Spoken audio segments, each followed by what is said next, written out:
without a newspaper, without a profit and loss sheet or a rating book to distract you. Keep your eyes glued to that set until the station signs off. I can assure you that what you will observe is a vast wasteland. Stay tuned to hear more history as it unfolds before your ears. It's the audio archive of Fox News Talk. From around the world, Trey Yingst, joining us from Tel Aviv, Israel. To Washington. I'm Mike Emanuel. To your own backyard. If a story impacts you or your wallet, we're on it. It's the Fox News Rundown. We give every story the deeper look it deserves with must-listen interviews and smart analysis from the... This is the great voice of the Great Lakes, 760 WJR, Detroit, a Cumulus media station. It's theft and piracy.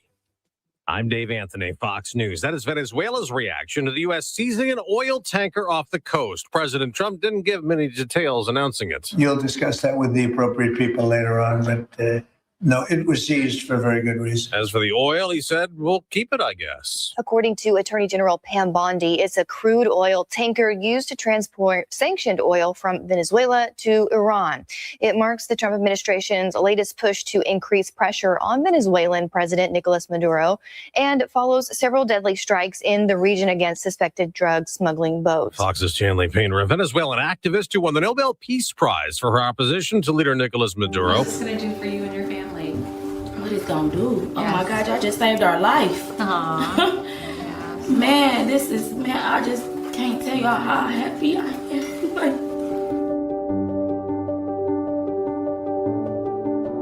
Say Detroit has been changing lives for the better since 2006, when I wrote about how our city was providing homeless people 3-day shelter parties to get them off the street while tourists were in town for the Super Bowl. A city that is super just for a weekend isn't very special come Monday. So we put out a call to raise enough to at least help all year long. The idea of Say Detroit is in its letters, super all year. You answered our call, and to amazing results. Say Detroit has grown into a charity that offers help where it's needed the most. And we need your help as we meet the increasing needs of people at risk. We thought it was all said and done with. There was nothing else we could do. We had almost given up, and then Say Detroit came in our life. We're providing pathways to success for Detroiters in need, and we're doing it with a focus on solving learning, healthcare, and housing challenges. That's why our programs, like the Say Detroit Family Health Clinic, are so important. Not only is it free to all patients, it now has a pharmacy on site.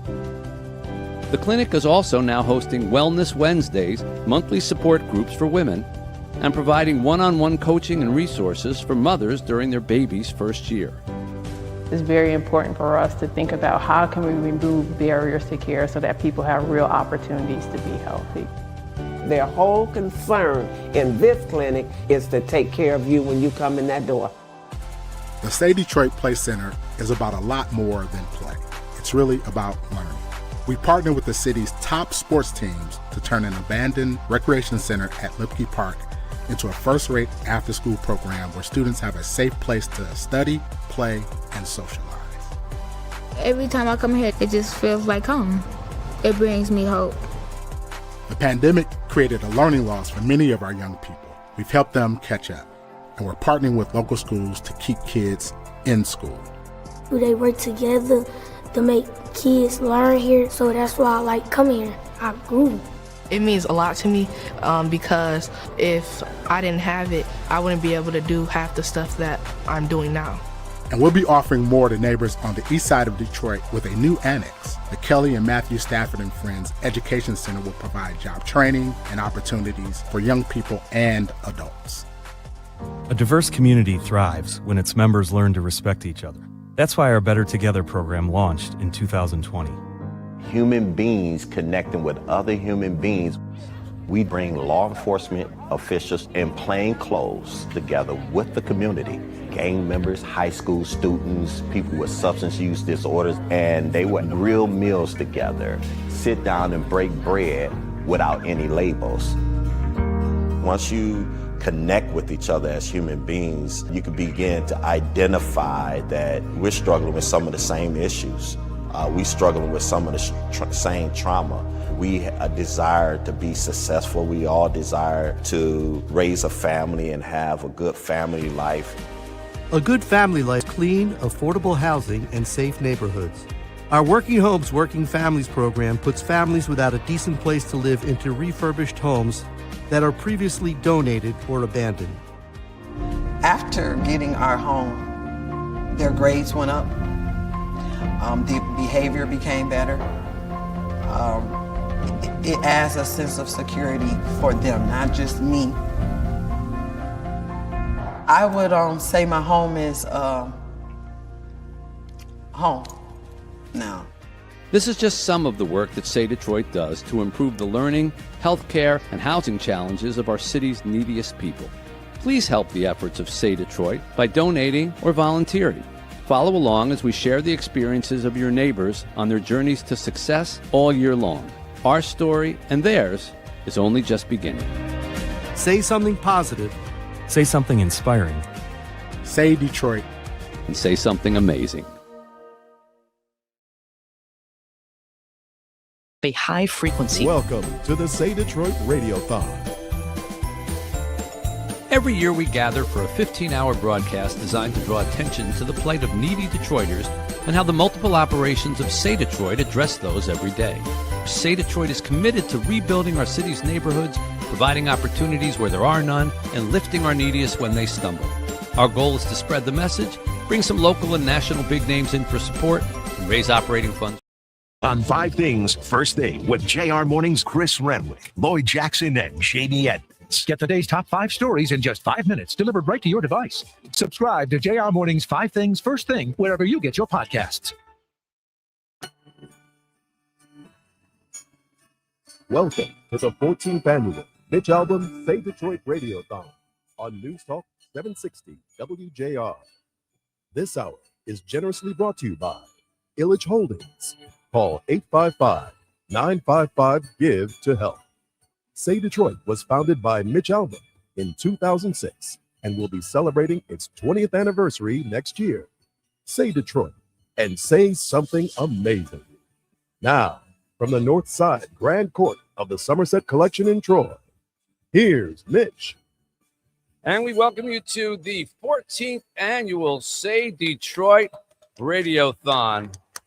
14 years we've been doing this. We've raised close to $17 million, bringing you the stories of our neighbors in need. I'm Mitch Albom. Chad Audi from the Detroit Rescue Mission is sitting alongside me, as he has been since we started Say Detroit. Kenny Brown, my partner in crime on WJR, alongside as well. And before we even get started on laying things out, let's kick it off with an old Detroiter and a little music to wake you up by. Here we go. So then I came from Detroit City.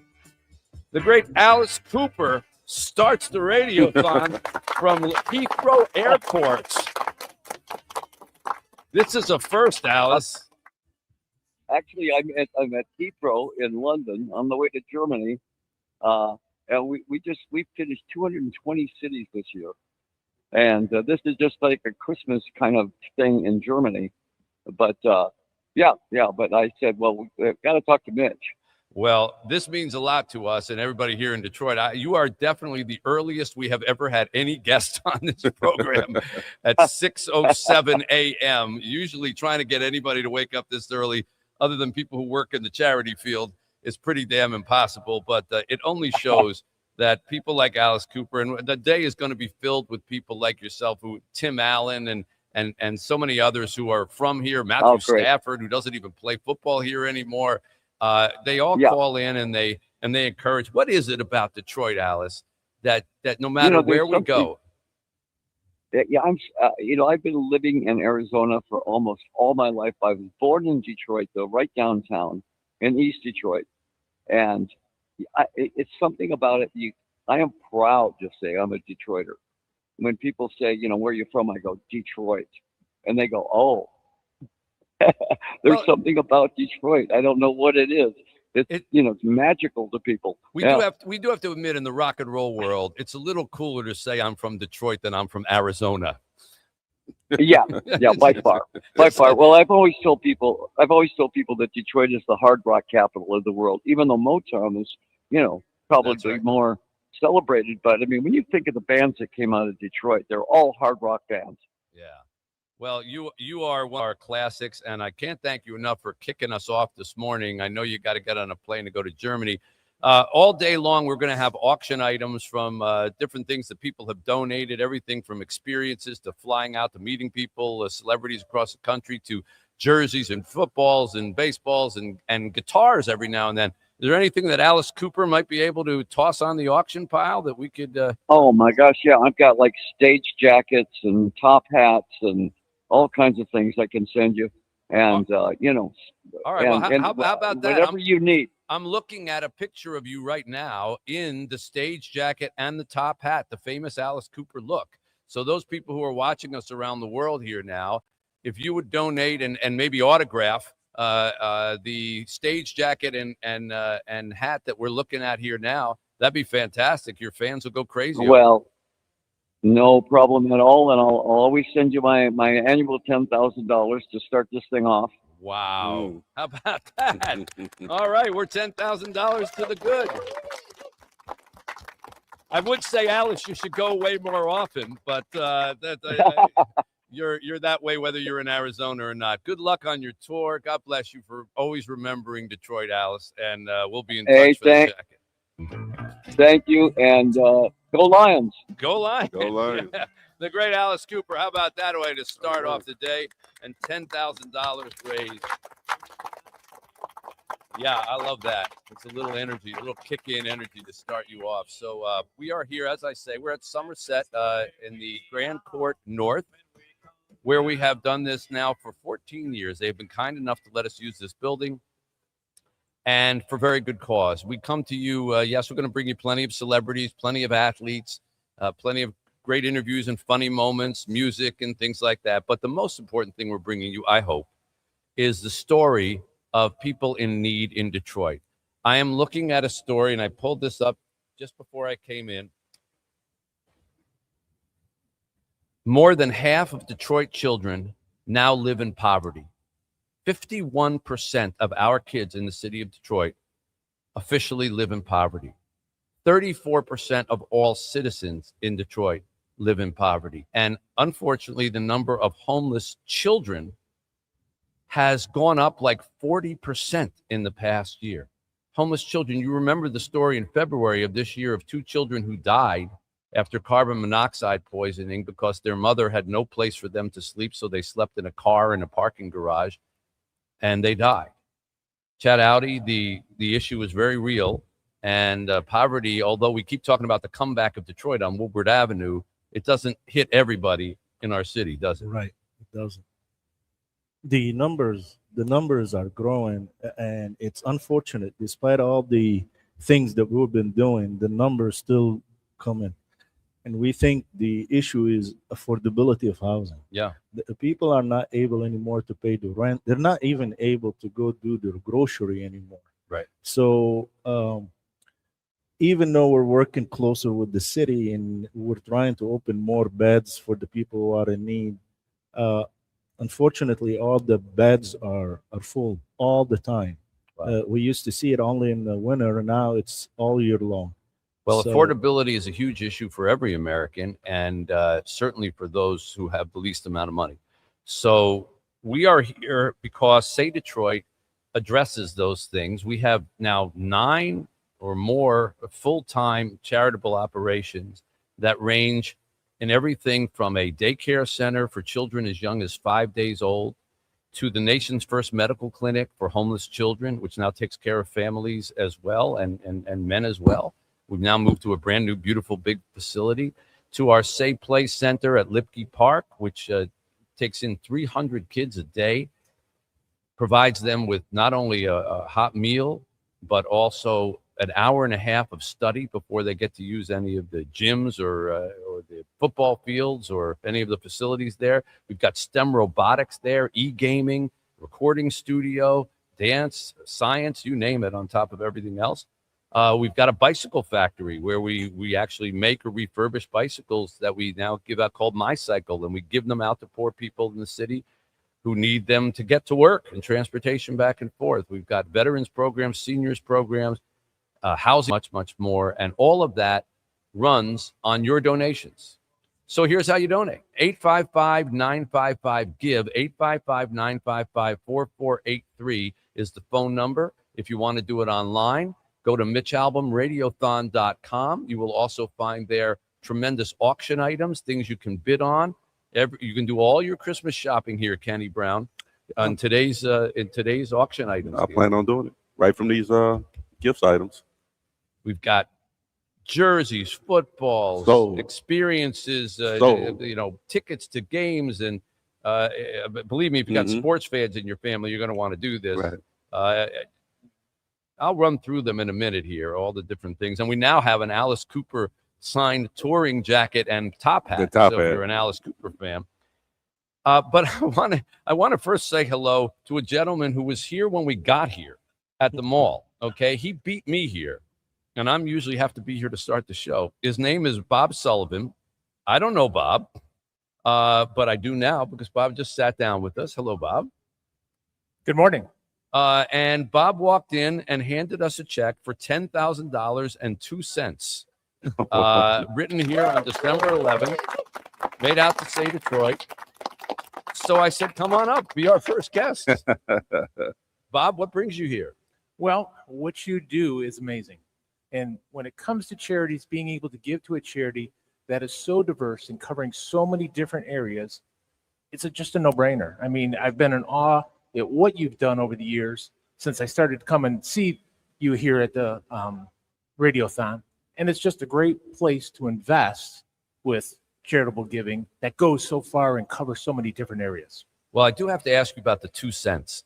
$10,002. Last year, Kenny was complaining near the end of the auction that there was no change. It was always rounded numbers. Oh, that's right. And so I made a donation that had 44 cents in it.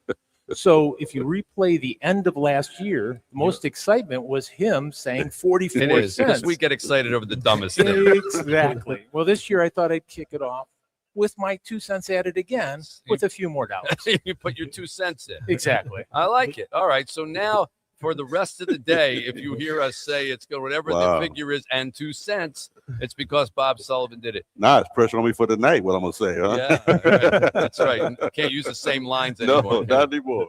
Well, Bob, I want to thank you. You are typical, yet a wonderful example of the kind of spirit that we have here in the Michigan area. And the one thing that I can say, we may be, and we are now, sadly, once again, considered the poorest city in the United States of over 500,000 people, the poorest major city in the United States. But we are also the most giving city, and we are the most giving state. And we take care of our own, and we reach out when our own need help. So thank you, Bob, for kicking it off. Thank you very much. Really appreciate it. Bob Sullivan. Wow. Man. All right. Over the course of today, some of the people that you are going to hear with us on the program will include, well, of course, the great John Pizzarelli will be joining us.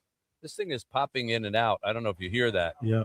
You hear that? But the microphone is popping in and out. Yeah. We need to address the sound system. Yeah. Doing it again. Yep. There you go. Okay. Do we get on a different mic? Coming up on the program, as I say, okay, John Pizzarelli will join us, Adam Schefter from ESPN, Tom Izzo, Jim Leland, Craig Gass, Hank Azaria, JB Bickerstaff, Dave Barry, Nate Burleson, Dan Dickerson, Mike Tirico, Dr. Phil will be joining us today. Jay Towers will be here. Joe Buck, J.K. Simmons, the Academy Award winner, Brian Williams from NBC News, Bernie Smilovitz, Carmen Harlan will all be here. Darren McCarty, Hugh Jackman. We've got a movie opening up this week. Does he? Okay. Ty Steele, Kimberly Gill, Mayor Mike Duggan will be here. Dan Campbell, coach of the Lions, Herman Moore, Lomas Brown, James Pauly, John Sally, Paul Stanley from KISS, Zach McKistry from the Detroit Tigers, George Blaha will be here. Alex Anzalone, Anderson Cooper, Greg Campy, Gus Johnson. Gus Johnson. Will be joining us. Nicole Curtis and many, many more, all to try to bring you some great entertainment, but also to encourage you to give at 855-955-GIVE. 855-955-4483 is the phone number. Amongst the things that you will be able to bid on, my goodness, Red Wings Superfan experiences, Grand Hotel bed and breakfast packages, lunch with Carmen Harlan and Bernie Smilovich, lunch with the Mitch Albom Showcast. I'm not sure how much that one's worth. Oakland Hills Country Club golfing, one-on-one Zoom call with me. I've done this year after year. I spend a half hour just talking to people, sometimes about writing or whatever it is.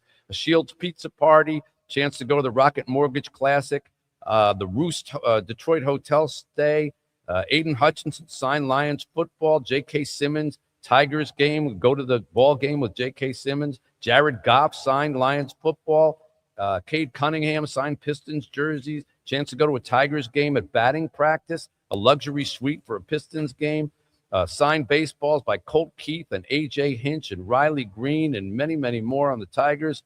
Lucas Raymond signed Red Wings jersey, Morris Sider signed Red Wings jersey, Dave Barry goes to lunch with you, and trips to New York, trips to Texas, many, many opportunities here coming up. I want to say hello to our executive director, Rick Kelly, who runs the day-to-day operations of Say Detroit.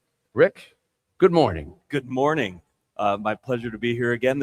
I just realized walking in, my 6th annual Radiothon, our 14th annual overall. And I was going to piggyback on what your community here. And boy, did that happen right out of the gate today with Bob showing up with that wonderful check. So we're here all day. Come down and see us. And this is the time of year where we're able to really double what we've been doing over the years since I've been here because of the charity of our community. This is sometimes it just takes an event to galvanize people. I always say, Chad, that it takes cold weather, because something that I've been saying for 14 years is, if you're listening to us in your car, just roll down your window and don't roll it back up. And imagine that you had to live in that. Right. Yeah. Especially today. Unfortunately, this is how many people live. Especially today. If you go down Woodward or you go down to Cass, you'll see a lot of guys. This is the exact way they live. And if it wasn't for the charity and the donation you have been doing with Say Detroit, people would not have a place to go. Exactly. So we hear people coming in and saying, hey, please let me in. I want to be with my kids here. Please do not let me out. You know, your heart get broken when you see a woman trying to warm the hands of her child by just rubbing them. Wow. This is the way it is. That's the reality of things. I want to try to cross over to our friends Blaine Fowler and Lauren Crocker on WDVD. Can they hear us over there? I know right now that Mitch Albom is trying to get us on the air on WJR. So I'm going to bring him up over here. Hello. It's 96.3 WDVD, Blaine and Lauren. Can you guys hear us? Yeah, I can hear you. Trying to get a microphone here to work. Mitch's mic apparently is we didn't pay the busted. rent. We love the radio. Oh man, well, let's. You know what? While you guys get your mic worked out, I'll just tell everybody that's listening to us, call 855-955-GIVE.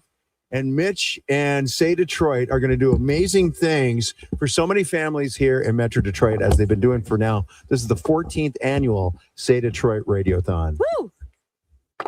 Yeah, if you can hear hear us? me all right now, Blake? We can hear you, I had to Mitch. switch microphones That's here. okay, bud. Thank you for coming on. Thank you for giving us a minute or two of your radio time. Yeah, this is the 14th year that we've done this. We started it thinking like, well, maybe we'll, pull this off for a day. Maybe we'll make $10,000. And last year we made $2.2 million in a single day. And it would it would be bold to say that we want to try to exceed that today, but it would also be less than brave of me if I didn't say we wanted to. So we're gonna try to do that. Mitch, it's incredible. I just have to say, I got to spend some time at the Say Detroit Family Clinic in October. I did a broadcast with Marie Osborne from JR when you guys were doing the breast cancer screenings there. And I was so impressed with that clinic. Not only is it just an amazing place to be, but the entire staff who works there. They were so wonderful, and they love working there so much, and they love what they do there so much, and they love what they do for the community and all the patients. It was a magical afternoon. It was my first time really spending time there. So I just wanted to let you know how wonderful it was. That was one of the first things that we started with Say Detroit. Chad Audi helped me do that. He's sitting next to me from the Detroit Rescue Mission. And the whole reason for that clinic was because homeless children in Detroit were not getting medical care. Because if you took your child to the emergency, then was where poor people got all their medical care, before Obamacare and My Child and anything. They took your kids away. Remember, Chad? Yeah. So you would go in and say, my child's sick. And they'd say, well, where do you live? And they'd say, well, I live in a shelter. I'm homeless at the moment. And they called social services and your kid got taken away. Oh, my God. So consequently, people stopped taking their children for medical care because they were afraid of losing them. And so we created the nation's first clinic for homeless children that did not ask any questions, and you didn't have to have insurance. And that's how it was birthed. And then it grew from that to, we went from taking care of kids to taking care of their mothers. And now in our brand new facility there, we take care of the entire family, fathers, mothers, and children. Mitch, that's awesome. And you know what? And the thing is, the thing that keeps it going is those donations that we do one day only. You're on the air for 15 hours today on our sister station, 760 WJR. You can go to saydetroit.org. And you can watch the Radiothon. You can go hang out with Mitch, Ken, and everybody out there at the Somerset Collection. They're in the central court. Are you on the north side or south We're on the side? north side. North side. Are you by Santa? Right by Santa. Okay. We may even have Santa on later on. Is Santa going to be on around the time of Paul Stanley or Jane Pauley? Well, our first guest was Alice Cooper at 6:07 a.m. Oh, man. So never let it be said that Detroit doesn't wake you up with rock and roll. Cooper's up before we are? Yeah, well, he was in London. Yeah. I was going to say, Or going to bed. or he's going to bed. He's got a tea time or something like that. Exactly. Well, thank you, Blaine. Great to talk to you guys. Great to talk to you guys too. And listen, everybody, this is such a good thing. They've got so many cool things that you can bid on, by the way. Auction items. Yep. MitchAlbumRadiothon.com. Go to saydetroit.org and you can look at all these auction items. They were talking about, And we're going to take a break right here on 760 from WJR. Dan Campbell, Memorabilia, yeah. Aiden Hutchinson. Yeah, if you're It's another beautiful day at Say Play. Going to pick up the kids. Have a great day. To the Say Detroit Play Center. My name is Eric Reed, and I have the pleasure of serving as the executive director. And let's meet our students who are about to come in off of our buses. What's up? How y'all doing today? Everybody good? Yes. How's school today? Good. All right, good. Good to see y'all. How was school? Huh?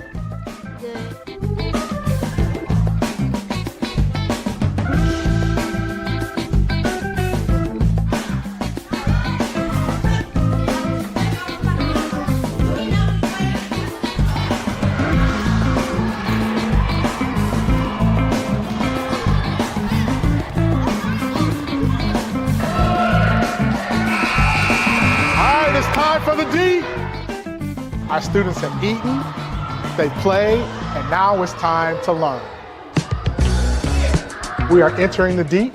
The Deep is our education center. It's named the Deep because it used to be a swimming pool. The Deep is where our young people come mandatory Monday through Thursday to spend at least an hour and 15 minutes on a variety of academic enrichment activities. Our young people are engaged in tutoring for literacy with the help of our staff. The students can get the individual attention that they need. This is our reading table. One of our certified teachers who's actually providing some reading enhancement activities to a group of our students who are struggling just a little bit with where they are in terms of reading and comprehension. Cubicles are set up for our students to have some individual space to either work on their own or to work one-on-one with our staff.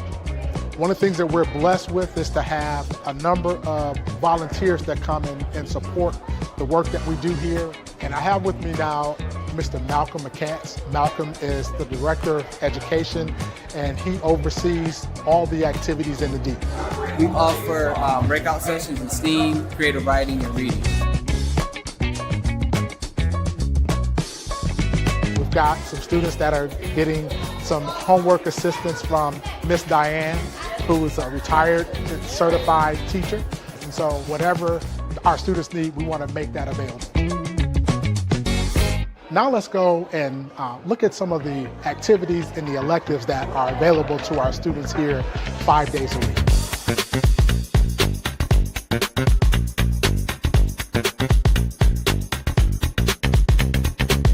Notes for Notes is a national organization that provides music studios across the country. Our wonderful art teacher, Ms. Kai Puritan. Can you talk a little bit about just kind of the value of having this kind of space for young people? Especially in Detroit, this kind of space for young people to express themselves, to learn who they are as like humans and artists, to hone those skills with people from the community like us. I think it's a one-of-a-kind space and it's needed like throughout this city.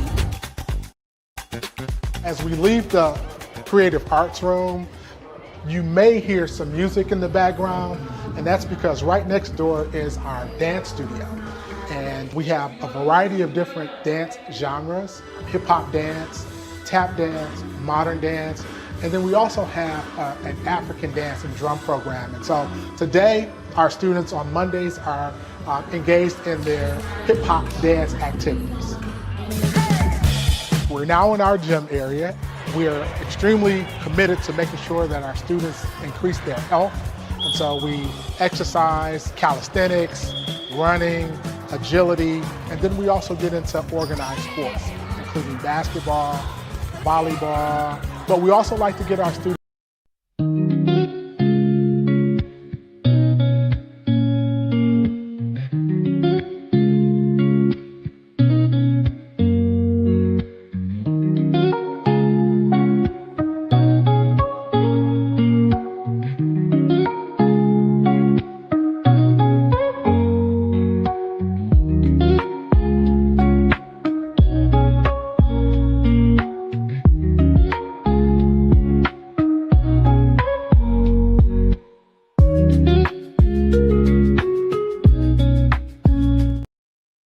Holidays mean more travel, more shopping, more time online, and more personal info in more places that could expose you more to identity theft. But LifeLock monitors millions of data points per second. If your identity is stolen, our US-based restoration specialists will fix it, guaranteed, or your money back. Don't face drained accounts, fraudulent loans, or financial losses alone. Get more holiday fun and less holiday worry with LifeLock. Save up to 40% your first year with promo code NEWS. Visit lifelock.com. Terms apply. This hour of the 14th annual Mitch Albom Say Detroit Radiothon is generously brought to you by Illich Holdings. Call 855-955-GIVE to help.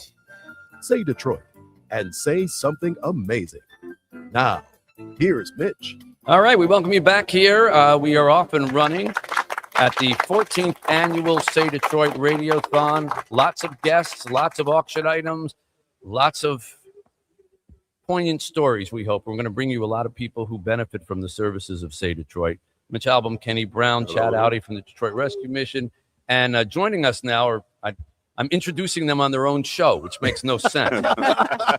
It's Chris Renwick, Jamie Edmonds, and the great Lloyd Jackson. Hey. Hello, all of you. Good morning. So thank you for coming out. And I'm going to leave you now because I have to go do something with WDIV. But would you be kind enough to let the people know the great incentive and auction items we have here? Well, this is one of my favorite days of the year. It is. Because we get to highlight all the good that Say Detroit does and all the wonderful things, all the hard work and dedication that it takes to make sure that the people of Detroit are being serviced. And Mitch was rattling off these statistics earlier of the homelessness, the poverty line that so many people live under. So what he does and what this charity does is absolutely fantastic. And what I also love about it is that there's no overhead, and 100% of what you give goes to the charity, and if there is a little bit of overhead, so Mitch will take care of it, and then all of your money goes right to the charity. So that is so great that they get 100%. There's a ton of great items that you can buy, you can bid on, obviously, that you're going to want to check out today. And all those proceeds go to wonderful causes all throughout the Say Detroit umbrella. How about a Tom Izzo signed baseball? Or basketball, rather. Baseball would be fantastic. interesting. That would Absolutely be different. fantastic. Baseball be good too. Maybe Top you is wanna- on baseball. I really want. Jackson, it's there for you. You want to go to the Grand Traverse Pie Company, it's there. You could check out a Matthew Stafford LA Rams jersey. Still Okay. very much involved with Say Yeah. Detroit. That's good till Sunday. No, it just has a 1-day reprieve. That's and right. then you can That's go right. back. That's absolutely it. That's right. Maybe you want to come down here, check everything out here at the Radiothon, and then just pick up a Somerset gift card. There That you go. works. Mill around, Then you do can your get- shopping. Get what you want. I'd love to mill around, but it's not open yet. It's not quite Yeah. open yet. No, Yeah. but you got to get down here. Groceries still expensive. Kroger gift cards are there for you. There's just so many things. And then, I mean, maybe you want to go see Cat Williams at Little Caesars Arena. Oh, Get in on the yeah. auction That one- there. a That's good going to one. be a good night. Yes. We've got tickets to the Detroit Lions home opener next year. Gotta talk about baseball's Riley Green. There is the same signed baseball today. Okay. There Riley you Green's go. got Okay. it covered. All So right, we're good. go. There we go. No Riley Green basketball. Hold on. Let me Check that. not on this list. Not on but this one list. more. Okay.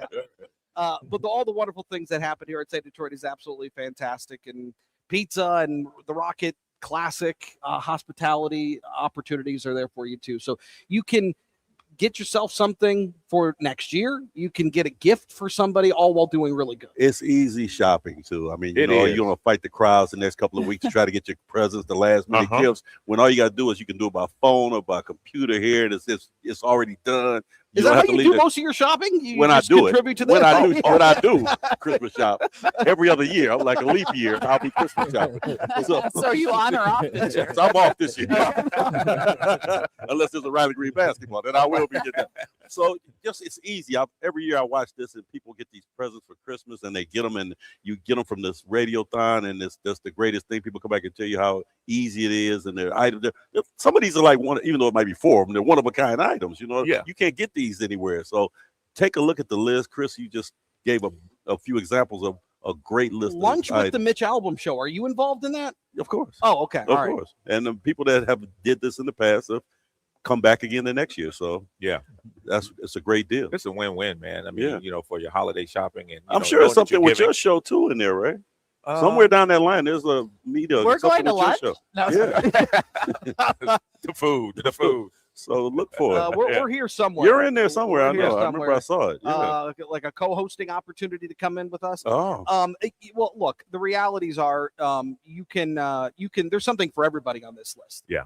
Anything that you are interested in, they've got you covered. Do your Christmas shopping and give. And there's so many ways that you can call in and buy these items. You can call 855-955-GIVE. That's 855-955-4483. Or you can go to MitchAlbumRadiothon.com. Or you can even text Mitch14 to 59925. Very nice. There's even a Zoom book club meeting with Mitch. Oh, Yeah, those I are saw great. that. Those are great. Wow. Those I are great. saw that. I I mean, mean, my some God, Those that's are book great. clubs unbelievable. really getting lit over that. Yes, absolutely. Yeah. Those are great. What I like about this is that he had an idea way back when to help people. And look at how big it's become and how many people are being helped and serviced in our town. Like a little idea can really grow It with can. a community like this supporting it. Yeah, I think the community aspect is exactly right. Mhm. Because look, God love him, Mitch can't do it all, and you got to find the people, the good people that want to put in that hard work, that want to make sure that they are serving the mission of Say Detroit. And people want to see results, and they get results when they give to Say Detroit. So 855-955-GIVE 4483, MitchAlbumRadiothon.com. Text Mitch14 to 59925. Always to give. Have you guys been over to the Say Detroit Center? Yes. I've seen it. I haven't been over there to it. I remember doing stories over there, and like the kids all care about the sports. You Uh-huh. know, they Well, want to sure. go over the basketball, but Yeah. they can't do the sports until they do The academics. the academics. Okay. And I found that to be really sweet and great And too. that's the way to do it. Yeah. And Well, that's the key to it. If we're going to dig out of this hole that we're in on these subject with these children, that education part has got to be the first part Mhm. because that leads to everything else that happens in life basically after that. So if you get them when they're young and get them Right. on the right road to where they're going, everything opens up for them. You know what I'm Especially saying? reading, Uh, Ken. Like if reading. you can't read, you can't do the other things. Exactly. And even a lot of people hate math or whatever. Kids hate math or whatever, but the reading part helps the math. I remember when I was a kid, the sports section, I used to do box scores. That's how I learned math. Oh, I was figuring out average. Again, it's my question. Well, I forgot it, but that's what I said. But you start them early, man, and then they never, like I said, you teach them how to, feed a fish and blah blah blah, whatever that statement is. But you got to do it early, and that's why when I go over to that center, I watch these kids, man, and once the light comes on, it doesn't go off. Yeah, it does not go off. I mean, this usually is a day where I cry 3 or 4 times listening to this broadcast, because while it's great to see, Tim Allen come back and support the city and all the celebrities that Mitch has built these relationships with and is friends with and their involvement, I always find the stories of those of, our neighbors here that are so touched, that have so been impacted, that their lives have been changed. And they can provide, a better life for their children. I always find those to be so incredibly inspiring. Well, and you see the impact, you feel the impact, and that's why you have people who give and participate in this radiothon, because they get the results. Yeah, and they can see it. Mitch, bad news. I actually think we lost money while you've been gone. Sorry about that. That's almost impossible to do, and yet they tried. And yet you did your best. Periodically I have to run off to do. You used to run off to stand in front of a camera, Right. To talk to a TV station, and now you just go to another computer and Zoom with them. So it's nobody wants to get in the car anymore. It's just too cold. It's cold. Apparently, we're the only people doing anything in person. But thank you guys for coming out this morning. I mean, it's a lot of work to get up early. I know you do it for a living. But we got to sleep in a little bit. But- It was a good This day is actually today. late for you. Yeah. Yeah. It's nice when you can say you're late at 6:10 a.m. And while we get a moment, and I see Ann out in the stands there, we want to thank WJR. Sometimes I wait till the end of the show to do this, and I shouldn't. I should basically start, because there are very, very few, as in zero, other radio stations in this country that would give away a day of programming with nothing in return. Let there be no question about that. We don't have to pay WJR for this time or anything like that. This is just out of the goodness of their hearts, and Cumulus, who owns the station, and they've been doing it for 14 years. It's, you lose a lot of revenue and over the course of a day when you do that, and they're kind enough to do it. So thank you, WJR. Thank you, Steve Beneteri, and everybody who does that here. On the other hand, hosts like yourself tend to thank me all day long. All day. Oh, yes, we do. They get We're Paul very W. grateful. Smith thanks me, Kevin Dietz thanks me, Ryan Armani thanks me, everybody thanks me. So we appreciate your being here. So what did I miss while I was gone? Oh, we went over the items. You went over all the items? Yeah, Okay, went over the all items. There's a lot of wonderful stuff on here for people. Yeah, and Christmas shopping, get it done. the other thing is you got to listen during the course of the day, because people tend to throw things on as they come on. Okay. Yeah. It's Well, like, you had Alice Cooper on. Was that on the list? no. Yeah, so that's new. I just said, okay, I'm one of those people that I never ask anybody for favors. I never have tried to. I wasn't born a celebrity. It took a long time before anybody knew who I was. And I've never been comfortable saying, well, don't you know, I'm well known in some circles. Do me a favor. But on this day, this is the only day I hit people up for favors. And I try to embarrass them on the air so that they can't say no. I've gotten some amazing things from people just by putting the pressure on. You'd be amazed how much the pressure can do. Oh, yeah. Paul Stanley gave us, yeah. He said, well, how about if I give you one of the guitars? And I said, how about if you get it signed by everybody in KISS? Okay. So you got to like throw it at them there. Yeah. And so between all the people who are coming on here today, we'll get something. Dylan Larkin's coming on. We'll get something out of him. We'll get something out of Dan Campbell. Yeah. A win, hopefully. But Yeah. That. Let's bit on the win side. I don't have. All right, 855-955-GIVE, 855-955-4483 are the phone numbers to help out in any one of our, and had we run through the operations that Say Detroit do? Did you do that while I was gone? No. Okay. So Chris and team here, just so people understand, Say Detroit started in 2006 during the Super Bowl. You remember the Super Bowl we had? Yeah. I do. So there was an article about a Super Bowl party for the homeless. And I read that and I was like, what is the Super Bowl party for the homeless? Well, it turned out it was a euphemism for getting all the homeless people off the street and shoving them into a shelter so that they wouldn't bother the visiting guests, you know, and then on Monday morning, kicking them back out into the snow. And that just seems so cruel to me. It's, you don't give people help because it's convenient for you. Oh, I've got an event here. I'll help you out. Now get out of my way. So I went to a homeless shelter and spent the night there. Thanks to Chad, we met. Not in the homeless shelter. He actually had experience. He had a home at the time. Okay. I'm not sure about now. I don't know. So I met Chad, and Chad said, well, you can come stay the night in our shelter. And I wanted to write about the experience and say, this isn't something you just give to people and take away. So I get the soap, I get the blanket, I get my bed assigned to me, and then I'm standing online for the meal. And there's a guy in front of me, and he turns around, he looks me up and down. He says, aren't you Mitch Albom? And I said, yeah. And then he looks me up and down again. He says, so what happened to you? And I laughed, you know, and then I thought about my wardrobe for a moment. And then I realized, you know, there's no reason to be laughing because I'm sure in his world, he never imagined that he would be on that line. So I wrote that story in the Free Press the next day. And I was trying to raise $60,000, which would have been enough money to keep all the homeless people in the shelter till April when it got warm. Okay. And in 1 week, I had $320,000. Wow. $320,000 from people just like the people who are listening today who just sent in and said, here, it's a worthy cause here. And I had $320,000. And in one of the best moves of my life, I got a call from Kwame Kilpatrick, who at the time was the mayor of the city of Detroit. Okay. And he said, I hear you got $320,000. I've got a great fund here in the city for the homeless. I'm not kidding. Okay. And you should give it to us. We'll take care of it. And something in my brain said, no, I'm not going to do that. All right. And that started Say Detroit.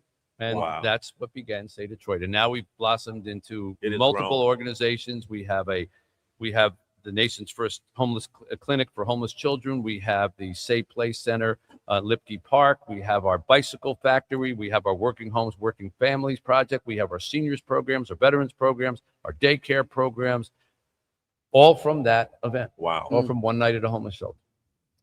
Thank you guys for sitting in with us here. Thanks for the minute. having We'll us. continue here on 760 WJR. The phone number is 855-955-GIVE, 855-955-4483, or MitchAlbumRadiothon.com on the web.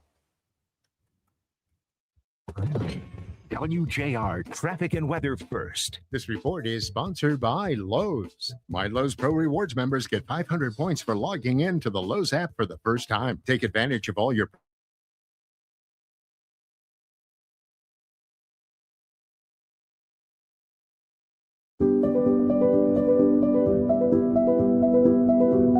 Books are like instructions to life. It makes me feel like I'm in a whole different place. Like I could do anything if I read a book. I like reading. It's adventurous. And when I'm reading, I imagine like I'm one of the main characters or something. Encouraging kids to lose themselves in stories is transformative. And the thing about kids is they're so innocent. And we have an opportunity to mold them. They're relying on us. Our annual Radiothon, telethon for Say Detroit, we hold every December. And we were coming pretty close to last year's record. Then Tom Gores called us and blew us all away. And he would offer a certain amount of money for every book that one of our kids read and completed. We can have a lot of fun with this. Good luck, Tom Gores, the owner of the Pistons. Wow. So he basically just pledged $250,000, which is a little. That means the kids here are constantly facing dangers and threats on the street to their very existence. There's not a lot of options. There's not a lot of entertainment, but a book can take you anywhere. It means a lot to me because if I didn't have it, I wouldn't be able to do half the stuff that I'm doing now. It's that idea that you provide an environment to access themselves and their greatness. Every time I come here, it just feels like home. It brings me hope.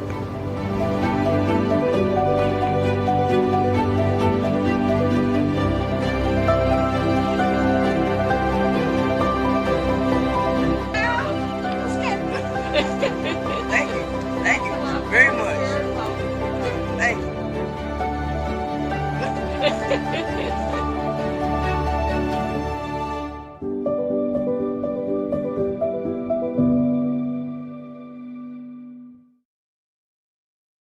Joins me. So Martino, let's say I'm having a roof done or siding. Do I have to be home for the installation? No, you don't. For roofing or siding or concrete, you don't have to be home. We prep it before, and then we're in constant communication with you in the morning, during the day, and then in the evening. We let you know. So it's like you're actually there. And also, we send pictures to our homeowners when they I have had the opportunity about 50 other times to be in places like this on days like this, and they are amongst the favorite days of my life, because today we get to give a home to a family. All right, say hi to your new home. This is your new home. This is your living room, where you first come in and you greet your guests, and your Christmas tree. Do you like that Christmas tree? We didn't have a dining room where we were staying either. So, to be able to eat as a family together. Be able to eat as a family. Bedroom. Ooh. Oh, God.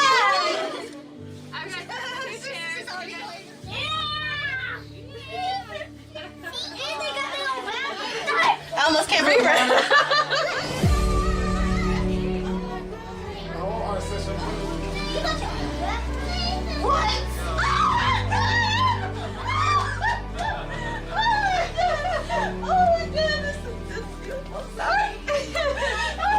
Oh my God. I love y'all. You are a godsend. Thank you. Thank you so much. Wow. This is really beautiful and amazing. I just can't imagine the time this must have took, or Lord God, the money, but thank you so much for everything that it took you to do, for even the stuff unseen that I can't see. Thank you. Well, just seeing you and your kids so happy is the whole reason that we do this at Working Homes, Working Families, and it's the reason that we're raising money today at the State of Detroit Radiothon, the 9th annual, so we can have more moments like this. Congratulations, Smith family. We are so happy for all of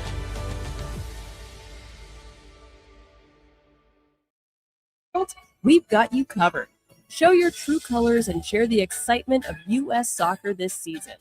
Visit store.ussoccer.com today.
All right, back here on the 14th annual Say Detroit Radiothon, Mitch Albom, Kenny Brown, Chad Outy from the Detroit Rescue Mission here with us. Want to also let you know that at 855-955-GIVE, the phone numbers, when you make a donation, or at mitchalbumradiothon.com, or you can even text your donations if you like to do that kind of thing. Text Mitch14 to 59925.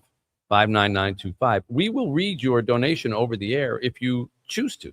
You want to make it in honor of somebody. For example, someone made a $100 donation in memory of Ron Wangerel. Someone made a $100 donation in honor of Steve Wachowski from St. Clair Shores. Scott Ringelin from Ann Arbor gave us a $250 donation. Robert Lynn from Shelby Township made a $700 donation. He's out over the course of the day, particularly if you want to make a dedication to somebody or in honor of somebody. It's a nice way to give and help your fellow Detroiters. And remember, 100% of the money we raise goes to help the actual needy people who we are helping. Amongst those, the Michigan Veterans Foundation. Their mission is to provide the skills and confidence needed for homeless veterans to break the cycle of homelessness and return to independent living. We've been helping them for a long time. Raida Dubaja is the CEO. Hi, Raida. Always nice to see you. Good morning. Are you well? And Raida is always kind enough to bring with us one of the clients today, Brian Ellsworth, who is a veteran from the Navy from 1980 to 1984. Hello, Brian. Good morning. Thank you. Pull the microphones real close to your mouth there. And there you go. We'll hear you better that way.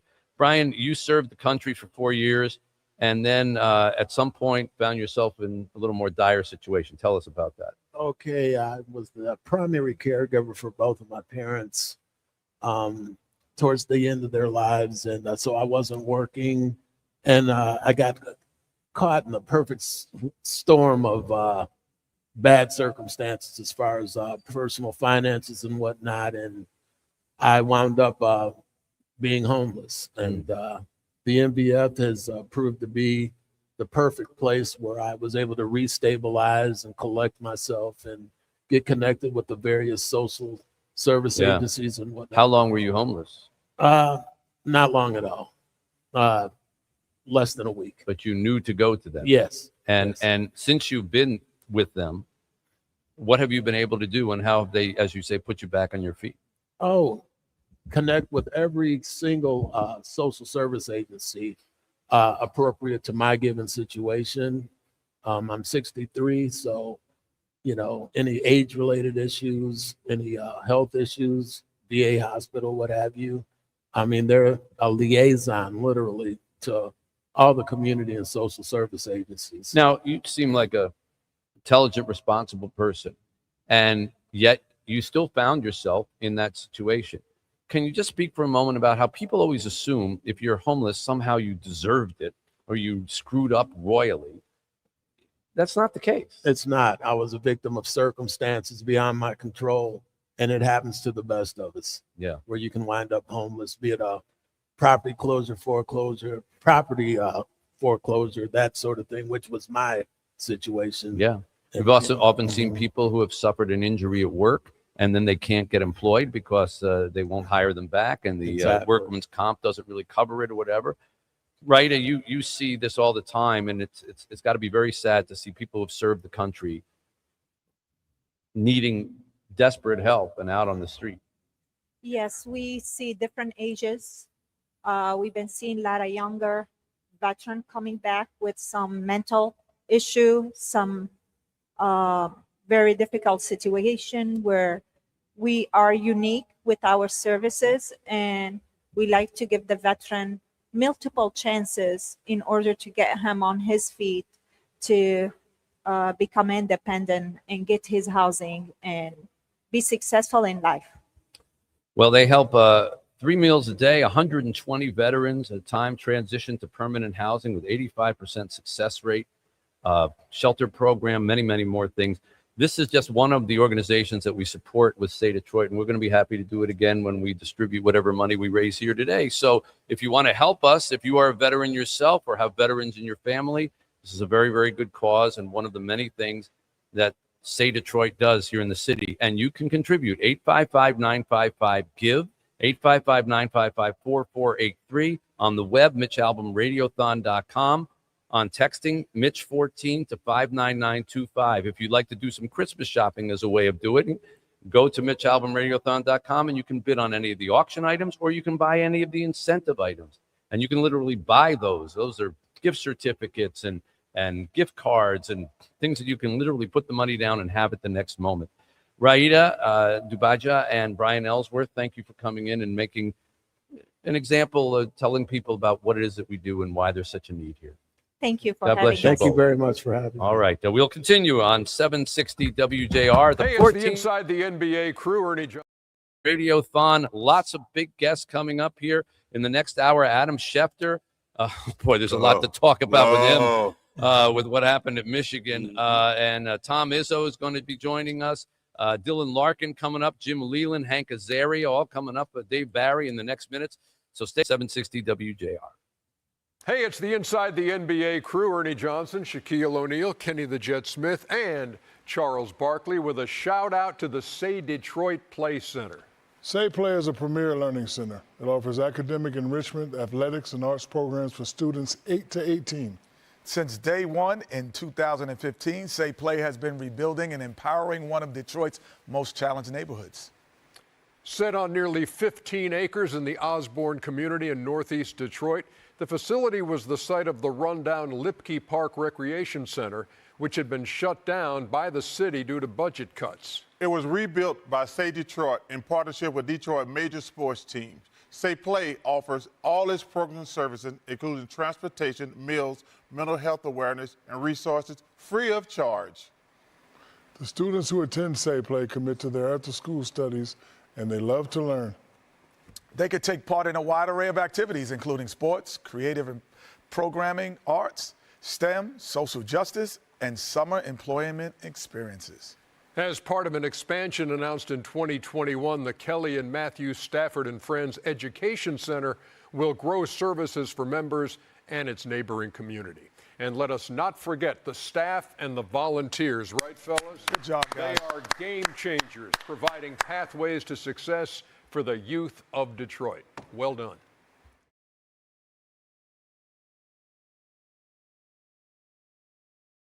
To smuggle oil to Iran. The Venezuelan opposition leader who won the Nobel Peace Prize came out of hiding. Maria Corina Machado escaped. Hey, it's the Inside. A new event is offering up a fun way to taste some of Detroit's newest restaurants while helping out a great cause. Mitch Albom is here to talk about Eat Detroit. For one night each summer, you have the chance to join Detroit's top restaurants and support the important community causes of Say Detroit.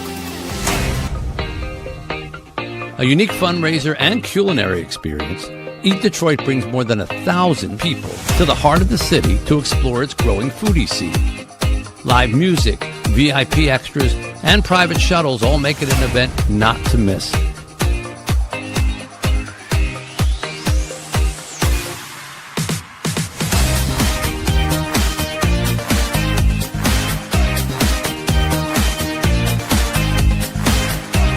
And are you having fun? Yeah, it's a great time. Fabulous. The restaurants and service is excellent.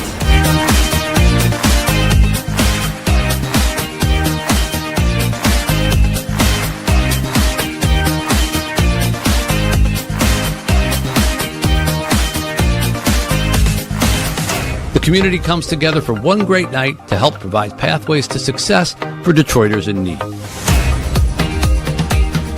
I hope you'll join us.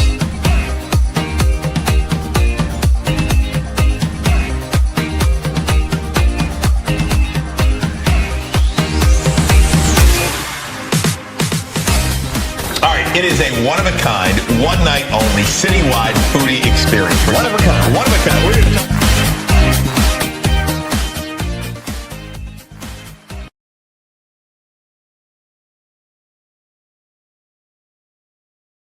ramp, the I-96 eastbound off ramp, the eastbound I-696. That's causing backups to Novi Road. You'll find a crash off to your left shoulder. Say Detroit's involvement with the veterans goes back to its very beginning in 2006. Some of the original money raised went to build the first kitchen that the Michigan Veterans Foundation had ever had. And we were able to create our mess hall that looked like a cafeteria. With those dollars we did all the computers, we hired an IT guy. The computer is just a beautiful thing for these people, the guys in here, because they put you back on track, put you back online. And without that computer, man, you could be lost. So Hi, welcome to you. Oh, this is Addison, by the way. Yeah. Oh, wow. It's so nice. Oh, my God. Look.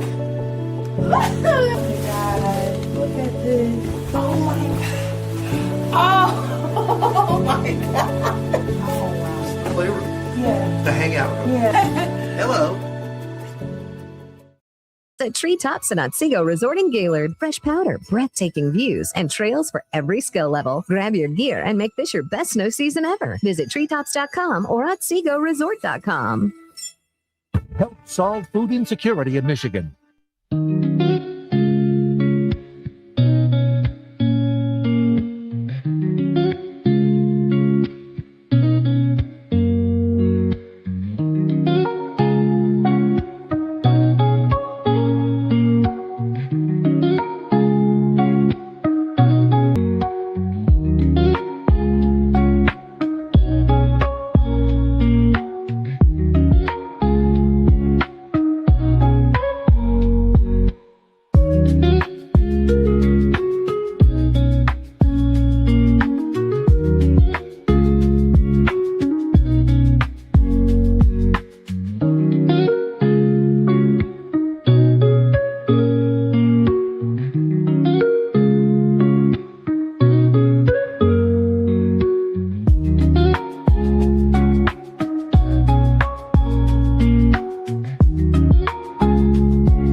Was founded by Mitch Albom in 2006 and will be celebrating its 20th anniversary next year.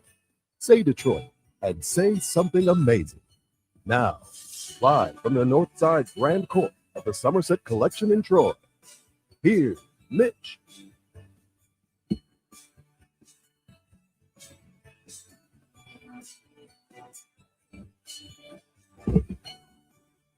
All right, back here on 760 WDR as we begin hour number 2 of the 14th annual Radiothon. Many guests joining us throughout the day, and we want to say hello to Adam Schefter, our friend from ESPN, the insider, who is joining us from the back of a car, apparently. Look at Adam. I know. You are not driving, I hope. No, Mitch, it's an Uber into New York City. About to go do Get Up here, first take, and spend the day at our offices in New York City here. Something tells me as a Michigan graduate, they're going to start by asking you about Sharon Moore. Yeah, obviously. That's going to be a huge topic of conversation. It's a very sad story, very disturbing story. There's a lot of elements to it. It's still unfolding. Obviously, we spoke yesterday. And I just think that there's still going to be a lot that comes out with this that we don't know yet. That is, again, troubling, sad, disconcerting. I hope he's okay. And we'll see where the program goes from here. Yeah, I mean, everybody's all over the salaciousness of this and what's going to happen in the Michigan program. And what they don't realize is that lost in all of this is Correct. The first black head coach of the University of Michigan football goes down this way. B, his wife and children now have to be subject to all this stuff.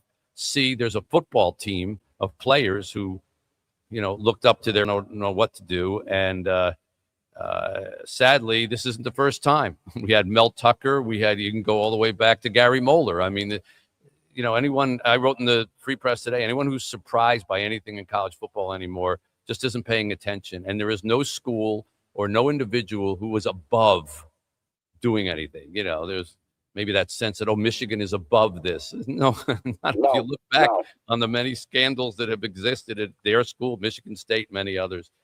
Sadly, you have to do a lot of that kind of reporting, but not today, Adam.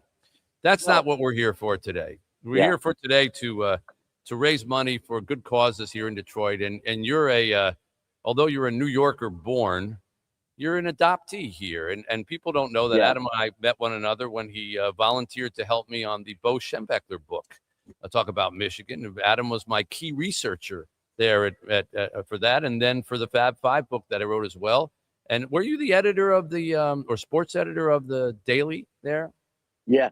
Well, Mitch, I always tell everybody, every time I ask, they're like, how do you do this? How do you get ahead? I said, well, I was a research assistant for Mitch Albom when he did the book on Bo.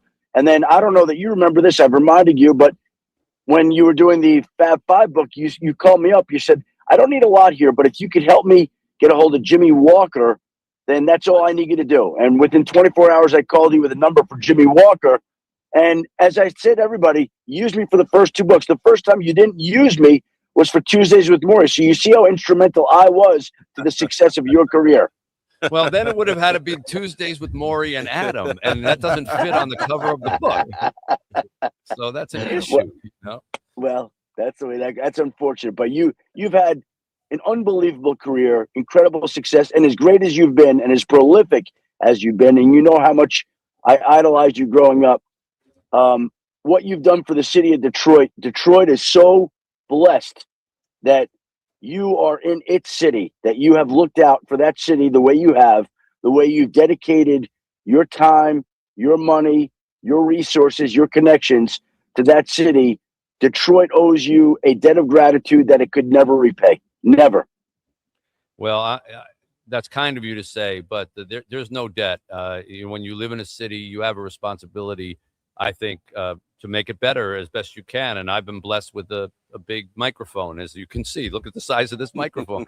And so you got to use your voice for something more than just making yourself well known. You might want to share that with some of your colleagues at ESPN, but nobody in particular. But you have been a great friend to our program for many years, and I could not have been prouder to watch somebody go from someone who helped me out to someone who's got this massive, huge career. And you are the go-to guy, Adam, for things in football. So I'm going to ask you, various people who come on throughout the course of the day make little donations of, if they're sign a football or, come pay a visit, have a lunch or something like that. Yeah. Would you be willing to serve as an advisor for a fantasy football selection? If we were to auction that off, that Adam Schefter, come next year's football time, can serve as your personal advisor for your football team, I think we could raise some money with that. You're on the. Mitch, I'd be honored to do that. It's something, it's funny. We all find our little place in life to donate something. I wind up donating a handful of these every year, and it is my honor to basically do that here, Radiothon. so that when somebody is getting ready to do their fantasy football draft, I will give them the prep call. I will give them the sleepers to take. I will tell them the players to avoid. We'll do a 30-minute call before. I'll give them the roadmap to victory. I'm in a 16-team War Room ESPN Fantasy Football League. Our playoffs start this week. I'm the number 1 seed. I'm trying to bring down the championship this year. Number 1 seed. right. Okay, so Look at that. and whoever purchases this call to prep them, the draft prep call, will go into their draft as armed with as much information as they possibly can have and with the best chance they could possibly get to win a championship. That's perfect. How about that, folks? That's really great. That's fantastic. Adam Schefter is your personal advisor to your fantasy football team. That will raise a good amount. Thank you for always watching out for your old hometown, Adam, and thanks for the good work that you do. And I'm proud of you. I hate to say that because it makes me feel like I'm your dad, but proud of how your career has gone, and it's a joy to watch. Thanks for taking time from the back of an Uber there in New York to talk to us. Thank you for having me, Mitch. Congratulations. Good luck today. I hope you raise a ton of money. Adam Schefter from ESPN, everybody. There we go. All right, we're going to put that in the auction pile. And you can start making bids on that at mitchalbumradiothon.com. You can make your donations at 855-955-GIVE, 855-955-4483, or online at mitchalbumradiothon.com. Well, one of our programs in Say Detroit is Working Homes, Working Families, which we started. Chad, you and I started this program together, Chad Audi from the Detroit Rescue Mission, when we realized Detroit had all these abandoned homes, and they had a massive homeless problem. Correct. And it was like, well, wait a minute. We have too much food over in the warehouse, and we have people starving over here.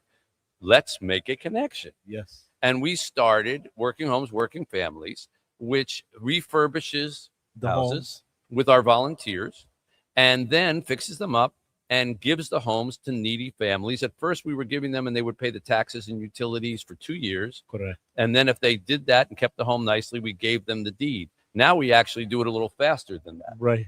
It's a little quicker.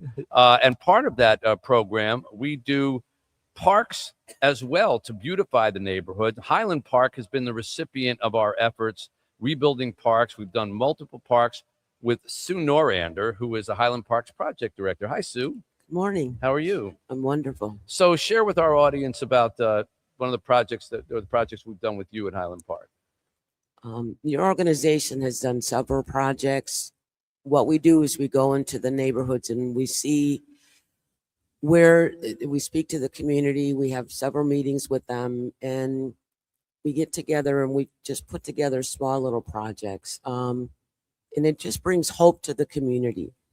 Every little small piece just brings hope. And as you're saying, it encourages them, once we fix the park, to fix their home, so it all blends into the community. It gives them green spaces to use. And again, my favorite word is hope, one little piece at a time. Well, when people in neighborhoods that are often forgotten by a lot of services or by, just the city in general, they see people from the outside, and often volunteers who come in and work on these projects don't even live in Detroit. They live in the suburbs, but they come in and work on these projects.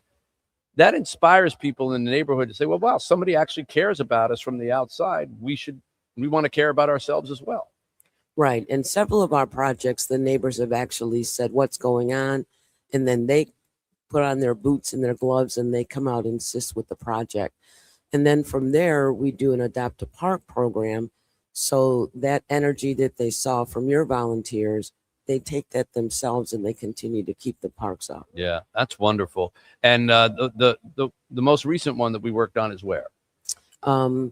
It's Mulford Park, and it's a small little park where most of the neighbors are elderly.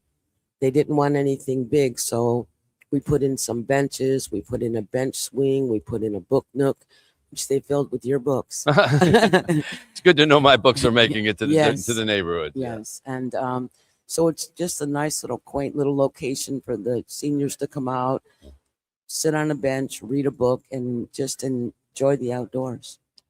Fantastic. Thank you so much for coming in, Sue, and sharing that with us. And thanks for the great work that you help us do. Oh, thank you for everything that you've done. It's a pleasure. Everybody give. Call and give. There you go. 855-955-GIVE, 855-955-4483, or MitchAlbumRadiothon.com. It's 760 WJR. With us now, the captain of the Detroit Red Wings on the 14th annual Say Detroit Radiothon, Dylan Larkin. Hello, Dylan Larkin.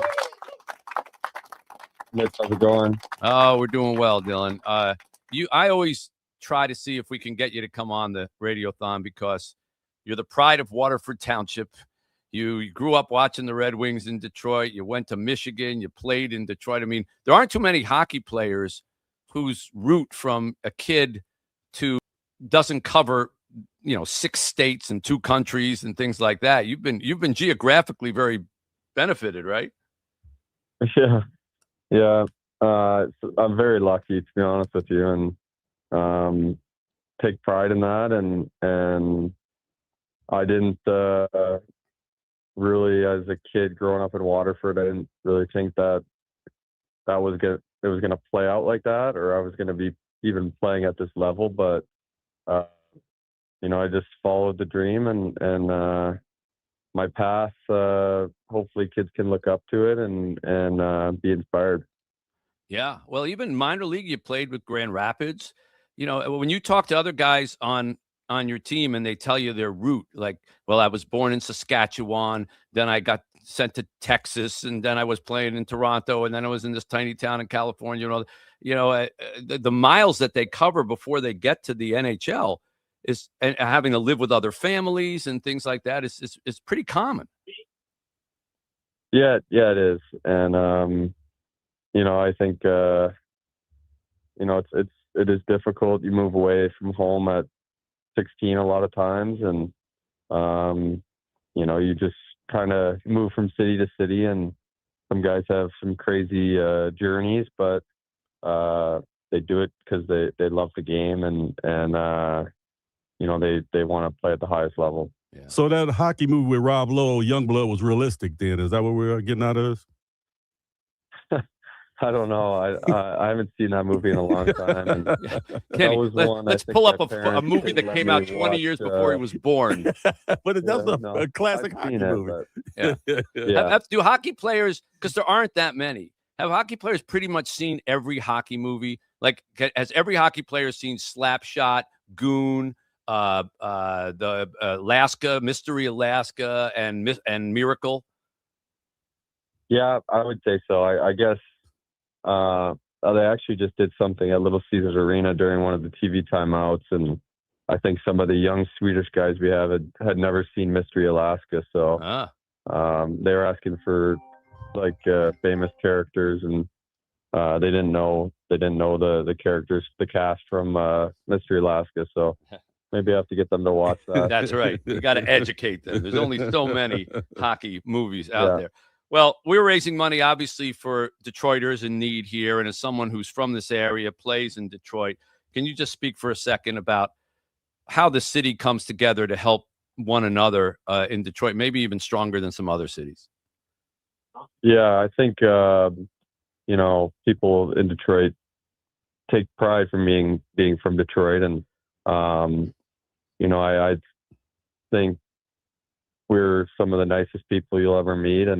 And people are willing to help each other, and the city usually rallies around itself and their neighbors. So I've always been inspired by that, and always have appreciated what you guys do, and especially at this time of the year.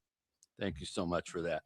Well, we try to auction off various things that specialties for some of our guests that people bid on. We raise a lot of money. Is there any chance we could maybe put together a little meet and greet with you after a practice? Would that be something that we might be able to throw on the auction pile? Might raise a ton of money.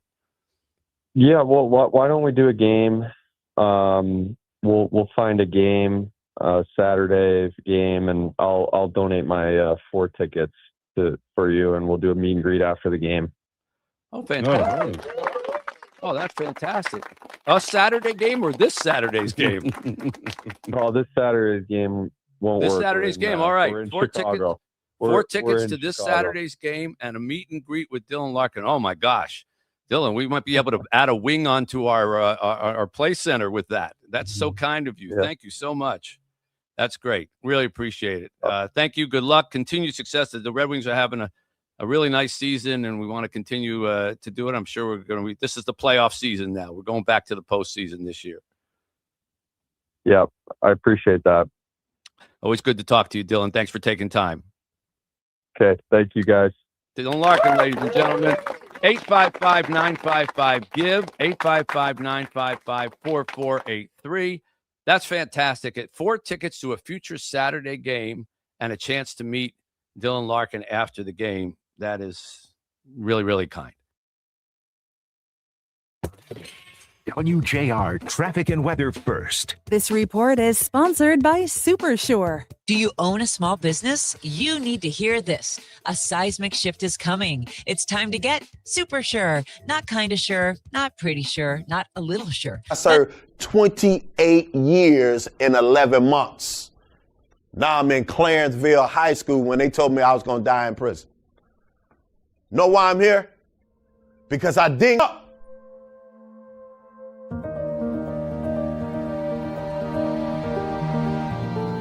My name is Daryl. I dropped out of school in the 8th grade. Started selling drugs. I found myself at the wrong place at the wrong time, associating with the wrong people. Someone was killed. I didn't do it. They convicted me for being an aiding and abettor in this homicide.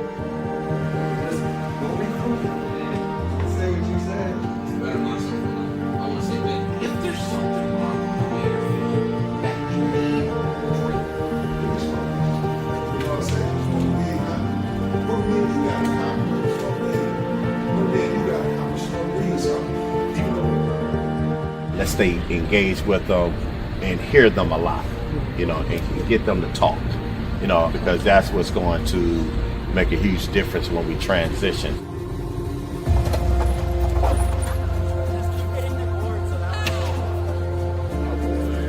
Oh, this is amazing. This is the biggest one that we ever done with 400 students. They're laughing, they're working together.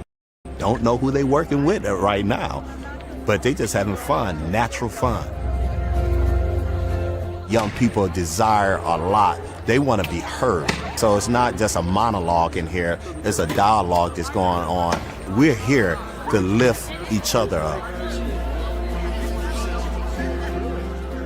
First of all, we want to thank you for welcoming us into your school today. It's been an honor and a privilege for us to be here with you guys. We have some other good friends here that I want them to share just a little bit more about themselves and what they do, and then we want to have a conversation about that. And so I'm gonna ask my good friend here if he would say just a little bit more about himself. I'm Tavan Hall. I'm a police officer for the city of Inkster. And I'm a cop too. And I Oh, turned you a myself cop too? Yes, sir. And I turned myself around. You a cop. You don't look like no cop. He don't look like no cop? Yeah, neither though, for real. Neither one of them like look We want to help them to believe in themselves. We want to empower them with the tools that they need so that they can win in life. I don't like bad people because it's not all cops, just like it's not all kids. To be a cop, you go out there and you risk your own life for everyone else's every day. And just because there's bad people in like the police system, there's bad people everywhere, but you can't like say all cops are bad.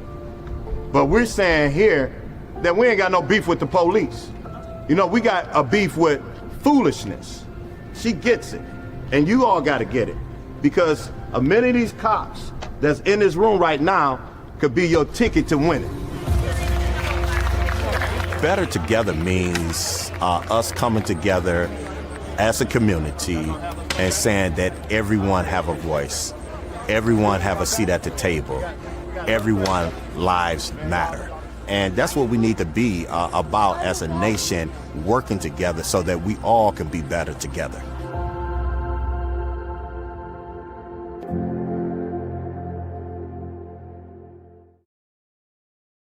Helped her so much. We're offering a promo at abcmouse.com/radio to try it for free for a month. Then $14.99 per month until canceled. Go to abcmouse.com/radio to see this offer. That's abcmouse.com/radio. Actual ABC Mouse users compensate for their testimonials, sponsored by Age of Learning. Hey, I'm Mike Slater. My dad passed away at the age of 63. It's out of nowhere.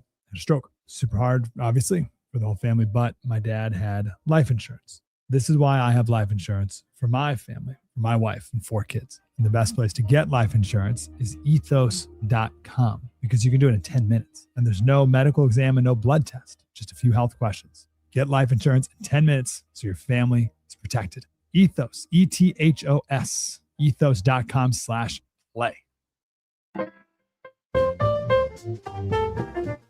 This hour of the 14th annual Mitch Albom Say Detroit Radiothon is generously brought to you by Moran & Company. Call 855-955-GIVE to help. Say Detroit and say something amazing. Now, here's Mitch. All right, we are back here in the hour number 2, 7:30 in the morning. Give. We are working towards our goal of trying to match last year's total of $2.2 something million. That is a bold undertaking, but we're going to try. We will read your donations out over the air. Someone made a beautiful $3,000 donation in honor of Our Lady of Guadalupe, a $500 donation in honor of Avery Everly Austin from Canton, and a nice donation on behalf of my family from Clinton Township, and a donation in honor of Ada Giblin from Piermont.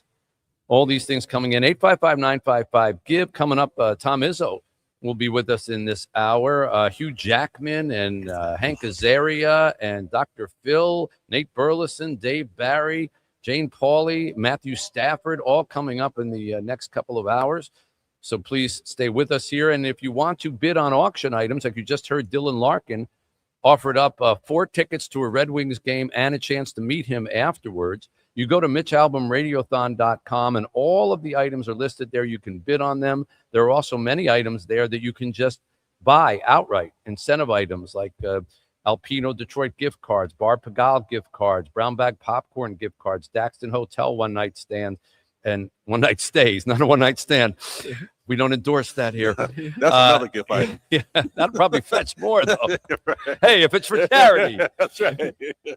Kenny Brown alongside Chad Audi from the Detroit Rescue Mission Ministry, who we started Say Detroit with, which, by the way, Say Detroit will celebrate its 20th anniversary in a couple of months. We started in the Super Bowl, so February of next year. So we're very proud of that. And along the way, we've made some great friends. Mike Land is here with us, Southeast Michigan, Northwest Ohio Regional President for Huntington Bank and a Say Detroit board member. Can we give a little round of applause for Mike? Mike, thank you for being here. You see things from the inside and the outside because you're in the Huntington Bank end of things, but you're also on our board. Tell us why you feel it was important to do that and for Huntington to be involved in things like this. Yeah, I think, Mitch, the biggest thing is at Huntington, we talk about our goal is to make people's lives better in strengthening communities. And we know if we have a strong community, we have a strong bank. So for us, getting involved in an organization like Say Detroit, Super All Year, All Year, that's right, just fits so well with our mission to do that. The things that you're doing with kids at the Play Center.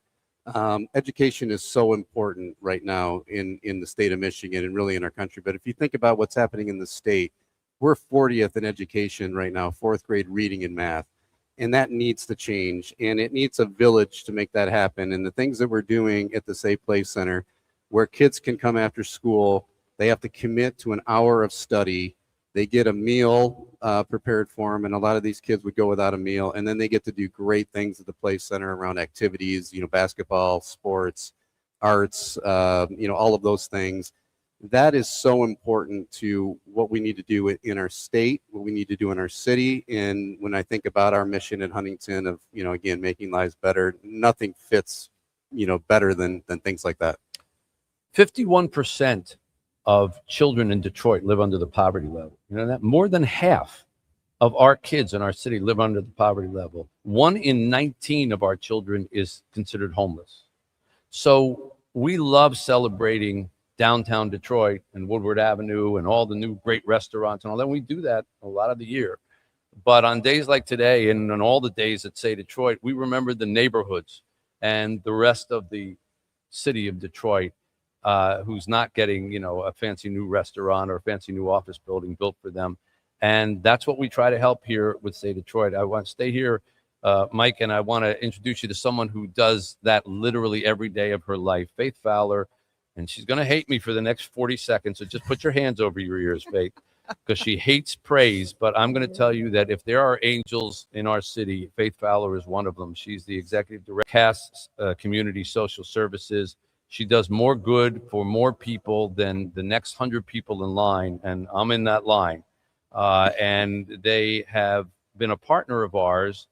The money that we raise from this Radiothon also helps every year some kind of particular project with Cass Community Social Services. She's also brought with her Stephanie Donaldson, who could talk about a senior housing repair program that they're doing. So, Faith, you can take your hands off your ears now. I'm done complimenting you.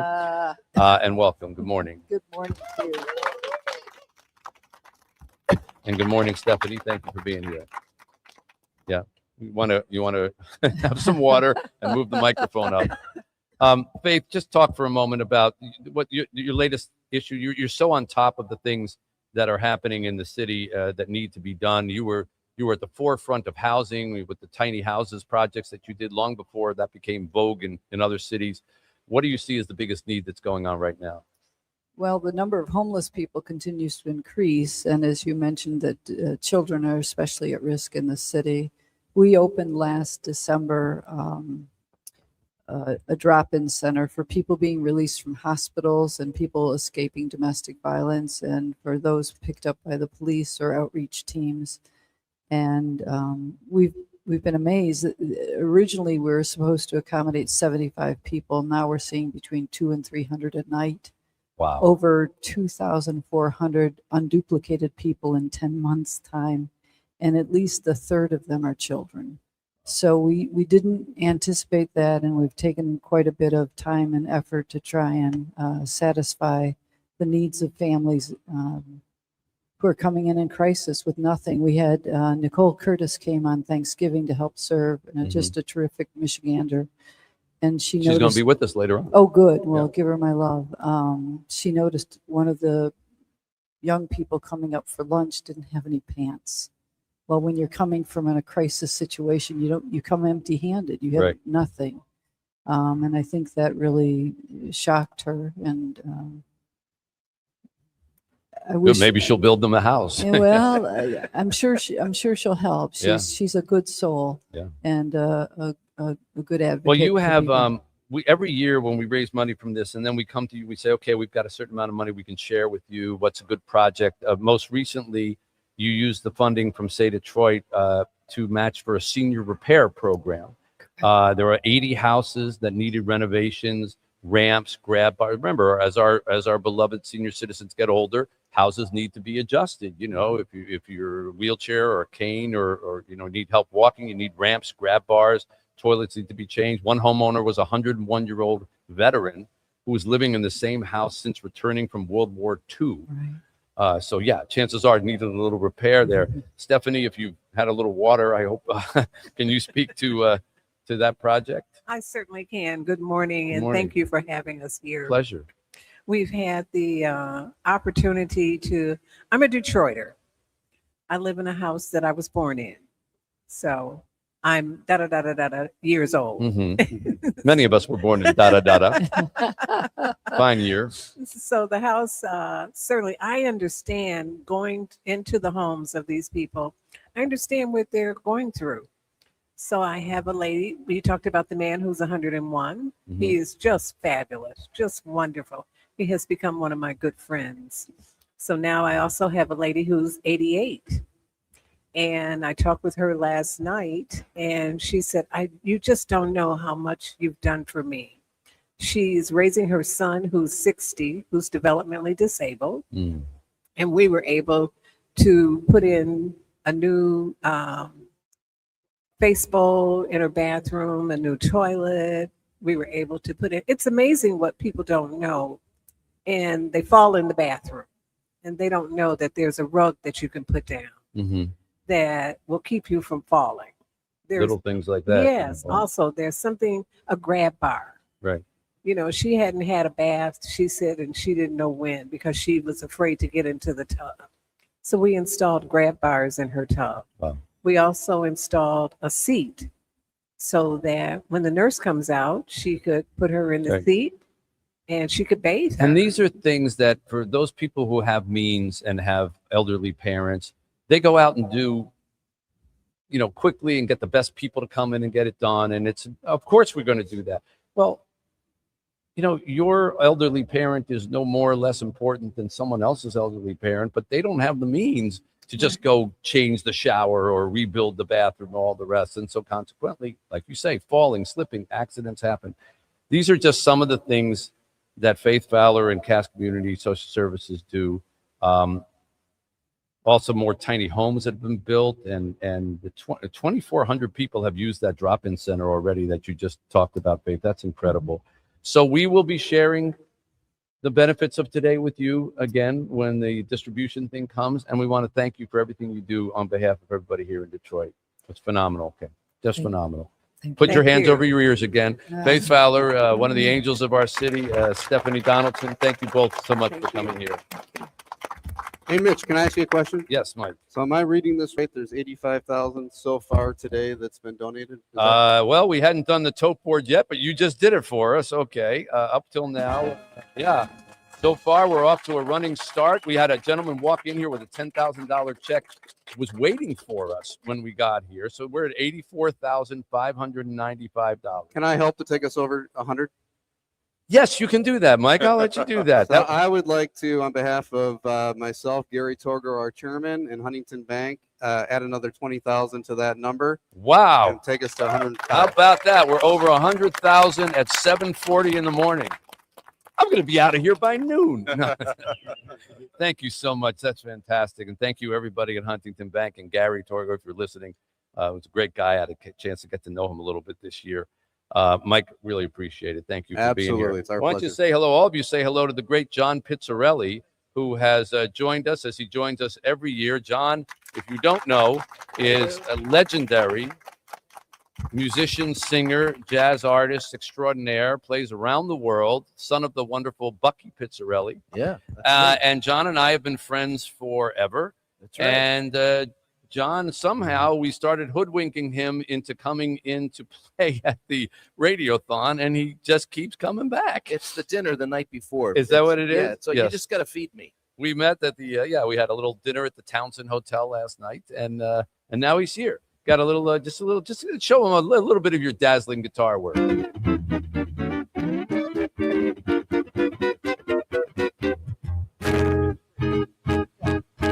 Yeah, John will be singing and writing little ditties for our various guests, which either embarrass them or encourage them into giving money. It's one or the other. We haven't figured that part out yet. So But it Tom works. But it Izzo works. is coming up in just a minute. I'm not sure what rhymes with Izzo, Oh, I got it. but you've got a second to get that done, and we will hear from him as well.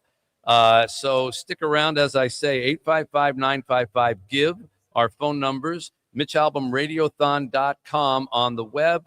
Tom Izzo, Hank Azaria, JB Bickerstaff, all coming up in the next half hour. Stay with us. WJR Traffic and Weather First. This report is sponsored by SuperSure. Do you own a small business? You need to hear this. A seismic shift is coming. It's time to get super sure. Not kind of sure, not pretty sure, not a little sure, but super sure. The seismic shift is coming. Super sure, coming soon. We have some good news on the area roadways right now. 75 southbound after Dixie Highway. That accident has cleared, as well as 75. What's up? How y'all doing today? Everybody good? Yes.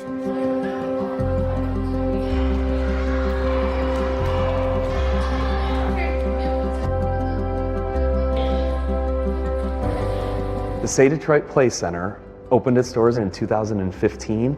One of the things that I'm most excited about is the expanded outreach that we'll have in our community. With this new expansion, we will be able to double the number of kids that come in on a daily basis.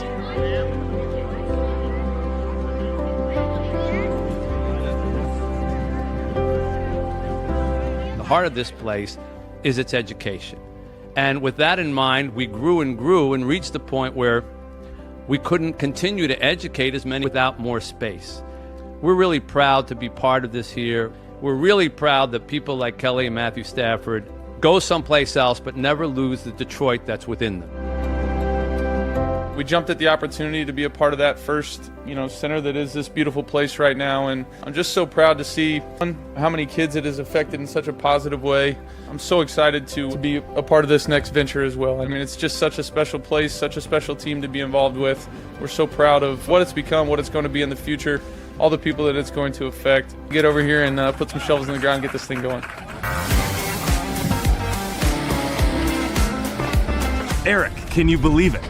Construction is happening on the Kelly and Matthew Stafford and Friends Educational Center. Folks are driving by and they saw the fences go up and they stop in and ask, well, when what's are we going on? See? When are we going to see some physical action? And here we are. Today's the day.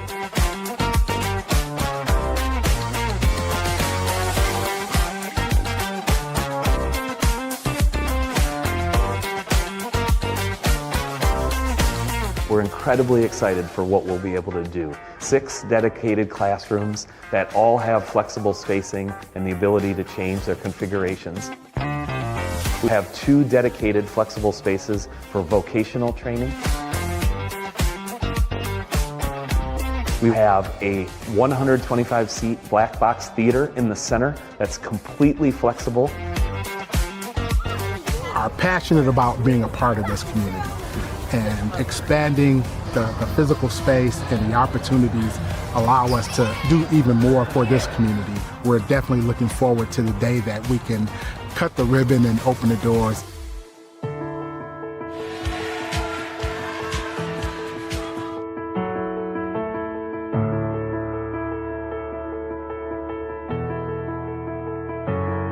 What we can do for the people around here, what we can do for the kids around here is an amazing thing and something that I'm really proud to be a part of.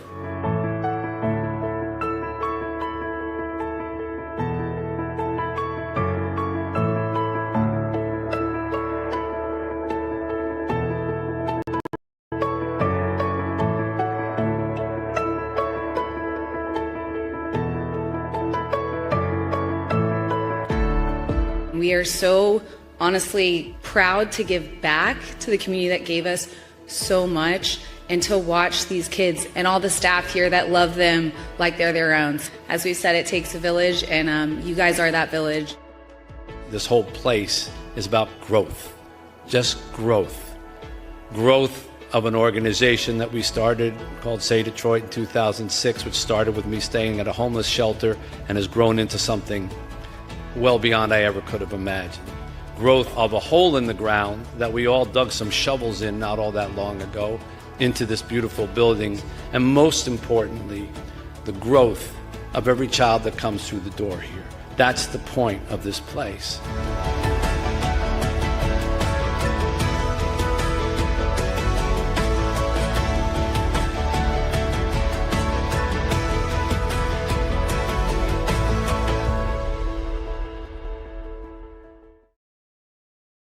Why?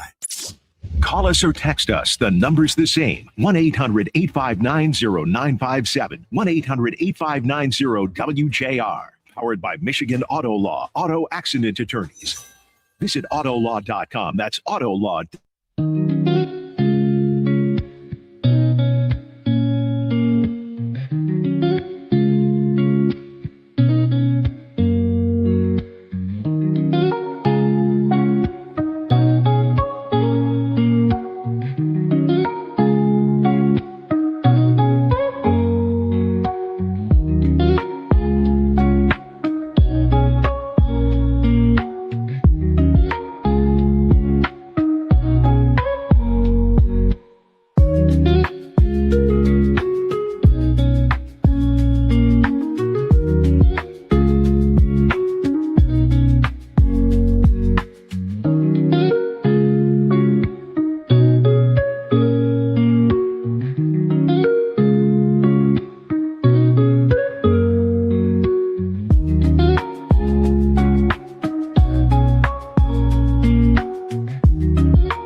14th annual Say Detroit Radiothon. 855-955-GIVE, 855-955-4483, or MitchAlbumRadiothon.com on the web. Let's say hello to Tom Izzo, coach of the Michigan State Spartans. Good morning, Tom Izzo. How you doing, Mitch? We're doing great. We're going to keep doing this Radiothon until we get you down here in person. So you should just keep eluding us, because that will continue to make me do this. Because every year we say, okay, Tom, you got to come down in person. And you always say, next year I'm going to be there in person. That was my Tom Izzo impression. And so we still haven't gotten it. So we're going to have to do one next year again to get you down here. But meanwhile, we thank you for joining us here on the phone. Well, look at it this way. First of all, I really would like to be down there. Second of all, I'm helping a lot of people because you keep doing it. So That's right. What you're doing is incredible. What I do is minor. So congratulations to you, seriously. Well, there are a lot of fans that would argue with what you do being minor. The team looks great this year, and you had a tough one against Duke, but you and I have talked about this many times. What you go through early in the season helps you late in the season when you really need it. Well, I think so. I was disappointed just because you have an opportunity to do something that's a little different than maybe the normal, and we have not fared very well here against them, to credit to them. But I thought it was a game that was in our hands, in our reach to win. And, we didn't do a good job. I didn't do a good job, and we got beat by a little. But it will help us in the long run. I really, really believe that. I think it'll we learned the little things still matter. Free throw cutouts, making a free throw, kind of prepping for the zone. A lot of things that I think I can take responsibility for too. So that'll be good. Listen, we are raising money to help the needy here in Detroit, as you know, and you spend so much time in Detroit recruiting and all that. I'm curious, was there a time in Tom Izzo's life where you needed help? Oh, yeah. I mean, there is in different ways, but I didn't come from any rich belongings, and I have a lot of relatives, both on my wife's side and my side, that struggle, and I'm not sure as much as some of the people in Detroit do, and that's why I'm so impressed by what you do. I think at the end of the day, it's not our accomplishments that we achieve individually. It's as Magic once said, great players play great, elite players make others better than they are. Well, I think that goes the same with people. And you're being an elite person because you're trying to help others be better than they are. And that's a hell of a statement. Well, as someone who goes into homes and recruits in Detroit, you see a lot of the poverty that we're talking about. I mean, we all know one of the great motivators to make great athletes is poverty, because it's an escape. It's a way out. Yep. And I'm sure you have walked into homes in Detroit and you've said, I cannot believe that, people are struggling like this. Anything in particular of some of your visits here that come to mind like that? Well, yeah, some of them are the number of people living in a very small house, and where they got enough food to feed everybody, and all the things you're talking about, how you keep the lights on. There's so many different things, and I think sometimes people maybe don't appreciate it because they don't go down there. You're down there. I've been down there. I think a lot of people that make rules, whether it's our government or whether it's the NCAA, people are making rules without going to the basement, as I call it, going down to where reality sets in. And I think if people saw reality, they'd have a better feeling to give. It's even like cancer. It seems like we don't do enough until it happens to us. So right. I wish people would listen to people like you who have done this year in, year out, make a big deal about it, put yourself out there.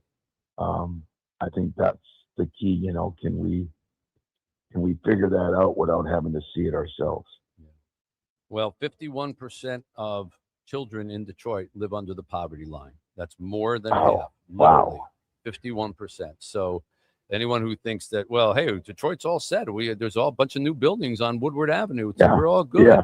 Yeah, that's great for Woodward Avenue. We're happy for that, but there's a lot more to Detroit than just Woodward Avenue, and you have called attention to it, and you help us with your presence. So thank you for that. And as you know, Tom Izzo, a tradition here, we have the great John Pizzarelli, our jazz guitar player from New York and a singer. And while it's a little early for songs, you're getting the first one for the day. So here's John's little thank you ditty. Go ahead, John Pizzarelli. There's a coach who's really great, tears it up at Michigan State, and we love him. Yes, we love him. Oh, Izzo is our hero. Do. He's a Spartan team man through and through. Yes, Izzo is our hero. Do. Scratchy voice and all, he is our glue. About that. You don't get that everywhere, Tom. You don't get that with ESPN's interviews.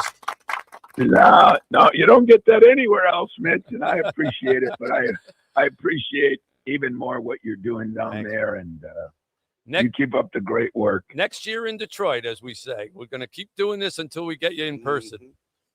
That's fair. All right, Mitch. Thanks a lot, guys. We got Good luck to you guys. Tom Izzo here. Do we have balls from Izzo? No. 760 WJR as we continue here. 855-955-GIVE, 855-955-4483 is the phone numbers. And we want to encourage you to go to MitchAlbumRadiothon.com.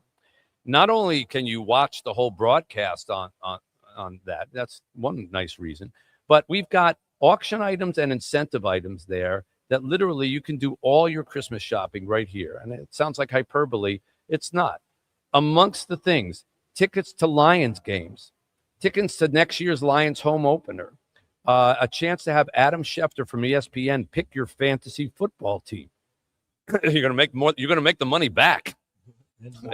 So, autographed baseballs from people like Colt Keith and AJ Hinch and Riley Green and other stars of the Tigers. Cade Cunningham signed jersey. A chance to have a book club Zoom meeting with me. If you've got a book club, I will attend your book club for a half an hour. Dylan Larkin threw in a meet and greet plus 4 tickets to a Red Wings game where you can meet him afterwards. Jared Goff signed football for us. Cat Williams tickets at Little Caesars Arena. Lucas Raymond signed Red Wings jersey. Lunch with Carmen Harlan and Bernie Smilovitz. Lunch with our crew on the Mitch Albom Show. Oakland Hills Country Club golfing opportunities. Chance to go to the Pistons in a luxury suite.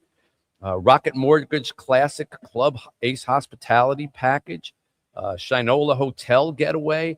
Go to a Tigers game with broadcast visits. Go to a Tigers game with J.K. Simmons. These are all things that you can bid on and much, much more. Guitars and rock and roll memorabilia. And then if you just would like to purchase things, we call these incentive items. You just buy them. You can get a signed football by Alex Angeloni for $250, an Alpino Detroit gift card for $200. Get you a $200 gift card. So, I mean, you're getting the meal.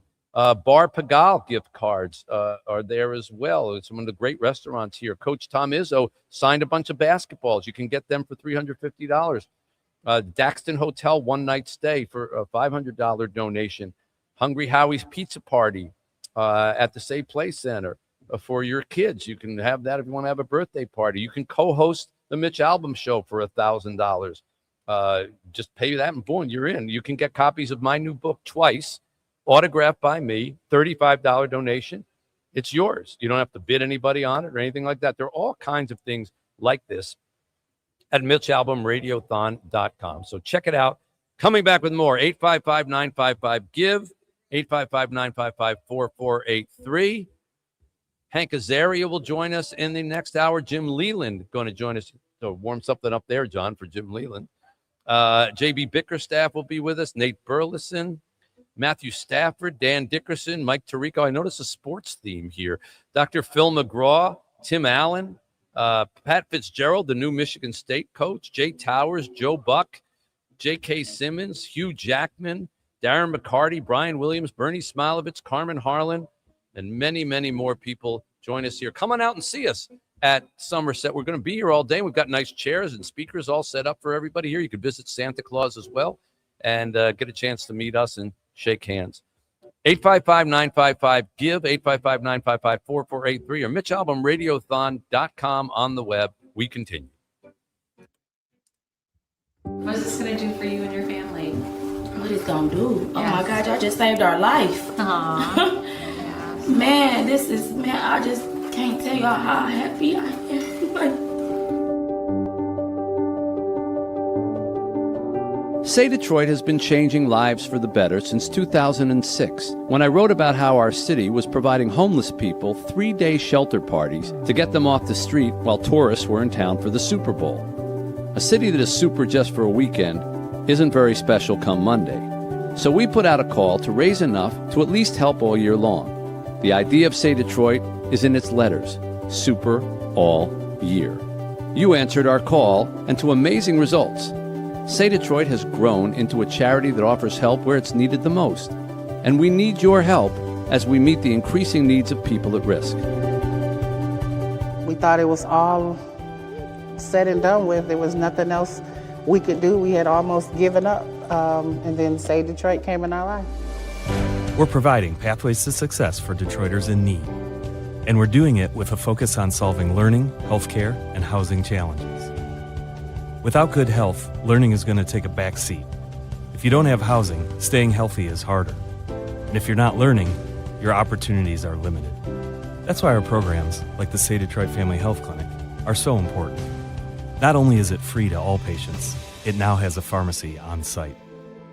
If this clinic did not exist, I would not be able to get the health care that I need because I don't have any insurance. And this is the only place that I know that I can go to and get excellent health care. It's been such a joy to see how far the clinic has come. We help move whole communities forward. And the base of that is always good health. The clinic is also now hosting Wellness Wednesdays, monthly support groups for women, and providing one-on-one coaching and resources for mothers during their baby's first year. A place like this is needed, especially in Detroit, because there are a lot of women and children that do not have medical care. And where would they go if they became sick? It's very important for us to think about how can we remove barriers to care so that people have real opportunities to be healthy. They are so kind, caring, and they totally wouldn't let me leave until after they had checked my breathing. Then she gave me a treatment and she made sure that I could not leave out of here until I was well. I don't know many places that would do it in that manner. The Say Detroit Play Center is about a lot more than play. It's really about learning. We partner with the city's top sports teams to turn an abandoned recreation center at Liberty Park into a first-rate after-school program where students have a safe place to study, play, and socialize. Every time I come here, it just feels like home. It brings me hope. The pandemic created a learning loss for many of our young people. We've helped them catch up, and we're partnering with local schools to keep kids in school. They work together to make kids learn here, so that's why I like coming here. I grew. And when they're at Say Play, students receive homework help, have access to wellness services, and are engaged in activities like sports, arts, music, dance, robotics, drum classes, and more. It means a lot to me because if I didn't have it, I wouldn't be able to do half the stuff that I'm doing now. And we'll be offering more to neighbors on the east side of Detroit with a new annex. The Kelly and Matthew Stafford and Friends Education Center will provide job training and opportunities for young people and adults. A diverse community thrives when its members learn to respect each other. That's why our Better Together program launched in 2020. Human beings connecting with other human beings. We bring law enforcement officials in plain clothes together, high school students, people with substance use disorders, and they would grill meals together, sit down and break bread without any labels. We have some other good friends here that I want them to share just a little bit more about themselves and what they do, and then we want to have a conversation about that. And so I'm gonna ask my good friend here if he would say just a little bit more about himself. I'm Tavan Hall. I'm a police officer for the city of Inkster. And I'm a cop too. And I Oh, turn you a myself, cop too? Yes, sir. And I turn myself around. He don't look like no cop. He don't look like no cop? Yeah, neither though, for real. Neither one of them. Once you connect with each other as human beings, you can begin to identify that we're struggling with some of the same trauma. We desire to be successful. We all desire to raise a family and have a good family life. A good family life requires clean, affordable housing and safe neighborhoods. Our Working Homes, Working Families program puts families without a decent place to live into refurbished homes that are previously donated or. After getting our home, their grades went up.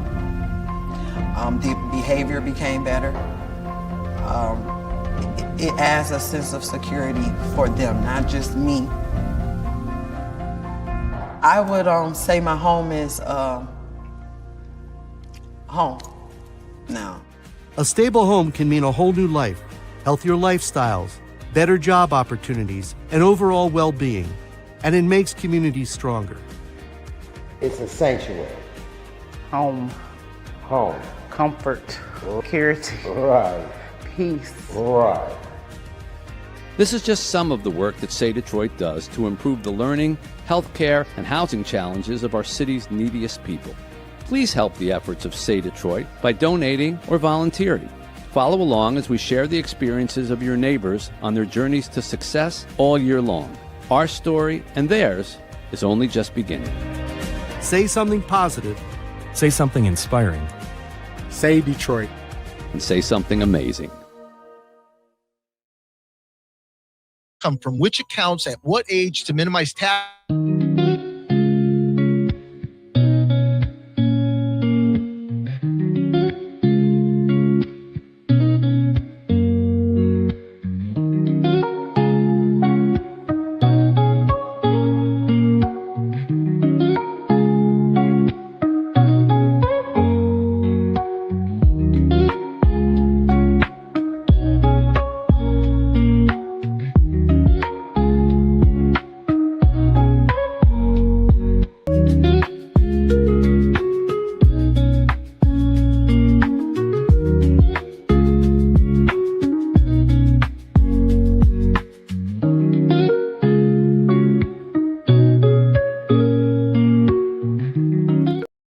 Or donate online to SA Metro Detroit.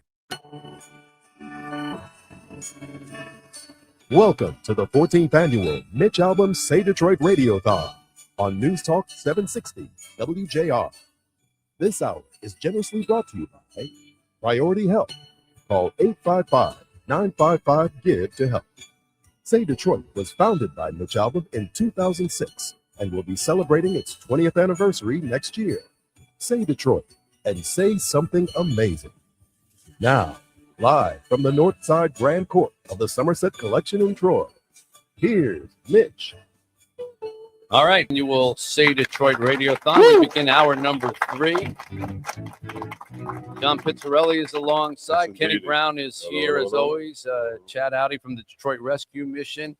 Craig Gass sits down with us. The great Craig Gass, comedian from Parts Unknown. Hello, Craig. That's a perfect description. Parts unknown. Yes. Glad to have you here. And Craig will be sitting in with us for the course of a couple hours here.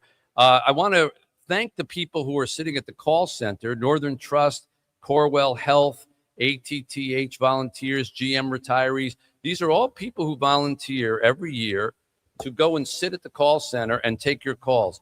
Do not leave them idle. No. All right? They didn't volunteer to just sit there and drink coffee. So please make a call whenever you want to donate. And by the way, there's no such thing as a small donation.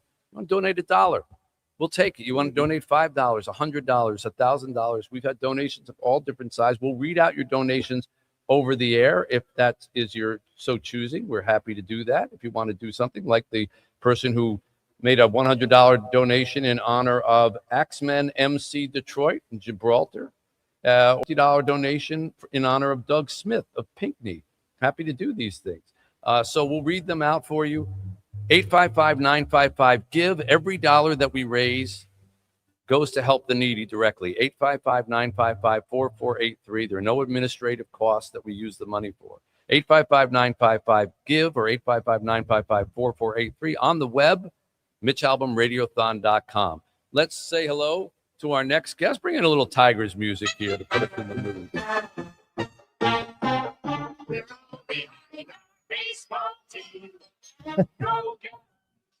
Hey, it still works. It's 1,000 years old, but it still works. Jim Leland, former manager of the Tigers and Hall of Famer, on the line with us. Good morning, Jim. Hey, Mitch, how you doing? We're doing great. We're off to a $100,000 mark, and the coffee's barely gotten cold. So we're on our way to raising money to help the needy here in Detroit. Oh, that's great. You are a huge part of Detroit lore and beloved, even though you're no longer managing, but you're still a big part of the Tigers. I got to ask you before we talk about our causes here, when you were managing, if you went through a situation like the Tigers are dealing with now with Tarek Skubal, where he's your best pitcher by far, he's the best pitcher in baseball, and yet you're not sure if you're going to be able to keep him or not. What kind of tension and pressure? What's that like for the manager as well as the other players, wondering if the guy's going to be part of your future long term or going to be gone any day? Well, I think you leave that up to ownership. You're the manager of the team, and your job is to manage the players that you're given. Bonds left our free agency in Pittsburgh. We knew we couldn't keep him. People wondered if we were going to be able to keep him. We were not able to. Nobody knows what's going to happen in the Skubal situation. Everybody loves Skubal, obviously, probably the best pitcher in baseball right now. But I think, standpoint, you kind of stay out of that from a contract situation. Certainly, Scott Harris would love to have Skubal. A.J. Hinch would love to have him. But you just have to let that play out with ownership and make a good decision at the time. And you can't really worry about that. You got to just continue to move on. And, at some point you'll find out exactly how that's going to work out. So I think it's best not to get too excited. And it's hard not to talk about it right now because the media is talking about it each and every day. Are we going to keep Skubal? Is he going to be gone? So it's hard not to pay attention to it. But I think from a manager's standpoint, you just have to wait and see how that plays out and manage the players you're given. From a baseball observer's standpoint, not the manager now, because you're not currently the manager, are you of the frame of mind, just pay the guys whatever they want when you got a great player, keep them? Well, I think you have to be careful of that. Like I said, that's never been my line of business, working on contract situation. So there's so many things that go on behind the scenes, like with ownership and Scott and that I wouldn't have any, I wouldn't really know much about that. So certainly everybody would love to keep a superstar player, but there is a bottom to the well. Yeah, there is a bottom to the well. That's a good expression. They found it out, and we may be finding it out here in Detroit. Although I don't think it's great for baseball that every great player ends up on the LA Dodgers. Do you? No, well, the Dodgers have gone out, and of course they've had a lot of money to spend, and to their credit, they've spent it very well. The pockets are real deep. But what's amazing is in Game 7 of the World Series this year, the Dodgers pitched over $1 billion worth of pitchers in Game 7 alone. Oh my God! Yeah, they should never throw a ball. No. $1 billion worth of pitching. Wow. Well, we are here today raising money for needy Detroiters. And just before we let you go, a word about what makes Detroit so special and the way that it takes care of its own. We cited some statistics, sad statistics, that show that Detroit is still the poorest major city in the United States, of cities over 500,000 people. And 51% of our children live under the poverty line. And yet we also are the most giving of cities and regions, because we rally and help dollars last year in a single day to help needy Detroiters at this Radiothon. And we're going to try to break that again.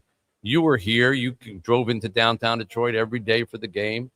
Talk about why you think that is. Well, I think it was tough downtown, obviously, when I was there. But I think what you guys are doing is absolutely unbelievable. This is, it's sad when the kids don't have enough to eat or kids don't have a Christmas present, and I think that's why what you guys are doing is absolutely unbelievable. And I know Detroit is a giving and a caring town, and it's just something that we just have to continue to try to help and continue to try to make things better. You can't save everybody, probably, to be honest with you, but this is the time of year certainly where you want every kid to wake up on Christmas with a smile on his face as before. So it's just fantastic, and I just hope that things work out because Detroit is an absolute wonderful, wonderful place. Before we let you go, Jim, we have a tradition here. John Pizzarelli, the famous jazz guitar player and singer, creates little ditties of thank you songs for some of the guests who've come on like yourself. And knowing how much you love music, because I have teased you on stage with me before where you sang a stylistics number and blew everybody away, John's got a little musical thank you. Here we go. Only you spent all of your life in baseball. Led 3 different teams to the fall. Say, Detroit must say how you make our every day. Oh, Jim, it's true. You make us feel brand new. We thank you, Jim, it's true. You make us feel brand new. All right, now, go ahead and top that, Jim. That's pretty good. That's pretty good, and I certainly appreciate that. I should have taken it up an octave. Yeah. It's too early in the morning to ask Jim to sing because I know morning voices, but at some point we'll get him to do it again. God bless you, Jim. Thank you for always caring about Detroit. Thank you guys, and thanks for all you're doing. Jim Leland, ladies and gentlemen. Huge part of the lore of Detroit. 855-955-GIVE. Yeah, you might want to take that up an octave next time. 855-955-GIVE. Our phone numbers, 855-955-4483. Callers, our call center people are standing by to take your call. Please make your donation. If you'd like us to read it out over the air, just say so, and we'll get to that. Just be patient with us. Okay, alongside us now, we have with us Krista Klein, who is the Vice President of Client Experience, Priority Health, and Rosalind Slade, Senior Community Relations Specialist with Priority Health. I understand that you are a new partner with us this year. So, Krista, thank you for joining the team. Absolutely. It's an honor to be here. Good morning. What made you decide to join up with us? Hey, well, Priority Health is very dedicated from a health plan perspective. We're focused and we are in Michigan. So all of our team members, it's really personal for them to give back to the community. This is where we live, we work, and we play. You've got a Doing Good in the Community program?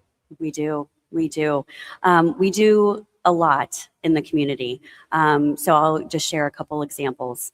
One, we do about 192 sponsored events throughout the state of Michigan, many in Detroit. We recently did the Detroit Free Press Mids, which is encouraging kiddos to be active and make that a lifelong journey. Also gets them out of the house. It does, right? They got to get kid, that. Go run 26 miles. Dad needs to mow the lawn. That's right. They need to get that energy out, right? And it also makes them healthier in the same vein. We're also really focused on mental health. So I think one of my favorite programs that Priority Health is called Priority Pups. And so we put emotional support dogs in Michigan schools. Yeah. Wonderful. Yeah. And Rosalind, you're in community relations. Tell us about your dedication to this. Yeah, so I lead strategy and sponsorship executions in Southeast Michigan. And as Krista said, we led 192 events across the state of Michigan and 177 Detroit area. 192 events? Yes, not alone. That's literally like one every other day.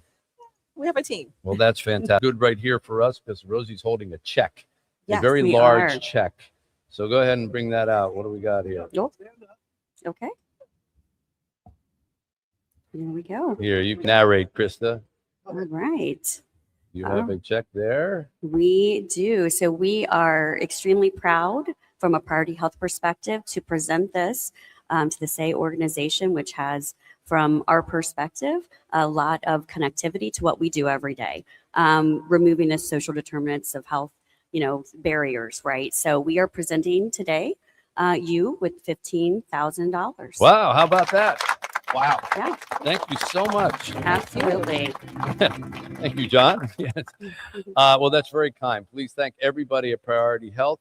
Krista Klein, Rosalind Slade, thank you for being here. God bless you both at a $15,000 donation. You can make a donation. It doesn't need to be $15,000, folks. It can be $15. Whatever you want to contribute, 855-955-GIVE. Every cent that we was directly to help the needy here in Detroit. 855-955-4483, 855-955-GIVE. Back with more here on 760 WJR. Mitch Albom, Radiothon.com on the web. WJR traffic and weather first. This is always an awesome day for us and a beautiful day for a new family here. I am happy to provide you with the keys.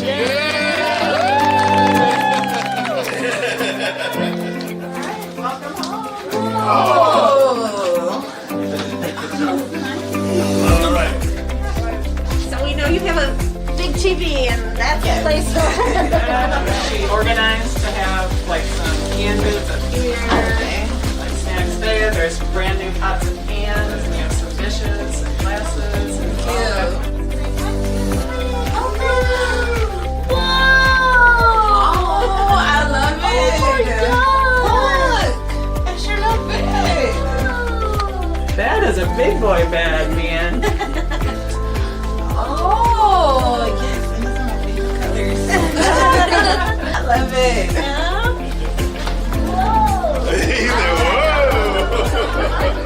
Here's your playroom, huh?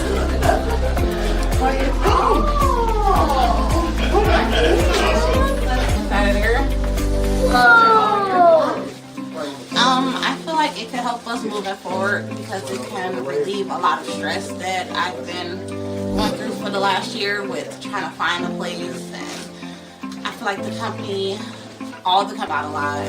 Thank you, Say Detroit. Guarantee. We've served Southeast Michigan since 2006. This is our time. If you work in this space around in underserved communities, you know that is a time for us to really put our feet down and do something about what we see.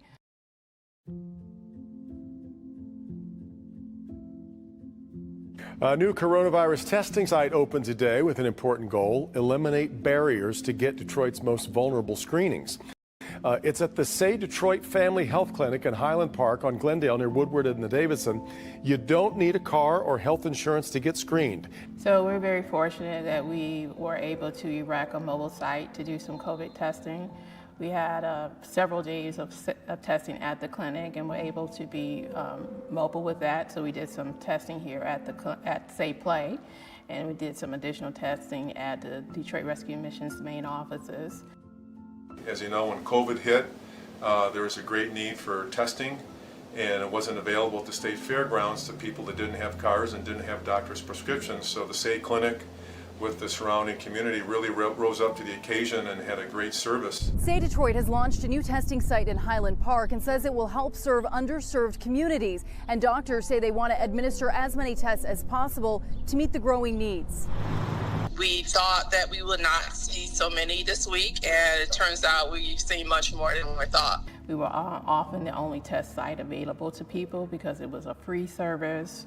We didn't ask for an appointment. You didn't need any insurance. So it was very convenient for that community, and that was an important piece of our outreach. There's only so much any individual can do, and being part of a collaborative effort where everyone cares, everyone's passionate is incredible. And again, this is how you get stuff done in Detroit. This is what makes Detroit great. Mitch Albom founded Say Detroit in 2006. Now, every week he's been posting new chapters to his series called Human Touch. All the proceeds will go to running this free testing facility. What made you decide to do this, Mitch? I wanted to help out my city, Anthony. Detroit is the hardest hit city after New York. We've got first responders that are that are dying. We've got hospitals that are overrun. And, I thought, well, this is what I do for a living. I sell books. So let me write a work of fiction. It's not a big full book, but it'll be a work of fiction. And let me offer it for free and see if I can get people around the world. I'm blessed to have readers from all over to help donate and help our city out. So moving forward, we're going to look at opportunities to continue our testing efforts as we see the numbers rise. And we're going to look at opportunities to do something with the vaccine once we have something approved. For a lot of our communities, this is going to be their only opportunity. And so we want to make sure that we're ready to serve the community in the best way possible around COVID-19. It's very important for us to think about how can we remove barriers to care so that people have real opportunities to be healthy. And so that's our mission moving forward.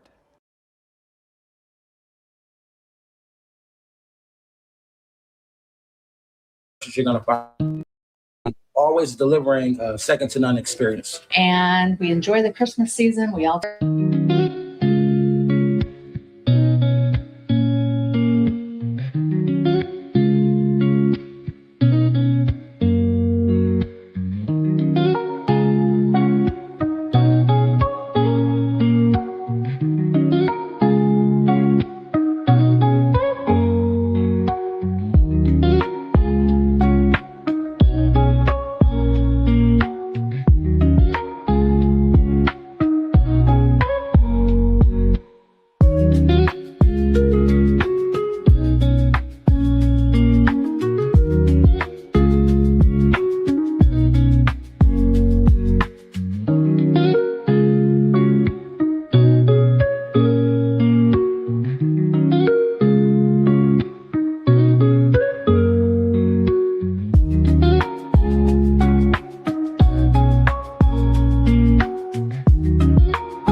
All right, back here at the 14th annual Say Detroit Radiothon. We're off and running. We broke the $100,000 mark earlier in the 7 o'clock hour, and you can help us achieve our goal of reaching the $2.2 million we raised in a single day last year, all of which goes to help the neediest citizens in our own backyard. 855-955-GIVE, 855-955-4483, or MitchAlbumRadiothon.com. Craig Gass, the wonderful comedian from Parts Unknown, sits with us again.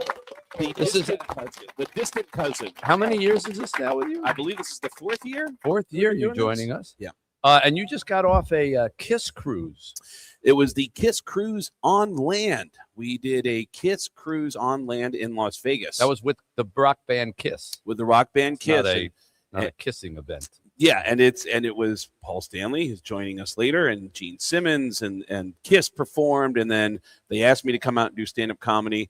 I did 2 performances, and the first one I did, I know this incredible artist who has these prosthetic masks that look just like the person. It's like you put on the mask. Like Mission Impossible stuff. Exactly. Yeah. And he made a Gene Simmons mask for me, and my first performance, I went out as Gene Simmons and apologized to the crowd for them investing all of their life savings in the KISS. It got a mixed reaction. How did that sound? Well, to go out and say, I know you could have had a 30-year mortgage by now, but instead you have 20 KISS lunchboxes and a KISS casket. My apologies. And while I find that funny, something tells me that the people who paid for a KISS cruise on land did not find that all that funny. It did have a mixed reaction. And by the way, if you're at home and you want to learn how to do a Gene Simmons impression, I'm telling you, it's very easy. You just listen to Benjamin Netanyahu It's the same voice. Hi, this is Benjamin Netanyahu from KISS. It's the same thing. It's the exact same voice.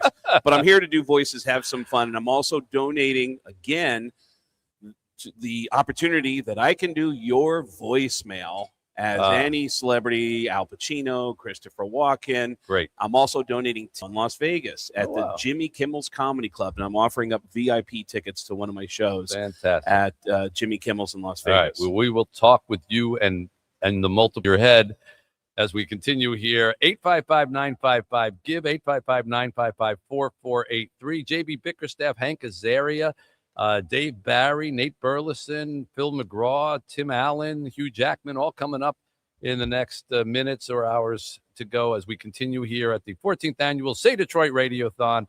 MitchAlbumRadiothon.com on the web. Please call, please give. Do you have 3 ex-wives and your current trophy wife? And now, a Say Detroit Radiothon Rewind. I'm going to give up 2 years worth of work. No, I'm not burning a manuscript. It took 2 years to grow this facial hair that has had mixed results. People say, oh, we like it. Other people say, oh, God, get that off your face. It's never completed. Honestly, the mustache has never met the what do you call this, the goatee. It's got this little line on the side that barely gets there. But I said I was going to shave it off, and my wife, in her wisdom, said, don't shave it off for nothing. Shave it off for charity. And so today, I will do it. All right, Mitch, do you have any last words for your beard before it goes? Just bye-bye. It's been itchy, it's been annoying, and it never was satisfying. So I'm going to let it go.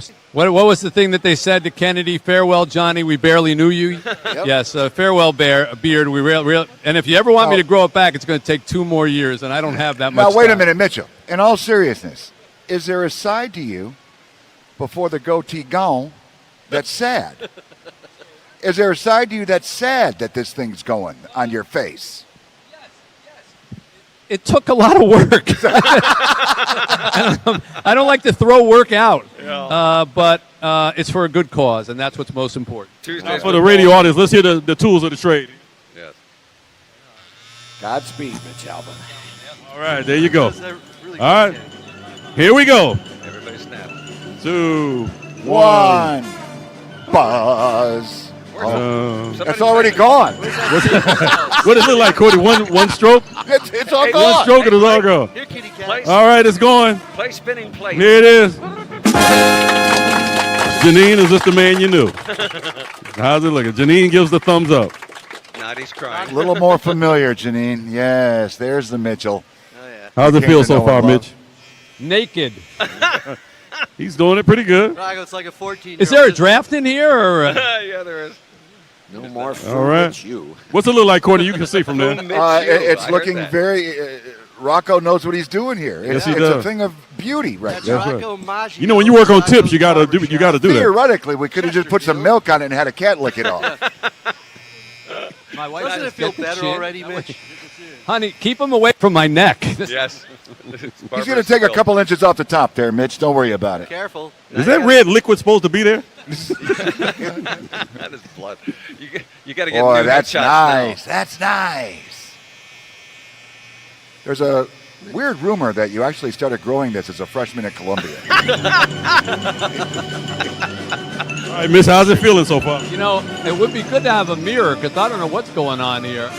Please tell me You are barefaced, Mitch. You are just barefaced. That's it. Courtney, from the viewers' post here, what are we seeing? It's done. Is it gone? It's done. Well, it's gone? Yeah, but It's- now, Oh, my God. Who is that person? Well, we're not finished okay. yet. This is all right. We're It's not gone. finished yet. $30,000 to charity, and it's gone. And my wife is happy. You're good, honey? Okay. Rocco, thank you for. Oh, there's more? Oh, my God, yeah. Mitch. Okay. Oh, this is This is the straight edge. That was the first Can you hold the chair? rung. Here comes the lady shit. There you go. Oh my gosh! What's this thing? Is there a hot It's like the towel sander. involved? Somebody give the man a hot towel. Nothing. Okay. Rocco's got everything. Coming to feel it on the mustache. It's a professional barber here. Self-contained. That's Rocco Maggio, Chester. Rocco, what would this have cost me if I had to come? $30,000. You? Yeah. $30,000. What do you think? Oh, now we're coming with the stuff here. Oh, yeah. There you go. Interesting dynamic here. Did you sign that release before we started this? Rocco goes in dry. Rocco, and this is now a three-part it's exercise. It takes a lot of work. There's not much there, but it's thick. The closer you shake. Take it off. Now you're applying the lather. Is this the final? Yes, it's about to go down. Excuse me? Are you using a butter knife or an actual razor on this coming? Wait, here comes A box cutter, actually. Rocco, hey Rocco, we might as well book you for 3 years from now to do it again. Here comes Santa Claus on the Norelco. There's not much there, he said. Story of my life. Now this is where you right here where you dictate real barbers from barber with the straight razor. Why is it Okay, I'm gonna move away because I don't want to make a mistake. I'm nervous. Do not wiggle. I'll hold it down for you. Oh, this is like, yeah. This has all the potential of turning out to be a bad Western. Yes. Don't laugh. The last hour will be by somebody else, so Mitch will be feeling real good. Rocco knows what he's doing, though. Right now, he's using the straight razor. I don't want to say anything while he's on the straight razor on you, but I'm watching this go. Steve, you take over the play-by-play because I don't want to. That is a good old-fashioned straight razor. Yeah. These are the real barbers, though. Oh, yeah. Yeah. You got to know what you're doing because. You go in and. Brought to you by Priority Health. Call 855-955-GIVE to help. Say Detroit and say something amazing. Now, here's Mitch. All right, we got Somerset Collection in the North Port, 14th annual Say Detroit Radiothon, as we continue to raise money for the neediest citizens here in Detroit through all the charities of Say Detroit. 100% of what you give goes to help the needy. The administrative costs are taken care of privately. Kenny Brown, my partner in crime for the last, do you know that we're going on 30 years? No, we're not talking about that. Yes, okay. I know. Did you think we'd be doing this 14th? I didn't think we'd be doing it 30 days. Yeah, the first one. I remember the first show. There was 30 minutes was in question at one point. Are we canceled yet? But we've been doing radiothons for almost a year now. Thank you to WJR for granting us that. And many guests joining us throughout the day. Hank Azaria going to join us in a couple minutes. Right now, let's say hi to the coach of the Detroit Pistons. Division leading first place Detroit Pistons, yes, JB Bickerstaff. Hey, JB. Hey, Mitch. How you guys doing? Hey, Kenny. You guys doing? Hello. Yeah, we're doing great. Yes, indeed. We're doing great. You're doing great. I mean, I know that you always say, well, we have high hopes at the beginning of every season. Did you really expect to be like 19-5 or anything like that? I forget what the record is, but it's close to that. Yeah. First, before we get into that, I just want to say thank you for you guys doing this, right, and putting it on and raising money for our community. I think it's an amazing thing that you guys are doing.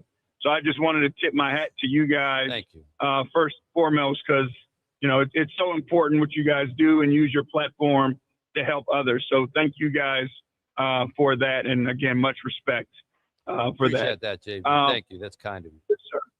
No problem. And then, yeah, I mean, you know, you go into the season and, you know, you're always trying to figure out what you have and then how it translates, right? Because you know you took a step last year, you know you made progress, and then you go into training camp and you watch your guys compete, but they're competing against each other. So now it's like your best units aren't always together. You're still trying to figure out, you know, your combinations. And when we were in training camp, you know, as a coaching staff, we just realized how deep our team was and how many guys could compete, you know, against one another. And we knew because of, you know, where we finished last year that we could compete at a high level. You know, I don't think you ever go into a season with a number on your mind or a position on your mind. But we had confidence that if our guys, you know, played to our standard and played well enough, that we'd be competitive. And then, you know, I think we found out some things about ourselves in fourth quarters in particular, and especially when it's winning time. Well, you're 19-5, but you say, how do you motivate a team that's 19-5?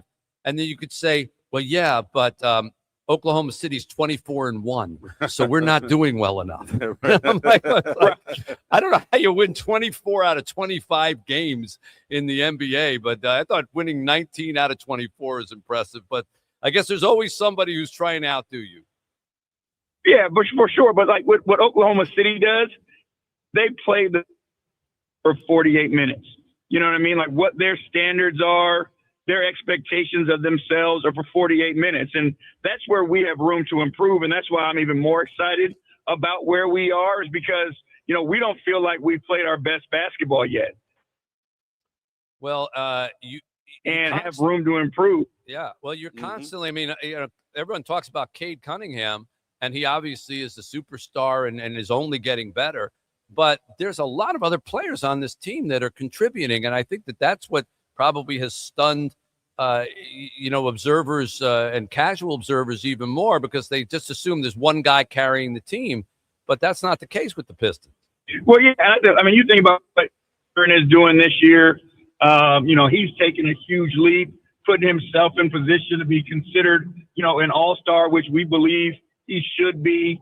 You know, we got guys like Isaiah Stewart, what he's doing defensively and how versatile he is.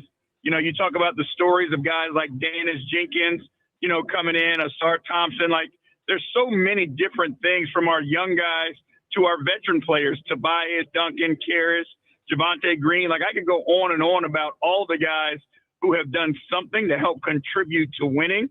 And that's why still playing a 12-man rotation, is because we believe we have so many guys that can help us win.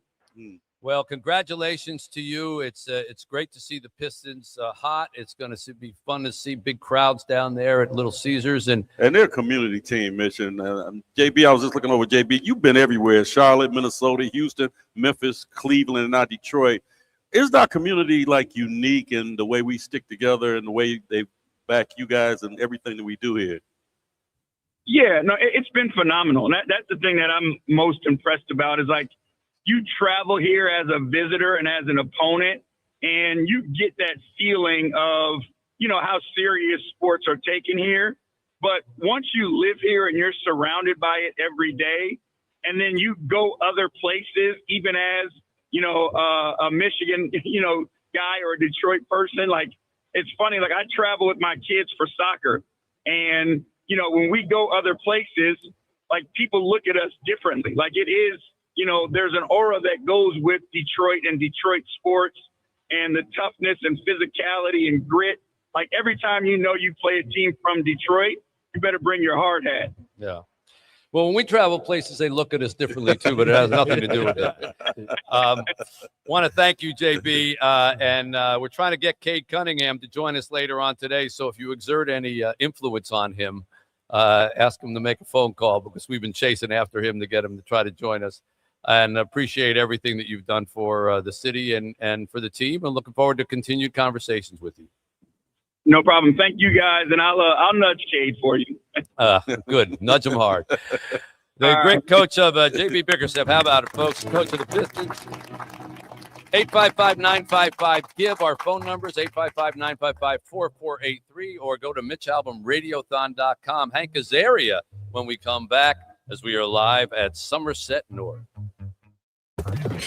WJR Traffic and Weather First. This report is sponsored by SuperSure. Do you own a small business? You need to hear this. A seismic shift is coming. It's time to get super sure. Not kind of sure, not pretty sure, not a little sure, but super sure. The seismic shift is coming. Super sure. It's another beautiful day at Save Play. Going to pick up the kids. Have a great day. Welcome to the Say Detroit Play Center. My name is Eric Reed, and I have the pleasure of serving as the executive director. And let's meet our students who are about to come in off of our buses. What's up? How y'all doing today? Everybody good? Yes. How's school today? Good. All right, good. Good to see y'all. Good afternoon. Good afternoon. How was school? It was so good. Yeah, I like to hear that. What's up, big fella? Y'all doing good? Yeah. Good afternoon. I got the highest grade in the class. Oh, sweet. Hey, how was school? Awesome. Good. Y'all doing all right? How was school? Good. Huh? Good.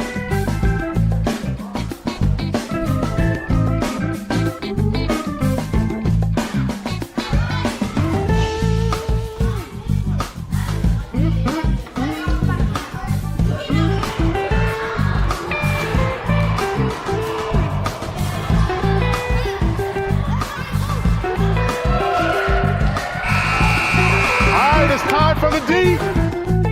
Our students have eaten, they played, Now it's time to learn. We are entering the Deep. The Deep is our education center. It's named the Deep because it used to be a swimming pool. The Deep is where our young people come mandatory Monday through Thursday to spend at least an hour and 15 minutes on a variety of academic enrichment activities. Our students are separated by grade. Our 3rd through 5th graders are on one side and our 6th through 12th graders are on the other side. Our young people are in for literacy with the help of our staff. The students can get the individual attention that they need. This is our reading table. One of our certified teachers who's actually providing some reading enhancement activities to a group of our students who are struggling just a little bit with where they are in terms of reading and comprehension. Having the reading table has been a valuable addition to the Deep. Cubicles are set up for our students to have some individual space to either work on their own or to work one-on-one with our staff. One of the things that we're blessed with is to have a number of volunteers that come in and support the work that we do here. And I have with me now Mr. Malcolm McCants. Malcolm is the Director of Education, and he oversees all the activities in the Deep. We offer breakout sessions in STEAM, creative writing, and reading. So we've identified almost 10 students that are reading well below their grade level, and what we're doing is giving them 1 hour of instructional time Monday through Thursday here for free at the center. So our goal is to have them reading at least 1 grade higher than where they are now by the end of the school year. We've got some students that are getting some homework assistance from Miss Diane, who is a retired certified teacher. So whatever our students need, we want to make that available. Now let's go and look at some of the activities and the electives that are available to our students here 5 days a week.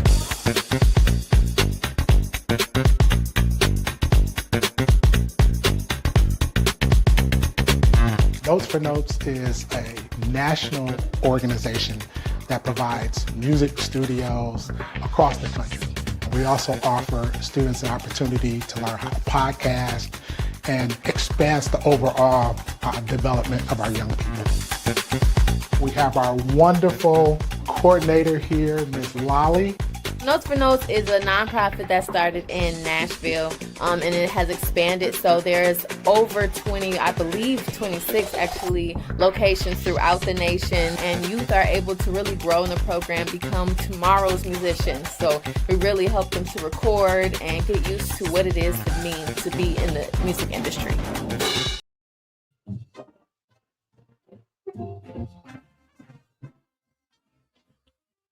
All right, back here on 760 WDR, the 14th annual Say Detroit Radiothon to help needy Detroiters. We are on our way, finishing up our 3rd hour already. Already?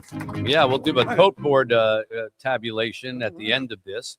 I want to welcome our next guest, who is a longtime friend of mine, cursed with the resume note that he once played me in a movie, Tuesdays with Maury, but did get an Emmy for that. Hank Azaria, of course, is the voice of many, many characters on The Simpsons, has done many movies and many different characters. My personal favorite is Brockmeyer, the ill-fated baseball announcer. Here's a little clip of that talent. Don't do headphones. Can't stand the sound of my own voice. Really? No headphone can capture the complex bourbon and butter flavor of my actual timber. Some might call that ball Istanbul, but I call it Constantinople.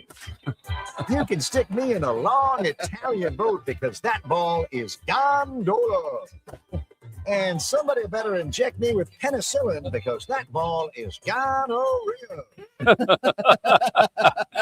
Here's Hank Azaria on the 14th annual Say Detroit Radiothon. Hello, Hank. Hello, Mitch Album. You know, Brockmeyer is available on Netflix now, finally, just last week. Good. So maybe more than you and I can actually see it now. So for a long time, I had to actually call Hank and say, how can I find your show?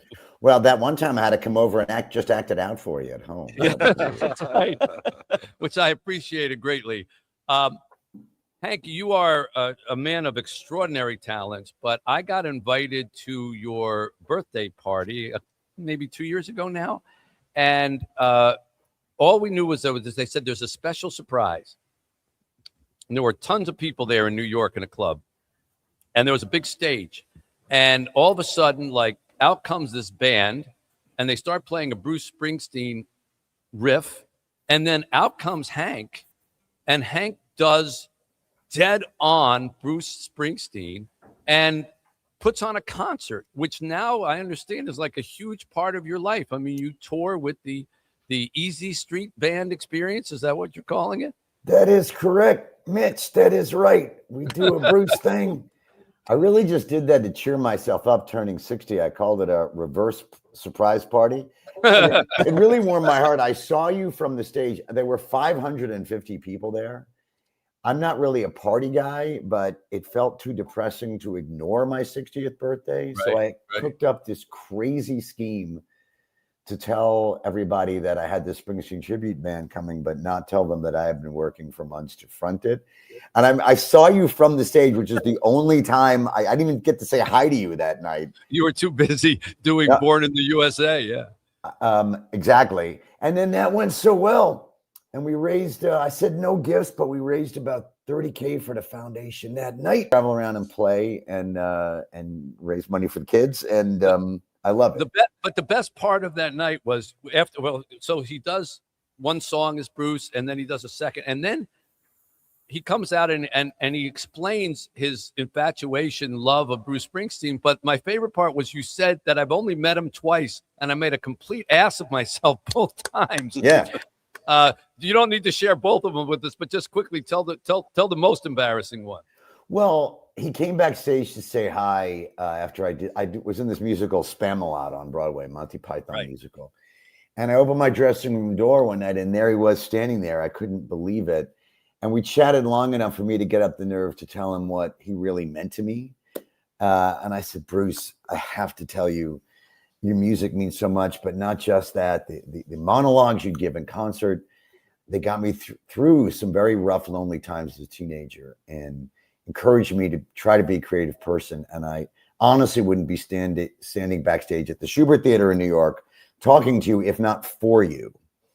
That is what I said, but that is not how I said it, Mitch. It came out like this. Bruce, I love your music. The teenager, I was lonely.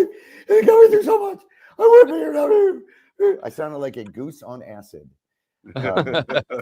And he said, he gave me a kind of a fatherly pat on the shoulder and went, "That's great. Thanks a lot. That's a lot." Here is a little of Hank Azaria in the Easy Street Band thing. Listen to this. A friend was a big baseball player back in high school. He could throw that speedball fire, make you look like a fool boy. So the other night, this roadside bar, he was walking out. We went back inside, sat down. That is pretty damn good. Yeah, it's amazing. All he kept talking about before he takes. Yeah. That's pretty good, Hank. And it helps to have a kick-ass band behind you too. Band's amazing. They're all professional musicians. They're So all are you like, is this actively touring around? Is this like take up like a good part of your life? Is it replacing acting or? We play about twice a month. I definitely prefer it to acting these days because it's a lot more fun. And I was just going through our list as I was waiting to come on the air with you here. We got about 12 gigs coming up over the next 6 months. We play like twice a month. We'll be in Aspen and Crested Butte over the holidays. I'll be at Sony Theater in New York on January 11th. If you're in Ever town. coming near Detroit? We'll be in Elgin, Illinois on March 28th. I'll be in Milwaukee at the Summerfest. Milwaukee, about 10 hours from here. It's close to being in Alaska. That's right around the corner. I'll let you know if we get near Detroit. You'll be in Calgary anytime soon. I mean, I guess we could drive from here. I'll be in Jakarta in September. Chicago's not bad. Before we let you go, John Pizzarelli is here. Craig Gass is here. All want to say hi. Love these guys. By the way, and, my Bruce has gotten better since then. I'm obsessed with perfecting this impression. Well, it was pretty good what we heard. Yeah, no, it's better now. Trust me. But anyway, go ahead. Here is John Pizzarelli's little thank you ditty for you. What do you got, John? I picked a Springsteen song for him. He does a million voices. He's brilliant on prime time. Chef Wiggum, Book Guy Mo, all of them really fine. Quiz Show Heat and the Birdcage 2, Smurf 1 and yet Smurf 2. What's that word? Practicing Tuesdays with Maury, it's true. Brockmire now on Netflix explodes into the area. We're glad you're here to be with us. Hank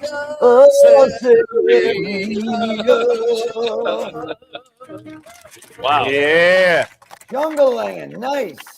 That's a deep cut. That It's was hard my to get this favorite much song. musical talent rolled into 8:55 in the morning, I have to tell you. Hank, before we let you go, can you throw something on our auction pile here? Maybe, I don't know, since you do all those voices, would you do a few answering machines for people? Absolutely. Just, whoever bids on this and wins or whatever it is, whoever puts in whatever, I will do a personalized, I'll do it as Mo. I'll do it as Chief Wiggum. I'll do it as Snake. Do it as I'll do it Bruce. as Brockmire. I'll do it as Bruce. I'll do it as Bruce. Yeah. Whatever you want. Yeah. All right. Fantastic. That Bruce is so good. Yeah. Thank you, Hank, for being a friend all these years. Thanks for Thank you, supporting man. us. It's really good to see you. Let me know when you're in New York next, please. I will let you know. All right. And I want to see Hank, though, not Bruce. You'll get me, I promise. Okay. You get both. You get both. Okay. Hank Azaria, everybody. Let's give him a hand. Thank you for joining us, supporting Stay Detroit. It's 760 WJR, 855-955-GIVE, 855-955-4483, or MitchAlbumRadiothon.com. Has inflation made you think twice about replacing your windows, roof, or siding? You're not alone. 43% of home...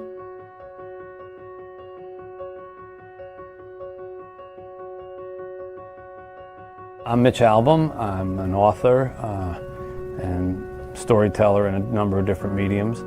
I see there was a lot of talented young people who weren't getting opportunities. Maybe I could help them. And the first thing I did was create this sort of dream fund, which was basically just a small scholarship fund to help kids take some summer programs who wouldn't otherwise have the opportunity. And it ultimately has led to sort of a steroided version of that, where we now have something called the Dream Scholars, where instead of it being for a summer class or a semester here or there, we actually present full 4-year scholarships to matriculated students to study the arts, kids who wouldn't otherwise have a chance. And it's in its infancy, but we already have a half a dozen beneficiaries of it, and we hope to grow it even more.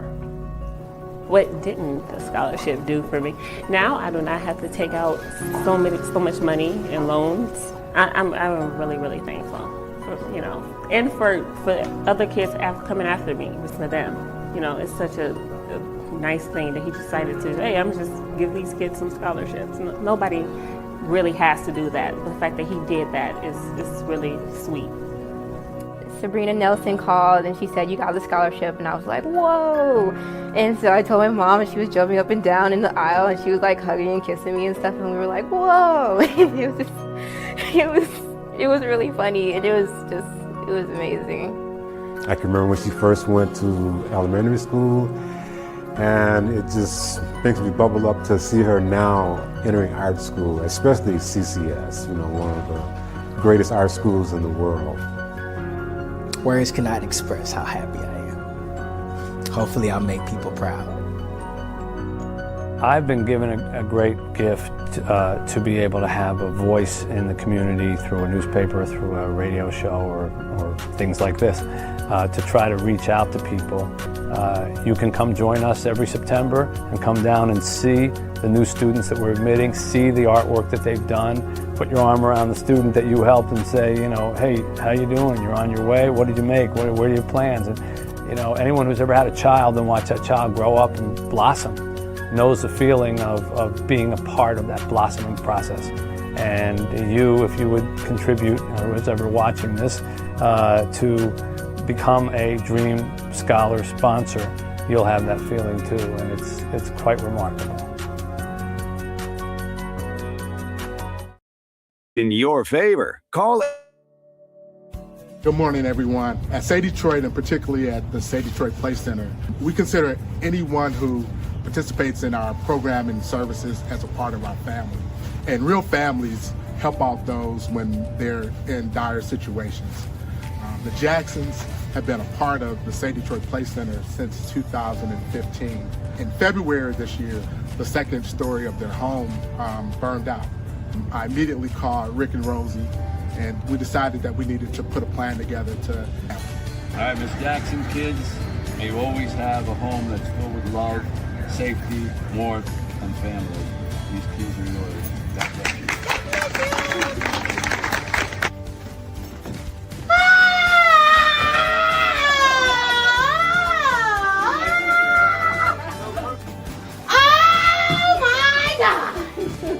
This is my room. This is your room. This is my room. I have a room. Thank you.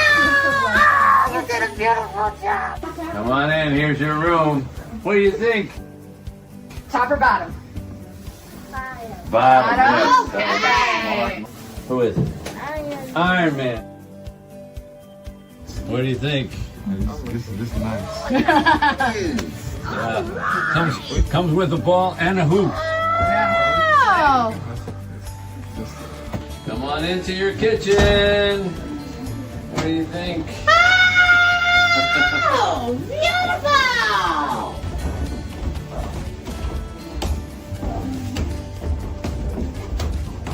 Oh my God!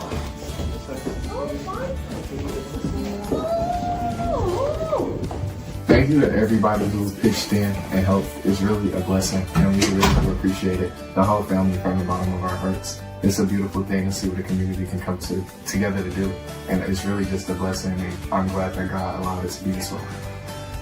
Thank you! Thank you, thank you, thank you, thank you, everybody. Thank you.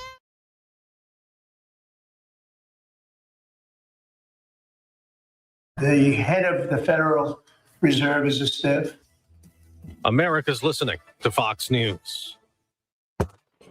WJR Traffic and Weather First.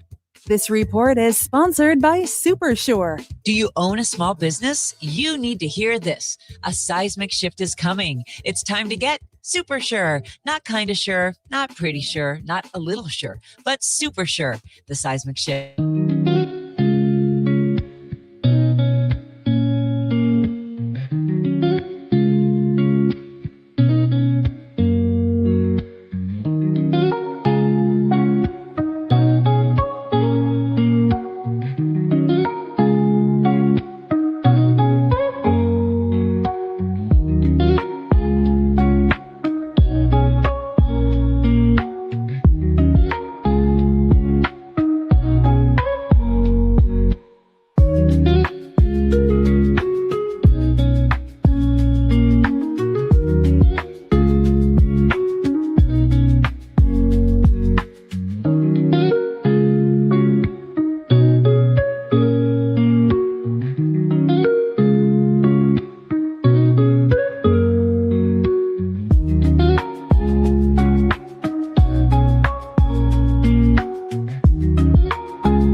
So when you can join Meta.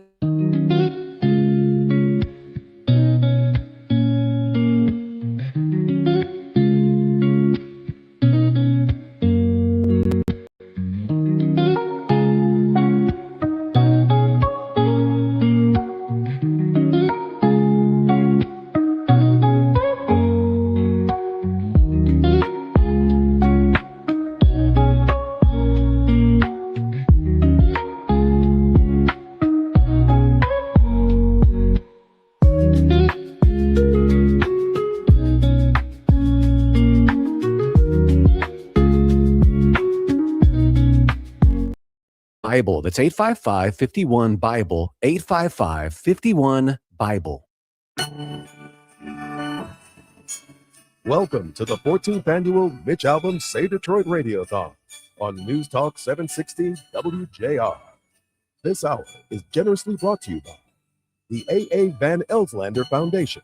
Call 855-955-GIVE to help. Say Detroit was founded by Mitch Albom in 2006 and will be celebrating its 20th anniversary next year. Say Detroit and say something amazing. Now, live from the North Side Grand Court of the Somerset Collection in Troy, here's Mitch. All right, we are moving into hour number 4 of the 15-hour marathon here to raise money for the needy here in Detroit through all of our programs at Say Detroit. That includes our daycare center programs, our Bright Beginnings programs, our medical clinic for homeless children, our medical family clinic, our Say Play Center at Lipke Park, which takes care of 300 kids a day, after school programming and education programming, college prep programming, our veterans programs, our seniors programs, our bicycle factory, the My Cycle program to help needy Detroiters who need transportation. All of the money goes to that. 855-955-GIVE is how you make a donation, or MitchAlbomRadiothon.com. Dave Barry's going to join us in a second here. Nate Burleson later on in this hour. Matthew Stafford coming up. Mike Tirico, Dan Dickerson, Dr. Phil, Tim Allen, and Hugh Jackman. Some of the names to come in the next minutes or half hours. This is normally the time you hear Kevin Dietz. And so you're going to hear Kevin Dietz again. Hello, Kevin Dietz. Hey. The show sounds fabulous. Having a cup of coffee, looking at the snow, and enjoying the Radiothon. Fabulous job so far. Another 3 hours to go in the All Talk slot. I got to tell you, the All Talk crowd is really loyal, Mitch. We get a lot of callers, we get a lot of emails, and they listen every day. And today I'm hoping they're listening to you and picking up the phone like they usually do, but calling you to help you in your efforts to help the people of Detroit this morning. Thank you. Well, thank you for donating your time. We're happy to give you the day off, minus this phone call. And thank you for nudging your audience in our direction. We appreciate that.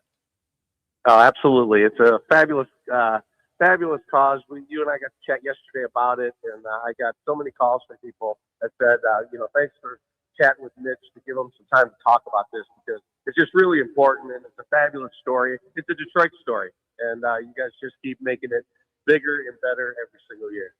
Well, we appreciate that, Kevin. And as you know, the city is blossoming in certain parts, and you can't squeeze anything more into Woodward Avenue. But once you get away from that a few blocks or a few miles, there's still a whole lot of neighborhoods in Detroit that need a whole lot of help. There are a lot of kids who still don't have enough to eat. There are a lot of kids who have no place to go after school. There are a lot of people without homes. There are a lot of veterans who are still suffering, seniors who are suffering. We are here to help them and make sure that they're not forgotten in our rush to rebuild our city. So you're helping us do that with your time. We thank you for that, and we'll guard the chair well, and you can come back to work. You can come back to work tomorrow. Enjoy the day off. You got it. Hang in there for the next, what is it? How many more hours you got? Like 12 or something. I don't know, something like that. You got this. We'll make it. We'll make it. All right. Thanks, Kevin. Kevin Dietz there. It's his show, but today he's lending it to us, and we thank him and WJR for doing it. Let's welcome in our dear friend Dave Barry, the Pulitzer Prize-winning humorist, writer for the Miami Herald for many, many years, author of many, many books. Dave Barry turns 30. Dave Barry turns 40. Dave Barry turns 50. Dave Barry turns 60. Dave Barry turns 100. Hello, Dave Barry. Hey, Mitch. How you doing? What's Dave Barry up to now? What's Dave Barry turned? Well, I'm very old. Dave Barry's very well, we're freezing down here, to be honest. Down here in Miami, it was 59 degrees, Mitch, when I woke up. This morning. Yeah. 59. So whatever money you could raise in there, we could use it down here. For warm up the Miami city. Yeah, we need to burn something. We don't know how it works. How you heat things up? There must be a system. Just set that thing on fire behind you. It'll work. Yeah. Say hi, by the way. Kenny Brown's over here. Dave, how are you? And Craig Gass, the fine comedian, here with us, and John Pizzarelli over on the far end there. John, I taught him everything he knows about the guitar. That's right. You know, John, that Dave Barry is an excellent guitar player, and right, Dave? Oh, not at all. You know, I got to tell you, Mitch. Last year I donated a Gibson guitar signed by Mitch and Stephen King and Scott Turow and John Grisham and Amy Tan, a guitar signed by many well-known authors. And in your auction today, I just checked it. There's an unsigned guitar, Gibson guitar, and this guitar I gave you signed by many famous authors. Which one do you think is actually going for more money? The unsigned guitar, because I signed the other one, and it makes it like it can never play very well. But anyway, I did teach John everything he knows about, like, John, remember there's chords? Do you remember the chords, John? I got him. Okay.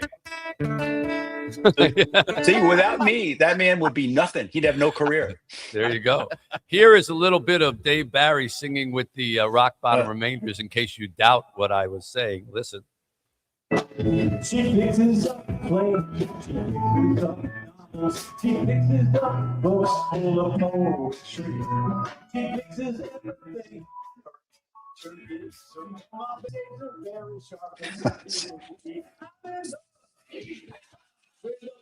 That's an original song that Dave wrote called Yeah. Proofreading Woman.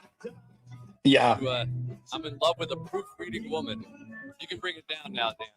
We've heard it. Yeah, please bring it way down and then throw it away. But anyway, the Rock Bottom Remainders last played. That's Stephen King, Dave, myself, Amy Tan, Ridley Pearson, Scott Turow. Other people join us different times, James McBride and other people like that. We played last year. It was the November of 2023. So yeah, okay. That was it. Yeah. So are we officially retired, or we're still waiting? People keep trying to get us to officially retire, and we keep right. We're like that alien in the movie Alien. You cannot kill us. Yeah, well, this is a band that said, "Did we play last year?" That's amazing. Well, there's not like a real. It's only because we're old and we don't remember what we did last week. Right. Yeah. There's like not a real strong demand for us to play. That's probably, I think that's the biggest problem. People will pay us money not to play. That's how we raise money. Yeah. It's like when we're like the Christmas carolers and the guy comes to the door and says, "How much I got to pay you to go next door?" Right. Yeah. Or every mariachi band that's ever existed. Exactly. Dave, did I see that you are writing again for Substack? Yeah, I have a Substack, which I don't know, like just when you think you're out, Mitch, they pull you back in. I know, the Godfather thing. Yeah, that's right. I'm writing pretty much a weekly column on Substack, but I like it because I don't have any real restrictions on what I write. Right, no responsibilities. None at all. Edit. Zero. None. So can people just find that, and what do they have no, to pay for? No, Mitch, people cannot find it. It's unavailable. Yeah. Yes, just type Dave Barry Substack. You'll find it. It's real easy. And did they come to you and say, "Do you want to do that?" Or is that, I don't even know how Substack weirdly enough, works. I decided, well, a couple of people suggested it to me and I did it. And I thought, I enjoyed it. So it's interesting. It's different. So you just basically go and write your own thing on Substack, and then yeah. And there's like no restrictions about how long or when, or, so it's kind of like we're being a newspaper columnist without the newspaper, which was always the worst part of being a newspaper columnist. Yeah, Actually had to frickin' work for the newspaper. newspaper. Yeah. We could just get rid of that part. That's gone now. So it's So just are me you and the writing about readers. anything and everything? Are you It's writing about Wienermobile experiences and things? Well, I would if I did that again. Yeah, it's extremely random. It's whatever I think about writing, which is another reason I like it. Not that I ever had any subject matter. It's like, No. Well, boogers was a good. A lot of my work right there is based on You did more with boogers than most human beings. And who else can you say that about, really? Not nobody. You know. John, you have a little something for Dave? I have two short ones Oh. for you, Dave. The first one is he's written a great syndicated column, a master of the comic parody, a Pulitzer, a Cronkite, always follow him. Say Detroit is thankful he's in Miami, and I was that. But I also have now. Wait, Oscar, that was the Oscar Myers theme song. Yeah, The man where is was the wiener part? Well, the man wiener is part quick. was implied. The The wiener man part is was quick. implied. And then I have his name is David. He's a Substack. He has a Substack shiny and new. He's always writing. It's so inviting. Why don't you join him too? There you go. I'm plugging the Man. Substack, baby. Did that in the I last don't- 30 seconds. I know. I do not know what drugs John Pizzarelli is on, but I want some of them because that man is quick. Hang with us, Dave. We got to take a break. Hang around, and we'll continue here. 855-955-GIVE, 855-955-4483. MitchAlbumRadiothon.com to make your donations, and wonderful auction items on there as well. Check it out. We'll be back right after this. WJR traffic and weather. We thought it was all said and done with. There was nothing else we could do. We had almost given up. And then Say Detroit came in our life.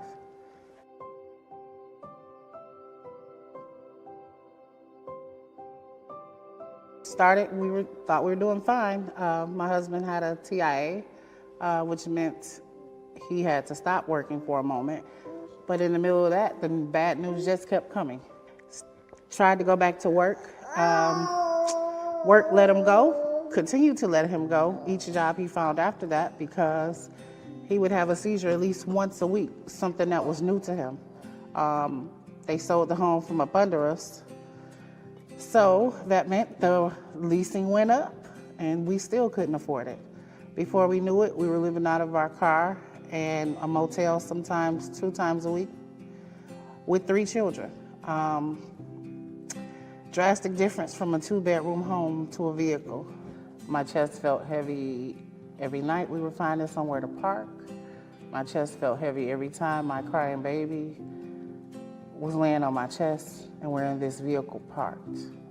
You can't imagine the claustrophobia, the shame I felt.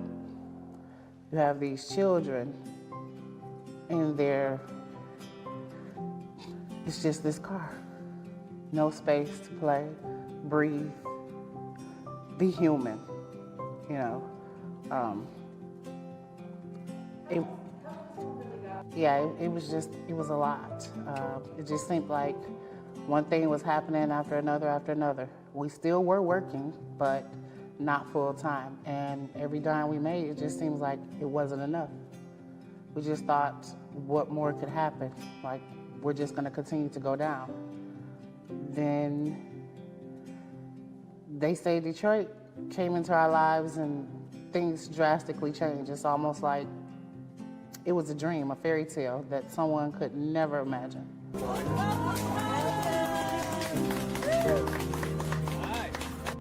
For me, it was a relief. It was a point to where I'm no longer having to worry where we're gonna have a roof on our head that night, where we're gonna be displaced to tonight, where are we gonna park the car, or where we're gonna rest our heads. It's a sanctuary. Home. Home. Comfort. Right. Security. Right. Peace. Right. All the kids have their own room, personally to them. Their names are even on the wall. they know this belongs to them. It's a sense of comfort, even with my girls, because they're older. They know this room belongs to me, and this is just my personal area. I can be free to be me and just be comfortable. These are not lazy people. Me and my husband both work. How happy are you about that? I can take a shower in peace. That's all we needed was a chance. All we needed was a chance. Almost immediately, getting into the home, we slept peacefully. And then the calls came in from the jobs. It's like everything fell in line, one after another, after another, after another. I could come home, make food, and just sit there peacefully at a dinner table with my children and just listen to them laugh and play and run around. Best feeling in the world.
Radiothon to help lead you Detroiters through the charities of Stay Detroit. Craig Gass is here alongside us. John Pizzarelli. Yes, sir. Yes, sir. Nate Burleson coming up from, we say Detroit Lions. He says CBS sports and shows.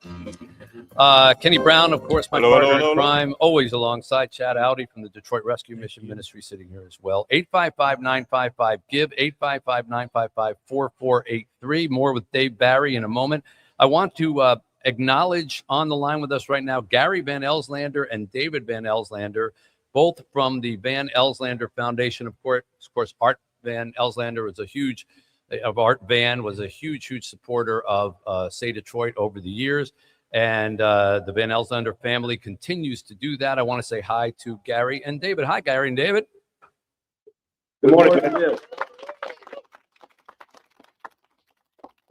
We want to first say good morning and then first say a big, huge thank you, because you have donated so much to our causes here. $1 million for the Kelly and Matthew Stafford and Friends Education Center, $500,000 to the newly completed Mrs. Falls Commercial Kitchen. Now, Mrs. Falls at the Say Play Center was this wonderful older woman who used to greet the kids and cook for them and made them feel so at home that when you would ask the kids, we have basketball courts, football fields, baseball diamonds, recording studio, and you would ask them, what's your favorite part of coming to the Say Play Center? And they would say Mrs. Falls, because she made them, she was like, everybody's loving grandmother. And she retired, but we were able to create a kitchen that's almost complete. It's going to be completed on New Year's Eve, a full commercial kitchen. And it's just fantastic. So I want to just thank you for doing that, because we're going to be able to not only feed kids, we're going to be able to teach them how to cook there. Gary and David, please comment on that. Yeah, Mitch, honestly, we're just so excited to see the completion of the kitchen. It's hard to believe that you guys have been doing this for over 20 years now. And when I listen to you tick off all the different things that you're involved with, it's like anytime you see a need, you're there to fill it. And we just love supporting your organization. I know Dad is a good friend, and we're just happy to be part of the Safe Play program and all that you're doing. Yeah, well, we can't thank you enough for that. And the kids are going to benefit from that tremendously. And you've also paid for $300,000 for 2 years worth of funding transportation, which is a huge part of why we have our success. And Chad, I got to thank you, because you and I talked about this, about how can we make our organization different than others.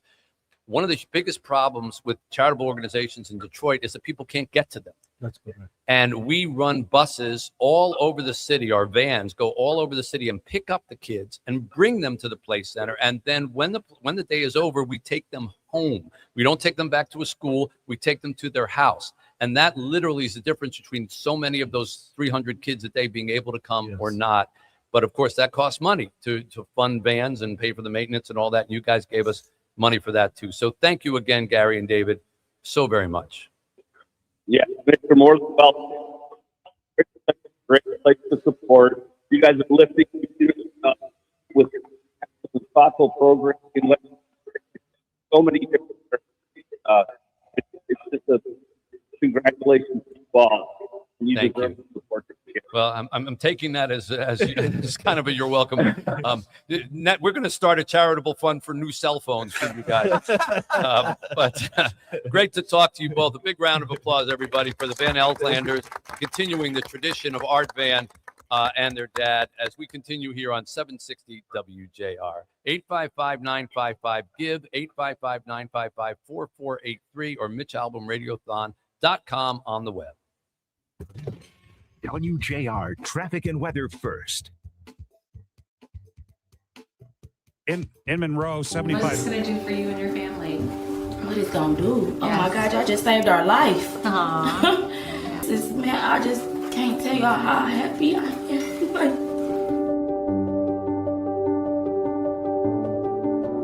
Say Detroit has been changing lives for the better since 2006, when I wrote about how our city was providing homeless people 3-day shelter parties to get them off the street while tourists were in town for the Super Bowl. A city that is super just for a weekend isn't very special come Monday. So we put out a call to raise enough to at least help all year long. The idea of Say Detroit is in its letters, super all year. You answered our call, and to amazing results. Say Detroit has grown into a charity that offers help where it's needed the most. And we need your help as we meet the increasing needs of people at risk. We thought it was all said and done with. There was nothing else we could do. We had almost given up. And then Say Detroit came in our life. We're providing pathways to success for Detroiters in need. And we're doing it with a focus on solving learning, healthcare, and housing challenges. That's why our programs, like the Say Detroit Family Health Clinic, are so important. Not only is it free to all patients, it now has a pharmacy on site. The clinic is also now hosting Wellness Wednesdays, monthly support groups for women, and providing one-on-one coaching and resources for mothers during their baby's first year. It's very important for us to think about how can we remove barriers to care so that people have real opportunities to be healthy. Their whole concern in this clinic is to take care of you when you come in that door. The Say Detroit Play Center is about a lot more than play. It's really about learning. We partner with the city's top sports teams to turn an abandoned recreation center at Lipke Park into a first-rate after-school program where students have a safe place to study, play, and socialize. Every time I come here, it just feels like home. It brings me hope. The pandemic created a learning loss for many of our young people. We've helped them catch up, and we're partnering with local schools to keep kids in school. They work together to make kids learn here, so that's why I like coming here. I grew. It means a lot to me because if I didn't have it, I wouldn't be able to do half the stuff that I'm doing now. And we'll be offering more to neighbors on the east side of Detroit with a new annex. The Kelly and Matthew Stafford and Friends Education Center will provide job training and opportunities for young people and adults. A diverse community thrives when its members learn to respect each other. That's why our Better Together program launched in 2020. Human beings connecting with other human beings. We bring law enforcement officials in plain clothes together with the community. Gang members, high school students, people with substance use disorders, and they would grill meals together, sit down and break bread without any labels. Once you connect with each other as human beings, you can begin to identify that we're struggling with some of the same issues. We're struggling with some of the same trauma. We desire to be successful. We all desire to raise a family and have a good family life. A good family life requires clean, affordable housing and safe neighborhoods. Our Working Homes, Working Families program puts families without a decent place to live into refurbished homes that are previously donated or abandoned. After getting our home, their grades went up. The behavior became better. It adds a sense of security for them, not just me. I would say my home is home now. This is just some of the work that Say Detroit does to improve the learning, healthcare, and housing challenges of our city's neediest people. Please help the efforts of Say Detroit by donating or volunteering. Follow along as we share the experiences of your neighbors on their journeys to success all year long. Our story and theirs is only just beginning. Say something positive. Say something inspiring. Say Detroit. And say something amazing. Welcome to the Say Detroit Radiothon. Every year we gather for a 15-hour broadcast designed to... Annual Mitch Albom Say Detroit Radiothon is generously brought to you by the A.A. Van Elslander Foundation. Call 855-955-GIVE to help. Say Detroit and say something amazing.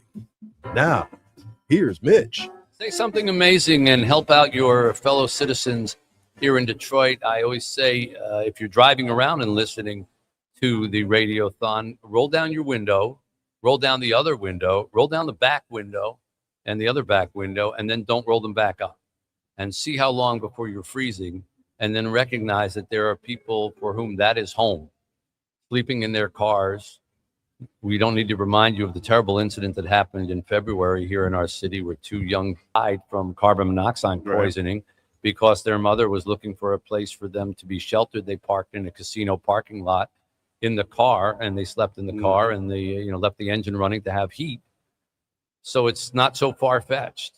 And there are many people like that, unfortunately. 1 in 19 children in Detroit is homeless. You can believe that. For whatever reason, our children's homeless population went up like 40%. Wow. And so we are here to not only help them, but help students and help veterans and help seniors.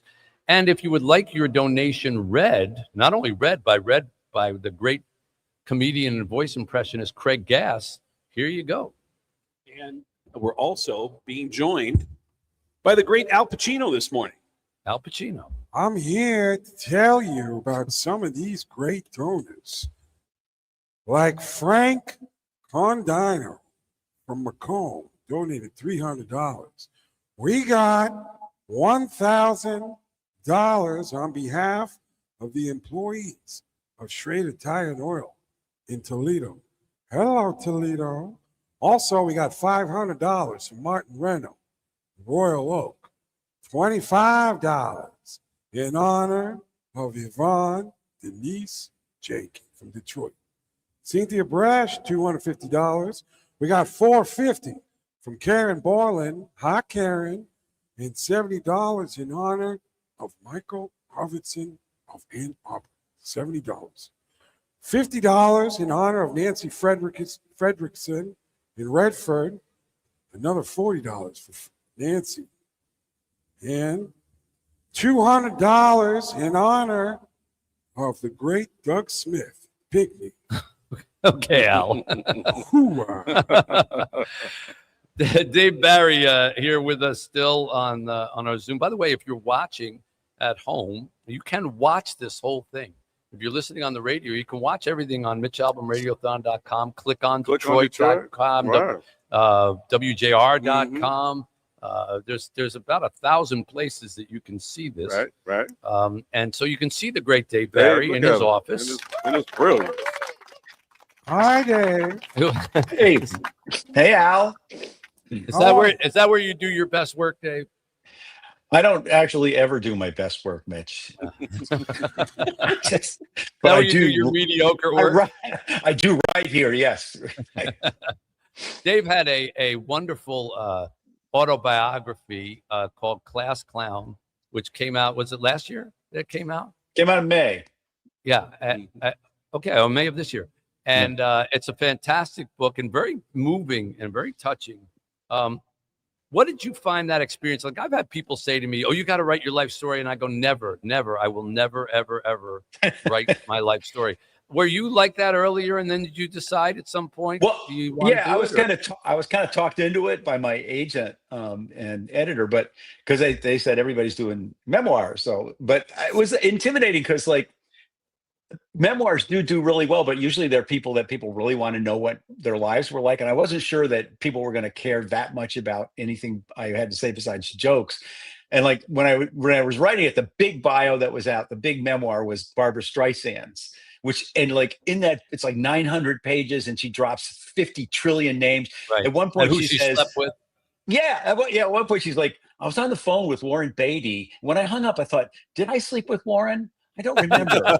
Maybe once, and I'm thinking like, how can I compete with that? Like I just want to say this on the air. I have never slept with Warren Beatty. Okay. Whatever you may hear. So how am I going to, but anyway, in the end, I did it anyway. And it was a cathartic. You slept with Warren Beatty? Yes, I did. I thought like, why not? If I'm going to write a memoir, I did it anyway. If I'm going to write a memoir, I got to have something I can remember, And how was it received? Like, was it a positive experience for you?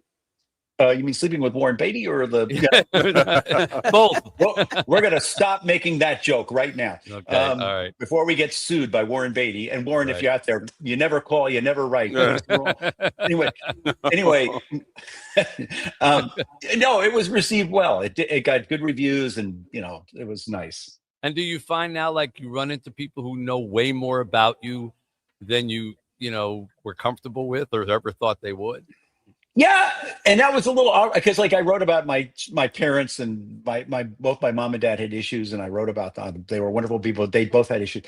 So like a little, but then in the end, people were like, everybody has things, in their family, everybody. And so there was more like it's nice to know that you two have things. So.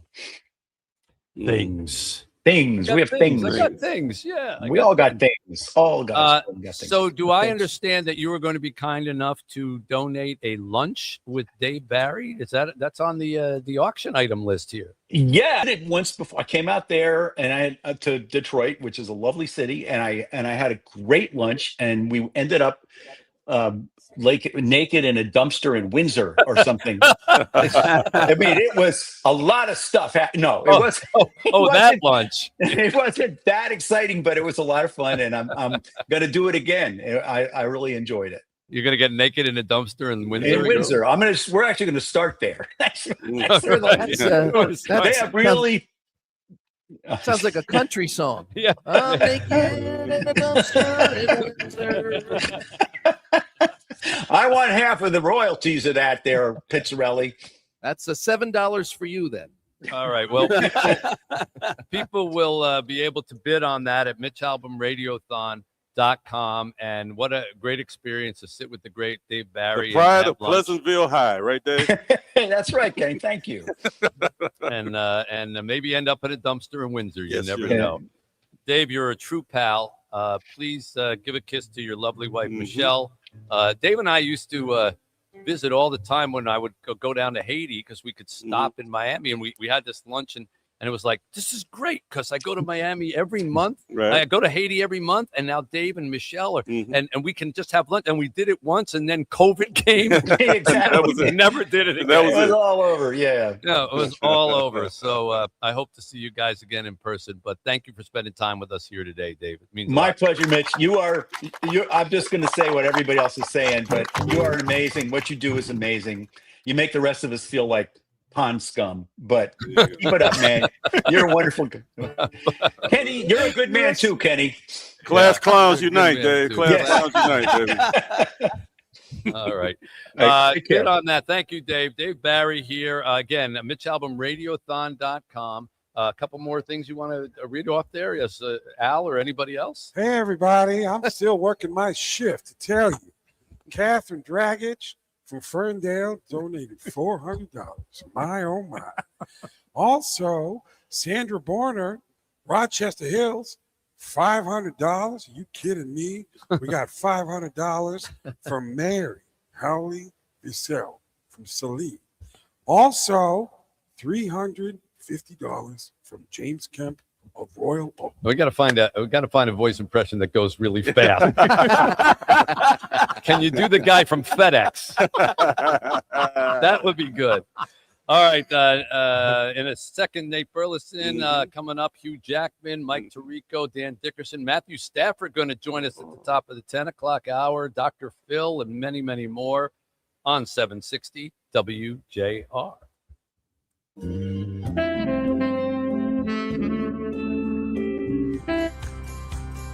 Say Detroit has been changing lives for the better since 2006, when I wrote about how our city was providing homeless people 3-day shelter parties to get them off the give. I want to say hello to an old friend who continues to make good in areas that no one ever would have predicted. When Nate Burleson was catching passes for the Detroit Lions, you probably did not think he was going to be an NFL Today host. You probably didn't think he was going to be hosting the morning show on CBS through the week, and you probably definitely didn't think he would host a game show in Hollywood Squares, but he has done all of that and much more. How about a hand for Nate Burleson as we welcome him? Hey, how are you, Nate? What's going on? Good talking to you. I'm good, man. Good to hear your voice. It's always good to show up for you, man. How you been? We've been good. We've been really good. Detroit's been thriving, doing extremely well.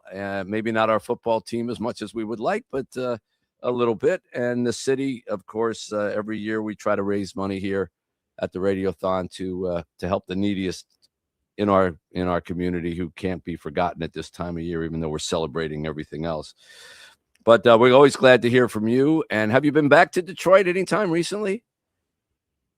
Yeah. I was there a couple of times last year. I'll be there probably 3 or 4 times in 2026. You know, the main reason I'll be back is to support my brother who coaches with the Detroit Pistons. Shout out to the Pistons and shout out to Kevin Brooks and my big bro.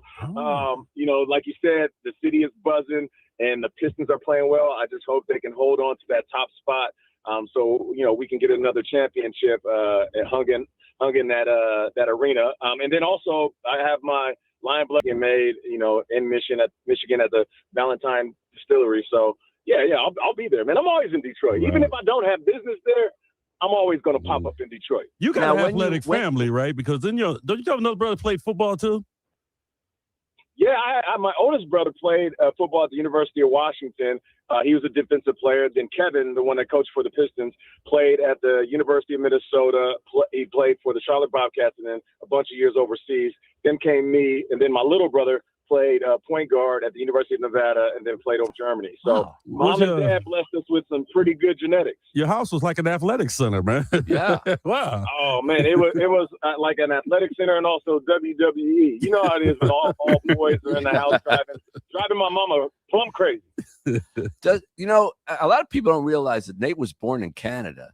Does Canada, because Canada, we know because Windsor's right across the way, Canada embraces you. If you're Canadian, you know, you're always Canadian. You know, they hang on to everybody who's come from Canada. Do you get that too? Even though your life is obviously here in America, you're an American celebrity, you're on American television. But, you know, if you go anywhere near Canada, do you feel the magnetic pull?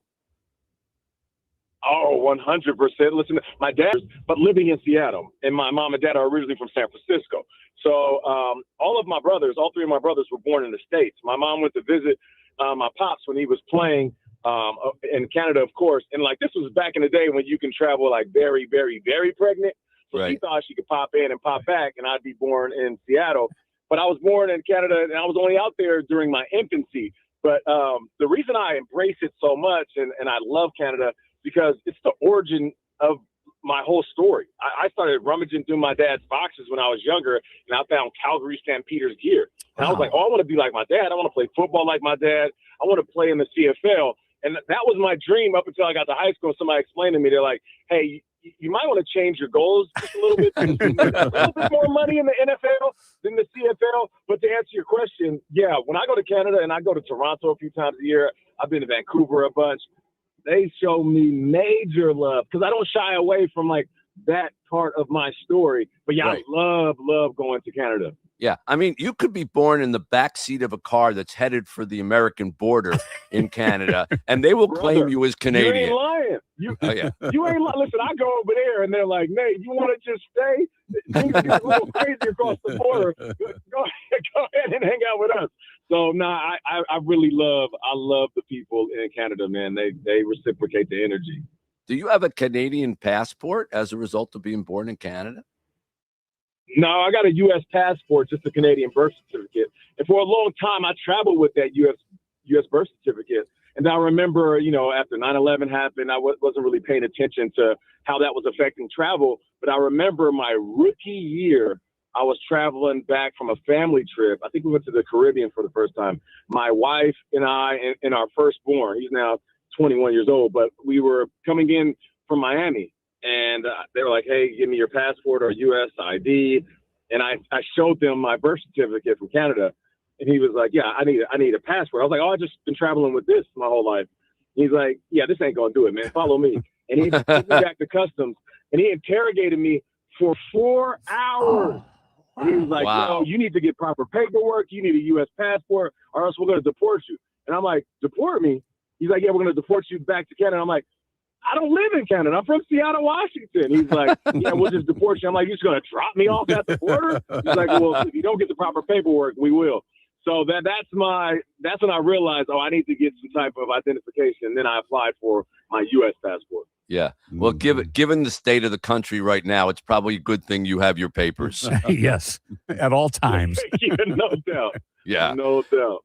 Well, can you give a shout out to Detroit folks people are listening around the world, because this is broadcast on the internet and we're being seen. We get contributions from all over the world on this very special day as to why people should care about Detroiters and help the neediest of us out at this time of year. Well, one, I just want to say, Detroit, I love you. In and around the surrounding areas, you have meant so much to me. You know, I was drafted by the Vikings. I loved it there. Played for the Seahawks. I'm from there. But there's something special about Detroit, which is why I find myself either showing up there, showing up for other people, or just pouring into the communities in Michigan. And if you haven't been, please don't fall for some BS narratives that Detroit isn't one of the coolest places in the world, because it really is. And it's not just about location. It's more about the people that inhabit Detroit and the surrounding areas. There's no place like it. And of course, there are some places that need help, need healing, need financial assistance.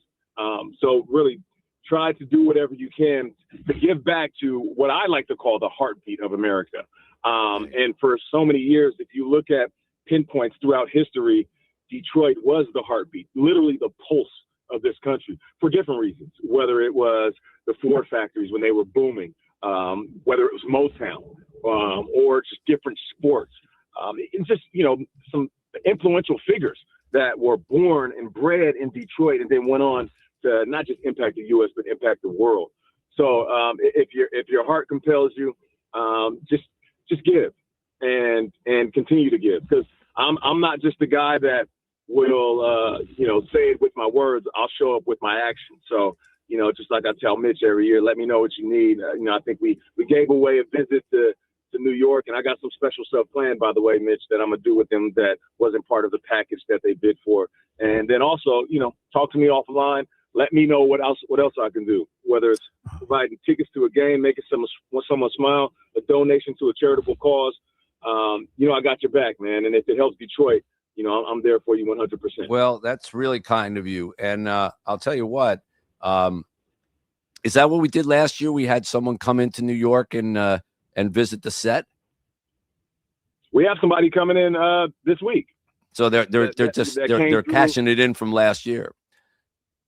Yeah, they're cashing it from last year. They're gonna come by the set. We're gonna hang out, and then, you know, I guess I can tell you, I'm gonna surprise them with some tickets to a show. So, you know, if they have time and want to go, and they don't have any plans.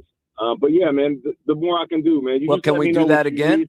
Can we offer that up in this year's package? If we'll do an auction. That's how we raised a lot of money with that one last year. We got a visit into New York to see a taping of the CBS morning show and get to meet Nate Burleson. Yeah, 100%. Okay. Oh, nice. All right, good. We'll raise some good money with that, Nate. Thank you so much for that. And I missed seeing you. You know, I have a new book out, but normally I go on the CBS morning show. That's like my routine. But then Good Morning America picked it as their book club selection. And so the publisher said, well, you can't turn that down. And I said, well, but I want to go see everybody over at CBS. I got to see my crew there, you know, Gail and Nate. And they said, well, you're not allowed to go on one if you go on the other one. And so apparently we're still fighting that battle. That's a huge platform. Even though they're the competitor, that's a huge platform. And, you know, I wouldn't tell you not to do it, because they do such a great job. And if it's highlighting your work, I'm all for it. Well, you're a great guy, Nate. We love to Calgary claims you, Canada claims you, and Detroit claims you. There you go. And there's nothing wrong with being claimed by everybody. Yeah. Hey, I like that. I like that. Cleveland misses you too. Yeah, shout out to Cleveland. I had a cup of coffee there. Hey, appreciate you taking time to talk. Hey. Appreciate you taking time to talk to us on this special day. Thank you, Nate. Nate Burleson from CBS and all over the place on Hollywood Squares. It's 760 WJR. 855-955-GIVE is the phone number. 855-955-GIVE. Make any donation you want. If you want, we're going to put that in the auction there. A trip to New York to see the taping of the CBS morning show and get a chance to meet the crew there, including Nate Burleson. How about that? Very nice. Fun. All right. It's 760 WJR as we continue on the 14th annual Say Detroit Radiothon. Say Detroit has been changing lives for the better since 2006, when I wrote about how our city was providing homeless people 3-day shelter parties to get them off the street while tourists were in town for the Super Bowl. A city that is super just for a weekend isn't very special come Monday. So we put out a call to raise enough to at least help all year long. The idea of Say Detroit is in its letters, super all year. Hello, my name is Rick Kelly, and I'm the Executive Director of Say Detroit. Our families are facing a lot of the challenges that many in the city are facing in terms of food insecurity, housing issues, medical issues, and schooling, really, and making sure kids are going to school. The pandemic set us back greatly in this city in terms of learning and healthcare, and so we're able to address a lot of those issues with the families that we serve. I get to see the results of our efforts on a daily basis. And it's not always that way, especially in the nonprofit world. I've worked in nonprofits for many years, and sometimes you're in a dark room on a telephone making calls. Here, I get to see the smiling faces of the kids that we serve at our play center. I get to see the smiling faces of the patients that we serve at our health clinic. I get to see the smiling faces of a family taking ownership of a home for the first time. And so I get to see the impact of all the good deeds that really our community does. A lot of our employees come from the communities where our kids come from, and them being successful in life is just as important to me as the kids that we serve. And so having an environment that's safe for them as well, and a career path, and a pathway to success. It goes right into our mission statement. Not just the constituents that we serve, but also our staff and our volunteers are a very large part of that. We're very excited for the next few years because through our strategic planning process and our focus on these new 3 pillars, we have a lot of exciting things coming up in the future. Say something positive. Say something inspiring. Say Detroit. And say something amazing. Imagine a community where everyone has access to essential health care, regardless of their ability to pay. We're moving Detroit forward, one healthy family at a time. At the Say Detroit Family Health Clinic, we believe that being healthy goes beyond just getting medical care. We focus on mental wellness, nutrition and social services, empowering families to lead healthier lives. Your support can make a real difference in the lives of those in need. When the clinic first opened in 2008, it made history. Originally located in Highland Park, it was the nation's first free medical clinic devoted to homeless women and their children.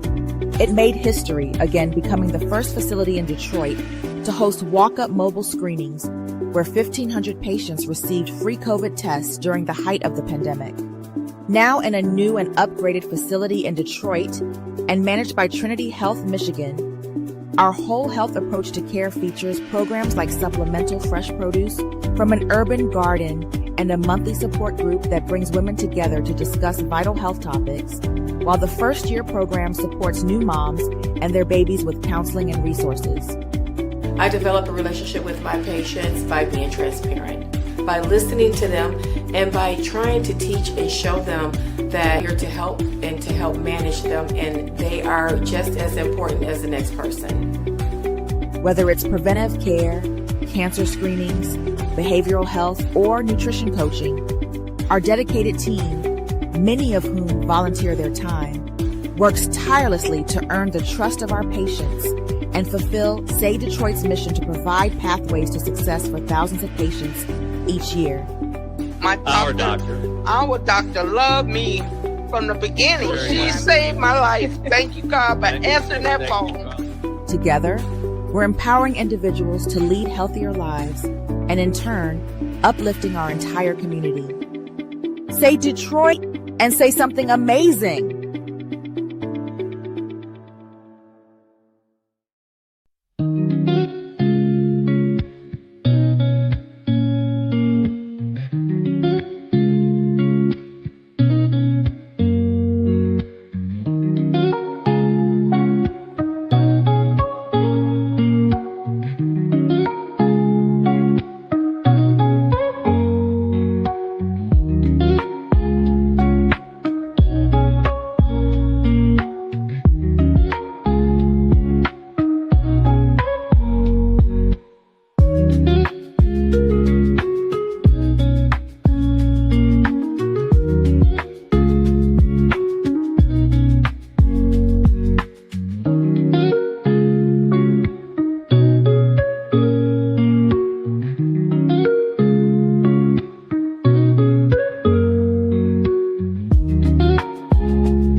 Matera, and more. With a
The 14th annual Mitch Albom Say Detroit Radiothon on News Talk 760 WJR. This hour is generously brought to you by Blue Cross Blue Shield of Michigan. 55 Give to Help. Say Detroit was founded by Mitch Albom in 2006 and will be celebrating its 20th anniversary next year. Say Detroit and say something amazing. Now, live from the North Side Grand Court of the Somerset Collection in Troy, here's Mitch. All right, as we enter the fifth hour of a 15-hour marathon here. And we'll give you a tote board update and see how we're doing. Last year, we raised $2.2 million in a day, and I was stunned by that, but I'm not going to be stunned anymore. We're going to try to break that as best we can, and we have a wonderful lineup of people who have agreed to help us do that, one of whom is standing by right now and to show you how dedicated he is still to the city of Detroit. It's 7 o'clock in the morning in California, but Matthew Stafford has gotten up to say hello to everybody here. Hello, Matthew Stafford. Mitch, how you doing, man? Good to see you. Great to see you, He's too. probably been up for 3 or 4 hours, Mitch, doing. You've already worked That's right. out. That's right. You already had your protein shake and all the things that you do. Thank you for getting up so early, Matthew, and thank you for joining us, especially this week. You're playing the Lions. I thought, I hope it's not going to be one of those things like I can't talk to the opposition during the week that I. No, I'm happy to get on and talk with you guys as always, especially doing something like this. Been such a, it's been lucky part of my life to be a part of Say Play and everything you do. So I'm happy to hop on with you guys this morning and no hard feelings, even though it's Lions week and we got a big game coming up on Sunday. Yeah. Do you, when the schedule comes out, is there a little part of you that says, please not the Lions, please not the Lions? No, I mean, I welcome all the teams who get to play. I do have a ton of respect. I mean, they're playing at a great clip this year. They've been doing it the last couple of years, obviously, beating us the last 2 times we played them. So it's been a real challenge every time we play these guys. I think everybody in the league would say the same thing. It's they make it tough on you, and I'm sure this will be another good game. Well, I think the narrative of, former quarterback and all that has kind of faded out. They were asking Jared Goff about that this week, and he said, I think that's kind of done. We did it the first time. We did it the second time. Now we just play for different teams. Do you feel the same way?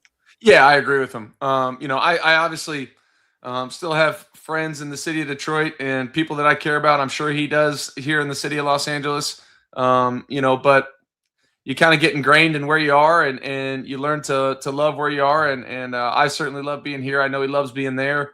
And you represent your team. You go play as best you can for the guys in your locker room. And at the end of the day, whoever you're playing doesn't matter. You're just trying to get a win. Well, I have great admiration for Matthew because he came to the Play Center. Years ago, when you were a quarterback with the Lions and you were just looking to get involved with something with charity. And first of all, there's not that many athletes that seek to get involved with something charity. Usually they're sought after and they begrudgingly give. And you were looking for something and you said, what can I do? How can I help out? We came over to your house, Rosie and I, and presented this whole thing and ended up having this great involvement where you and your wife, Kelly, ended up donating a football field, building a football field at the Save Play Center, which became the cornerstone of that whole place. It really got the whole thing started. Then added on $1 million annex, a multi-million-dollar annex, but you gave $1 million of it, which now houses all these great classrooms and theater and job training site and everything like that. And that play center has galvanized that neighborhood. Property values have shot up in that neighborhood. And you know that neighborhood was once the most dangerous neighborhood in the United States of America, according to zip code crime statistics. And now everybody wants to live there, all because of something that you got involved in. So I have tremendous admiration for you for doing that, but even greater admiration for the fact that you have proven that you do not need to practice to play in the NFL, because you literally started your season like you didn't do anything all off season, right? You like showed up the week before. You said, okay, I'm going to give it a go. And you're having the best season of your career. Yeah, it was touch and go. I went through spring football and all those kind of things, and then getting ready for training camp, I tweaked my back, and not just a little tweak. It was kind of one of those where I was like, man, I'm not sure I'm going to be able to make it and get going, and missed basically all the training camp, and then had 6 practices kind of before week 1, kind of get my feet wet again, and didn't know if I was going to be able to do it when I went out. Day 1, it started and it felt okay, and kept getting better and better and better. So, listen, I'm surrounded by a bunch of really good teammates and a bunch of good coaches. So I lean on those guys, and they've brought me along, and I'm just trying to do my best to kind of steer the ship in the right direction and make some plays when I get my chances. In a league where the average career is 3.3 years, I'm looking at this sheet.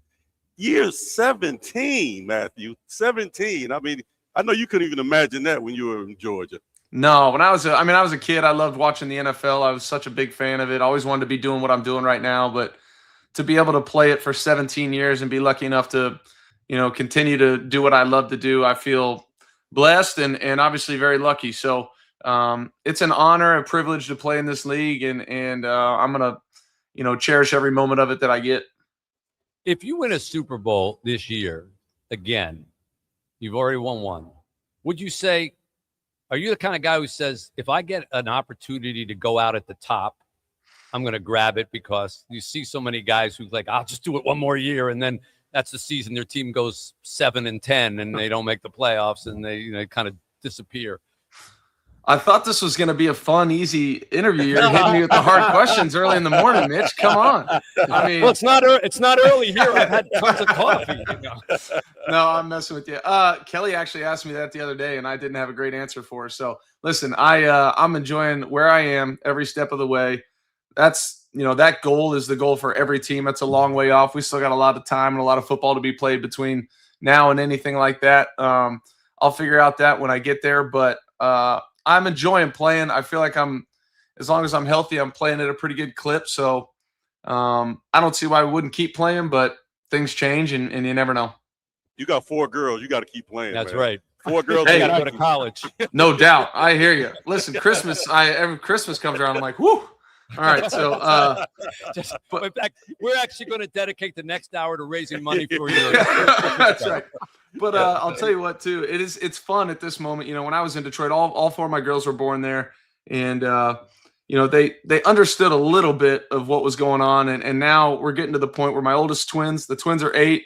I got a 7-year-old and a 5-year-old, and man, they love coming to the games. They love cheering on Dad. They love Puka Nacua and Devontae Adams and all the guys, and they just love being a fan. And so I wouldn't keep doing this if they were like, Dad, we want you home. We don't like going to the games or whatever. So having their support and Kelly's support after, all these years and knowing that if I wanted to, I could stop playing, but they want me to, and they want me to keep playing, which is awesome. And having their support means everything to me.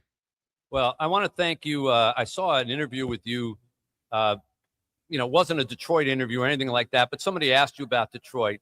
And you still spoke so glowingly about it. And you said, you know, I love that city. I love the people there. And it wasn't on a thing with me in Detroit. It was something that you could have said, well, that's in the past. But you didn't. You took time to really go on and on about how Detroit meant something to you and how good the people were. And that shows that, you know, there's an old expression, he's a friend behind your back, you know, and that's how I feel that you are with Detroit. You know, you even when nobody's looking, you're still talking positively about it, and you're making a huge difference here in Detroit. So thank you for what you do for Say Detroit. Thank you for your continued support of it. And I want to please ask that just because our defensive backfield has never played in a game before doesn't mean you can throw on them. Hey, I don't know. You guys might be getting some guys back healthy. It looks like some guys are bouncing back, so we'll see. I hated to see what happened to Branch the other day. I mean, he's such a great player and such an unbelievable talent back there. Anytime stuff like that happens, man, it tears me up. You play this game long enough, you just want everybody to play healthy and be able to compete. And what a competitor he is. It's tough to see him go down. Well, just try not to look at where he used to play and throw the ball there, okay? I hear you. Can we get you to kick in a little, we could get a couple of jerseys signed maybe that we could auction off or something like that? Yeah, I could do a helmet and some balls or a jersey. Let me think. You guys tell me if you need something live right now. I can try to come up with something off the top of my head, but just know that I can shoot some stuff to you. What's the easiest way to get that done? You just want to... what's the easiest way to get that done? I know in the past, Rosie sent me, a bunch of footballs and I've signed. So whatever we've done in the past, that's cool. I can throw in probably a helmet too, if that works. All right. A signed Rams helmet. Beautiful. Okay. That'll do. We got a little song for you by John Pizzarelli before we let you go. Our jazz guitar player. Oh, here he is. Okay. Can't wait. Wow. Okay. Puts his hands over his ears. Go. All-American, all SEC. Made the Pro Bowl twice, did he? Won the Super Bowl by 3, and now he's on the line. Stafford, Matthew Stafford. Matthew Stafford's doing fine. Though he's on the West Coast, he keeps Detroit on his mind. Thanks from Say Detroit, you're certainly one of a kind.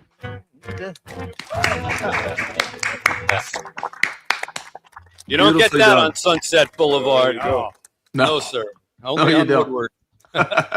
It's great to see you, Matthew. Love to Kelly and everybody. Thanks for all your help as always. Hey, appreciate it, guys. Good to talk to you as always. All right. Matthew Stafford, everybody. How about it? 855-955-GIVE. MitchAlbumRadiothon.com on the web. If Matthew can contribute, you can too. Help out your fellow Detroiters. 855-955-GIVE. MitchAlbumRadiothon.com.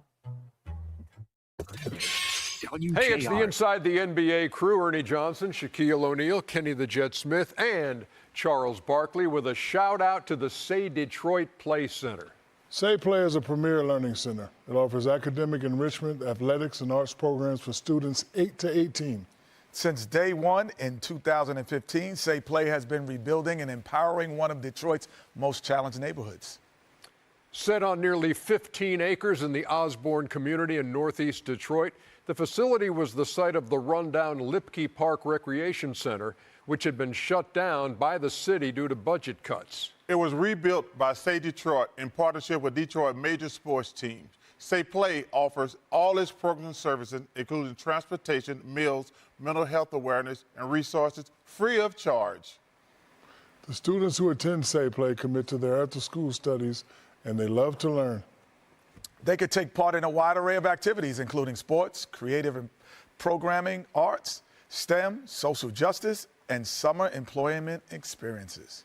As part of an expansion announced in 2021, the Kelly and Matthew Stafford and Friends Education Center will grow services for members and its neighboring community.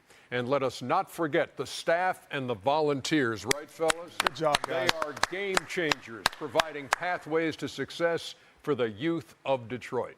Well done.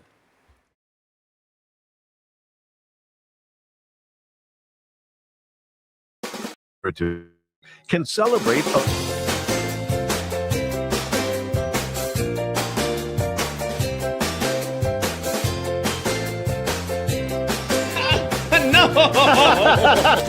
Way! How y'all doing? Brandy. 1, 2, 3, bicycle!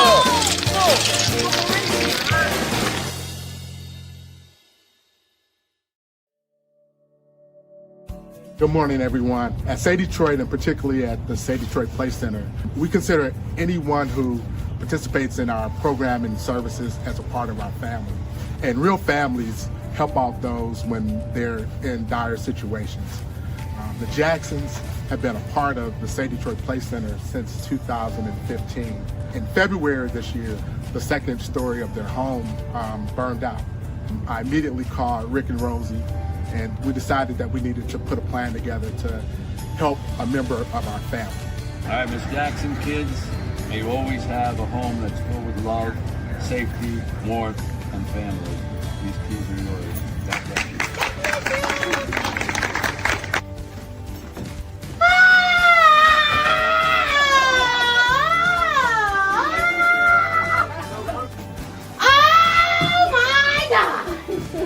This is my room. This is your room. This is my room. I have a room. Thank you. Oh, you did a beautiful job. Come on in, here's your room. What do you think? Top or bottom? Bottom. Okay. Who is it? Iron Man. What do you think? This is nice. Comes with a ball and a hoop. Oh. Come on into your kitchen. What do you think? Oh, beautiful.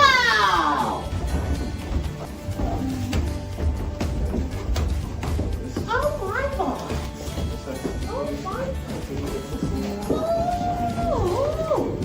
Thank you to everybody who pitched in and helped. It's really a blessing, and we really do appreciate it. The whole family from the bottom of our hearts. It's a beautiful thing to see what the community can come together to do, and it's really just a blessing, and I'm glad that God allowed us to be this way. Thank you. Thank you, thank you, thank you, thank you, everybody. Thank you.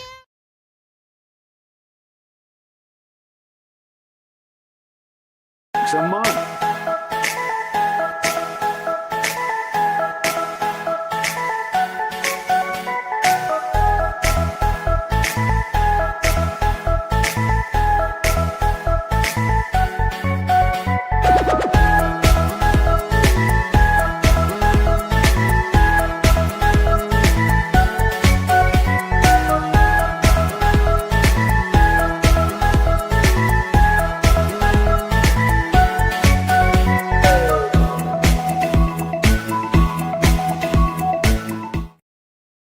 Can afford. Remember, Big Lou.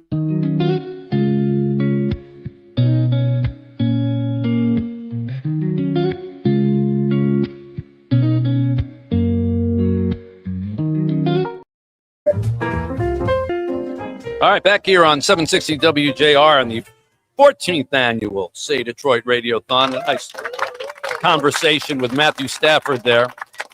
And that Matthew is donating a helmet that he's going to autograph and some jerseys and footballs. Two jerseys and a helmet and football. So you can go purchase those. Not an auction. You can just purchase those right now. Or what is it, 500? That is what we said, Rosie? $500 if you call in right now or go to MitchAlbumRadiothon.com. You can snag it.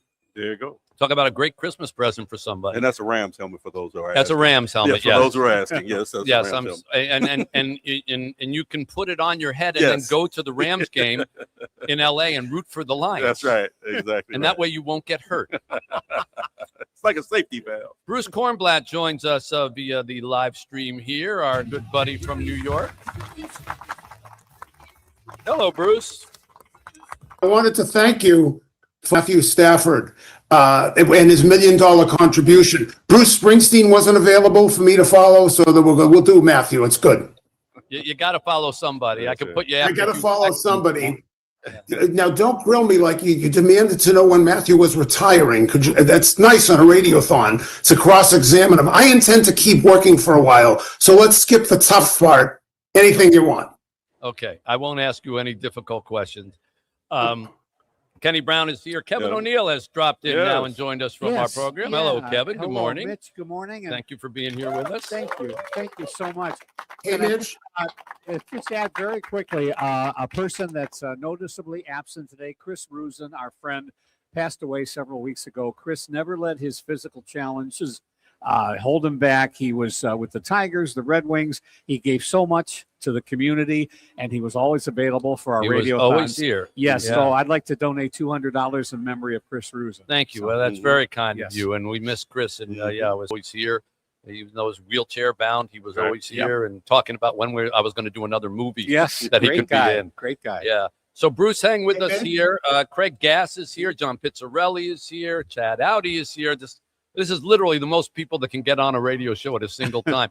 And also alongside us, so one of the things that we do with Stay Detroit, one of the charities, is our Dream Scholar Fund, which we do through the College for Creative Studies, the wonderful, wonderful school. Don Tusky is here as the president. Hi, Don.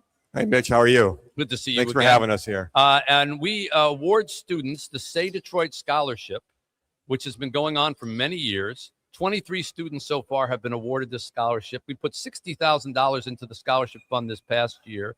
The goal is to offer an incoming freshman student a 4-year scholarship to make their dreams come true. These are kids who otherwise wouldn't have necessarily a chance to go.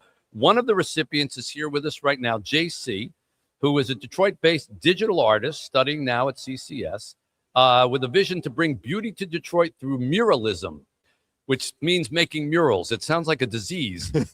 I've got muralism. I've got to get shots for that. While also exploring the field of art therapy. Hi, JC. What up, though? Yeah.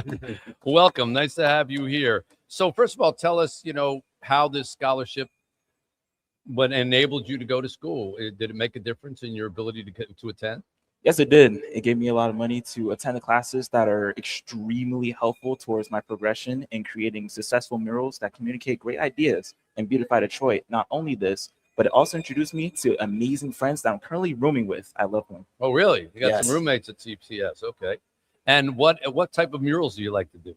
What type of murals do I like to do? I like to do the type of murals that make people talk to each other, make people talk to me, make people talk to the businesses I create the murals on, and overall, the murals that change the landscape of Detroit and transform walls. So are they abstract or are they, I've seen some murals which have real people in them and like portray a whole historical vignette. And then I've seen other ones that are just sort of colors pulled together. What's yours? Oh yeah, I like to create murals with very poppy colors, extremely saturated reds, purples.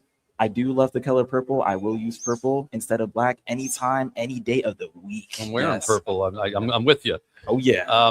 Were you one of those kids that painted on walls when you were in your house? No. Or else I get a whooping. No. Well, nobody's whooping you now. Nice. What year are you there?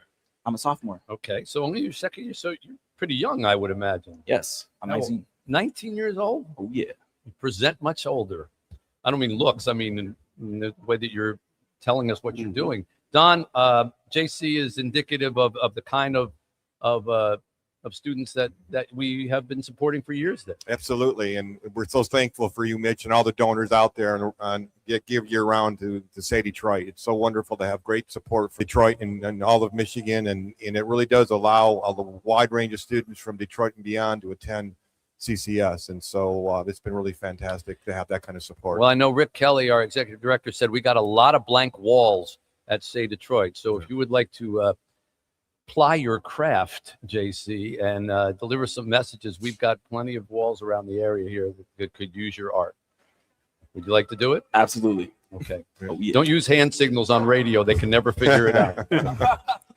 Well, this is just some of where the money goes to help kids who otherwise would not have an opportunity and then who contribute. And it's always been part of our mantra there that the kids have to contribute some form of art back to the community. Absolutely. Right? So this is what we do with our Dream Scholar scholarships. Again, it's always a hand up, not a hand out. And that's our philosophy at Say Detroit. To help us, 855-955-GIVE, 855-955-4483 or MitchAlbumRadiothon.com. JC, congratulations to you. Continued success. Thank you for coming out and talking to us. Thank you much. Thank you, Don. The College for Creative Studies and the Dream Scholars Program will continue. MitchAlbumRadiothon.com after this. WJR traffic.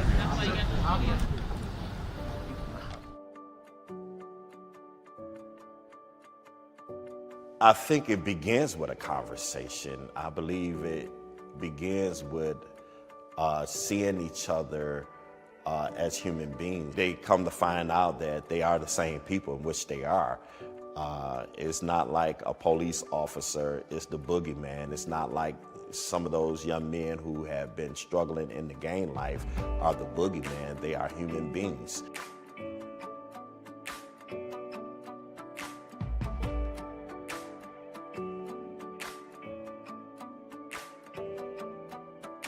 Hey, how y'all doing? I'm Officer Devon Maples. I've been on the job going on 24 years. Because I was incarcerated, formerly incarcerated 12 years, and I made a comeback. We don't go there with titles. I'm a gang member, I'm a police officer. We just there as men and women and connecting together, and just to see that transformational process take place is nothing but amazing. Trying my best to be a mentor and doing everything I can to show people, like, the uniform is just that. It's a uniform. I'm a black man. When I drive in my car with tinted windows and everything else, I get pulled over and treated like a black man until I prove otherwise. And so once you connect with each other as human beings, you can begin to identify that we're struggling with some of the same issues. Man, I ain't gonna lie. Right. I ain't had the best run-ins with police. Those are the police that you've had encounters with. You haven't had an encounter with every police. But they ain't too comfortable to walk into that police station because they like, what is going on? You know what I mean? We can march, and that's nice. But what are you really gonna do? To me, I said, let me join DPD. With me joining DPD, I feel like I can stop another officer from doing some stupid stuff. Because I know they're not going to do it in front of me. Just to let y'all know, if y'all are having problems like that, it's okay to go up to the precinct and see if you can get that one-on-one conversation too. I'm not against lawlessness. You know, we need people, if they do something, if somebody breaks into your mom's house, what does she do? Some police?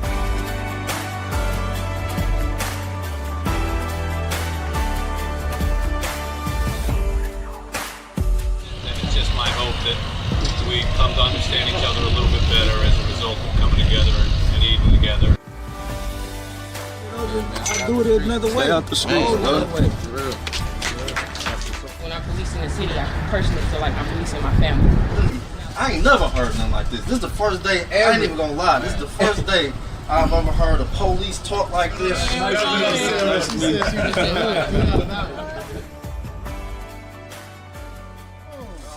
My man just had to butcher.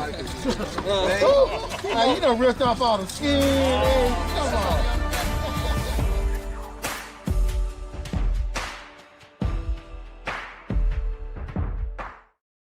Good as it can be.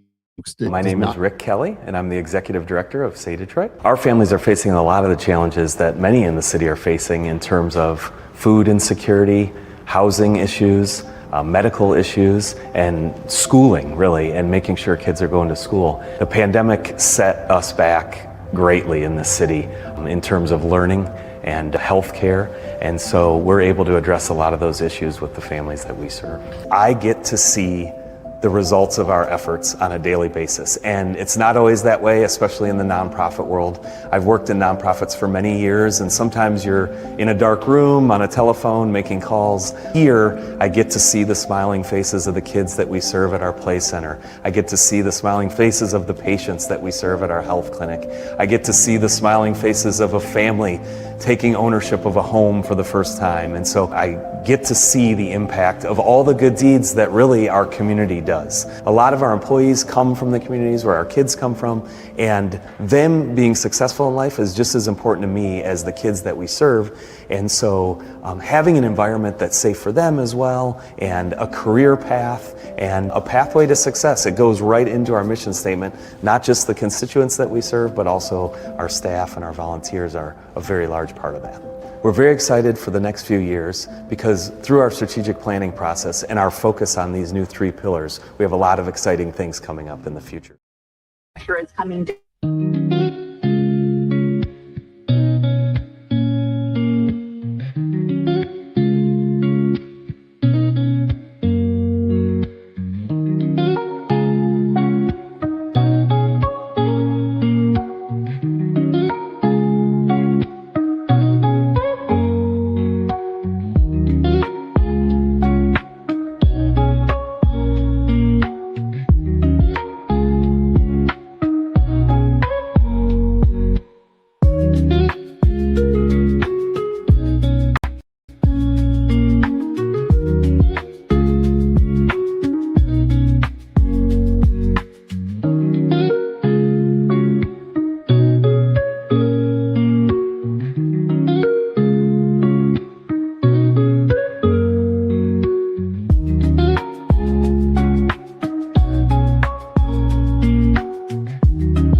14th annual Mitch Albom Say Detroit Radiothon is generously brought to you by Blue Cross Blue Shield of Michigan.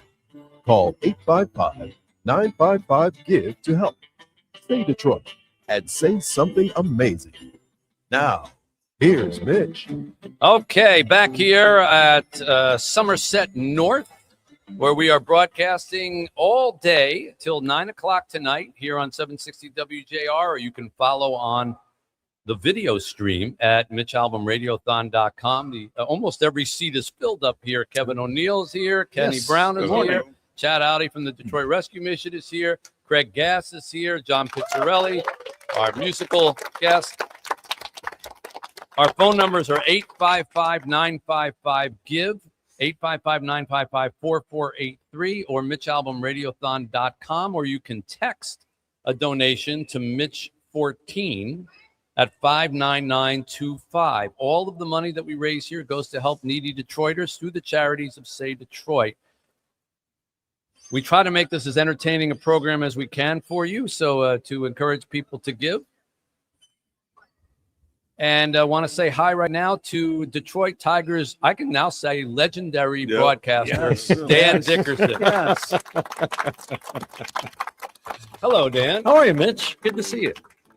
We knew Dan when. Yes, we did. We knew him on WJR on Sunday nights or whatever, and then it's always like Adam Schefter was on a little earlier today, and Adam was in college when I was writing the Bo Schembecker book, and he begged me, like, can I help you in any way? He was this little kid, on the Michigan Daily, and now he makes millions of dollars a year giving out sports information. And so it's like you watch somebody who was kind of to the left of you, and now they're like 100 miles to the right of you, and you're like the same way. Like I remember, Dan, we were on the radio, and Dan was breaking into radio, and it's and now the afternoon sports updates, talk show with Steve Courtney and Tom Massaway. Exactly, and now you are the voice of the Tigers. I mean. And that's not a small thing, because in a town of Ernie Harwell, where you would think sometimes people, they only want to have one voice associated with it. You have broken through that. You are now, you're the voice, and everybody loves to hear you. And I love listening to you broadcast. You have exactly what a baseball and radio announcer should have, is that comfortable. You feel like you're just kind of listening to somebody tell you a story, and you do that really well. I appreciate that, because that you have to wear well over 162 games, right? So that means a lot. And the job, I mean, I'm going into my 27th year, which is crazy. Wow. And the job is just as much fun now as it was the first day. Actually, more fun now. Yeah, it's a little more fun now. Yeah, they're winning. Yeah, winning does change things. Winning always helps. Yes. I gotta ask Dan this question though, because now that the Valley or whatever, whoever owns it this year calls it, they got you doing TV games too. And I always wonder, what is the difference from your standpoint, doing it on a TV game than on a radio game? It's a great question, because it's two very different things, and I did it a little bit enough to know that it was very different, and I wasn't sure I liked it. That now the last 2 years I've done about 30 games each year, because Jason Benetti does so much national stuff.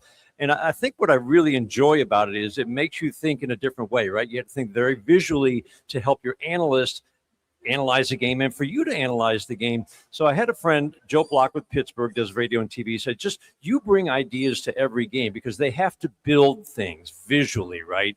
So it makes me look up things maybe in a different way. And that actually helps me with my radio broadcast because there's so much information out there. Obviously, we have to figure out what's worthwhile, what adds insight to the game, often and usually through your analyst. And I work with some really good ones. Although I do remember talking to Ernie Harwell, and I put this in the play with Ernie Harwell. Ernie was doing the television on the famous Bobby Thompson home run game, and one of the most famous radio calls in the history. You know, the Giants win the pennant. The Giants win the pennant. Aaron Thompson is the Giants win the pennant. And Ernie was doing the television, and I asked him. I said, "Well, what was your call?" And he said, "It's gone."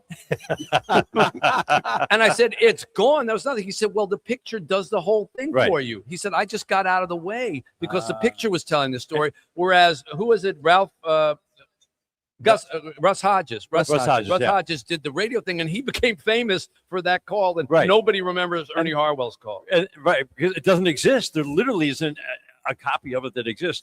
And that's probably the biggest thing, knowing I certain amount at big moments, but you're right. You do learn to lay out. All the descriptive stuff that I love to do on radio is out. Right. You don't have to say, "Look at all those fans in the stands," because they're already there. Well, I'm going to bring in somebody who does that for a living as well. The great Mike Tirico is on the line with us right now and joining us on. There he is. Hey, Mitch, Legends you were here. Mike You were Tirico. speaking with Hello, one of my favorite people in the world. I love Dan Dickerson. Dan Dickerson, I'll tell you how things change, right? So my wife grew up in Michigan, obviously. For my wife, Ernie Harwell's voice was the voice of summer. So for our kids, they hear Dan's voice and it equates with driving up north during the summer. Dan is one of the best, and I love listening to you guys chat. So I dialed in at the perfect time. Well, you also have that. And now you broadcast everything on TV. Is there a thing in your mind that says, "Don't talk, Mike. The picture is telling the story"? Yeah. Oh, 1,000%. I'll give you a great example. When the coaches shake hands at the end of a football game, when they come out to midfield, if I can sense that our audio is good, I will stop mid-sentence. I speak in a lot of broken sentences on the air for that sound. The number one awareness for me is let you feel like you're at the game since you can't be at the game. And there are moments where the crowd is so good, you can't fight them. So you just lay out. And those are the moments, I think, when the pictures try to get out of the way, stamp the moment, write a caption, and get the heck out of the way and let people enjoy the moment. Man, that's a great way to put it. Stamp the moment. moment. Put a caption on it. Mike Tirico. Look at this. The wordsmith. I like this. We're getting quotes here. We're going to get this heard on the Say Detroit Radiothon. I'm taking that to my class in January. Mike, I'm amazed that we were able to get you since I now believe you broadcast 24 hours a day. I literally, there is no sporting event that Mike Tirico does not announce now.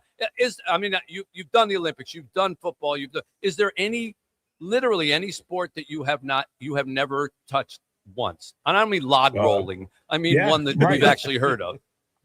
Look! I think you're right. Baseball. I have never done a baseball game, and at some point in my life, I hope to do that. Yeah, I have great admiration for.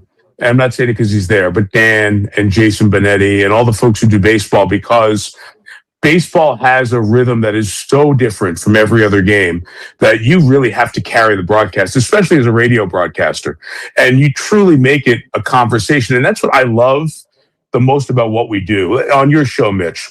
When it's a good conversation, listeners are eavesdropping to what you're saying, right? And you think about being in an airport and you hear two people having a louder than average conversation. Human nature is to go, what are they saying? Baseball broadcast does exactly that. It lets you into, in some cases, a one person, but in many cases, a multiple person conversation. I'd love to have the chance to just have that kind of a canvas and broadcast a baseball game. At some point in my life, I hope I get a chance to do it. Not soon. I got plenty going on. I find when I am hearing two people have a conversation, my inclination is to get up and move to another seat because it's never usually anything I really want to hear. But now I have an opportunity for you, Mike Tirico. Okay. Because the great Dan Dickerson has donated a package that you can bid on to come into the broadcast booth during a game with Dan Dickerson. So we could make Mike Tirico's dream come true at some point if you, Mike Tirico, are the highest bidder. So here's what I will do. Oh my I will match whatever becomes the bid for Dan for this package.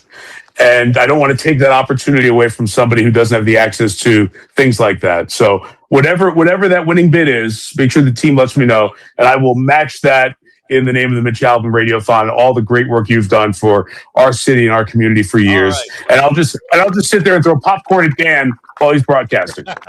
Okay. And Mike, I think we could make that happen. That whole you may want to broadcast a few innings of a base. I think we could make that happen. I think really so. Do. All right. Well, he'll pay for it now, so he's got to. There you we're go. going to make that happen. There you go.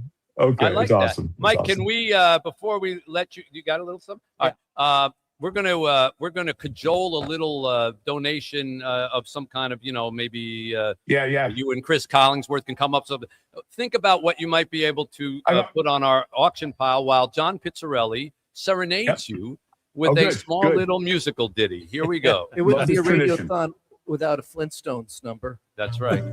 Tirico, Mike Tirico. There is nothing that he hasn't done. Football, pro, and college. In the broadcast world, he's number one. He's hosted Notre Dame on NBC, race cars, golf, and World Cup soon to be. Oh, when we have Tirico, we have someone who is so fun. Ann Arbor's favorite son, Tirico's number one. John, amazing. You are amazing, John. Every year you outdo yourself, man. Bravo.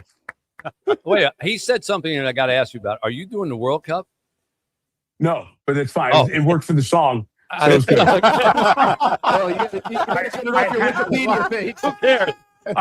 have hosted 2 World Cups. Not the coming one in the US, but I have hosted 2 World Cups in the past, 2010, 2014. If you broadcast learn like the Cameroon team names, good luck to you on that. But okay, you don't have to do it. Yeah. All right, so you've had a little time to think. What do you want to throw out? So listen, we're at the end of the football season right now, right? And that is fantasy football panic time for people, because some people have bizarre things like if you finish last, you have to go sit in a Waffle House for 24 hours if you come up last in your league. So here's what I'll throw in for you. I will be when you do your draft, I will give you a Zoom call, a private Zoom call with you to consult on your draft, to help you build your draft board. Beautiful. Okay. Either that, or I will host the first round of your draft. I'm not going to say for all 8 rounds of your draft, because those are pathetically not going to happen. Right, because I've lived through our fantasy football draft and it's a disaster. But I will either do a consultation for you, or I'll host your league. I'll join the Zoom and host your league's first round of your draft for next year's football season. How about that? So you'll say like Frank is on the clock or something like that. He's got 30 seconds to make his pick. Right. I'll say, okay, the Album Nation Raiders are on the clock. You have 60 seconds, and I'll ridicule your past picks. Whatever information you guys want to provide, you provide the information, and I will just razz your partners and friends, and we'll have a good time. You can either take the consultation, or I'll be your commissioner and read your picks. With the pick in this draft, the Album Nation takes Calvin Johnson, Detroit Lions. Fantastic. That is fantastic. And by the way, if you're wondering why Mike Tirico is being so kind, he lives in Ann Arbor. Yes, he does. He knows what we're doing here. He knows Detroit. He gives to Detroit. He gives to us every year. And I know Detroit's close to your heart. And the whole Michigan giving thing, I was pointing out that we are still the poorest city in the United States, over 500,000. Detroit is, sadly. But we're also the givingest community in the United States. We rally to help one another, and I know you know what that means. There is nothing like wearing your old English D hat and being in some bizarre place like Paris during the Olympics in 2024. Have somebody by the Eiffel Tower stop you and just say, "Hey, you from Detroit?" I'm like, well, greater Detroit, right? But there's a love, a passion, and a connection. And before it became cool and hot and great to be in the city, Mitch Albom was there working for people. And now that it's cool and hot and great to come downtown, Mitch Albom's still there helping people. And you've kind of dragged a lot of us into understanding belief and invest in our great city. As the mayor has his final days, bravo to Mayor Duggan for the amazing job he has done in helping turn around the city over his great run. But along with that and a lot of corporate leaders, it's been leadership from people like you, Mitch. And it's an honor to stand behind your leadership and continue to support our great city. And when people come out of town, they say, hey, great airport. Hey, great city. Like, wow, downtown Detroit is pretty awesome, isn't it? Like, yeah, it is. And thank you for what you've done to help that along the way. Mike Tirico, everybody. Adopted son, Mike Tirico. Hey, Mike. There you go. Thank you, everything. See y'all. Thank you, Mike. My pleasure. Thank you. Happy holidays. John, I got to tell you, you're killing it today, man. I know, man. Killing it. John must have had like extra strength espresso. I had the coffee early today. So Yeah. the ballots will come around 5 o'clock. Keep them on the upbeat. All right. Well, and Dan Dickerson, I want to thank you for being here, man. That was really informative. I think anybody who's ever wanted to be a broadcaster learned a lot from watching the two of you go. And I never knew Mike never did. It's funny. I didn't either. I thought surely somewhere along the way you had. Now, Bruce Kornblatt, who's been patiently sitting there on the, I'm sorry, Bruce, we can only get so many people on the Zoom. Bruce is, amongst other things, baseball, MLB, or what's your position? Yeah, what do you do, Bruce? What the hell? What do you do, Bruce? Well, he's I been used to be at Bob MLB Costas' Network. I'm a baseball producer, but thank you for mentioning that. Yes. and Bob Costas is #1 guy for all those years. So we were whispering in Bob's ear over the years saying, shut up, let the pictures do it. Yeah. That's exactly what he loves hearing "shut up" in the middle of a play. That's why we're so close. That's why we're so close. He can't do without it. So even when I'm not on his ear, I call him and tell him to shut up. Can I just say one thing before? Yes. Hang on 1 second. Let me say one thing. Last night, I had dinner with my two sons. Mitch knows them, Nick and Willie. And they love that I do this thing every year because I love Detroit. And I'm on Fridays. I drive home with a lot of Detroit people on Friday afternoons, I'd like to think, with you guys. And they asked me, and I said I was doing it again. And they said, does it ever make you sad to hear about people? And I said, it's the exact opposite. It's the one day I'm hopeful.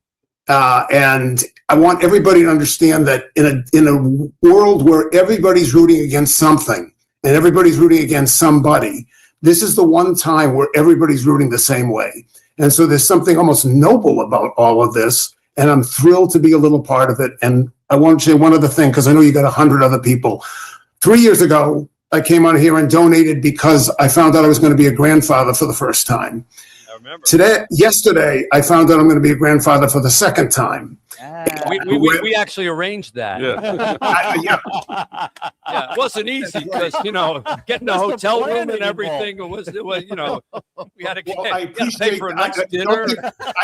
I knew you did that. So as a payment for services rendered by you, okay, I would like to donate $5,000 in my future grandchild's name, and I want him to know that his grandparents supported a great cause and a good man. So I want to do that.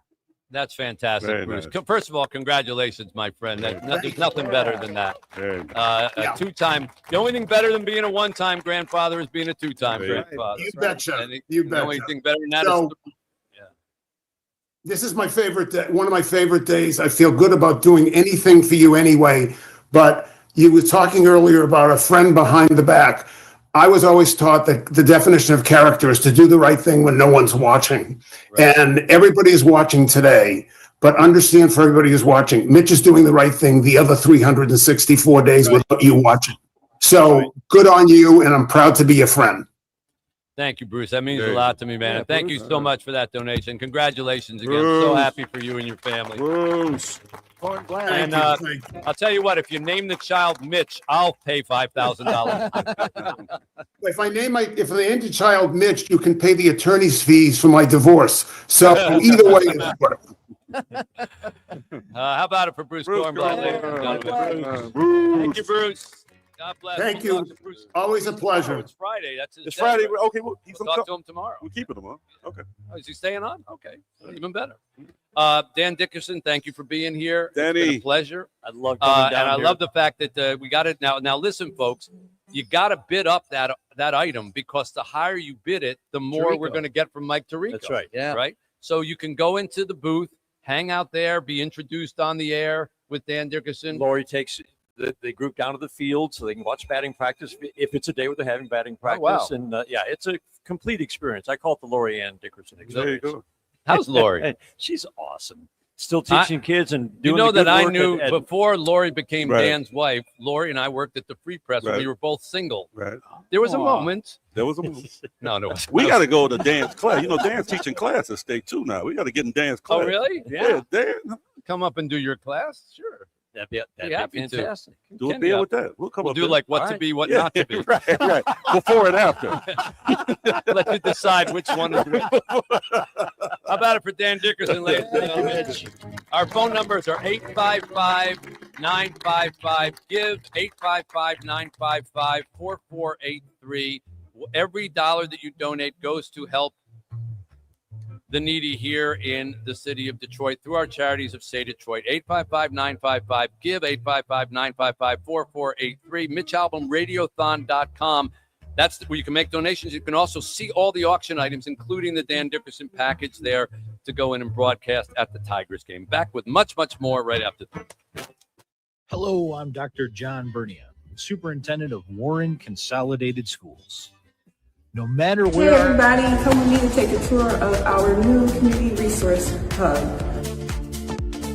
Upon entering, we have this beautiful artwork done by Rob at Peak of Perfection, who also did our work for the hub. I just wanted to point this out because of the beautiful free-handed work he did here. So that's a nice touch, nice surprise when you open the door. You get to see this lovely logo. Here we have our check-in desk for anybody that comes in that may need some items out of here. We also have our school supplies, as well as down here we have some school supplies, books. We'll keep more like pens, pencils, notebooks in there. On this side we keep our items that cannot be hung or folded in one of the cabinets. So this has all of our socks and just underclothes in these cubicles. At the bottom we keep clothing that can be folded. We try to separate them from boys and girls clothing.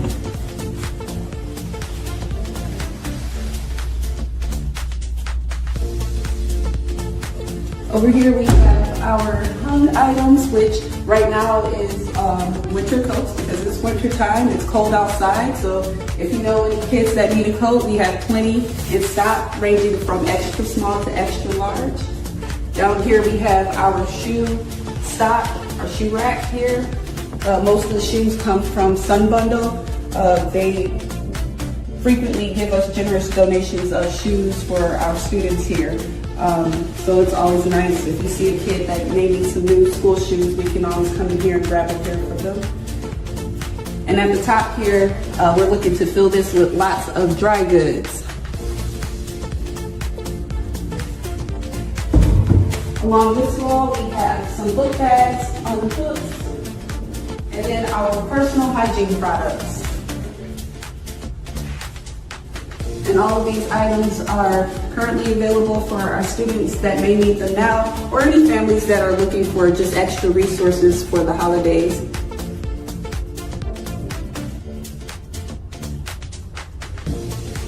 And that concludes our tour of our new Community Resource Hub. Again, I'm Amber, the Partnership and Community Outreach Manager. If you know somebody in need or if you're in need, feel free to email me at amitchell@savedetroit.org.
You. And anti-ICE protesters interrupted her. Me. I'd like to introduce them to you.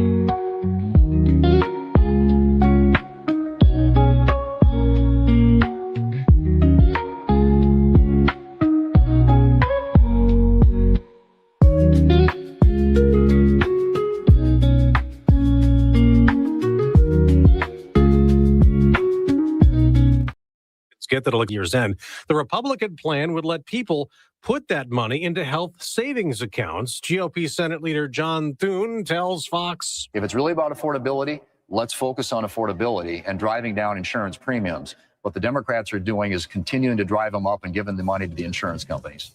America's listening to Fox News.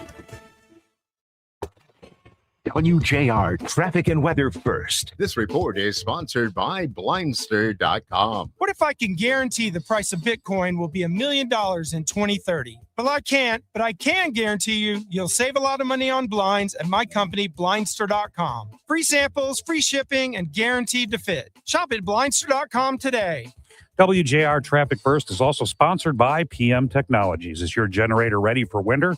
Cold weather kills batteries fast. Your home standby generator needs maintenance once a year to stay reliable.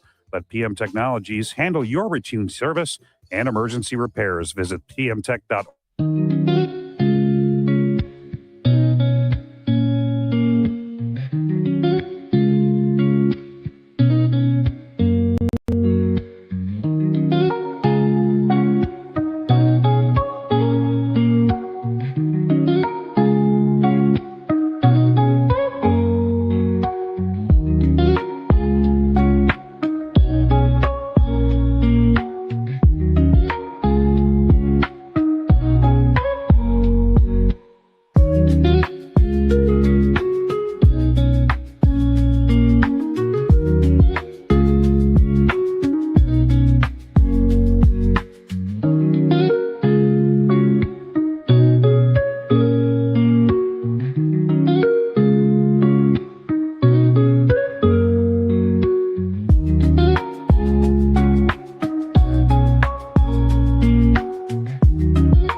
Welcome to the Say Detroit Radiothon. Every year we gather for a 15-hour broadcast designed to draw To the 14th annual Mitch Albom Say Detroit Radiothon on News Talk 760 WJR. This hour is generously brought to you by General Motors. Call 855-955-GIVE to help. Say Detroit was founded by Mitch Albom in 2006 and will be celebrating its 20th anniversary next year. Say Detroit and say something amazing. Now, live from the Northside Grand Court of the Somerset Collection in Troy, here's Mitch. All right, we welcome you to the 6th hour of this 15-hour 6 long. hours already. Well, we're starting our 6-hour, 15-hour marathon. Wow. We'll be here till 9 o'clock tonight. Have you set up the times where the tide comes off in the port coat? I am going to take my tie off if we can exceed $500,000. Okay. I will take my jacket off if we exceed $1 million. Okay. I will take my pants off. Here we go. At $2 million. Really? Yeah. You know we did $2 million last year. Right. So, yeah, you better get a little higher because those pants will be off. So, of course, we started Say Detroit almost 20 years ago. We have 9 separate charitable operations, everything from daycare for kids 5 days old all the way up to senior citizens programs. We have our Say Play clinic, our Say Detroit clinic for family medicine, which was the nation's first medical clinic for homeless children in the country. No one had ever thought of it before. And now it services full families. We have our Say Play Center at Lipke Park, which takes care of 300 kids a day, not only providing them food and education after school, but everything from football to STEM robotics and everything in between. We have a bicycle factory where you see this beautiful bicycle on stage where we make my cycles. We've given away 1,000 of these already this year to needy people for transportation here in Detroit. And we employ formerly incarcerated people who have a hard time finding jobs. We give them jobs in our factory and they have jobs. This is all a part of what we do here at Say Detroit to help the neediest in our city of Detroit. And one of the things we're proudest of is that even if you don't live in Detroit anymore, there are so many people out in the world who still care about the city they came from. One of them is on the line with us right now who proves this year after year after year with his appearances and donations. The great Tim Allen. How about it, folks? Wait a minute. That's all you got? Come on. Hello, Tim. That's all you. Yeah, how you doing? We're doing great. You look great for early in the morning out there. This is you just wake up looking camera ready. What's the deal? It's really none of your business, is it?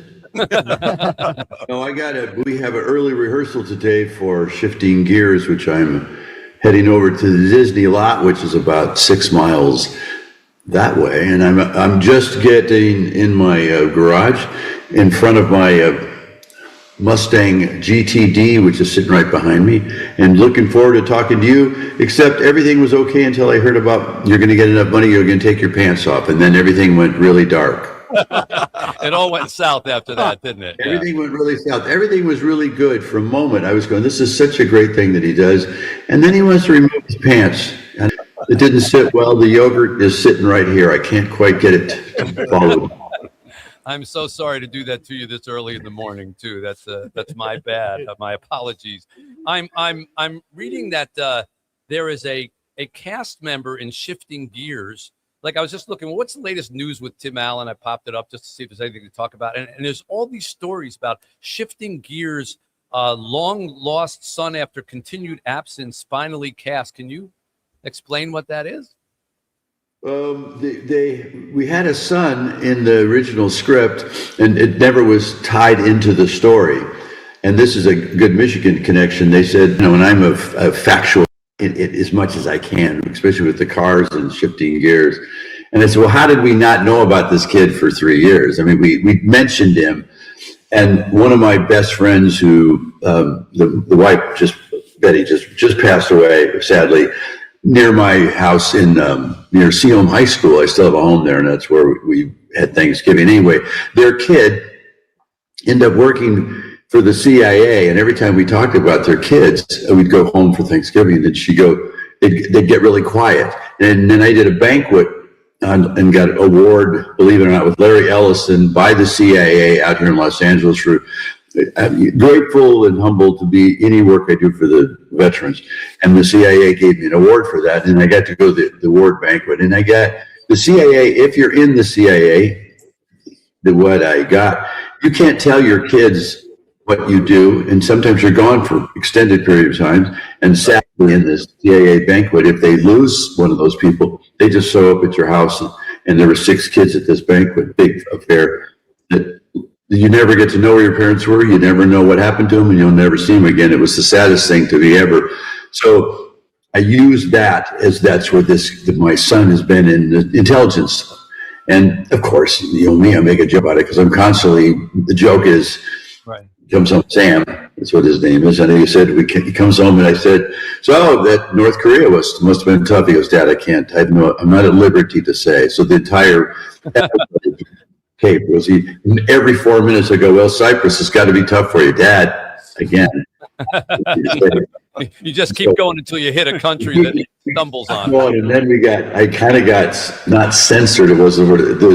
I like to make jokes, but I said, I do got to say, son, and it's really a wonderful scene to see him, and he's coming back. I'm going to give the story away. And he says, I said, I do sleep at night knowing that you're out there protecting us from communists in unknown areas, or even the mayor of New York. I got a huge laugh from the live crowd, and then I got some of and then it got censored. Yeah. Well, some of the sensitive people, and they go, "Oh my God, you cannot say that." Whoa. And I'm like, they didn't even mention the dude's name, and it doesn't matter. He sat with the president. They didn't have a fist fight. Yeah. Well. Yeah. Kevin O'Neill is here. Wants to say hello. Tim, how are you? Nice to see you again. I'm here with my buddy Ken Brown, 2 of the comedy greats. Well, 3 counting you. All right. I'm trying to organize that April, Kenny Brown, Kevin O'Neill, Tim Allen tour on Michigan Avenue at the Dearborn Holiday Inn. We did that several years ago. Well, more than several. Decades ago. How are you? Detroit was just a small city then. It was very weird. Yeah, right. Cowboys and Indians driving around. Yeah. Cowboys, Indians, and the Briggs Stadium was just getting built. I remember back then. Yeah. Right, right. I'm thinking Matthew Stafford was on with us about an hour ago also from LA, live from his house. He looked like he'd been working out for 6 hours already. And I'm thinking this has got to be a tough week for Tim Allen, because the line coming to play. I can't even talk about it because I really am a big fan of Matt Stafford's, and we still connect out here. It's, I've been living in Los Angeles a long time. I have friends at the Chargers, and I have friends at the Rams. I've just never been a fan of that. I've always been a Lions fan. And a little bit when I was a kid, a Giants fan. I had a letter from Y.A. Tittle sent to me when I was a little boy. I wrote Giants, and I have the Giants have always been.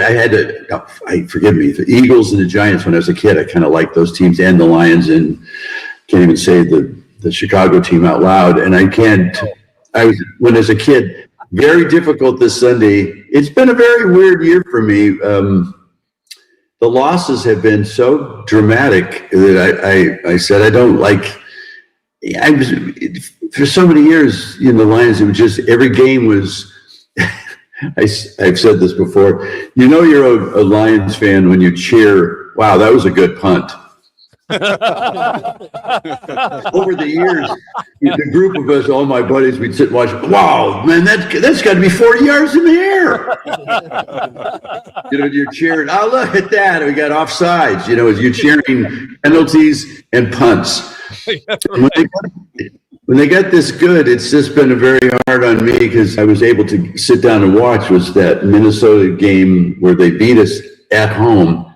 And it like tore my spine out. I watched that and I was just like this the whole week. Well, so what happens when the Rams play the Lions? Do you go to the game? I can't watch.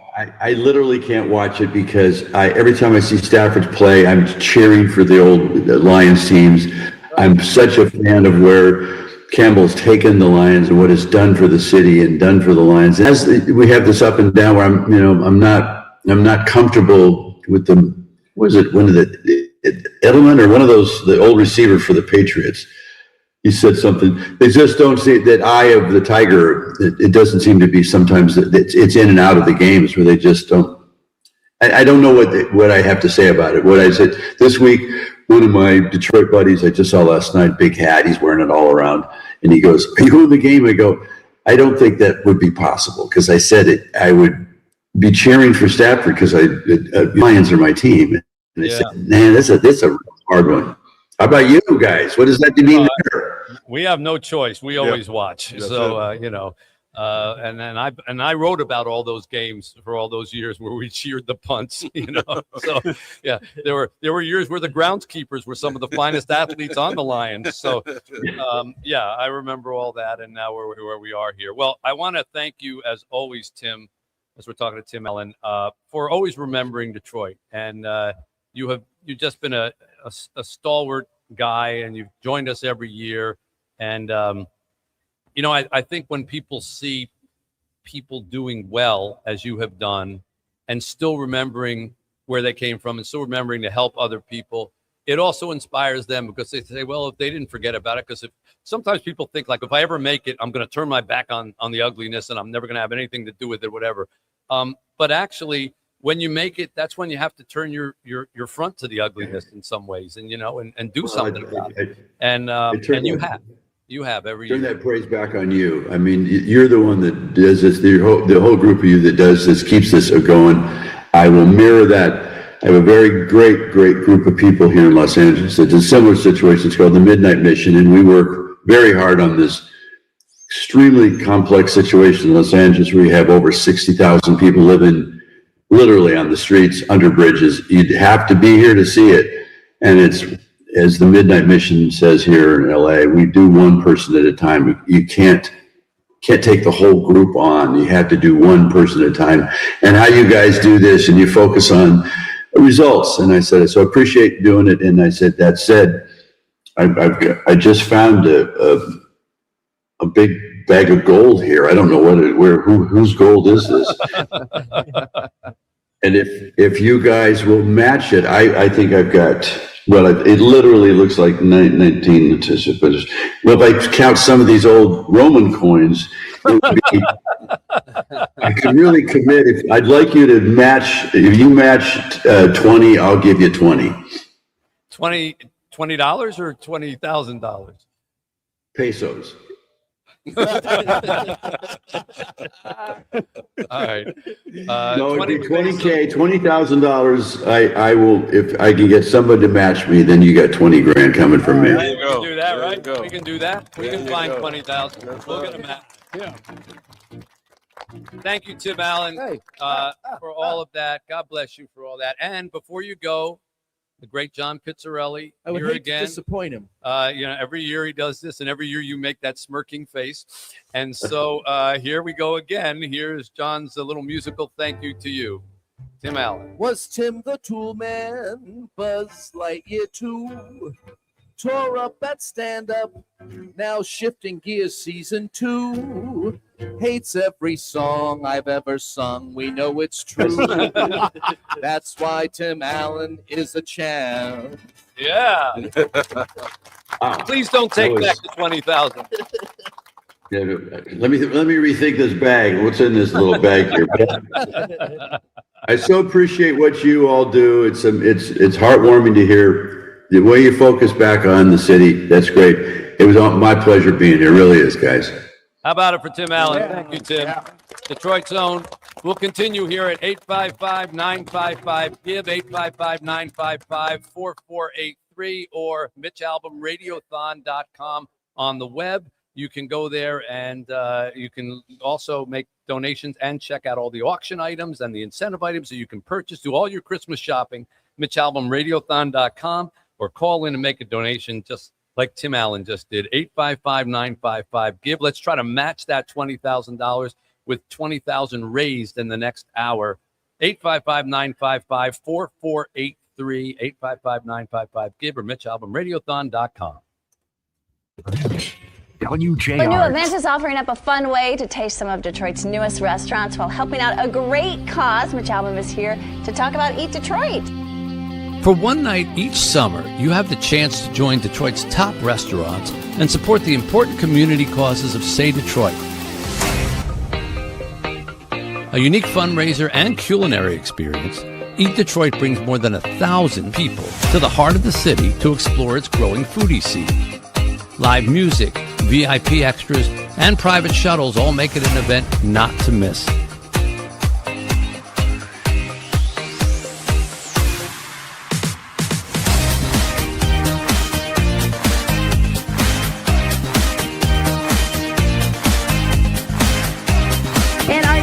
Fun? Yeah, it's a great time.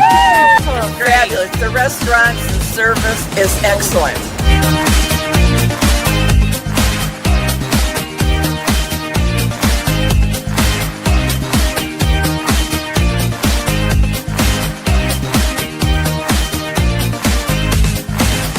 The community comes together for one great night to help provide pathways to success for Detroiters in need. I hope.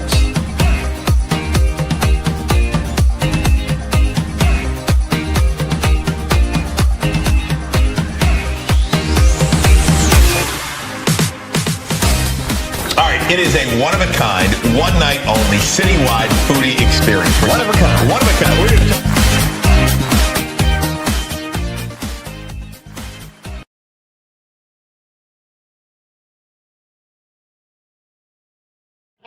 Water ice, popcorn, rice pudding, Philly pretzels, soft serve ice cream, everything goes to charity. The Detroit Water Ice Factory was an idea I came up with to sell the best possible products we could, something really unique, and then give all the profits away to charity. So water ice is a derivative of Italian ices, but it's much smoother, has a lot more flavors, no fat, it's got no gluten, it's got no cholesterol, and it's got no dairy. I grew up in the Philadelphia area, and we used to eat it every day. When I got here to the Midwest, I found out they didn't have it. And we now are able to make it here ourselves. When you run 9 different charities, people see you coming and they start running the other way because they think, oh, he's going to ask us for money again. So we just remind people that charity can be delicious, and it was the beginning of what's essentially become a dessert shop. Watching people's eyes just sort of light up when they taste something that they've never had before. You know, you watch it and you go, yep, told you. Such a perfect balance between conservatism and opportunity. This is always an awesome day for us and a beautiful day for a new family here. I am happy to provide you with the keys.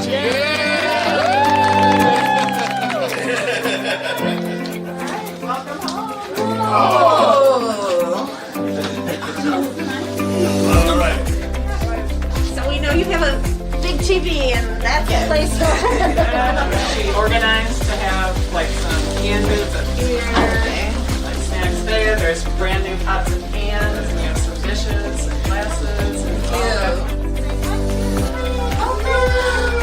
Oh, I love it. Look, that's your little bag. That is a big boy bag, man. Oh, yes, these are my favorite colors. I love it.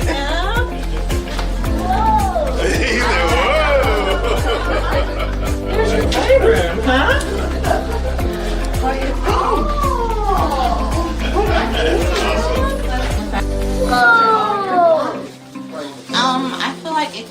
moving forward because it can relieve a lot of stress that I've been going through for the last year with trying to find a place. And I feel like the company, all the companies that have been helping have really helped out a lot. Thank you, Say Detroit.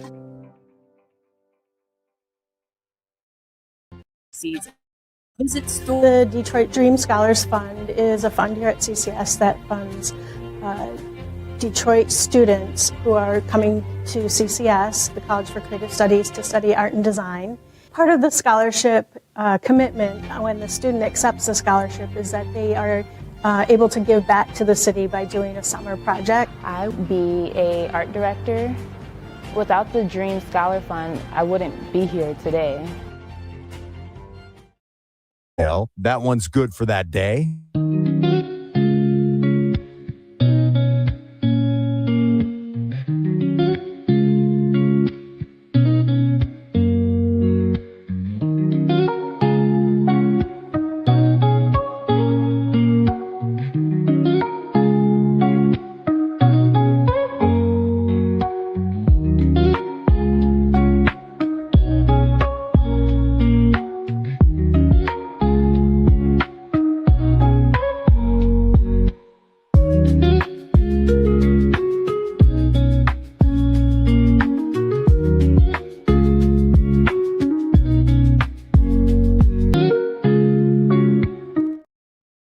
Okay, we are back here on the 14th annual Say Detroit Radiothon. It is time to do a little tote board checkup and see where we are here at 11:26. We're in the 6th hour out of 15. So, we ready here? We got a little drum roll, and we are at $467,723. Indeed. All right. Yes, indeed. And 2 cents. There you go, and 2 cents. That 2 cents is going to go a long way. We know where that 2 cents came from. I know where it came from. That was Guy our brought first us a check the very first minute our we first were here. one. That's right. So when we get to 500,000, I get to take this tie off. So if we match Tim Allen's 20,000 challenge, we'll have 20,000 more. That'll almost get us. That'll almost get us to 500,000, and I can almost get you the tie. unstrangle myself after 6 hours. So that would be nice. We are here at Somerset Collection North. The wonderful people at Somerset, Nate Forbes, and all the crew here have treated us royally. If you come to the north side of the mall in the Grand Court, we're right here across from Santa Claus. I'm literally looking at Santa Santa's right been now. working today. We have a great setup here. You can come sit here and watch the whole show. Yep. You can bid on auction items. My new book, Twice, is right there on a counter. I will personalize it for you for Christmas. As you can do all your Christmas presents right here. You can sign all the books for you if you'd like. And of course, MitchAlbumRadiothon.com is where we have all the auction items that are up there. When we come back, we'll give you some of those auction items, let you know what they are. Craig Gass will give us one of his many voices. Coming up, Yes, Pat sir. Fitzgerald, the new Michigan State football coach. Wow. Jay all Towers will be here. Joe Buck from Monday Night Football. Wow. J.K. Simmons, Bernie Smilovitz, Brian Williams, Darren McCarty, Hugh Jackman, all coming up within the next hour or two. And a very special announcement, a big news-breaking announcement in the 2 o'clock hour here. Wow. All that on 760 WJR. Phone numbers, if you want to help your fellow Detroiters through the charities of Say Detroit, 855-955-GIVE, 855-955-4483, or MitchAlbumRadiothon.com on the web. Mary went to the Inside Out. What's up? How y'all doing today? Everybody good? Yes.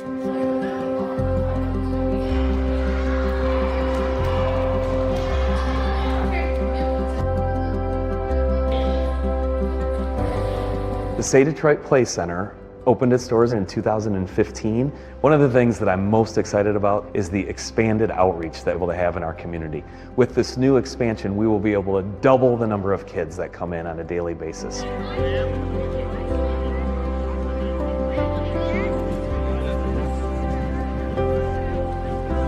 The heart of this place is its education.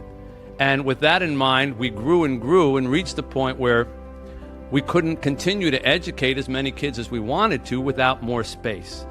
We're really proud to be part of this here. We're really proud that people like Kelly and Matthew Stafford go someplace else but never lose the Detroit that's within them. we jumped at the opportunity to be a part of that first, center that is this beautiful place right now. And I'm just so proud to see, where that has gone, how many kids it has affected in such a positive way. I'm so excited to be a part of this next venture as well. I mean, it's just such a special place, such a special team to be involved with. We're so proud of what it's become, what it's going to be in the future, all the people that it's going to affect.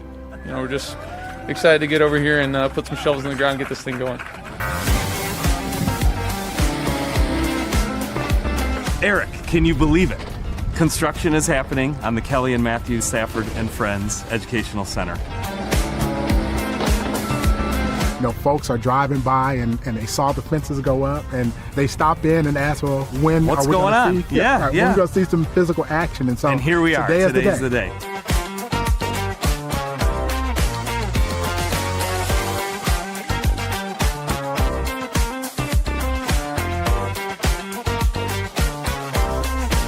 We're incredibly excited for what we'll be able to do. 6 dedicated classrooms that all have flexible spacing and the ability to change their configurations.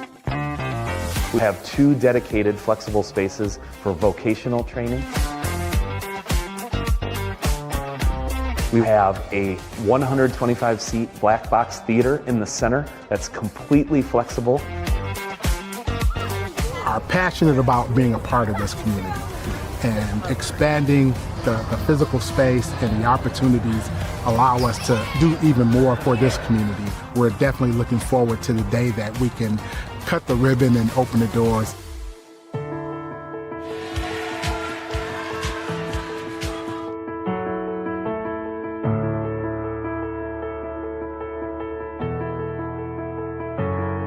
What we can do for the people around here, what we can do for the kids around here is an amazing thing and something that I'm really proud to be a part of.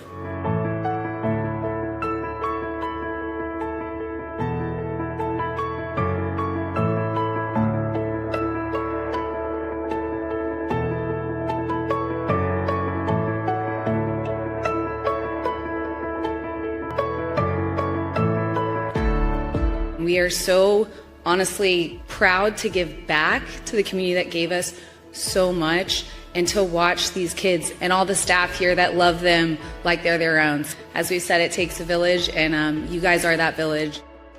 This whole place is about growth, just growth. Growth of an organization that we started called Say Detroit in 2006, which started with me staying at a homeless shelter and has grown into something well beyond I ever could have imagined. Growth of a hole in the ground that we all dug some shovels in not all that long ago into this beautiful building, and most importantly, the growth of every child that comes through the door here. That's the point of this place.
Generously brought to you by General Motors.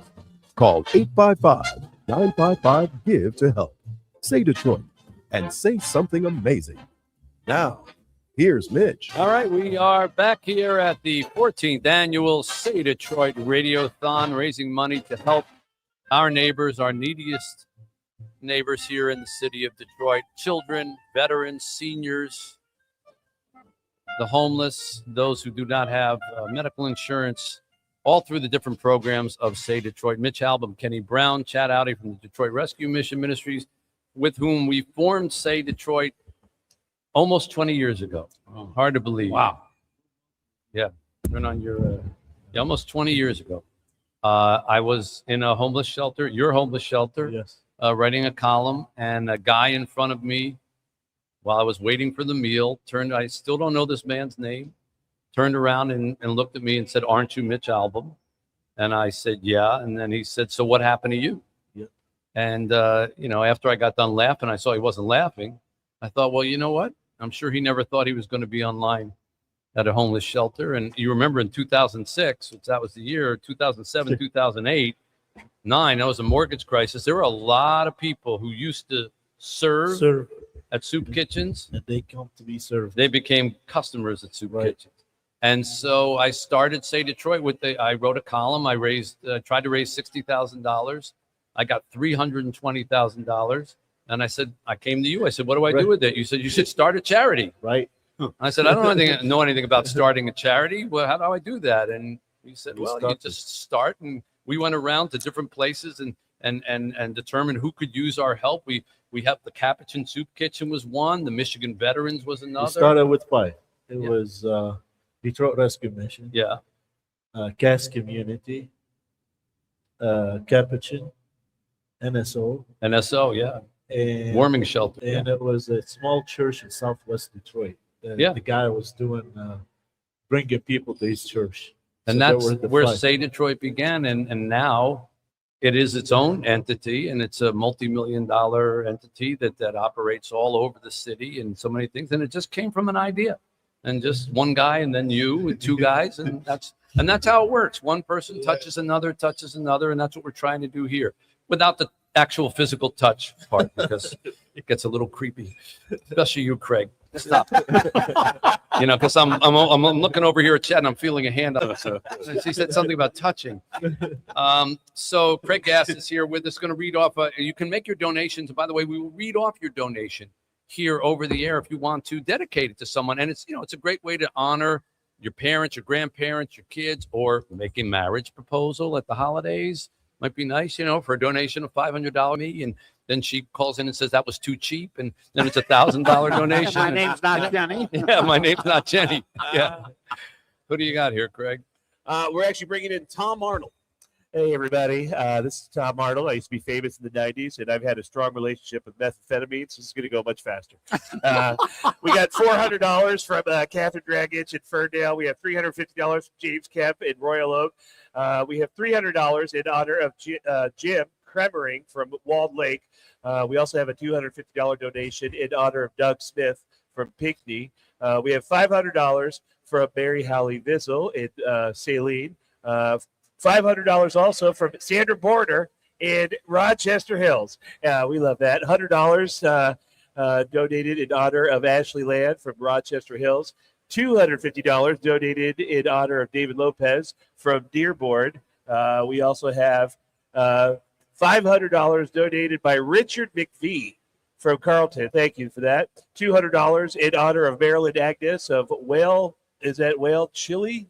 I have no idea. I've never heard of whale chili. All right, but we also have $130 donated in honor of all the unsheltered people. Donation from Southgate. Thank you for that. $500 has been donated from Oliver Mark Botkin in Rochester. Thank you for that. $100 in honor of Rich and Mark Sabota in South Linden. Lyman. Okay. $350. I was he's from out of town. It's okay. I went to a recovery meeting there. $350 from Brian Atherton in Shelby Township. Thank you for that. And we also have $400 that was donated from David Kaminsky in Troy. Thank you, David. Donated from Lisa Weasel in Saline. And $500 donated from Tim Pompo in South Lyon. We have a $180 donation in honor of Beth Ellen Wolf from Birmingham. Thank you for that donation. We have $400 donated in honor of Bob from Southgate, and a $40 donation in honor of Jean Yee from Clarkston. And get this, $1,000 from John Proskin in Clarkston. John Prosper II, thank you for that donation. Yeah. And also $500 from Dina Bomarito from Macomb, and $500 in honor of Detroit's kids in Beulah.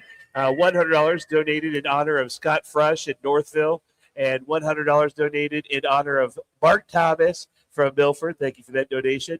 We have $50 donated in honor of Dennis McComb of Oxford, $35 in honor of Brian D. Muirhead in Redford, $100 donated for in honor of Watson Stanley in Clawson, $310 donated for Nikki Nakamura in South Lyon, and $1,000 from John Bauer in Commerce Township. Thank you for that donation. Thank you for all of that, everybody. Yeah. Wow, that's a lot.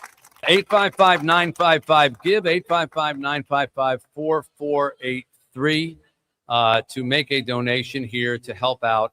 And by the way, there are many, many auction items that you can bid on. Let me bring you up to date on a few of these things here right now while Craig rests his voice.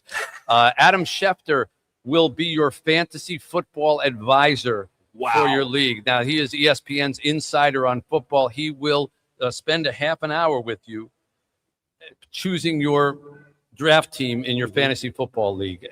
Women out there, if you're listening, this is the perfect gift for your husband. Absolutely. Trust me. Absolutely. Yeah, we've got an Aiden Hutchinson signed Lions football that's currently at $360. An AJ Hinch signed Tigers baseball at $300. These are auction items. Alice Cooper signed performance jacket and top hat that he has worn in concert. That's at $500. A book club Zoom meeting with me is at $705 right now. I'm happy to sit with your book club for a half an hour and talk about whatever book, maybe one of mine, who knows. Cade Cunningham signed Pistons jersey is up there. You can be a character in my next novel. This has worked out pretty well. In Twice, there are several characters that actually paid like some nice money. We got nice donations, and I created the characters. And then I hear from them. They go, I didn't want to be a psychiatrist. It's like, okay. It said character. It didn't say what. Get to pick the job. Occupation. Let's see what else we have here. Colt Keith signed Tigers baseball. You've got Dave Barry, a lunch with Dave Barry. He'll come up here to Detroit and have lunch with you. Come on. We've got a Gibson guitar signed by all of the Rock Bottom Remainders. That includes Stephen King, Dave Barry, Amy Tan, Ridley Pearson, John Grisham, myself, and all the rest of that. There's also a Gibson Hummingbird guitar, which is a real collector's item. That's up there. That's already at $2,000 plus. A golf enthusiast experience at Meadowbrook, the Grand Hotel breakfast package, a visit to a Tigers game with J.K. Simmons. Wow. You go to sit with an Oscar winner and watch him go, hey, shut up, I'm watching the game. Leave me alone. So, J.K., when you were in the shut up, I'm watching the game. Now, J.K. is going to be with us in a few minutes. We'll ask him about that. Jared Goff signed a football for us. You can bid on that. Cat Williams tickets at Little Caesars Arena. Red Wings jersey from Lucas Raymond. Lunch with Bernie Smilovitz and Carmen Harlan, who are also going to be here in about an hour or so. Lunch with the Mitch Albom Show crew. Mike Tirico will host your fantasy draft. Wow. That's unbelievable. Yeah. He will actually host it. He will come on the first round of your fantasy draft, and he'll say, on the board now are the Screaming Eagles. Yes, exactly. Nate Burleson's got what was his prize package? It's already up to $1,100. I don't remember what it was. We're going to see the show. Oh, right? going and see the CBS morning show and meet Nate Burleson. Nate. That's great. Okay.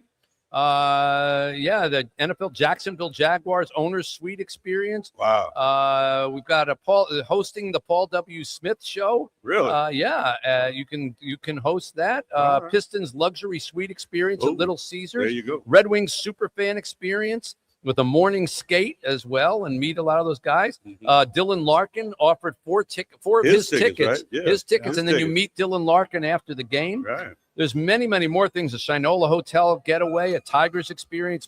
So go check them out at MitchAlbumRadiothon.com.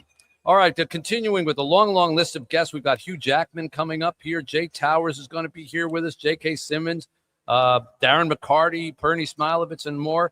Right now on the Zoom line with us, this is our first chance actually getting to meet, is Pat Fitzgerald, the new coach of the Michigan State Spartans football team. Hello, Pat. How are you, buddy? Good morning. Yeah, nice to meet you. This is I get to shake somebody's hand and not usually talking to them on a big international radiothon, but we're glad to have you here. Welcome to town. Honored to be here. I was going to tell you, I might need to get you some green. I got rid of all my purple. You know, I'm seeing that sparkle right there. I'm dressed like a Northwesterner, aren't I? I didn't think about that. Yeah, that's okay. You got a lot going on, and what an amazing event. I'm honored to be on with you, and let's raise some money. Yeah, you've been here for what, about two weeks or so on the job already, and how do you what after the press conference? Because that's always the first. There's the press conference, the press. What's the first thing you do when you become the new college football coach? Like when you come in the morning and it's 7 a.m. or whenever you start, what do you do? Yeah. Well, in East Lansing, the first thing you do is you go see Tom Izzo. So I went and saw Coach. And you kiss his ring. I know. Yes. Okay. And Coach and I then what? Known each other for a while, and great, just getting a lay of the land and some macro level stuff with him. And it was terrific, and our administration. But as we got through that last week and to the end of this week, and now all of this week, it's all getting to know the players, during the early mornings, with that, and then looking at guys that are going to be potential transfers on video and starting to build that board. That goes kind of wheels up here early January. So trying to get ahead of that with what we may predict, and then Zoom interviews with potential coaches until the late evening. So sleep's a little overrated for me right now in East Lansing. Yeah. Well, that's a good way of looking at it because you're not going to get a lot of it. Even now, you've only been out of the game for a couple of years, but even in that short period of time, not out of it, but out of active coaching, it's changed so much. I mean, the transferring and the NIL money and all that, is that a little weird to dive into and start realizing that it's almost like NFL free agency, only they don't have to actually be free agents. It's virtually anybody out there is a potential transfer. But then on the other side, you may have to offer NIL money to get them. Yeah, it's definitely changed, but I may have been off the college field, but I was on the high school field and then a part of the 33rd team with Mike Tannenbaum and a lot of professional development going around to different schools and programs the last couple of years because I wasn't a sitting head coach, so they let me in. So stayed up to speed on everything, was constantly doing research, and you then get immersed into it. And it was exactly in the research and what I thought, and now trying to build those relationships with our guys on our roster to help them understand why we want them to be here, what kind of their role is to the best of our ability. But yeah, you've got to adapt. There's one thing that's going to continue to happen in college athletics and college football in particular is there's going to be change. And so you got to be adaptable. And I think being out of it, the bags under my eyes, I don't know if you can tell, aren't as bad as some of these coaches that have been grinding for 3 years. So right, fresh, ready to go, and felt really, really prepared as I hit the ground running here last week. Yeah. What do you think is the biggest challenge for Michigan State football? You look at what's going on with it over the last couple of years. Obviously, some incidents that they would have preferred not to have to go through. The whole Mel Tucker thing, and then the recent losses of wins and having them vacated and all that. But for you, when you come in, but besides winning games, what's the biggest challenge within the whole stratosphere of Michigan State? Yeah, as I've gotten to know the young men, great credit to Coach Smith. There's just really good young men in this program. And it's going to start and end there. We've got to build the locker room full of character guys that fit the way we'll define the Spartan way and how we're going to do things moving forward. So just a ton of work to do from that standpoint of kind of like building a house here in the Midwest. We've got basements. So you got to dig the hole first things first before you can pour the foundation. And that'll be kind of ongoing between now and whenever that hole is done being dug. You got to get through step one, then to put the concrete and build the foundation, before you kind of start to build the rest of the house. And so process between now and August by putting the right people here coaching wise, the right support staff, and then, retaining the right guys that are going to be about the right things to help us just kind of build this thing on solid foundation, and then add the right transfers. So it's a lot, but it's a lot of fun, and we have so much to offer. Premier academic institution, an amazing history of success, a toughness that was born here that has kind of permeated to go back when Coach D'Antonio was here, with just how physical and tough this team played that I competed against for a number of years. Getting back to that is really what our goals are, and just a lot of work to get to that point between now And you came back before the Big Ten got any bigger, because when you left, there weren't all these teams. There's like 30 teams. And now you come back, you got to go to the West Coast. You got to do everything out there now, Coach. Sounds good. I could use some sun. Let's go, right? So I remember when you were hired, we had somebody on our radio show who, by winning the Big Ten at Northwestern, that's like dog years. Like, you should get like 10 times credit for that, because of it's like winning the NFC East. Because it's so difficult to recruit there with the standards that Northwestern has in it. Is it really that much different, Northwestern versus Michigan State? I'm not versed enough to say, all the individual differences. Each school is different. The personalities are different. The people are different. The location's different. The histories are different. But it's what you do when you're there. And I don't know about that perception. We were doing and how we were doing it. I love the guys that I had the privilege to coach. We went to as many bowl games, won more games, competed for 2 Big Ten championships, and winning the West. Against Ohio State, didn't quite get there. Won more bowl games than any other time, and so I had great players. We had a great staff. We had great support, and I think we built something that was on pretty solid foundation. And decisions were made, and I couldn't be more ecstatic to be here. What I see here is, just a great group of guys, terrific administrators, a singleness of focus and purpose to get this program back to where it was, and I just can't wait to keep taking these necessary steps one at a time to get it back there. Well, you are. It's a diamond in the rough, and you're coming at a tough time, but also an opportune time to really build something big. So we wish you the absolute best. I'm sure we'll be talking to you in official capacities many times over. This Radiothon has been going on now. This is its 14th year. I started Say Detroit nearly 20 years ago with a column that I wrote, and it's now blossomed into a big multi-million-dollar operation that deals with many elements of Detroit, from kids 5 days old all the way up to senior citizens, veterans, and certainly kids and high school kids who have no place to go because of the school system here after school. We have an after-school rec center that has a football field that Matthew Stafford donated, a basketball court that the Pistons donated, a baseball field that the Tigers donated, and we have 300 kids a day come through there, and they can't touch a ball until they do an hour and a half of studies in our digital learning center. And then they can play on some of the fields or study STEM robotics or things like that. So that's what some of the money that we're raising here for, all of it, goes to. And we kind of get from the different people who come on, they throw different things onto the auction pile. And I'm thinking, if it's all right with you, would we be able to auction off, because I know a lot of people would like to meet you, maybe coming to a practice and getting a chance to meet you afterwards or meet some of the players? Would that be something we might be able to auction off for the true Michigan State fans here? I can absolutely auction myself off. I don't want to speak for our players, so I'll just do me. But yeah, we can work with our staff here and organize where we can raise some money for you guys to have somebody come on out to practice to be my guest. I might throw them in a drill. We have to have them sign an insurance thing or something like that. I'm not sure if that'll get more or less. It depends on who bids on it, but we'll make that optional on the thing. But we'll put that in there, a chance to visit with you at practice. That's wonderful. I'm sure it'll raise some good money. Meeting at practice and Oklahoma drill. Yeah. Okay, we got it. I'll find my neck roll from the 90s and I'll put it on and see if they can go from there. Pat, very nice to meet you. Best of luck with everything, and thank you for coming on and helping out our fellow Detroiters here in town. Well, it's amazing. This is such an incredible cause. Look forward to continue to help as we move down the road. And so nice to meet you guys. Happy holidays. Merry Christmas to everybody. And let's get out there and raise a bunch of money and save a lot of families and help young people go to where they need to go and reach their goals. Thanks, guys. Go Green. Thank you. Go Green. Pat Fitzgerald, the new coach of Michigan State football.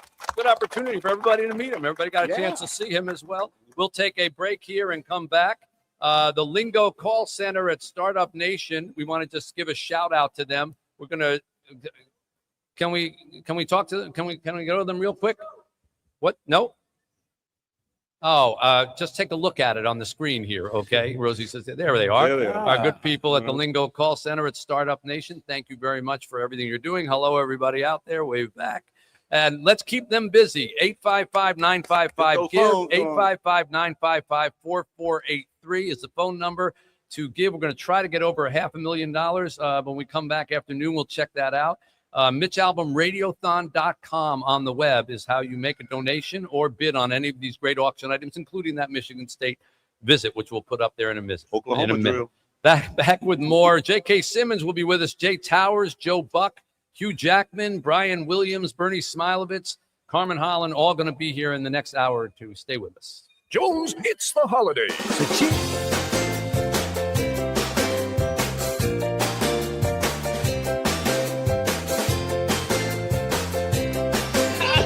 No! Way! How y'all doing? Brandy. 1, 2, 3, bicycle!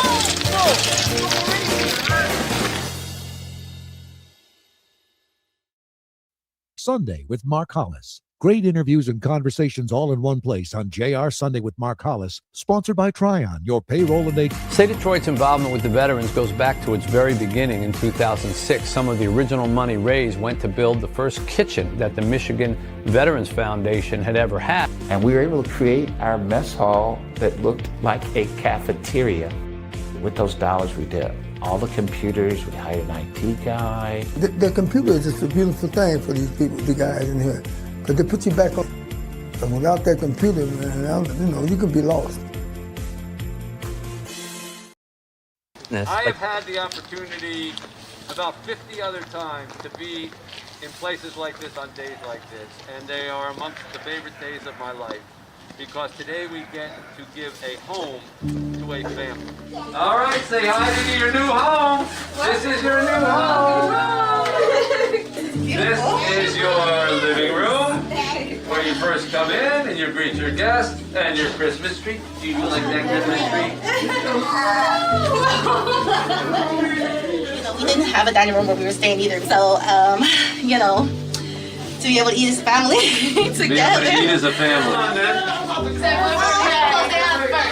Bedroom.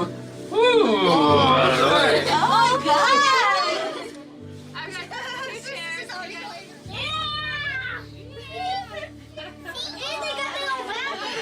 I almost can't breathe right.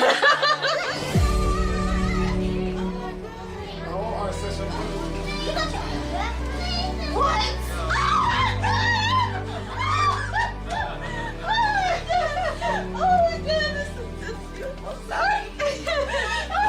Oh my God. I love y'all. You are a godsend. Thank you. Thank you so much. Wow.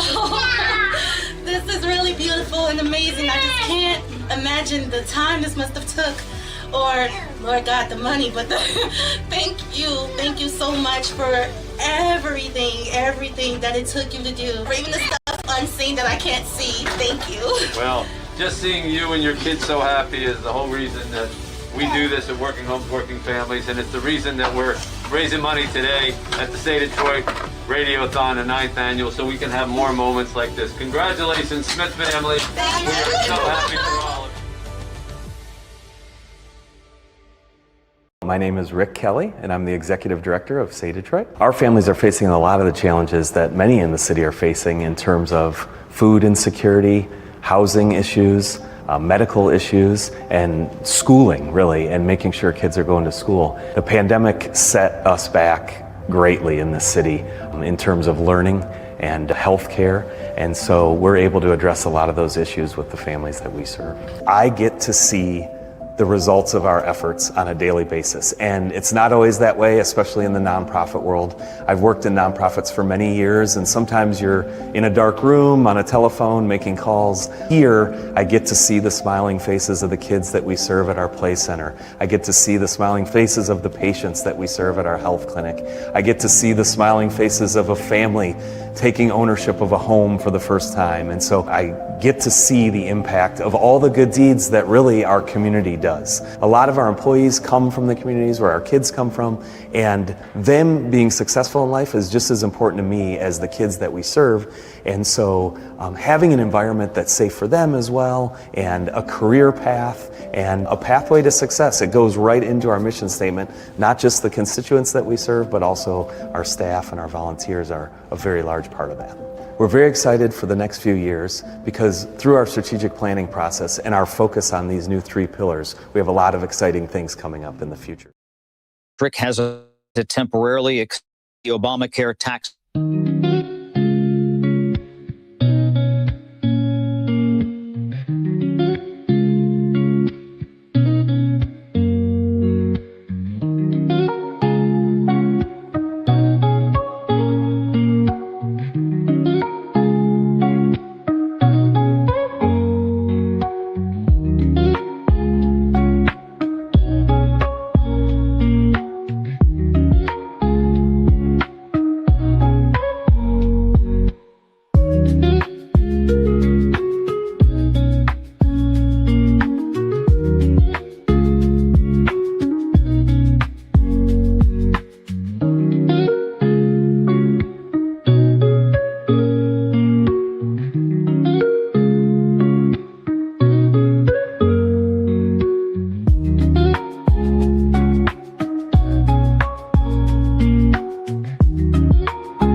Books are like instructions to life. It makes me feel like I'm in a whole different place. Like I could do anything if I read a book. I like reading. It's adventurous. And when I'm reading, I imagine like I'm one of the main characters or something. Encouraging kids to lose themselves in stories is transformative. And the thing about kids is they're so innocent. And we have an opportunity to mold them. They're relying on us. Our annual Radiothon, telethon for Say Detroit, we hold every December. And we were coming pretty close to last year's record. Then Tom Gores called us and blew us all away. He would offer a certain amount of money for every book that one of our kids read and completed. We can have a lot of fun with this. Good luck, Tom Gores, the owner of the Pistons. Wow. So he basically just pledged $250,000, which is a little. That means the kids here are constantly facing dangers and threats on the street to their very existence. There's not a lot of options, there's not a lot of entertainment, but a book can take you anywhere. It means a lot to me because if I didn't have it, I wouldn't be able to do half the stuff that I'm doing now. It's that idea that you provide an environment to access themselves and their greatness. Every time I come here, it just feels like home. It brings me hope.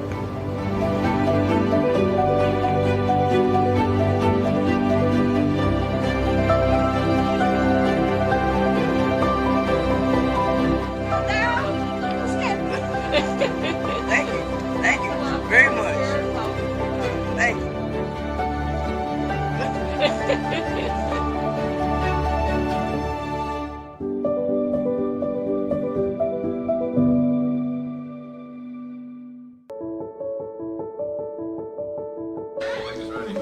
Welcome to your new home. This is beautiful. Oh my God.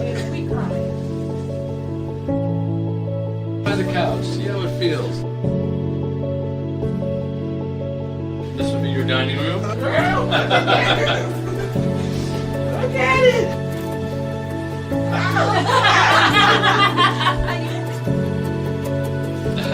So cute. Cute's good, right? Yes, it is. Yes, it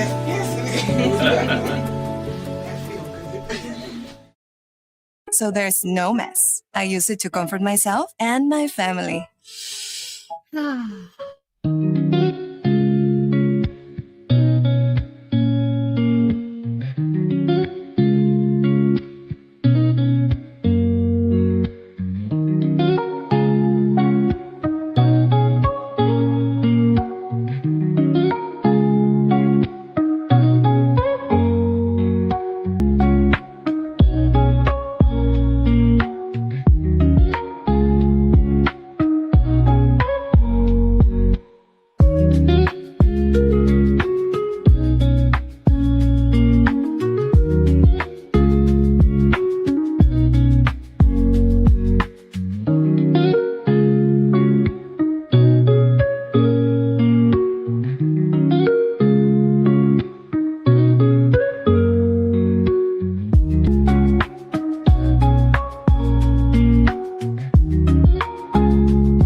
Jones, it's the holidays. The cheeriest time of the year. I'm so depressed. Don't worry, boss. We joined Trade First. Trade First? TradeFirst.com, boss. We're part of a network of over 5,000 member businesses who use trade to perk their people and buy gifts for their clients. Smart businesses. And they're keeping their businesses healthy by planning next year's advertising on trade, buying goods and services on trade, conserving cash flow with trade. We joined TradeFirst.com. Join Trade First and grow your company. Reward employees and beat the internet. Find out more at TradeFirst.com. Your child's education is the foundation for tomorrow's leaders. Listen every Sunday at 3 p.m. for School Talks, hosted by Dr. Robert Livernoy. A conversation on all things education, from parents and students to educators and policymakers. School Talks is dedicated to in-depth discussions and analysis with experts on a wide range of topics in education. Sponsored by the law firm of O'Reilly Rancilio, advising and representing school districts for all legal needs for more than 40 years. Get details at orlaw.com. WJR welcomes Rodgers and Hammerstein's The Sound of Music to the historic Fox Theater March 5th through the 8th. Three-time Tony Award winner Jack O'Brien stars in this production, promising a sophisticated take on the classic. You could win tickets from WJR. Text keyword Maria to 800-859-0957. Sponsored by 313 Presents. Official rules at WJR.com. Tickets available for purchase at Ticketmaster.com. Welcome to the 14th annual Mitch Albom Say Detroit Radiothon on News Talk 760 WJR. This hour is generously brought to you by Huntington Bank. Call 855-955-GIVE to help. Say Detroit was founded by Mitch Albom in 2006 and will be celebrating its 20th anniversary next year. Say Detroit and say something amazing.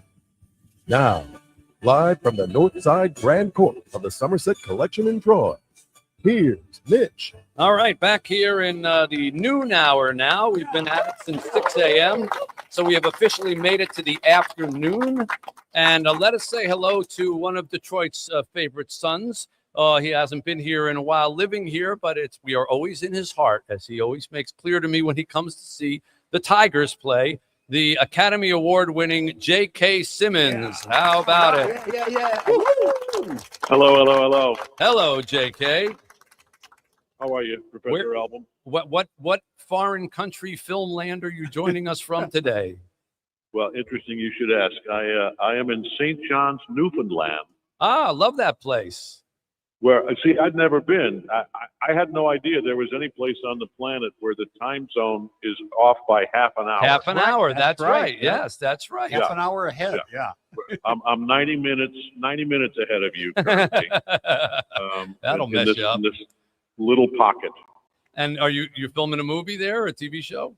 Filming a really sweet little indie movie where I play a nice guy priest in a 1980 coming of age teen comedy, which is currently titled Purgatory. I'm not sure that's the right title. It sounds like a horror movie. You don't want to play a priest in a film called Purgatory. Yeah. Yeah, I mean, yeah.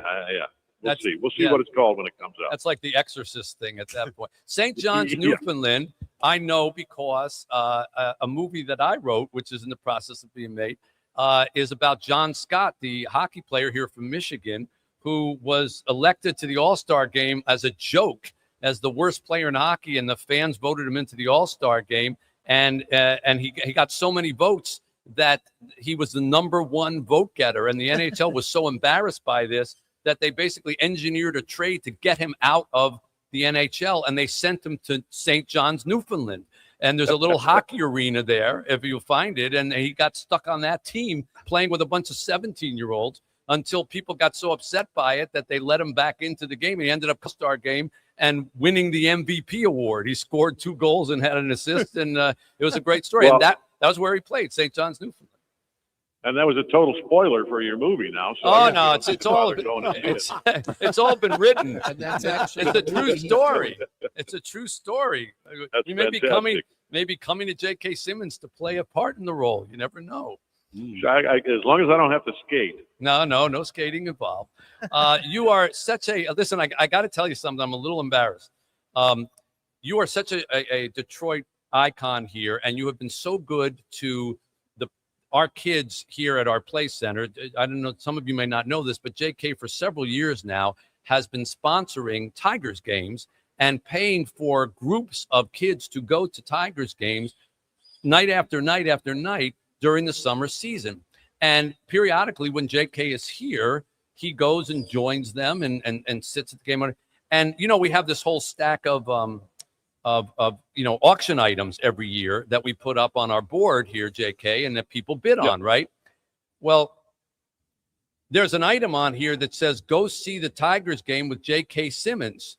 And it's already well over $1,000. And Rosie comes up to me about an hour ago and says, did anybody ask J.K. if this is all right? And I said, you didn't ask him if you could put it up.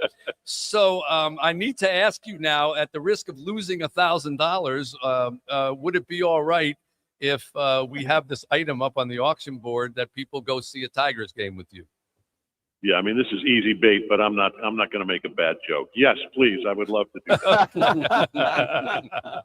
Well, we appreciate that, and I know you're following the Tigers from afar, and Zach McKistry is going to join us a little later on in the program. What's your take? What's your take on the Tarek Skubal situation? What should we do?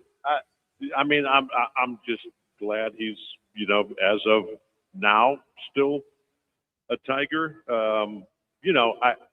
It's easy to say you got to re-sign Tarek Skubal, and I think if it was still Mr. Illich Senior,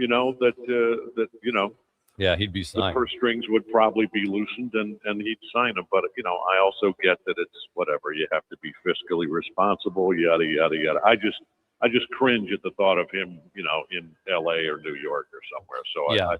I hope maybe he'll give us the hometown discount, because I know he likes it. Yeah. Oh, he might. Yeah. But Scott Boras won't. Yeah. Yeah. No, I know. That's the problem. You know what? The agents work for us, right? Tarek. Yes. If you're listening. Yes. Your agent works for you. That's right. You tell him what you want, and That's they'll make right. it work. That's right. And enough money is enough. That's right. And spoken from a man who has an agent, unlike the rest of us. Yeah, he has an agent. He tells him what to do. I want to point out nicely. Nicely, yes. I want to point out that for all our joking around, JK, you're aware of this. Detroit still is the poorest city in America, over 500,000 residents. And we learned sadly that 51% of our kids still live under the poverty line. That's more than half of our children in the city of Detroit are under the poverty line, and 1 in 19 of them is homeless. So the charities and the things that we do here, for all the kidding around that we do on this day, that's who we help. We help those kids. We help those families. We give them a hand up, not a handout. We don't hand out money, but we have programs for the kids to study after school and to get a meal and to have a place to go. And for people who work but can't afford the crazy cost of housing now, that we fix up houses and give them to them and let them move in. And if they pay the taxes and utilities, then ultimately we give them the keys and the deeds. And that's what you're helping to raise money for here, JK, and every year that you help us out. So thank you for that.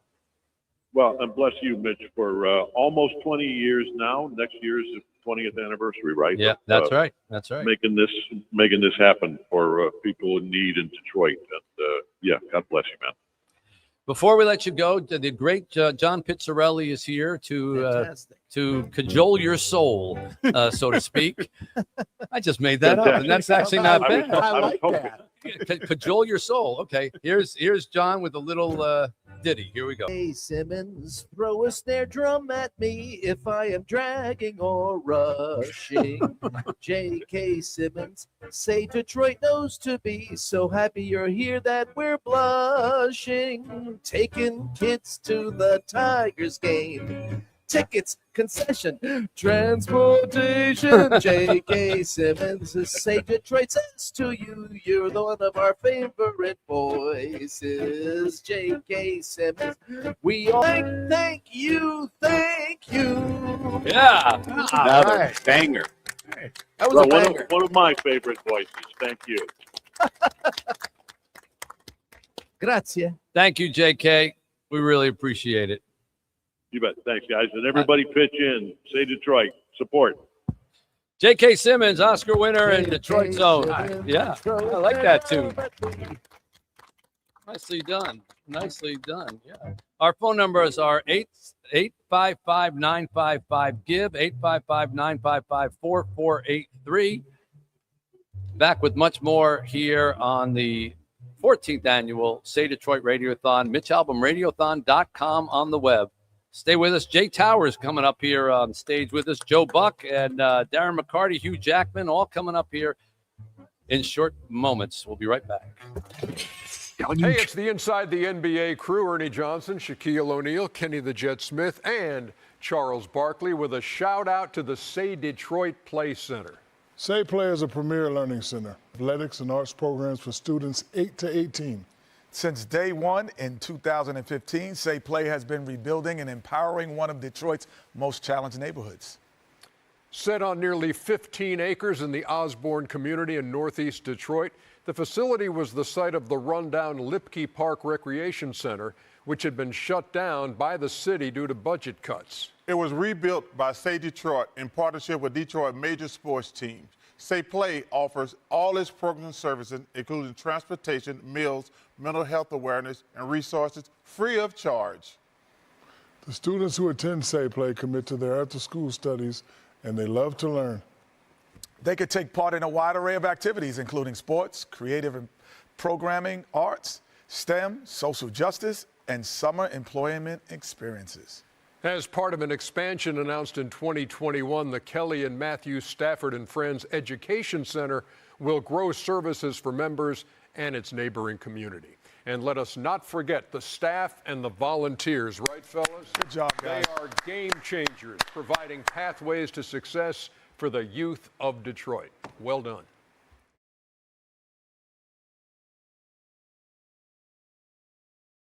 Best-selling seafood all time. But the buy one Time to Help is our volunteer program started over 20 years ago.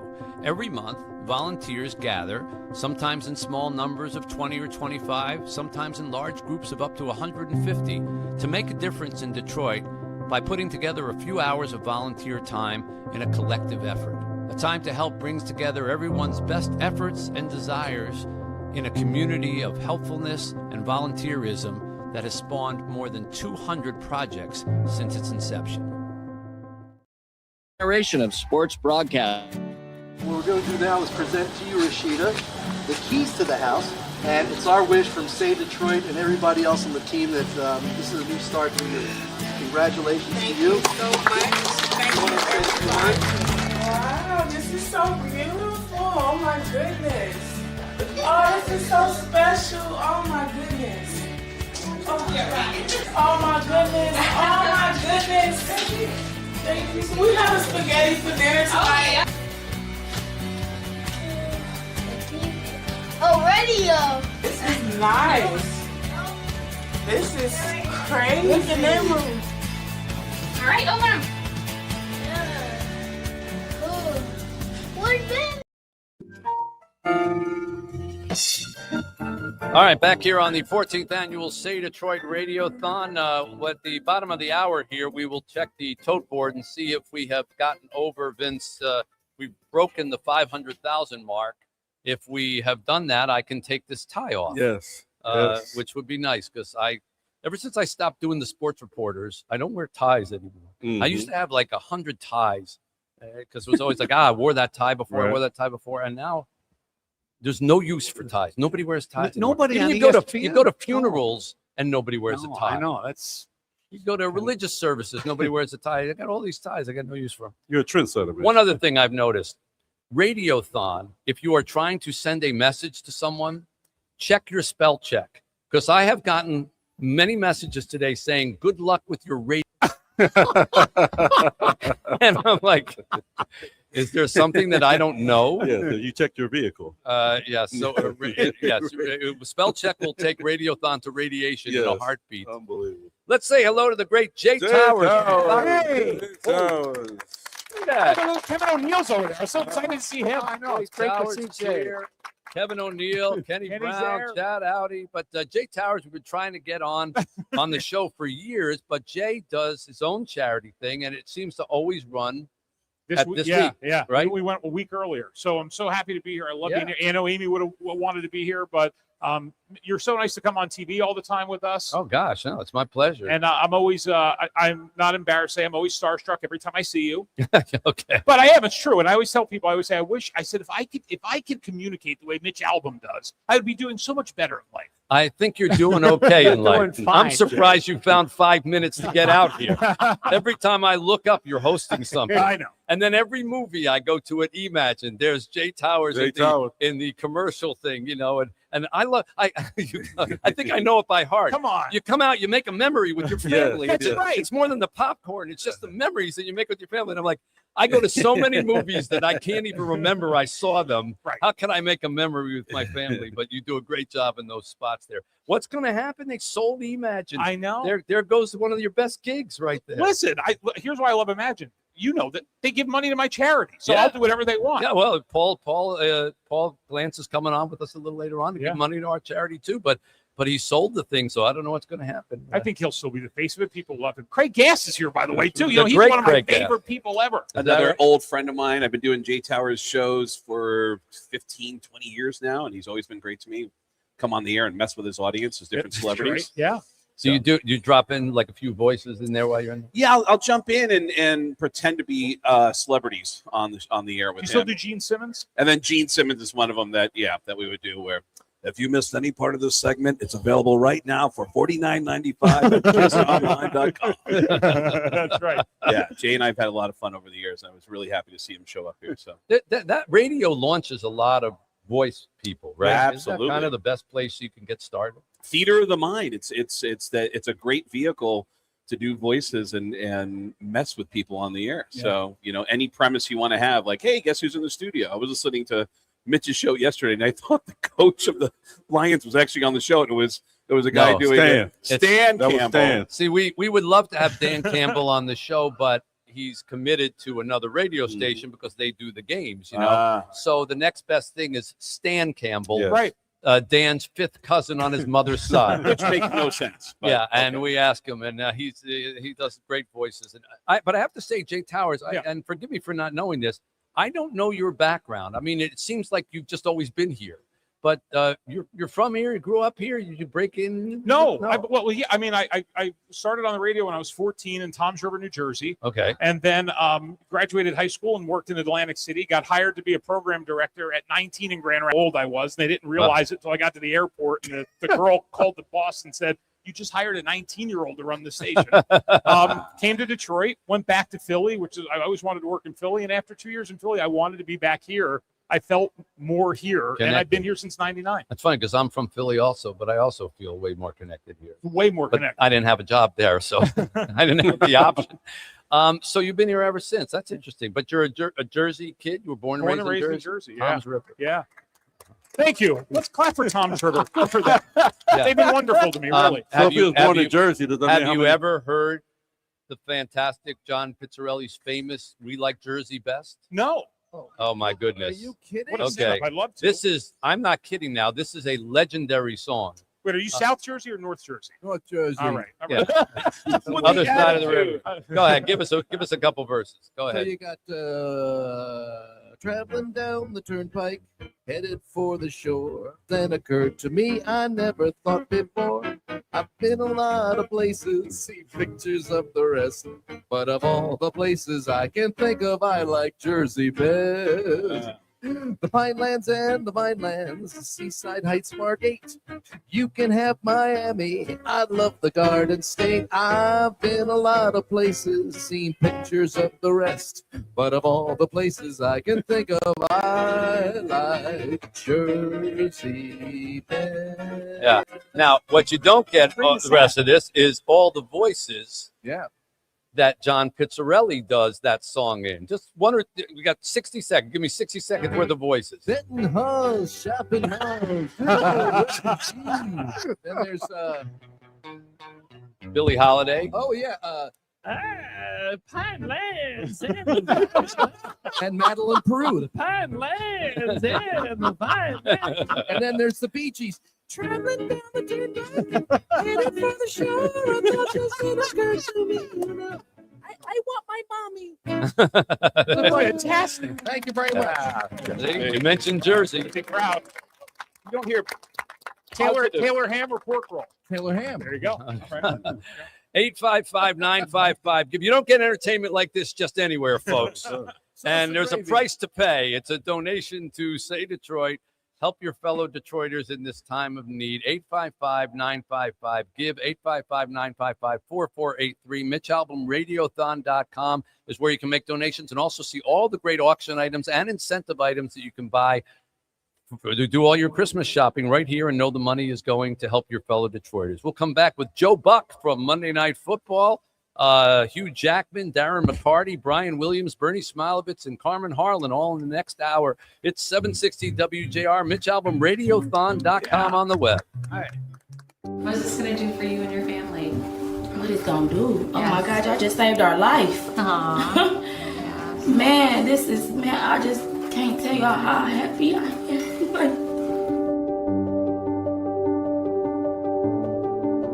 Say Detroit has been changing lives for the better since 2006, when I wrote about how our city was providing homeless people 3-day shelter parties to get them off the street while tourists were in town for the Super Bowl. A city that is super just for a weekend isn't very special come Monday. So we put out a call to raise enough to at least help all year long. The idea of Say Detroit is in its letters, super all year. You answered our call, and to amazing results. Say Detroit has grown into a charity that offers help where it's needed the most. And we need your help as we meet the increasing needs of people at risk. We thought it was all said and done with. There was nothing else we could do. We had almost given up. And then Say Detroit came in our life. We're providing pathways to success for Detroiters in need. And we're doing it with a focus on solving learning, healthcare, and housing challenges. That's why our programs, like the Say Detroit Family Health Clinic, are so important. Not only is it free to all patients, it now has a pharmacy on site. The clinic is also now hosting Wellness Wednesdays, monthly support groups for women, and providing one-on-one coaching and resources for mothers during their baby's first year. It's very important for us to think about how can we remove barriers to care so that people have real opportunities to be healthy. Their whole concern in this clinic is to take care of you when you come in that door. The Say Detroit Play Center is about a lot more than play. It's really about learning. We partner with the city's top sports teams to turn an abandoned recreation center at Lipke Park into a first-rate after-school program where students have a safe place to study, play, and socialize. Every time I come here, it just feels like home. It brings me hope. The pandemic created a learning loss for many of our young people. We've helped them catch up, and we're partnering with local schools to keep kids in school. They work together to make kids learn here, so that's why I like coming here. I grew. It means a lot to me because if I didn't have it, I wouldn't be able to do half the stuff that I'm doing now. And we'll be offering more to neighbors on the east side of Detroit with a new annex. The Kelly and Matthew Stafford and Friends Education Center will provide job training and opportunities for young people and adults. A diverse community thrives when its members learn to respect each other. That's why our Better Together program launched in 2020. Human beings connecting with other human beings. We bring law enforcement officials in plain clothes together with the community. Gang members, high school students, people with substance use disorders, and they would grill meals together, sit down and break bread, need labels. Once you connect with each other as human beings, you can begin to identify that we're struggling with some of the same issues. We're struggling with some of the same trauma. We desire to be successful. We all desire to raise a family and have a good family life. A good family life requires clean, affordable housing and safe neighborhoods. Our Working Homes, Working Families program puts families without a decent place to live into refurbished homes that are previously donated or abandoned. After getting our home, their grades went up. The behavior became better. It adds a sense of security for them, not just me. I would say my home is home now. This is just some of the work that Say Detroit does to improve the learning, healthcare, and housing challenges of our city's neediest people. Please help the efforts of Say Detroit by donating or volunteering. Follow along as we share the experiences of your neighbors on their journeys to success all year long. Our story and theirs is only just beginning. Say something positive.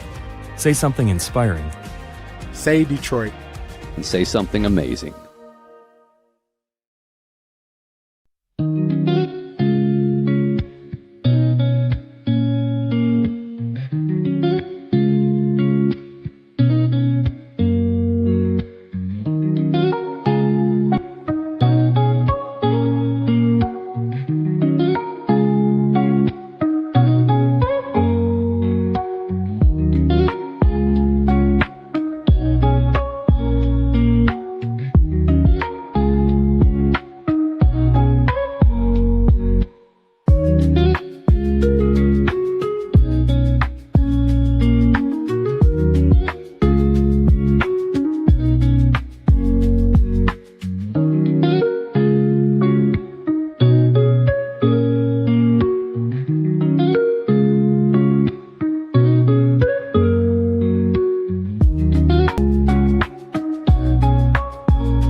855-955-GIVE to help. Say Detroit and say something amazing. Now, here's Mitch. All right, we are back here on the 14th annual Say Detroit Radiothon here on 760 WJR. Broadcasts around the world here. And let's take a look at the tote board here, if we can do that here. Vince, can we do that? And we got a little drum roll, see where we're at here now. 12:35 p.m. We're at $486,337. Still 14,000 shy of taking this tie off. At 500,000, I'm going to take this tie off, which would be nice because it's strangling me. Yes, that's good. All of the money, of course, goes to help the needy here in Detroit through the charities of Say Detroit, ranging from the Say Detroit Family Medical Clinic, the nation's first medical clinic for homeless children, all the way through the Say Play Center at Lipke Park, which has 300 kids a day that come in and get their, really in many cases, their first real hot meal of the day. And then they've got STEM robotics, they've got e-gaming, they've got basketball, football, soccer, but all that after they spend an hour and a half in the educational center. And we've sent many kids on to college from that program. We're very proud of that. Our bicycle factory, where we make the MyCycles that you see on stage right here. We make given away 1,000 of those already this year. Formerly incarcerated people put those together, so we provide jobs for them, and then we give them to people in the city of Detroit who need transportation to get around from place to place to get to their jobs, or kids even to get to school. We've got our Working Homes, Working Families project, which how many homes have we done now? Over 60? Close to 70, maybe? We have about 68. 68 homes that we have refurbished and then given to working families who are without homes. And if they pay the taxes and the utilities, then we give them the actual deed to the house. All that and much more is what Say Detroit does. And we're being supported by wonderful people here in Detroit. And, of course, Craig Gass is here. Jay Towers from Fox 2 is here. The great John Pizzarelli is here. Yeah. Kenny Brown is here. Hello. And Kevin O'Neill, Chad Outy from Detroit Rescue Mission. But also, we make new friends along the way as well. And Hugh Jackman at one point was one of those. Now he's a regular on the show. I hope the same thing happens with our next guest. Joe Buck is somebody that I've admired for a long time. Yes. And I got to meet him in person a couple weeks back at the Lions game when he came into town. He just texted me out of the blue and said he enjoyed my books. And I said, really? You know, I didn't know you read them. And I said, if you're coming into town, I'll bring you the new one. We came in, I got to meet Joe, and then I got to shake hands with Troy Aikman, and my hand disappeared. And when it came out of his hand, I had extra fingers. And I asked Joe if he would be kind enough to join us. And here's the great Joe Buck. How about it, everybody? Hey, how are you guys? Let's be honest. You showed up in the booth, and I told you how much I loved your books, and your reaction was, "You can read," which was a little disheartening. But yeah, I mean, your books. You're being humble. I had to get your number. I got your number from Michael Rosenberg. I said, please let me connect with Mitch. His books are like kind of life-changing for me. And I went on a crazy run of your work. Everybody read Tuesdays with Maury back in the day, but what all of your new stuff, the most recent stuff, and I was just whipping through them. I had to actually give myself a timeout and a break because they're so deep. I had to read like a Dan Brown book. So now I'm getting back to your new one after this, and I'm finishing that tonight. So you're the best. I've just heard what you guys are doing. Whatever I can do to help, including financially, I'm excited to make a donation to you guys. And good for you that you bother to do this, and sad that we have to do it, but we do. I do it in St. Louis, and I'm happy you're doing it in Detroit. Well, thank you. That means a lot to us. And Detroit is, when you come into town and you go to Ford Field, you see, and you do those beauty shots, on Monday Night Football, and you're seeing the best of Detroit, that little pocket that has just blossomed and developed, and it really looks like every other great city, when you got the night shot and the beauty shot and you're hanging over Ford Field.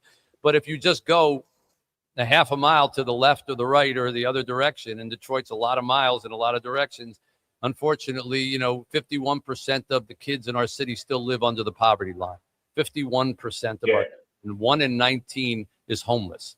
So there's a lot of work still to be done in all those blocks that haven't been developed. And now Say Detroit, which what we're doing here is 20 years old. I started this 20 years ago and has blossomed into this whole, big organization. We do this event every year and we get great people to be on it like yourself. We broadcast for 15 straight hours and we shake down anybody who comes on like yourself and hit them up for whatever we There's do. no shake. I'm a willing shaky, so we're good. I'm happy to be shaken.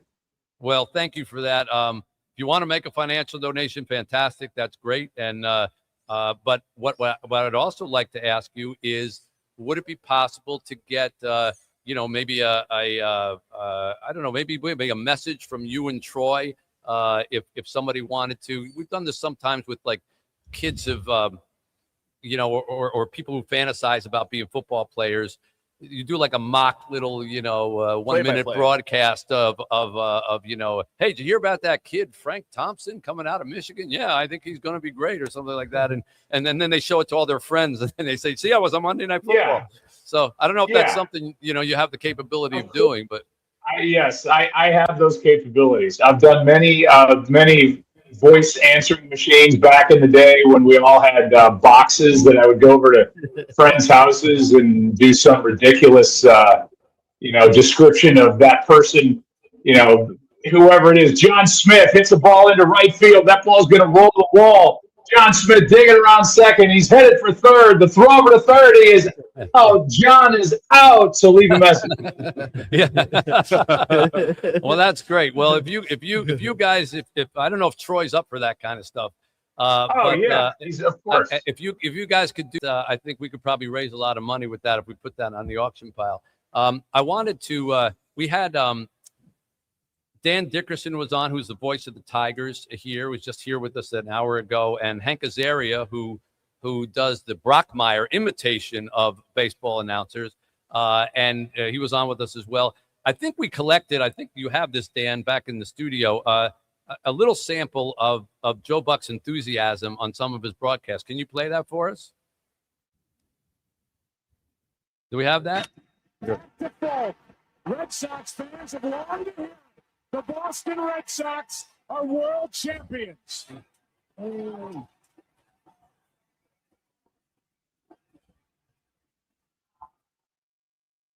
There was one, I thought they had it where you said, we'll see you tomorrow night or something like that. Was also one of the famous ones. Yeah. I did that. I did that, Mitch. It was like a tip of the cap to my dad. My dad made that call with Kirby Puckett hitting a home run in Game 6 when he was doing the games with Tim McCarver in 1991 against the Atlanta Braves. And then 20 years, almost to the day, in 2011, David Freese hit a home run to center field in the 11th inning to force a Game 7 in the World Series against the Texas Rangers. So I did tip of the cap to my dad. I became a Jack Buck cover band, did his call, and and it was fitting. It fit the moment. I thought you were going to play like the Giants winning the World Series and everybody in Detroit blaming me that the Tigers had lost the World Series in a 4-game sweep. But I get everywhere. You suck. You suck. You were so excited for the San Francisco Giants. Can't believe it. You get out of here. And that's my life as the national baseball guy. You just can't win that game. So you just kind of you laugh at it and move on about your life. Did your dad, Jack Buck, did he encourage or discourage you from following in his footsteps? He didn't do either, and that was the secret. I think had he encouraged me, and maybe I say this, and maybe it's true. I don't know, but had he pushed, I might have resisted. Had he discouraged, I probably would have listened and not been doing it. So I think that the beauty of what he did was he just exposed me to it, and he let me find it on my own. He was not a guy that was hovering over me. We were broadcast partners for a number of years, And it was never, oh, well, here's how I would have called that home run. You're doing good here. But it wasn't like a master class in what I was doing night after night. And I think because of that, it allowed us to be better broadcast partners, weirdly. He was already my best friend, but it also let me find my own way and not have to rely on my daddy to kind of get me through. I mean, it got me started. I don't get hired by the Cardinals at 21 after 2 years of the minor leagues if my last name's not Buck. But I took advantage of all those opportunities and those legs up and paid attention. And, fortunately, just got a living example, not somebody that was in a classroom with a chalkboard, but I just watched him. I watched him glide through press boxes and, treat everybody like they were the most important person in the world. And it was a great way to grow up. It was a great way to learn the business. And, he told me, Mitch and crew there, remember, if you get hit by a bus going into Busch Stadium before a game, they're still going to play the game. So remember that and broadcast accordingly. They may have a moment of silence. They may not. But either way, people want to hear about their team. It's not about you. And I think that's a good way for any broadcaster to kind of go into this business. What a great lesson and what a great experience to be able to work with your dad like that. Craig Gass, you said you had a Joe Buck story you wanted to share? I have so many Joe Buck stories. Just one. Well, Joe Buck's family has been so kind to me. They used to have a live music venue in downtown St. Louis. They booked me at before. But Joe's sister, Julie, has a radio show. She's a broadcaster as well in St. Louis. And every time I come in to do her show, these guys always want me to prank call their mom. And I prank called last time I was in St. Louis. Prank call. Julie said, we're going to prank call my mom live on the air. I want you to call her. My mom is 84. This is basically some sort of abuse. Yes. Yeah, I think it qualifies as elder abuse. And she said on the air, she goes, I want you to hit on my mom as Al Pacino. And what was horrifying about it wasn't that I was hitting on their mom as Al Pacino. It was how warm she was to the idea of being hit on by Al Pacino. It was amazing. I've listened to that tape 50 times. And the beauty of it is my mom was on Broadway, took an acting class, claims that Pacino was in her acting class. I think the timing of it all matches up. I just read Pacino's book when I wasn't reading your books. And Craig does this, hey, Carol, this whole thing. And she was like, oh, hi, and she's like basically batting her eyes through the phone. Very accepting of being hit on by Al Pacino. And Craig's so talented with everything he does, but it was really, really unnerving for me to hear my mom be that accepting of Al Pacino. As it would be to anybody. I think the idea of getting a gift package where you can have Joe Buck do anything on a play-by-play is an amazing Well, we're going to offer that up. Before we let you go, we have a tradition here, Joe. The great John Pizzarelli, jazz guitar player, singer extraordinaire, world famous, comes in every year because he's been a friend of mine, as I hope you will now consider yourself. And he comes in and after we're done talking to a nice guest, especially for the first time, we give a little musical thank you in your name. So Here is a little something. Go ahead, John. Joe Buck, love every broadcast, Joe Buck. The credits are so fast, Joe Buck. Say Detroit welcomes you. Worked with McCarver, called McGuire, a night that sure was fire. Who could forget? We'll see you tomorrow night, everybody. Joe Buck, doing great football. Joe Buck, doing great baseball. Joe Buck, say Detroit welcomes you. Yeah. Wow. I feel like I just came out of a bottle tomorrow. Yes, that's amazing. And that's going to be in my head the rest of the day. I'm a total narcissist, so I'm going to be singing a song about myself for the rest of this Thursday. Well, thank you for gracing us with your presence. If you're serious about wanting to make a donation, I'll just tag you offline. I'm not calling the 855 number. I'm going right to the top. Okay, go to the top. MitchAlbumRadiothon.com. And we'll take whatever you like. But thank you for coming on, and thank you for making this offer on the auction pile. And thanks for being a good guy. Really enjoyed meeting you. I hope we get to know each other better. Yeah, absolutely. You're fantastic. And Craig, if you could give me a little Al Pacino hitting on my mom Carol as I leave, really be honored. Joe, no offense, but tell your mom I said hello. Joe Buck, everybody. Thank you for joining us. It's 760 WJR. By the way, we are in the hour of Paul W. Smith zone. And so we want to thank Paul W. Smith for giving us the time. Hello, Paul W. Smith. Listen, Mitch, I want to thank you because this is the first time I've been able to have lunch with Kim since I started this new show from noon to 2. So okay. now I'm having lunch with Kim. It's fabulous. You used to thank us for being able to sleep in and have breakfast with Kim, and now you're thanking us for being able to have lunch. Any time, any reason you need to take over my show, but especially when it's for your Say Detroit charities, and now so many years of raising money. It's been my pleasure. I remember when I used to get a song, but that's way back when I was on for the first time. Now I'm batting cleanup for Joe Buck. Who would have ever figured? Well, it's not where you appear in the Radiothon, it's that you appear in the Radiothon. I'm thrilled to be here and to just remind my listeners how important your work is, and a reminder that something you and I have both said. We come from sometimes an area that has questionable resources, but we have unlimited philanthropic people. We have the most philanthropic people in radio, and I can say that from being on in New York or Philly or Toledo or Monroe, where I started. And the people listening to WJR right now always come through. They're going to go to Mitch Albom, radiothon.com. They're going to call 855-955-GIVE.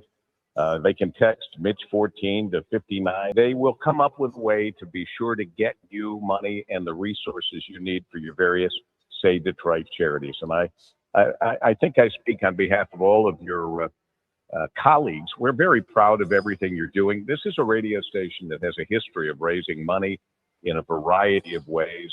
Lots of us have fundraisers and such, but yours goes way over the top. It's some greatest programming and biggest numbers raised that's ever happened in any radio station anywhere in the country. So I salute you for that, and I'm just glad to be able to be here and help you, Mitch. It's just a pleasure. Well, that's really nice of you, Paul. Thank you. That's really kind. I'm looking to make a joke, but there's no joke. It's not, I couldn't There's find no joke. one. It was Here's very nice the joke. Here, I got a joke for you. People have always said to me, Paul, you ought to write a book with all your experiences, 60 years in radio. And I always say, when you work with Mitch Albom, the idea of trying to follow a book like his Tuesdays with Maury or any other one, his new book, Twice, a novel, you think about his success, you go, no, I don't think I'm going to write a book. But you know what I decided this year, Mitch? You're going to do it. I'm on a book tour, and I don't even have a book. I thought Mitch knows how to live. He goes all over the country, all over the world. I don't need a book to do that. I'm just going to say I'm on my book tour. Yeah. Hey, way to go. If you don't have to do the book part of it, it's pretty fun. By the way, before we let you go, Paul, first of all, I want to say two things. Paul has graciously donated the opportunity to co-host a show with him as an auction item. This usually fetches a lot of money. So if you would like to sit in the studio with Paul W. Smith and co-host his show, we'd love that.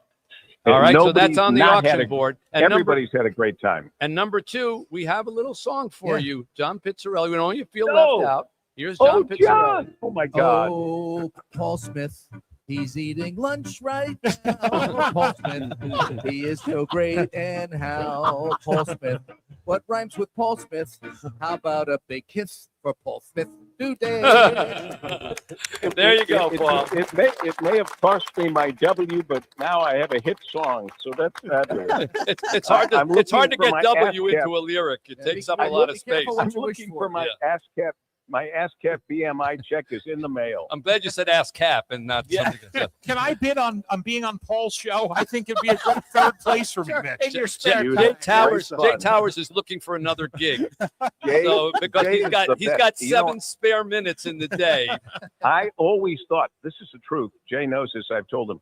I actually always thought for the years I've known Jay that he was headed to WJR one day. I really did. I thought he would be on JR. That's before I knew he could do television and radio at the same time. Yeah. I heard people love that tonight. you know, the option may still be out there. You never know. Hey, good to talk to you, Paul. Thank you so much for sharing your time with us. Congratulations again, Mitch, and I hope everyone calls in and makes their donation. 855-955-GIVE. How about it for Paul W. Smith? 855-955-GIVE, 855-955-4483, or MitchAlbumRadiothon.com. Jay Towers, you've been a lot of fun to have her. You have to make sure that next year your charity event is check with us. I will. And we'll coordinate our schedule so that you can come out and hang out again. And we'll make sure Craig's sitting here. And you seem to know everybody anyhow. Mhm. So I just can't wait for you to get the tie off. It's gonna be like that Jerry Lewis moment when he's all disheveled. It's gonna be great. I'm disheveled already. I need to wait till the end of the day. But you've been great. It's really been fun having you here. So thank you so much for that. I'll tell you what, we'll see if we can take the tie off right now. Let's go to the tote board. If we succeed 500,000, I can take this tie off. What do we got? Drum roll, please. Not seeing anything. Okay. There you go. $542,247. Take it off. So get this on the camera. Take it off. This is for the ladies. Put the This camera is for the lady. Put the camera back up. Okay. Camera on This is me. really quick here. Camera on me. Put the camera. There There you we go. go. Okay, here we go. Wait for Tie that is thing. coming off. You can't handle this kind of heat. Yeah. Here we go. Yeah. It's what, Magic Mike? This is Magic Mitch. Yeah. Okay. Yeah, I'm so swift. Look at this. I'm so sexy. Look at this. Like that. Okay. All right, there you go. The tie is off. We're right. going next for the sport coat at $1 million. I told you what the That'll be clip our on. goal. I told you what the clip Yeah, on. I should have worn that clip on like every other day. Yes. All right, 855-955-GIVE, 855-955-4483, or MitchAlbumRadiothon.com on the web. You can text donation by texting Mitch14 to 59925. Coming up in the next hour, Bernie Smilovich, Carmen Harlan, Hugh Jackman, and Darren McCarty. It's going to be a pretty full hour there. We're working our way stick towards around. the pants. Yeah. More to come. Stay with us. It's another beautiful day at Save Play. Going to pick up the kids. Have a great day. Welcome to the Say Detroit Play Center. My name is Eric Reed, and I have the pleasure of serving as the Executive Director. And let's meet our students who are about to come in off of our bus. What's up? How y'all doing today? Everybody good? Yes. How's school today? Good. All right, good. Good to see y'all. How was school? Huh?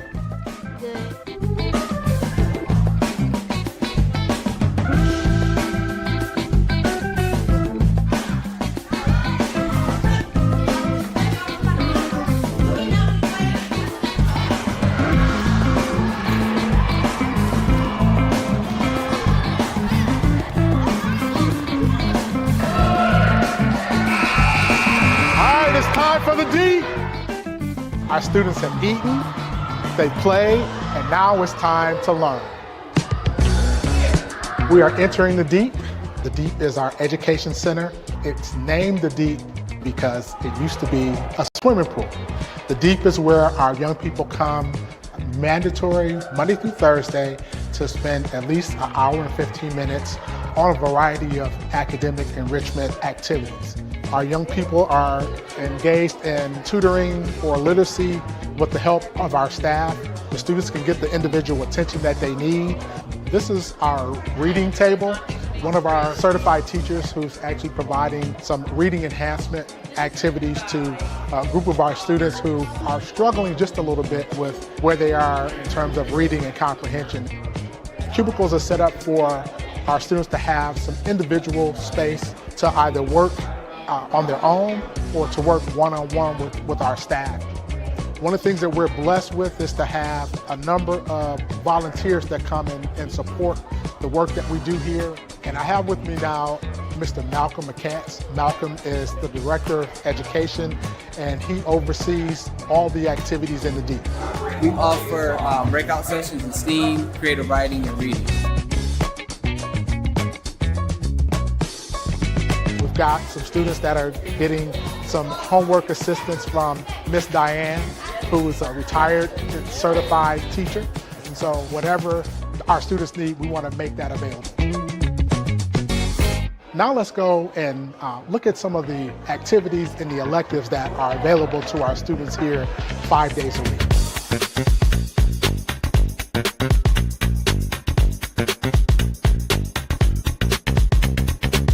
Notes for Notes is a national organization that provides music studios across the country. Our wonderful art teacher, Ms. Kai Puritan. Can you talk a little bit about just kind of the value of having this kind of space for young people? Especially in Detroit, this kind of space for young people to express themselves, to learn who they are as like humans and artists, to hone those skills with people from the community like us. I think it's a one-of-a-kind space and it's needed like throughout this city. As we leave the creative arts room, you may hear some music in the background, and that's because right next door is our dance studio.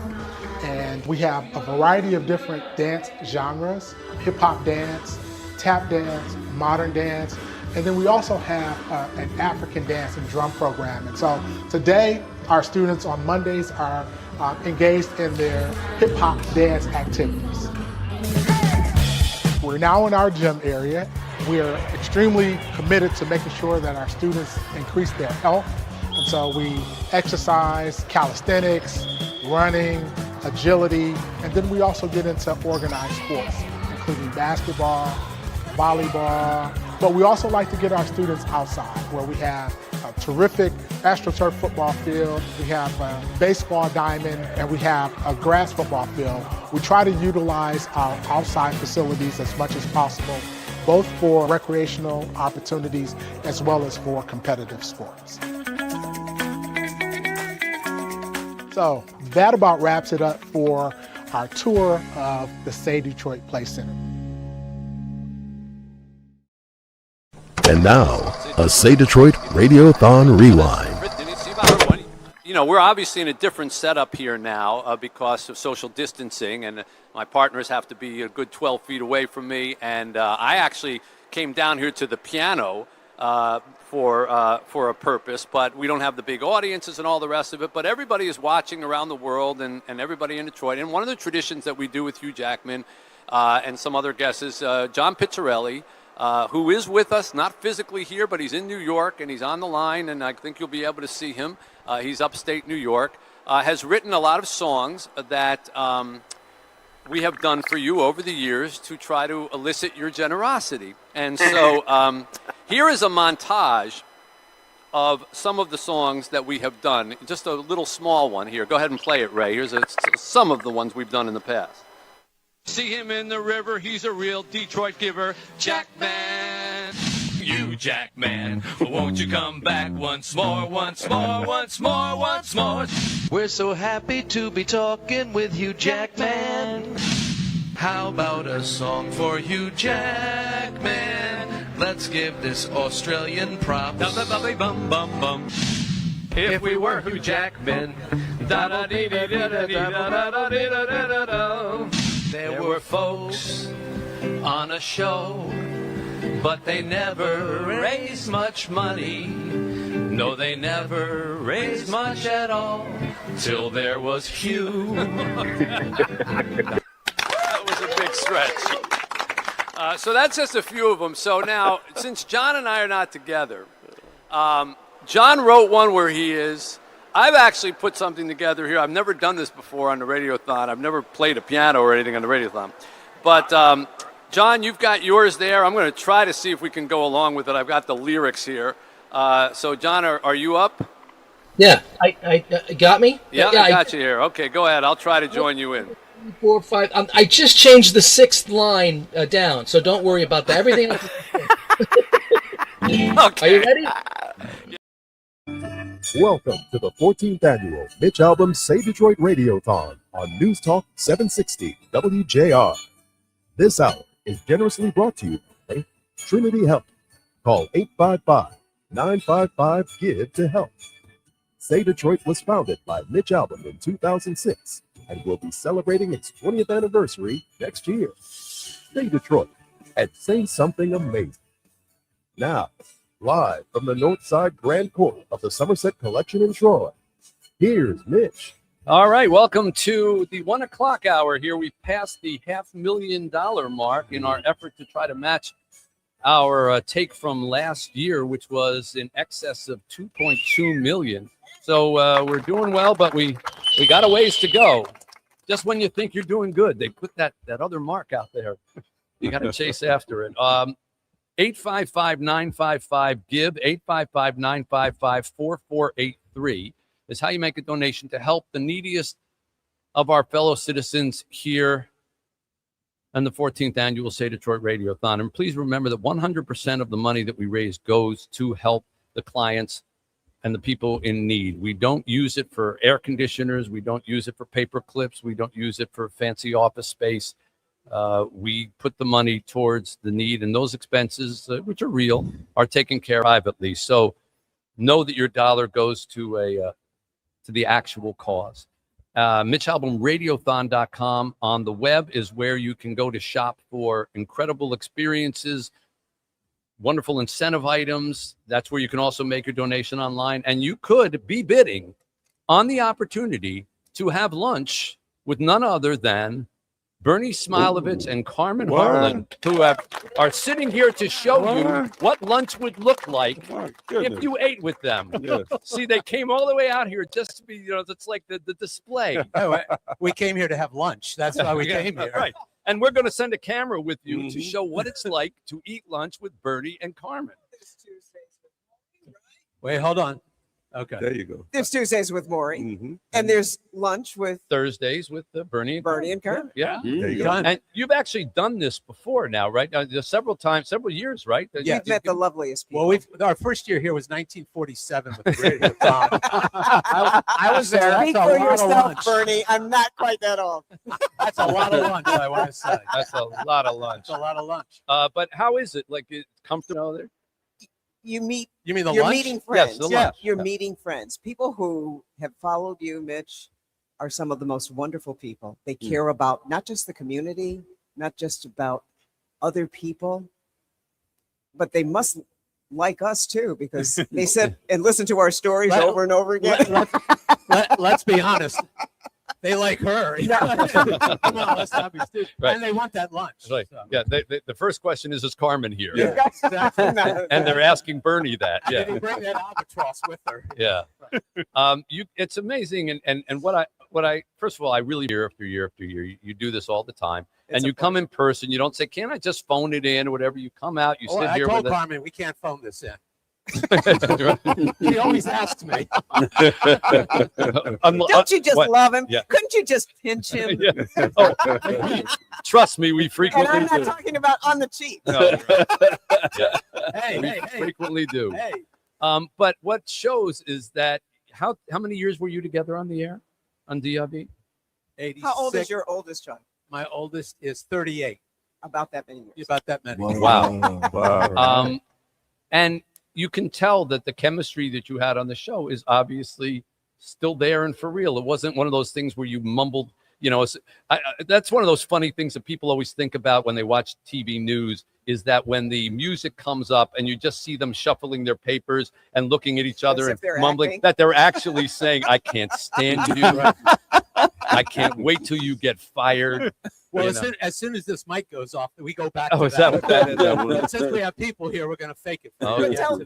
But honestly, they tried to get us to change that at one time. They said, you guys are just having too much fun. Right. We had a new news director called us in, and Carmen, she says, "I don't like the laughing. I don't like the crosstalk. I don't like any of that. I just want the facts and I want it done." And Carmen turns and looks at me and winks, and I go, How "I long don't is say this anything." gonna last? We walk out. She comes to my office. She goes, "I give it a month." Less than a month later, they call us and bring back the laughing. That's Come because on, do people that. are calling Do and the wanting to shtick. know what's the problem. Yeah. Don't they like each other? That showed a lot of confidence, Carmen. Did you really know? Guaranteed, Like, guaranteed contract. that helps. That That also helps. provides confidence. Yes. What was there ever a night when you guys were broadcasting where you had to cover up like something that was a total screw up, and you just had to, wing it something wasn't working or you couldn't hear each Usually when the server dies, like when you're in the control room on your way into the studio and the server goes bad. So there's no teleprompter. They wanted us to use the iPad. So, they didn't want us to use See, paper. here I thought when you said the server dies, I meant that you didn't get lunch. At a restaurant. That's what I thought. I was like, wow, We had a waiter in the studio. that's a The big guy interruption. died. Come on, she didn't get her I drink guess we're order. not eating. The man is dead. I don't think anything that bad. I think it was bad, but you end up just boom, boom, boom, and then you get to a tape piece and they're trying to fix it and you come back. We don't worry about that anymore. We're both retired. If our car's not out front, we're upset. Other than that, we don't really care. I know. I think I know the answer to this question. I'll ask it anyhow because people would probably want to. Do you miss it? Do you miss being on the air? I miss the people that I worked with. Yeah, like Bernie. Yeah, did. I would say that's true. Yeah, And the camaraderie yeah, that we had was real. yeah. And so that And the free drinks know. and the free drinks in the studio from the server. I used to have a Cokes and Corona party every so often. Right, we come to the garage on Friday, and it'd be after the 11 o'clock, and Carmen would be there. Her car was Open it. there, and her husband Andy's there, and the trunk goes up, and she's trying to get you liquored up to drive home, which is kind of interesting. I Wow. thought. Coca-Cola is not alcoholic. So anyway, yeah, You guys need to get your story Yeah. straight. that was a bitter Coke, if you ask me. But then you get on the lodge, and you can only do 55, or is it 155? I can't remember what that sign says all the time. But yeah, it was great. I mean, there was really never a bad moment working with Carmen, I must say. Yeah. Have you ever looked at a broadcast now and like it was either so strange or bad? You call each other up and say, "Are you watching what's going on TV now?" No. No, my TV doesn't get Channel 4. That was in his contract. By design, yes. Out here? Wait, I have to repeat all those lines? No, we got you. We got you. We got you up Just till out a now. little bit, yeah. It's delightful to watch you two in action, and you two at home. Yes. Ribald, Don't scare them, humor, Mitch. yes, by bidding on the auction item to have lunch with Bernie and Carmen. And there are many such auction items at MitchAlbumRadiothon.com. Many chances for experiences, lunches. Dave Barry is going to come in from Miami and have lunch with anybody here, and book club visits. I'm going to be coming out to different people's book clubs and hosting radio shows. And of course, there's many footballs and jerseys and baseballs and hockey pucks and things that have been offered up and tickets and experiences. So please go to MitchAlbumRadiothon.com, look at the list, do your Christmas shopping there, and know that all the money you're spending is going to charity and going to help your fellow Detroiters. Not that there's anything wrong with helping all the stores in Somerset, but on this particular day, go there. There you go. Very unique gifts. Very these unique. are very unique. Can you repeat that? Because I want to hear it twice. Oh. Come on. I get it. Come on. I get it. Come on. Twice, as in the book. Yeah. If you're a friend, you're a friend. Throw that name out. Thank you. Thanks for the plug Yeah, there. exactly. For 30 seconds of seriousness, can each of you just speak about why you worked in the city? Some of the broadcast stations actually aren't located in the city of Detroit. Channel 4 is. It's right there downtown. There's no escaping it. You had to drive right into downtown. There are many times you had to take some detours off the lodge and go through some of the neighborhoods that that we're helping here and are still remain troubled. Talk for just a moment about why it's important for people who are listening to us to give. I can remember when the city of Detroit, everybody had felt that it was going to be a dying city. And as a person who was born in the city and raised in the city, I can't tell you that it set well with me at all, even though I knew that the sentiment was real. It took time and effort and people who were committed to making sure that that didn't happen, that Detroit didn't die, that there was a rebirth. And I can't tell you or put it into words exactly how it feels to know that, hey, we didn't have to die to come back. Right. Well Right? put. We did not have to die to come back. And we can't let ourselves get that close to it again. And Absolutely. even though, and I've been pointing this out all day, but these statistics just came out, even though we celebrate all the beautiful restaurants along Woodward and down by the riverfront, 51% of Detroit's children live under the poverty line. 51%. That's like Haiti numbers. And we can't forget that. No, yeah, we can't forget it. And those are the children that we help. Bernie?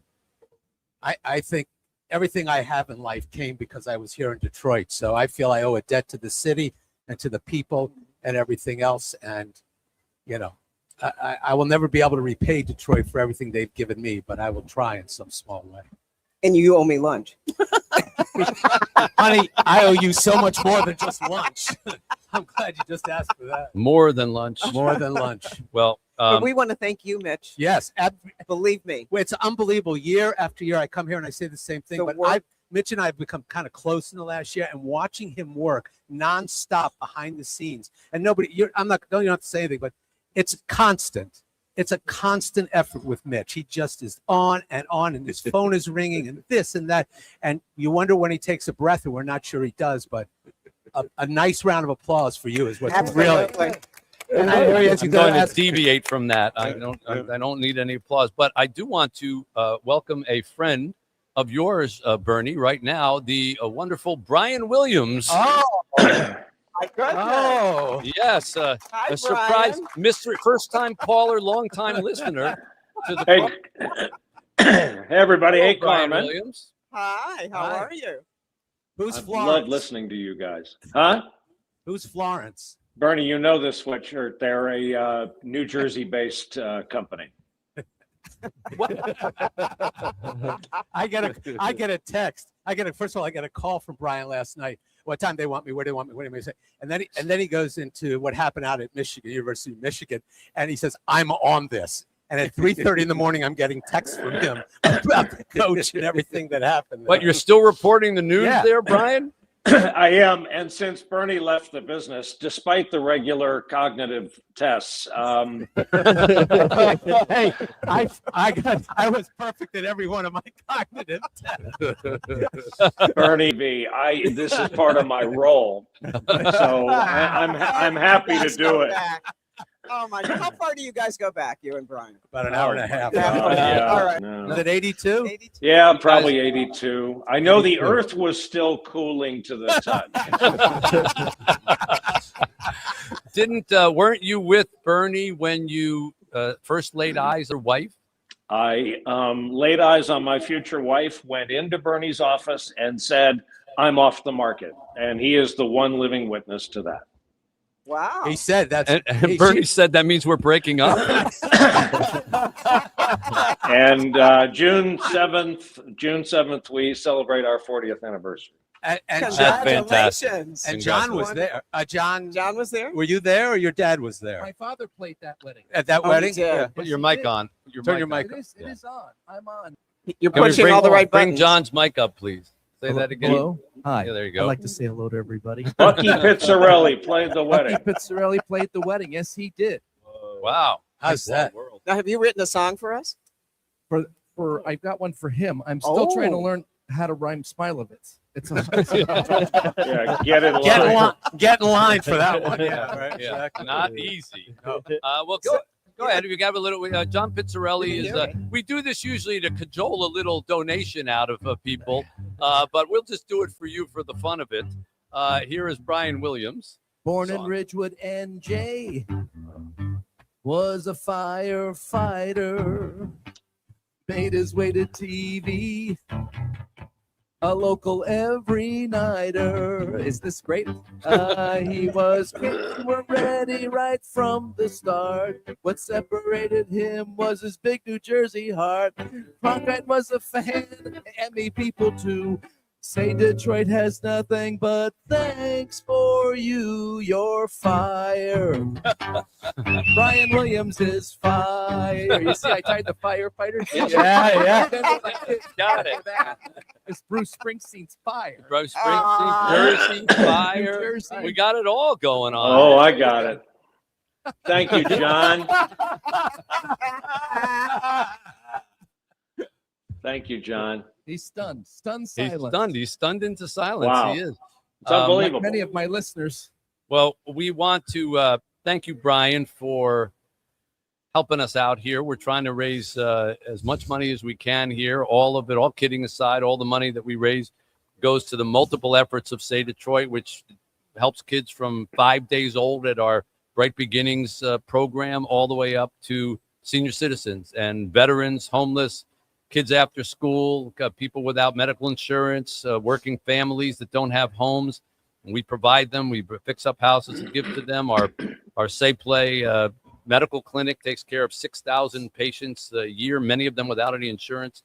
And our Say Play rec center at Lipke Park has 300 kids a day that come in who otherwise would have nothing at the end of school. And instead they have STEM robotics and e-gaming and recording studios and basketball and football and baseball and a digital learning center. So for all the joking around that we do, there is a method to our madness here. And I want to thank you for making an appearance here and encouraging people to give. I'm happy to be here. I love the town. As Bernie will tell you, I truly love the town, and I love visiting, except for staying with him. And I admire so much, Mitch, in between best-selling novels, all that you do for Detroit, for Haiti, for anyone who's in your life. I think it's fantastic. And the only question I have for the panel is, why not Chucky? Why not Chucky? Why not Chucky? University of Michigan, head coaching job. In his senior year yearbook, he said he wanted to be the coach of the University of Michigan. Who are you? Who is Chucky? Who are we referring to? Gruden. Gruden. Oh, wow. Oh, John I Gruden. had not thought of John Gruden. Oh, John. Not sure, given John Gruden's past and given what just happened to the University of Michigan coach, if that's the best fit at this particular moment. What do you think, Kenny? No way. No way. Okay. All right. It was a Rosie, two-word answer. bail me out, Rosie. There'll be many names. It's unanimous up here. between now No, and the look, time that the they do Alabama this. coach is supposed to be the front runner. But I want to tell you one thing. Brian came to visit last, I think it was December, January. The only game the Lions lost at home last year was to Buffalo. And he blamed himself the entire ride home and for weeks later. And to this day, am I correct? Well, I just want you to know, 100%. Brian, that that's probably we blame you too. And the fact that we had you on here, it just shows what kind of people we are in Detroit, because the audience is seething right now at the sight of you. No, we don't blame you at all. I said, come on out this year. You know what he said? Wait, for playoff game? You want to get eliminated? Put me in the stands? We'll get eliminated? Maybe come for an exhibition game. Oh, man. Yeah, we're good on that. I just want to meet Gibbs, fastest human alive. Brian, come and visit us. We would love, one year, come on out and hang out with us here. It would be great. And thank you for supporting Detroit. Thanks for being a friend to these guys, and thanks for making an appearance here. We really appreciate it. Thanks for having me, Mitch. Thanks for Brian having me. Williams. Merry Christmas. Yeah, am I right, Bert? Did he almost come here back way in at the beginning? Didn't he have an interview? Well, here, ask this young lady. Yes. She'll tell you. Didn't they pair him with you? Went to New York, yes, right? We did And a rented little a test. studio. Yes, Yeah. we did. And how'd it go? Did you have chemistry? I think it probably would have gone well had Nightly News not wanted him, or NBC not wanted him. Yeah, I don't know how Who's going to pass that up? He So chose was- Nightly News over Local It was 4. Detroit or the Nightly News. Yeah, okay. right. All right. Well, I get it. Go figure. Okay, go figure. All right. If you guys want to stick around, we would love to have you. Hugh Jackman is coming up in a minute. Darren McCarty coming up as well. Oh, we're So staying. We got a lot here going on. 855-955-GIVE. 855-955-4483 is the numbers to donate, or MitchAlbumRadiothon.com. And that's also you can donate. It's also the place that you can shop for any of the great incentive items that we have. We will continue here from Somerset, the north side in the Grand Court, right across from Santa Claus on 760 WJR. WJR traffic and weather first.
I think it begins with a conversation. I believe it begins with seeing each other as human beings. They come to find out that they are the same people, in which they are.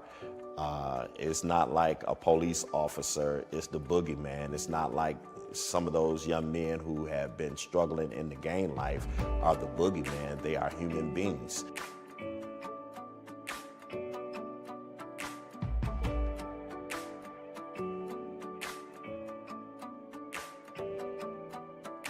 Hey, how y'all doing? I'm Officer Devon Maple. I've been on 24 years. Because I was formerly incarcerated 12 years, and I made a comeback. We don't go there with titles. I'm a gang member, I'm a police officer. We just there as men and women and connecting together, and just to see that transformational process take place is nothing but amazing. Trying my best to be a mentor and doing everything I can to show people, like, the uniform is just that. It's a uniform. I'm a black man. When I drive in my car with tinted windows and everything else, I get pulled over and treated like a black man until I prove otherwise.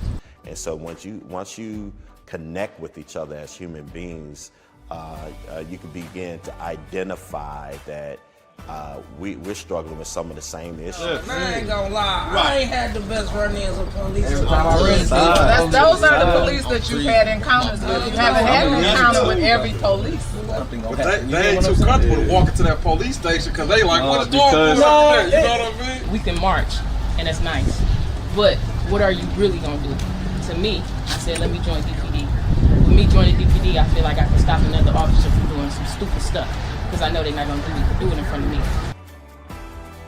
Just to let y'all know, if y'all are having problems like that, it's okay to go up to the precinct and see if you can get that one-on-one conversation too.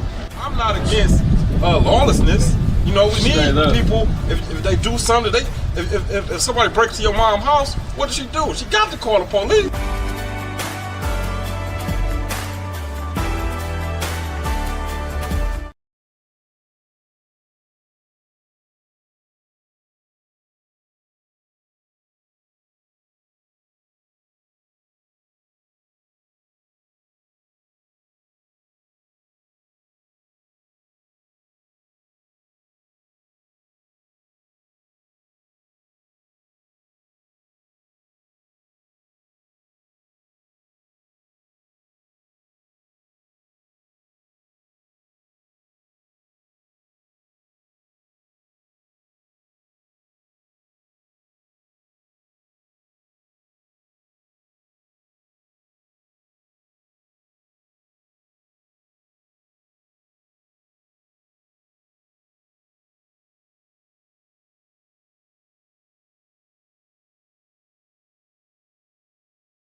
This is our time. If you work in this space around in underserved communities, you know that is a time for us to really put our feet down and do something about what we see.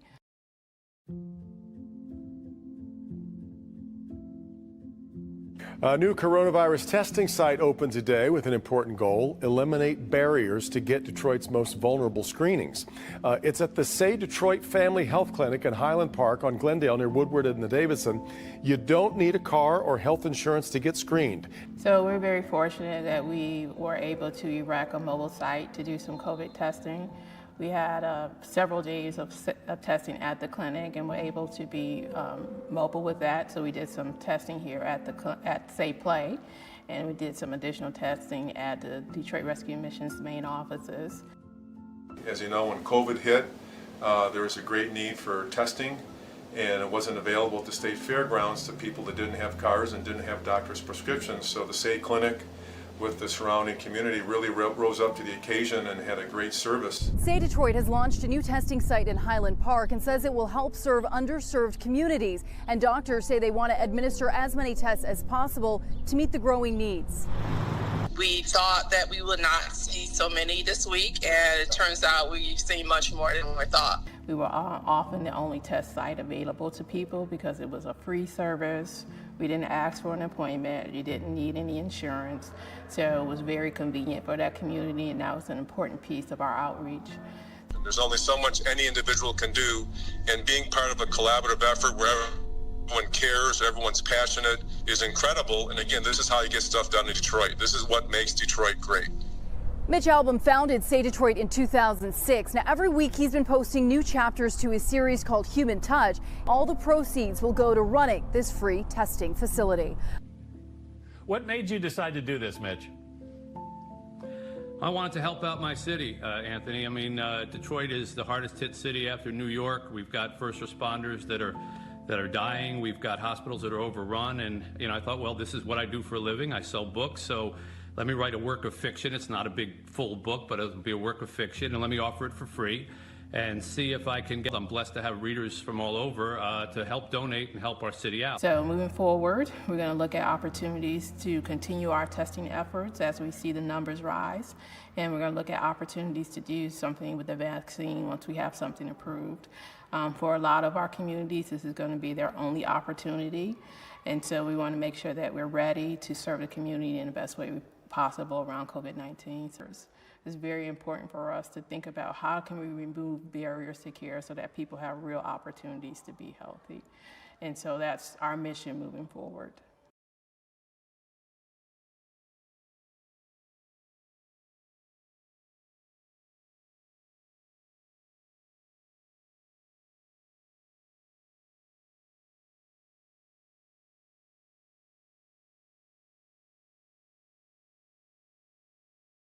What we're going to be doing in this cohort is to create and design a t-shirt for the Pistons. I want you to be as creative as you can. Create something crazy no other team has done before. That whole part of coming up with an idea, designing it, producing it, and then marketing it, that's exactly what you guys are going to do. Let's go ahead and grab our workbooks. If we wanted to include like most of these, then we could do what you said. We could do it like in black and white and then include the tattoo gun by that and making it look like it was tattooed in black and white. Through this project, what we were looking for you all to do is start taking some agency and having a voice. One thing that makes us unique is the support behind our organization. For instance, Tom Gores with the projects from this past 2 years. Just building on the idea of last year with the kids having the voice and understanding the process. And I want them to be able to build a business product and a little entrepreneur program. What they did over the last 6 weeks really speaks on entrepreneurship because it's all about self-motivation. To be able to do that in such a small time frame was incredible. I definitely have grown as a person.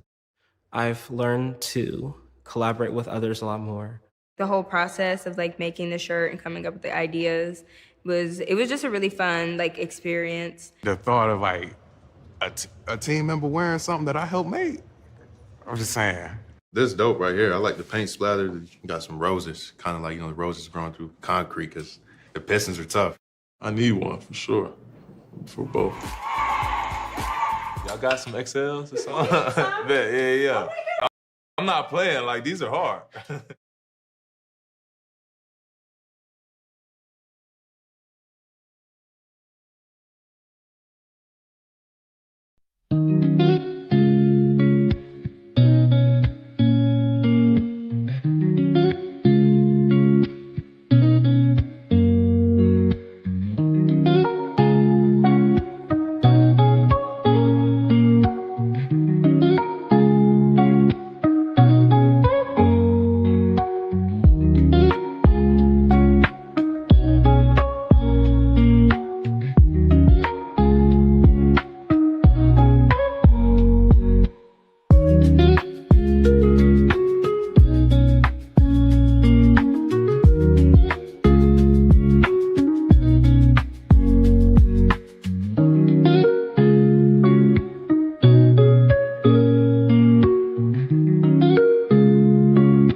that's sort of how it's always been. So people that, and today's day and age, no matter what it is, we all struggle with something. So to be able to have resources and people that are willing to notice when somebody puts their hand up and wants to get help, that they're there for resources. Yeah.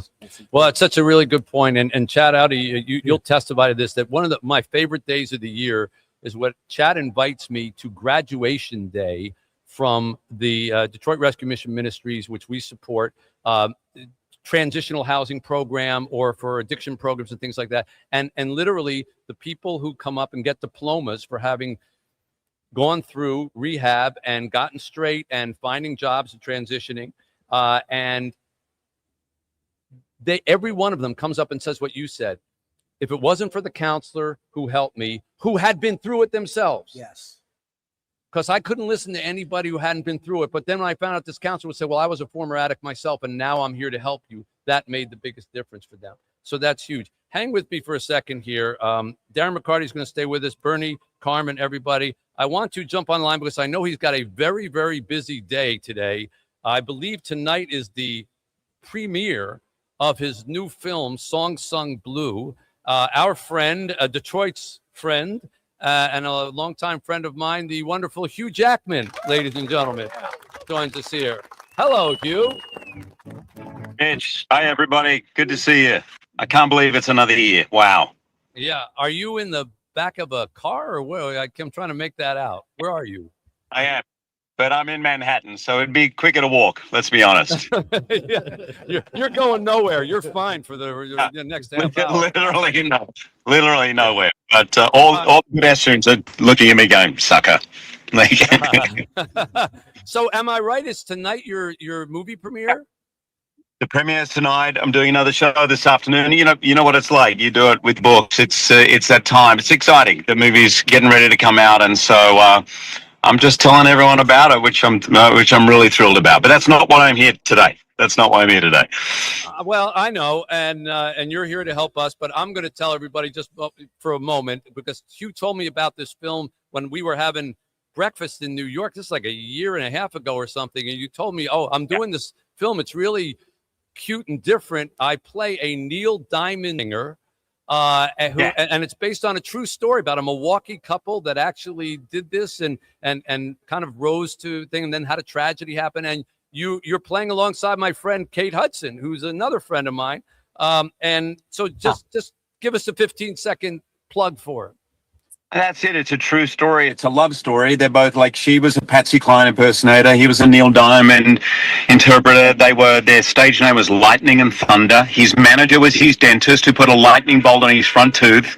Everything about this story is sort of homegrown. They were like folk heroes in a town. And actually, you're right. What happens? Their life, like a lot of us, takes a lot of left turns. Some tragic things happen. And it's really a movie about, not necessarily about rags to riches or making it to Madison Square Garden, but it's really about how we show up for each other. And also, and you know this, Mitch, the thousands of brilliant musicians who don't become Bob Dylan or Billy Joel, who just love it and want to get up. It's a love story to them, and I'm really proud of it. Like I told you about them, I'm telling everyone about them because I think it's a story of hope and resilience, and it's the kind of film we need right now.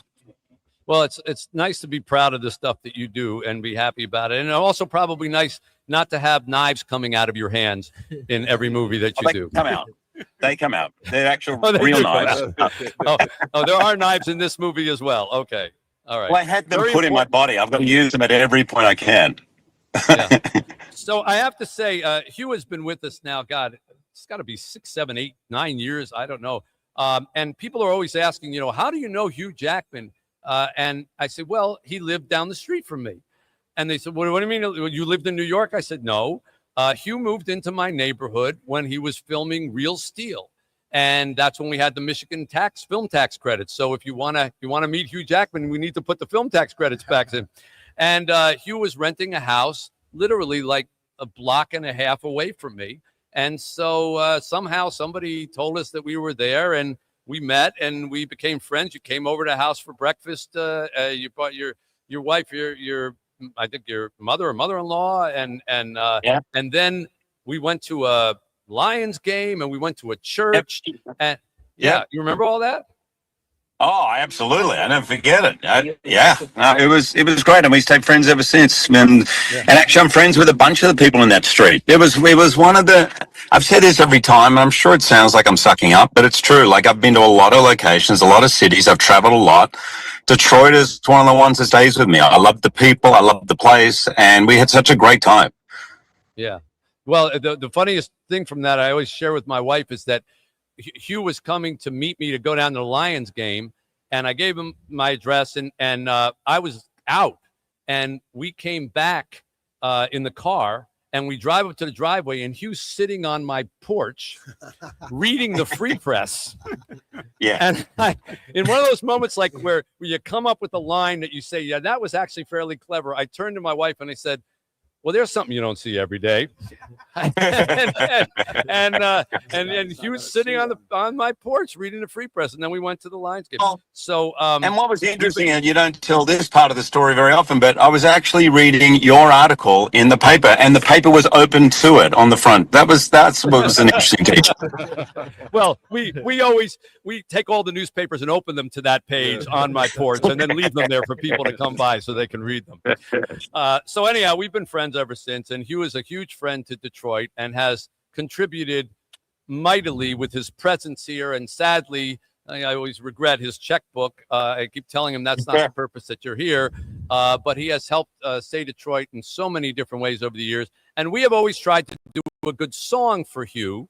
And today we put together, but I'm glad you have the video connection. We put together a little compilation of some of the songs, because John Pizzarelli's here, some of the songs that we've done for you in the past, including at the very end, the time that it was during COVID, and I performed the whole song on a piano. Yes.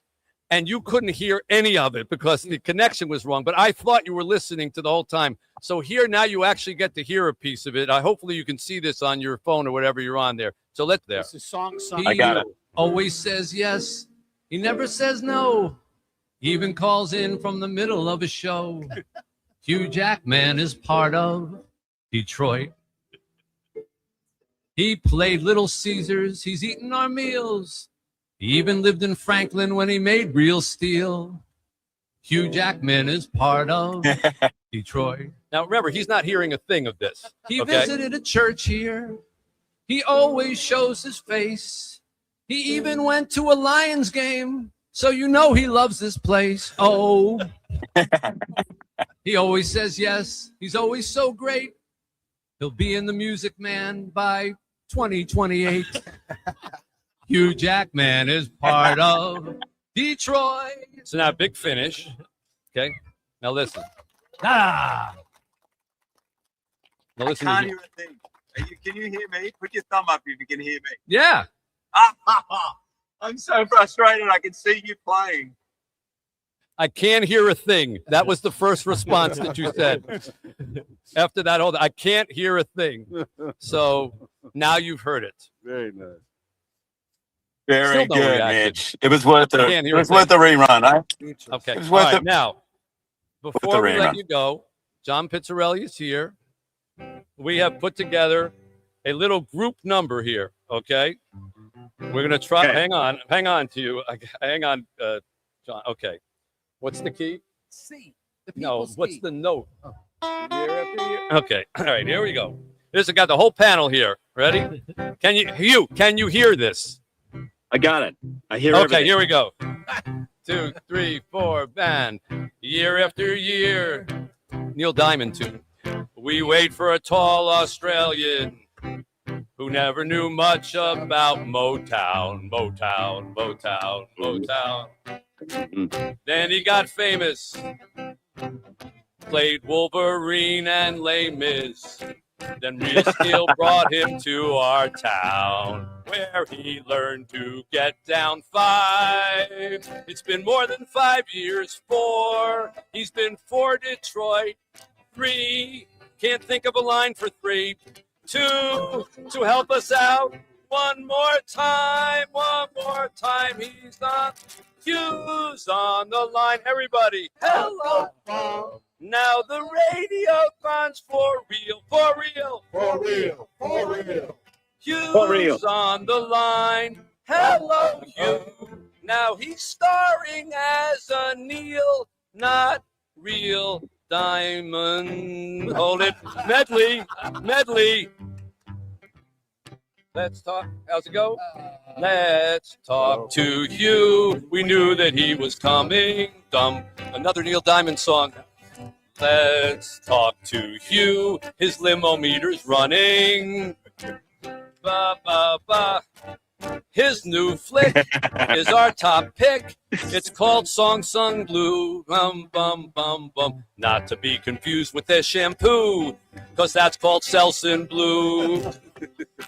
And that's not for Hugh. Bum, bum, bum. Hey, Jack, man, Big Finish, we appreciate ya. Dun, dun, dun. Even though Ryan Reynolds tried to decimate ya. Dum, dum, dum, dum, dum, dum. Every year, you spread the cheer for folks in our city. Bum, bum, bum, bum. So welcome back and break a leg tonight. Make sure you look pretty.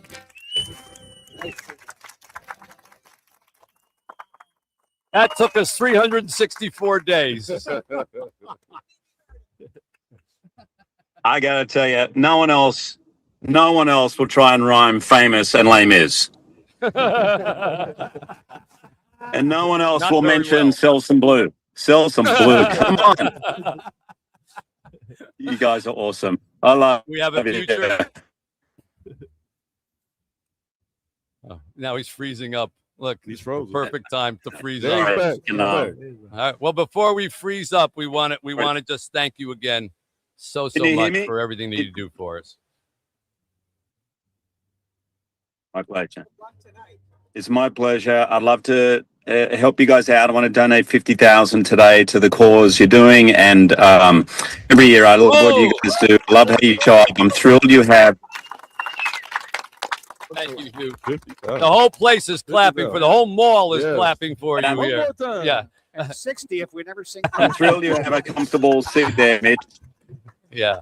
It's great to see you, Hugh. Congratulations on your film. Of course, freezes up Love now. you guys. Take care. Hugh Jackman, everybody, from the back of a limo. That's pretty good. So, John, it was worth the songwriting. That was a $50,000 song. You see, we're really worth something. That's more than that's. There I am. I actually have a song also later for Carmen and Bernie. Oh, you do? Okay. And it's not worth 50,000. This would be 100,000. Okay. All right. Okay. All right. Did you hear that, Carm? Save the good stuff for it.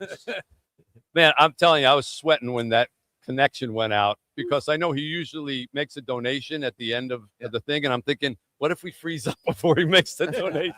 And the amount I'd like to give is? Yes, I'd like to give you.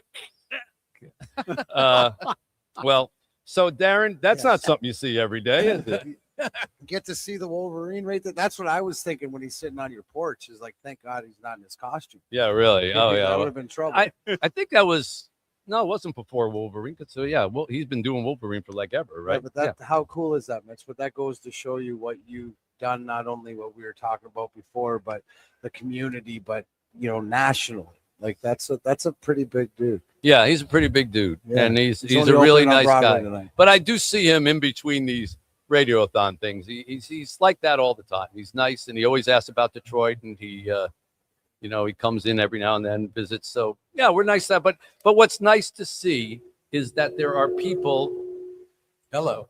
Sorry about that. That there are people around that aren't from Detroit, because he's not from Detroit, who care about Detroit and who actually root for Detroit. I always argue with people who say that the rest of the country looks down on Detroit. When I travel, I don't know if it's you guys too, I find a lot of people root for Detroit. The media and sometimes the cynics, refer to Detroit as the armpit or the Rust Belt, but regular people, like the reason they embrace the Lions, is because it's that whole Detroit thing. They love that grit. And I think the Red Wings were like that too. It is, and I'm a living proof that you don't have to be from here, but if you love this city and this state and this area, it will love you back tenfold. Yeah. Even more so. And when you hear people say, "Oh, whether you love it or their time here. Hugh Jackman just said that he's been a lot of places. We can say that, but Detroit holds a special place in his heart, and you can see that when he talks. Well, you hold a special place in Detroiters' hearts, and for a while they were looking at old Darren McCarty tapes because the current team wasn't very good for a while, but now I think they're actually pretty good again, and maybe they're going to actually make a playoff run. That'd be nice. Yeah. Well, that's it. That's like, I mean, with all this, you guys are wondering they haven't made the playoffs in 10 years, and I'm sitting here going, well, then everybody's looking at me and everything else. But no, it's you look like you could still play, so I don't know. They may be calling you. You know, they get me out there for the alumni games, right? Because there's not a beer league or a men's league that has a salary cap for me, but I'll do anything, I'll do anything for charity, Bernie. You know that. So no, but they're coming, and I think that the blessing is that, and I always tell everybody, just listen when Steve Yzerman talks, because he will tell you, and it's taking time, more time than he would like, but he's got to do it the right way. And now at least you see the youth, right? You see, and he's got a plan, and a plan is important. Do you remember those days with Darren? I remember every day with Darren. Every day with Darren. Every day with Darren. I think my mom is finally going to forgive me. Finally, okay. His mom has hated me for 30-something years, ever since I wrote the column about the fight with Claude Lemieux. You know, it's the only time a mother has ever hated me. So Mom, forgive me, please, Mom McCarthy. You want to say goodbye to Carmen and Bernie with a little song there? Go ahead. Can you hear me now? Let's see how well I did. Carmen and Bernie had a great TV journey, and we love that they're here every year. With an effortless style, making us smile from year to year. Can't do a program without them. Say Detroit would be the same without them. Without them here, we could never really get by.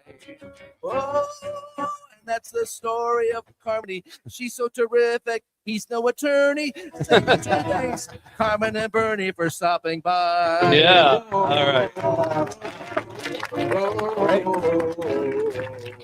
Okay.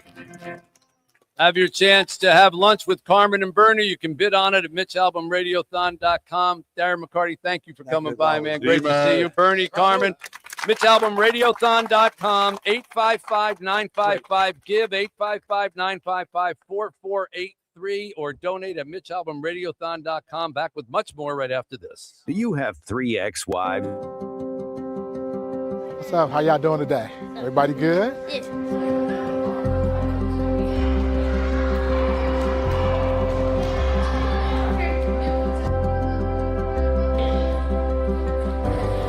The Say Detroit Play Center opened its doors in 2015. One of the things that I'm most excited about is the expanded outreach that we'll have in our community. With this new expansion, we will be able to double the number of kids that come in on a daily basis.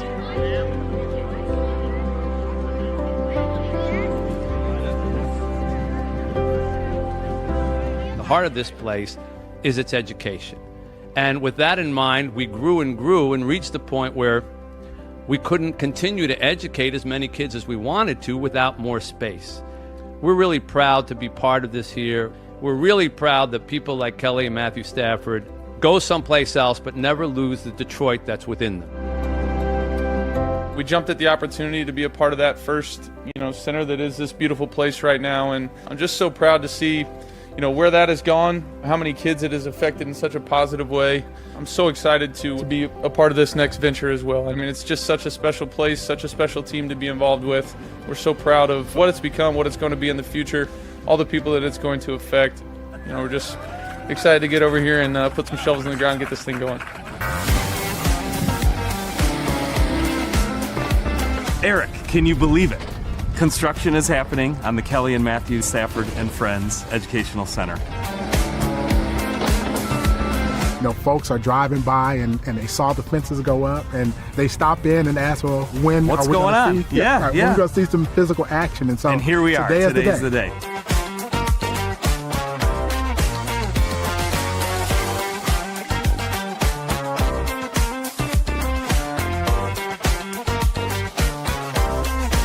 We're incredibly excited for what we'll be able to do. 6 dedicated classrooms that all have flexible spacing and the ability to change their configurations.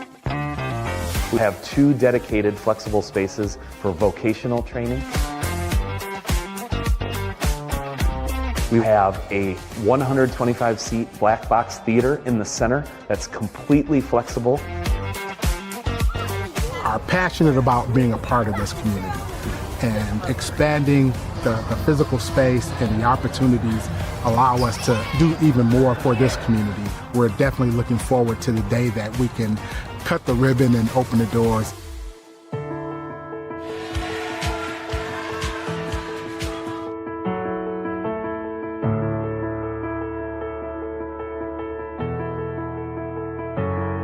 What we can do for the people around here, what we can do for the kids around here is an amazing thing and something that I'm really proud to be a part of.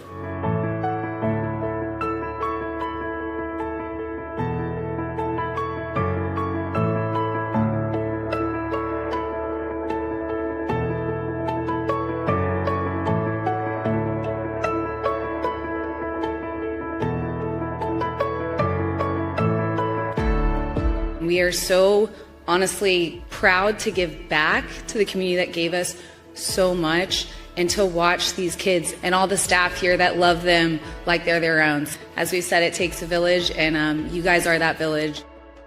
This whole place is about growth, just growth. Growth of an organization that we started called Say Detroit in 2006, which started with me staying at a homeless shelter and has grown into something well beyond I ever could have imagined. Growth of a hole in the ground that we all dug some shovels in not all that long ago into this beautiful building, and most importantly, the growth of every child that comes through the door here. That's the point of this place.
the Somerset Collection in Troy.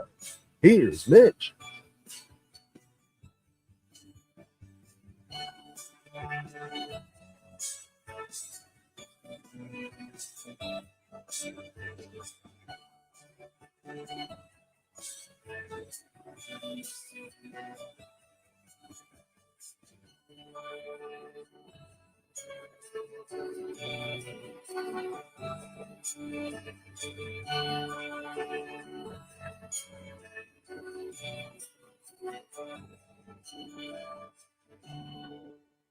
All right, welcome back to the 2 o'clock hour. I'm trying to count. 6, 7, 8, 9, 10, 11, 12, 1. So this is the 9th hour, hour number 9 of the 15-hour marathon that we have going here out at Somerset. Is that more than halfway? North. I can't keep up. Yeah, it's more than halfway. We passed halfway last hour sometime. Here we go.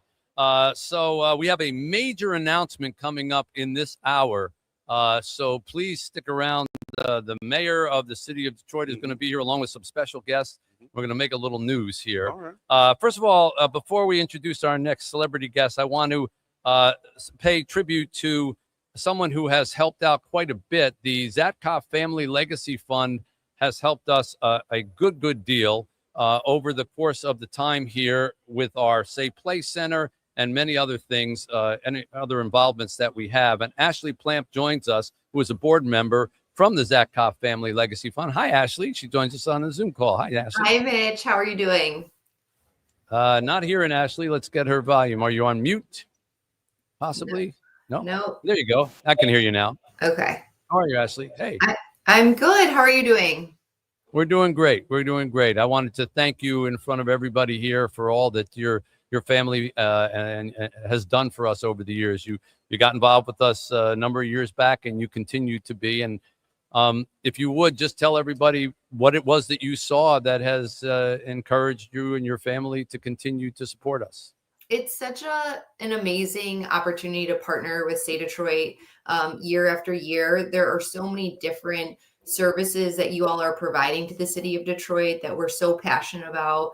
With the Say Play Center, you have the kids and the health center. You're dealing with elderly people and moms and all these other great resources you guys provide. So we just love that there's a lot of synergy between your different resources. And I think that makes it a really attractive charity partner for us because we want to optimize every donation dollar that we give. We want it to have the farthest impact possible. Well, you've also helped drive initiatives like our first year program for expectant mothers, which is a huge success, and new moms. People don't realize that there are a lot of people in the city of Detroit who find themselves, expecting children who weren't well schooled in it. Maybe they didn't see great examples themselves, and they're not sure of even some basic health things about how to keep the babies healthy and what to expect as they're pregnant. And this is something that, many of us are blessed to have mothers and grandmothers who are right there with us every step of the way and telling us, but not everybody in the city has that. And this program is beautiful that way. And I know you've witnessed it. It's one of those, some programs you watch and it's productive and they make things, and other ones just tear at your heartstrings when you watch them. And I'm sure you feel that way when you see this program. Absolutely. I think the first year's program is something I'm personally so passionate about as a mom of 3. You see these moms and they just want to do right for their kids and they just need a little help.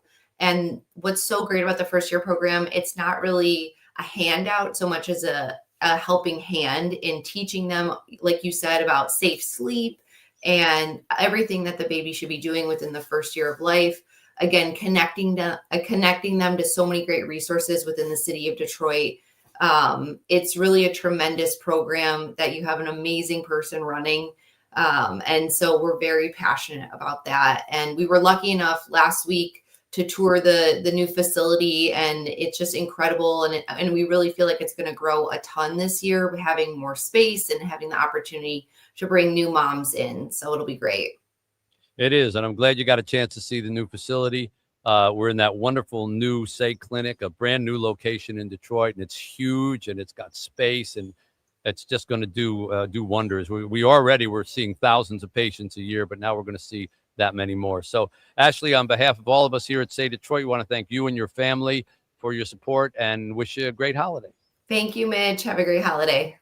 Ashley Plamp and the Zatkoff Family Legacy Fund, they're great supporters of ours. Thank you for that. Our phone number is here, 855-955-GIVE. This is when my brain starts to click off and I realize I need more caffeine or something. 855-955-GIVE, 855-955-4483 or MitchAlbumRadiothon.com on the web, which is where you can go for all the great items that you can bid on as well, and you can make your donations there too. And we'll read some of those items here in a minute. I want to say hi right now to Ty Steele and Kimberly Gill from our local TV broadcast. Hey, thanks for having us. Thank you guys for coming Good to out. be here. So, Kim, you've been here before, I think, at some point over the years. But Ty, this is your first time, right? First time. Yes. First time. When did you come to Detroit? When did you start? 14 months ago. 14 months. Yeah. All right. How has it been? Already. It's been fantastic. Yeah. Yeah, Detroit's been really good to me and my family. KG's been fantastic. Everybody at WDIB, it's just fantastic to be in this town, especially during this time right now where we're having a renaissance in Detroit and all the suburban Where areas. had you come from before? What was your market before that? I was in Sacramento, California for 10 years. I'm originally from Washington State. So the West, Yeah, West Coast. the sunshine, Yep, I know. and then Detroit. You know what, though? -5, Hey. snow everywhere. Aside from the brutal winters, though, it's great. The Yeah. Midwest is fantastic, and Detroit is something special. As Well, you know. Kimberly will tell you it's a good town to be in the It news really business. is, but you're right. At the parade, I asked him, "Okay, are you ready to go back to California Yeah, now?" yeah. 'Cause He did. How's Sacramento looking now, buddy? Oh, man, Yeah. that cold breeze was was something else. I was in Sacramento a couple weeks ago on this book tour for my new book Twice, and I did an event in Sacramento. Walked through the park there that they have near the Capitol building. Yeah, it's a nice area. Nice, but boy, homeless and problems. Oh, yeah. Like wow. And I was thinking, this looks tougher than Detroit in some areas there. So we are addressing those needs here with many of the programs that Say Detroit runs. We've got things from literally, we start with kids 5 days old. We have a program called Bright Beginnings that, again, everything we do is kind of a practical problem. So we saw a practical problem. This was Chad Audi and I, that women were trying to get jobs who had babies, but they didn't have anyone to watch the babies. So they would take the babies with them to their job interviews. And then they couldn't understand why they didn't get the job when they were holding an infant in their arms. That's usually not the first thing. The guy said, "Yeah, I'll hire you." Right. So we started this program where people who were looking for jobs or coming to transitional housing or getting out of drug treatment programs could leave their children, go to work, and then come back and get them. But a place that nurtured them, just didn't hold them, but really took care of them and taught them parenting skills. And if you ever go to Bright Begins, which has moved locations since we started it, I sometimes used to joke, I would go there and just sit there and zen because it was just little babies rocking in their who doesn't cribs. want to be in that nursery? Oh my God, I wanted to get in the crib with them, and it's just a place from 5 days old to 2.5 years. And we go from that all the way up to senior citizens programs, and every stop along the way, teenagers and people who are just out of school, a college scholarship program for CCS, and then people who find themselves without homes but are working families. We create homes, we give them to them. So as you'll come to know, Ty, and as Kimberly has probably seen, what we try to do here is something every step of the way to help out Detroiters. In your 14 months, what have you observed about the Detroit spirit that contributes to something like that? Oh, it's incredible. And one of the first things I noticed when I came to the downtown area on my interview day was just how beautiful the downtown area was and how few of a homeless issue that you seem to have. Of course, they are there. But in contrast to Sacramento, as you mentioned, which has more homeless individuals on the street than even San Francisco now, Yeah. the work that you're doing, the tangible gifts that you're giving people to be able to avoid that lifestyle or get out of that lifestyle is incredible. It really is. And this time of year reminds me of just how philanthropic Detroiters really are. It's incredible, how they give. That's the thing. Yeah. And that's what we want them to Because do. we don't have a lot, but we give a lot. We give a lot. Yeah. We give a lot. And I was stunned. I always read up statistically before I start the Radiothon because I want to have these things in my head. And so I was studying yesterday about where we are, and believe it or not, we are still the poorest city in America that's larger than 500,000, what they consider a major city. Poorest city in America. You wouldn't know that from all the stories that we celebrate about the businesses downtown, this new restaurant's coming, an Apple store on Woodward Avenue. But if you get off of Jefferson and Woodward, that's right, and head out half a mile left, a half a mile right, you see why we are still ranking that way. 51% of our children live in poverty. 51%. Yeah. I mean, Haiti is like 70%, but that's Haiti, Right. You know? And so there's a lot of work to be done. Right, Kenny? A lot of work to do. That's right. A lot of work to do. And Kimberly, you see this, and you've been here a long time. I've been here, believe it or not, this is my 11th year. Wow. That really has flown by, but it's been great. Wow. As I said, Detroiters are so philanthropic. And as you guys know, but long before I sat in front of an anchor desk or behind an anchor desk, I sat behind the wheel of a truck, an 18-wheeler. And those are the folks out there that are delivering the goods and keeping our country. I'm not sure everybody knows that story. I think a lot of people know that story, Yeah. Mitch, that I used to drive 18-wheelers. So So anytime was there a day that you were on, let's say, I don't know, 94, and you're rolling down the highway and you're going, you know what? I think news anchor.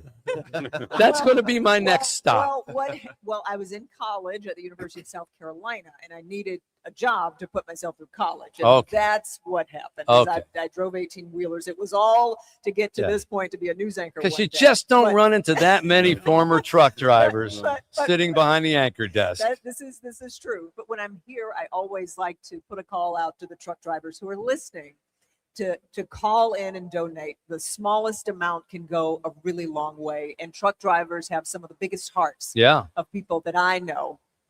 And it's great. Well, Did when- you do cross country? I did not do cross country. That's a great question. I was home every night. I worked for FedEx. So, Okay. they move Oh, yeah. packages very quickly Yeah. throughout, the country. So my route was pretty local. If you know anything about the southeastern part of the country, I drove from Columbia, South Carolina to Augusta, Georgia every night and back. So that would kind of be like driving from here to Flint every night. Right. And then those packages would go on a plane in Columbia, South Carolina. They'd go to Memphis, Tennessee. They'd come back. And then I'd drive the truck back to Augusta. Yeah. So that's kind of the way it Wow. worked. So I was able to go to school during the day, drive trucks at night, and put myself through college. That's the way to do So it. now, Ty, you need to come up with a story like that. Okay. Well, when I was in college, I was a paper boy. Okay. I mean, I was a paper boy, but for college, for me, it was the food service and bartending route to get myself through college. So Yeah. no trucks, but pouring a lot of It's all drinks for right. people and bringing Food food. services That's it. will help teach you humility also. Yeah. That's And a Detroit name, too, isn't it, Mitch? Ty Everybody's at least a Steele. year. Ty Ty Steele. That's a Yeah. Detroit. You should have been in It's a years Detroit name. I appreciate that. Ty Yeah. Steele is in town. Well, to bring it full circle, Say Detroit was birthed in local people giving local donations. I've told this story a little earlier today. I went to a homeless shelter, Chad's Detroit Rescue Mission Ministries, to write a story about what it was like to spend a night at a homeless shelter. I met a guy who was in line with me at the meal, and he looked at me up and down and he said, "Aren't you Mitch Albom?" And then I said, "Yes." And then he looked me up and down again and he said, "So what happened to you?" Figuring that I had become homeless. Now, I know I dressed badly, but I realized that, in his mind, well, he ended up on that line. Why couldn't I end up on that line? And it really moved me. I mean, it was one of those moments like you feel like a reverberation in your body. Sure. And I wrote a column about it, and I was just trying to raise $60,000, which would have been enough to keep all the homeless people that were in those shelters during the Super Bowl, because this was during the Super Bowl, in the shelters till it warmed up in April. Now, had I not been able to raise that $60,000, or had I only gotten $60,000, there would likely be no Say Detroit. I would have used that money, given it, and that would have been it. Sure. But because of the people in Detroit who rallied around that one newspaper column, I had $320,000 in a week. That's incredible. And then I got a call from Kwame Kilpatrick, who found out that I had $320,000 and said to me, "I have a fund, you want to help homeless? I've got a fund that we could put it into, and it's going to, you should give it to us." And in one of the brighter moments of my life, I said, "I don't think I'm going to do that." And I called Chad instead, And I said, what can I do with this $320,000? It's more than we need. He said, why don't you start a charity? I said, how do we do that? And we started Say Detroit, Super All Year Detroit. And I don't think anybody gave us a large check. It was all $20 and $15 and $10. So if you're listening, folks, and you're wondering, well, what can my $10 do? It can launch a universe, because Say Detroit now is a multi-million-dollar operation, you know, that needs that kind of money to support it. But look what it grew from, and it grew from individual gifts. So there is no such thing as too small or anything like that. And Mitch, I encourage you for to that. your point, we just spent all day yesterday for our Go For It event at the Southgate Kroger collecting toys for tots, and it was just hundreds and hundreds of Metro Detroiters showing up with one gift or a shopping cart full of gifts for kids. So to your point, it really is amazing to see the spirit of Detroiters coming through for other Detroiters that need a little bit of help. Every little bit makes a difference. And to see the anchors who could have said, I'm sorry, I'm an anchor, I don't have time to do this, coming and sitting with us for a half an hour. So God bless you guys. Thank you for coming out. Ty Steele and Kimberly Gill, WDIV. How about it, folks? Thank you. We will be back. The mayor of the city of Detroit is going to join us for a very special announcement, a big announcement coming up. So stick around. 855-955-GIVE, 855-955-4483, or MitchAlbumRadiothon.com on the web. Go there and shop for your auction items as well. We'll be back right after this. This is always an awesome day for us and a beautiful day for the family here. I am happy to provide you with the keys.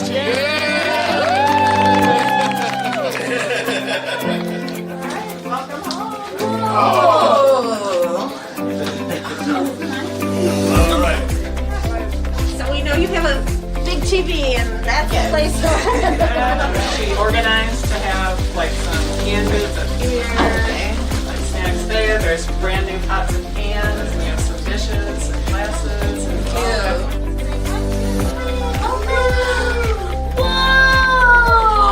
Oh, I love it. Oh my God. That's your little bag. that is a big boy bag, man. Oh, yes. These are my favorite colors. I love it.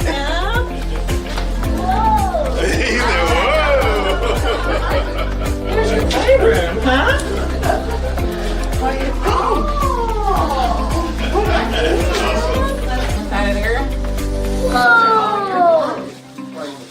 I feel like it could help us moving forward because it can relieve a lot of stress that I've been going through for the last year with trying to find a place. And I feel like the company, all the companies that have been helping have really helped out a lot.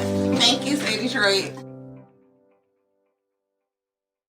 Hi, welcome to your home. Oh, this is Addison, by the way. Yeah. Oh, wow. It's so nice. Oh, my God. Look. Look. Oh, look at this.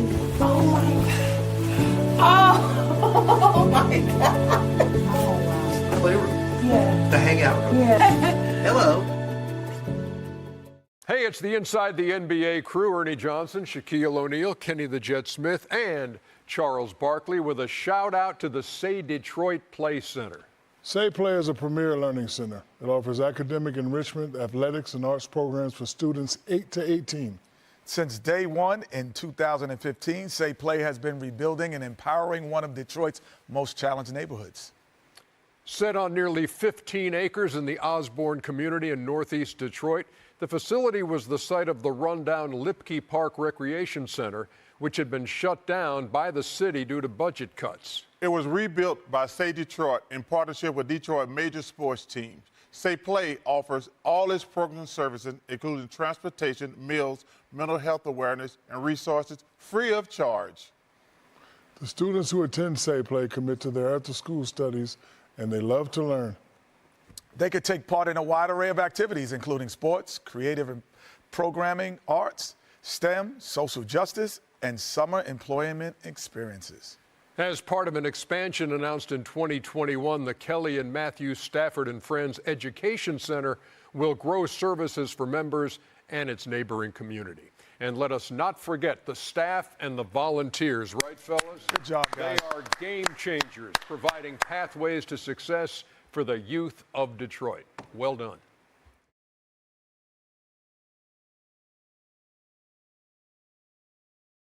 Pressure, anxiety meds, everyone's on them. If you're a 50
All right, we are back here at the 14th annual Say Detroit Radiothon. In just a couple of minutes, we're going to make a very major announcement about our charity and a new project.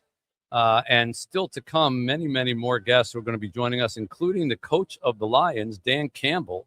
Lomas Brown's going to be here. Herman Moore is going to be here. Jane Pauley from CBS. John Sally, former Piston. Zach McKistry from the Tigers. Paul Stanley from KISS, the band. And many, many more people. That's just in the next hour and a half.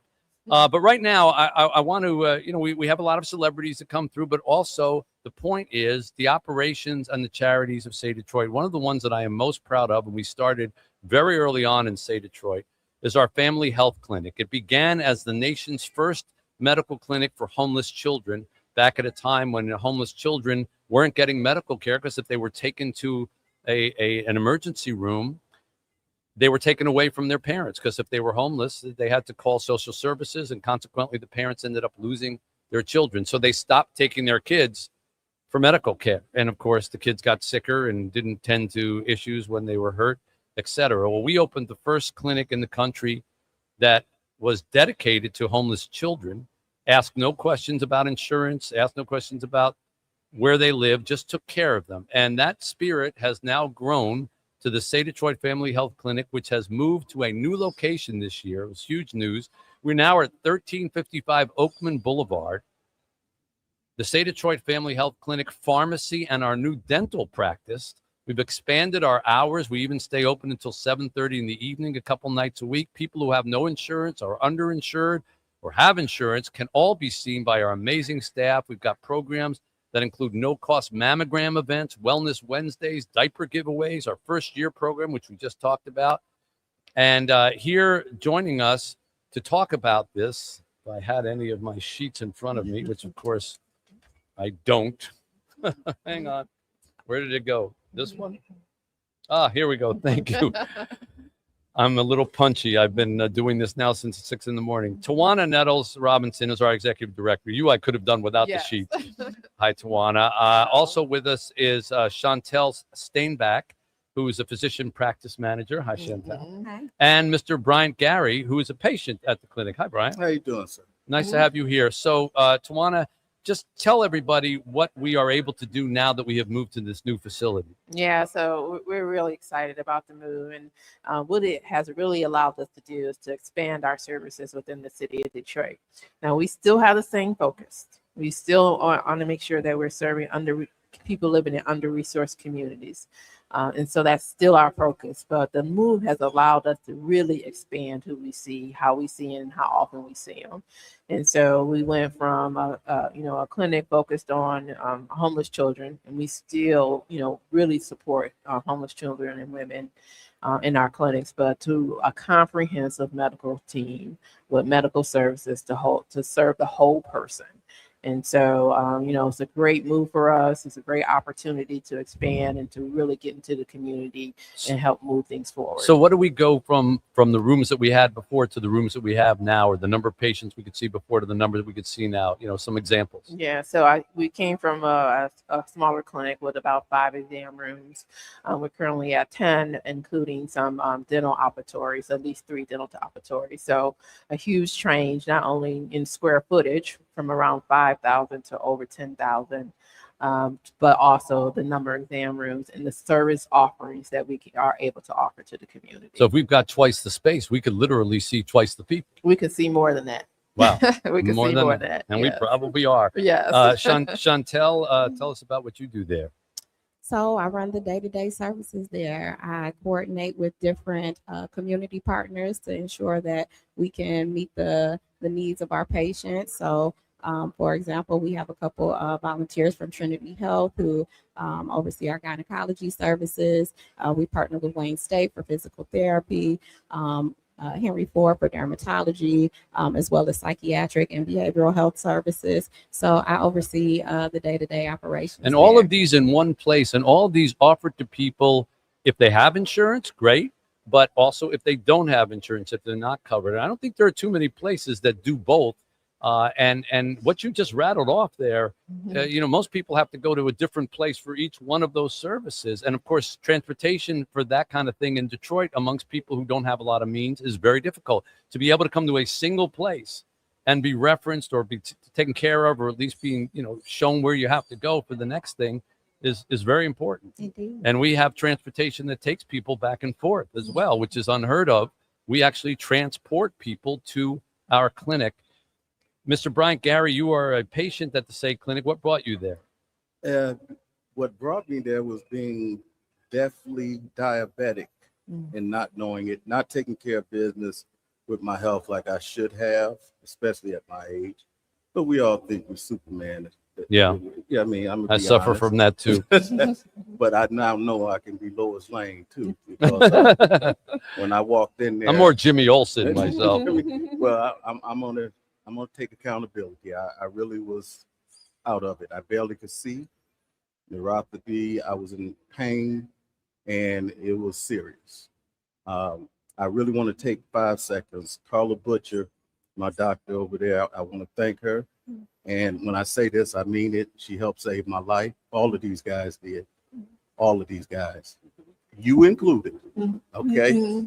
Because I just did not do what I was supposed to health-wise, and they nursed me back to health. They're still nursing me back to health, and I appreciate it. What brought you to our clinic in particular? How did you find out about it? God, for those who believe God, I was looking up some free clinics because the one time in my life I didn't have health insurance. One time I fell deathly ill.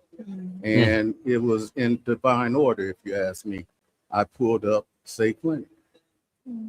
And that's the God's truth. And we were able to take you because we take people who don't have insurance, and your life was perhaps saved as a result of that. It was not perhaps, it was. Wow. And I'm not trying to be funny, it was. No, there's nothing funny about it. And I'm so glad. I mean, I'm really glad that you're here. And I'm glad that you're getting better. And I'm glad that we have this. And this is what you're supporting, folks, with your donations today. And for all the fancy guests that we get on here, you are the heart and soul of the guests that belong on this program, because you're what we do. And I'm so glad you're here, and I hope you have a great holiday. Nothing like being alive. I second that. Tawana Nettles Robinson and Chantel Steinbach from our Detroit Family Health Clinic. God bless you both for the work that you do. Thank you all, everybody who helped support this. 855-955-GIVE, 855-955-4483. If you want to help fellow citizens like Bryant and in future situations like that. MitchAlbumRadiothon.com on the web to make donations. Back with our big announcement right after this. It's another beautiful day at Save Play. Going to pick up the kids. Have a great day. Welcome to the Say Detroit Play Center. My name is Eric Reed, and I have the pleasure of serving as the executive director. And let's meet our students who are about to come in off of our buses. What's up? How y'all doing today? Everybody good? Yes. How's school today? Good. All right, good. Good to see y'all. How was school? Good. Huh? Good.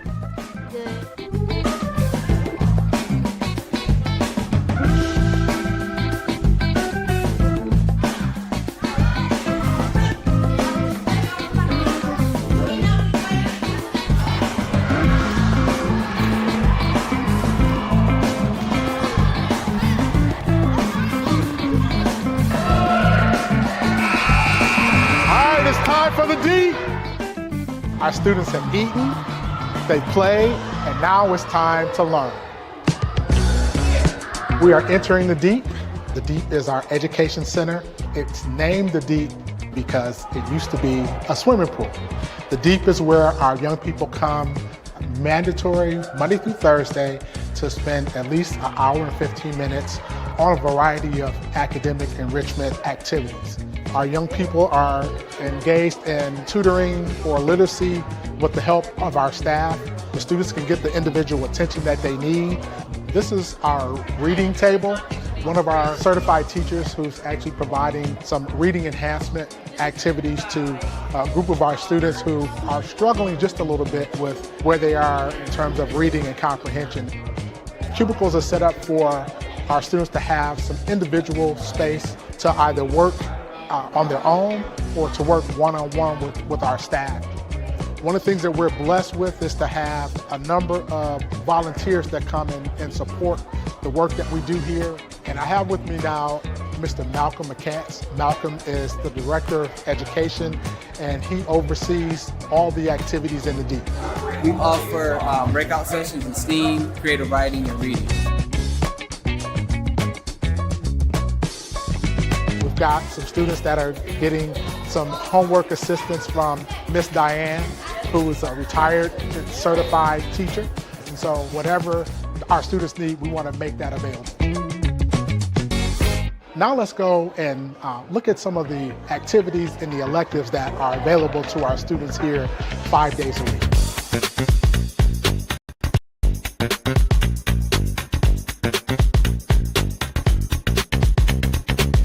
Notes for Notes is a national organization that provides music studios across the country. Our wonderful art teacher, Ms. Kai Puritan. Can you talk a little bit about just kind of the value of having this kind of space for young people? Especially in Detroit, this kind of space for young people to express themselves, to learn who they are as like humans and artists, to hone those skills with people from the community like us. I think it's a one-of-a-kind space, and it's needed like throughout this city. As we leave the creative arts room, you may hear some music in the background, and that's because right next door is our dance studio. And we have a variety of different dance genres: hip-hop dance, tap dance, modern dance, and then we also have an African dance and drum program. And so today, our students on Mondays are engaged in their hip-hop dance activities. We're now in our gym area, We are extremely committed to making sure that our students increase their health. And so we exercise, calisthenics, running, agility, and then we also get into organized sports, including basketball, volleyball, but we also like to get our students outside where we have a terrific AstroTurf football field, we have a baseball diamond, and we have a grass football field. We try to utilize our outside facilities as much as possible, both for recreational opportunities as well as for competitive sports. So that about wraps it up for our tour of the Say Detroit Play Center. Legacy Fund. Call 855-955-GIVE to help. Say Detroit and say something amazing. Now, here's Mitch. All right, I'm very excited for this part of the 14th annual Say Detroit Radiothon. Most of what we're doing all day long has been raising money for our existing programs, which now span, 9 separate operations throughout the city. But now we are going to announce a new one. And to help me make this announcement, we have gathered Mayor's Deluxe. So sitting to my left is the current mayor of the city of Detroit, Mike Duggan. Say hello to him, everybody. Sitting to his left is the former mayor of the city of Detroit, Dave Bing. On the phone line with us is the future mayor of Detroit, who is on her honeymoon, Mary Sheffield. Hello, Mary. Hello, good afternoon. Mayor-elect. Glad to be with you Okay. And I'm going to introduce these people. Well, you may know Ike McKinnon, who used to be in charge of our police force, so you better be nice to him, sitting over there. And I'm going to introduce you to these people in a moment, but there is a reason that they are all here and why we are all gathered here. So, Mayor Duggan, who I knew as Mike before I started calling him mayor, urged me a number of years ago to try to do something with the recreation centers in the city of Detroit that have been closed down during our financial hardship years. There were like 55 of them. And Mike came to me and said, you have sports connections. Couldn't you do something with one of these? And so Rosie and I began traveling around looking at these different rec centers that unfortunately had all been so destroyed that they were beyond the capability of fixing up. And then we found Lipke Park. And although all the HVAC equipment had been stolen off the roof, which we still don't know how they did that, we were able to salvage that, and it has grown into a jewel of the Say Detroit family, the Say Detroit Say Play Center at Lipke Park, which now sees over 300 kids a day, has programs from STEM robotics to e-gaming to a recording studio, a digital learning center, plus the football field by Matthew Stafford, the basketball court from the Pistons, the baseball field from the Tigers, etc. It has been a huge success. Mayor Duggan is nothing if not dogged. And so a couple years ago, he came to me and started bugging me about something else. I will let you take the story from there. Well, what Mitch Album and Say Detroit have done in the 7 Mile and Van Dyke area is unbelievable. And Mitch is understating it. We had a rec center that was scheduled for demolition, but the neighborhood around it probably had 25-30% vacant homes. It was just going downhill. And what they did, not just the basketball courts, the computer lab, then Matthew Stafford expanding the building. You drive down those streets today and every single one of them is occupied. And in fact, they're having to bus children into the neighborhood to play at the center. It's unbelievable to see young kids coming in. So I was getting near the end of the term. I said, Mitch, you haven't done anything new in a rec center in about a decade. And if there is one center that means something to longtime Detroiters, it's St. Cecilia's. That gym and that school has been sitting vacant for a long time.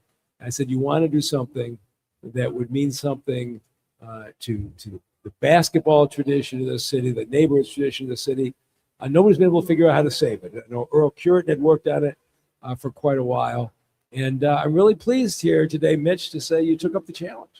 Well, Mike is dogged, like I said. And so we are here to announce that our newest endeavor with Say Detroit is that we are going to replicate what we have done at the Say Play Center on the east side, on the west side, by taking over all 8 acres around St. Cecilia's and revitalizing that wonderful gym and center and school building. And we're going to turn it into an absolute gem. And you can see on these renderings, if you're watching at home, we're going to have a STEM and digital innovation labs there. We're going to have 25 rooms for academic success that we can focus on our learning. We're going to have a football field that's never been there before, right in the middle. The gym itself is going to, and that is a famous gym. When you say St. Cecilia's, if you touch the basketball in Detroit ever, you know what St. Cecilia's is. It goes back from working backwards from current stars to Chris Webber and Jalen Rose, and all the way back to a young man named Dave Bing, who developed a nice jump shot in St. Cecilia's, and later became our mayor after a fantastic NBA career. And we wanted Dave to be here because he has, along with so many other people, been pushing to get St. Cecilia's back to some former glory. We're going to take it to even beyond that glory. What do you have to say about that, Dave?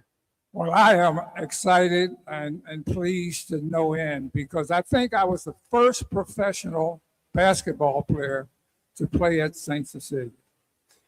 I go back and I remember my second year in the NBA. I was a holdout.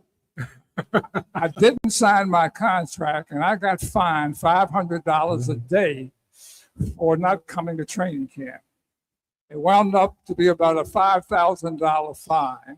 And Sam Washington, who ran St. Cecilia Gymnasium, came and asked me, "What are you going to do with that fine?" I said, I don't have any control over that. He says, "It's $5,000. I need a scoreboard.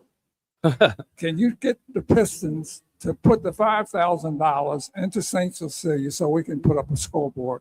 It happened. The rest is history. It's the best use of a fine I've ever heard.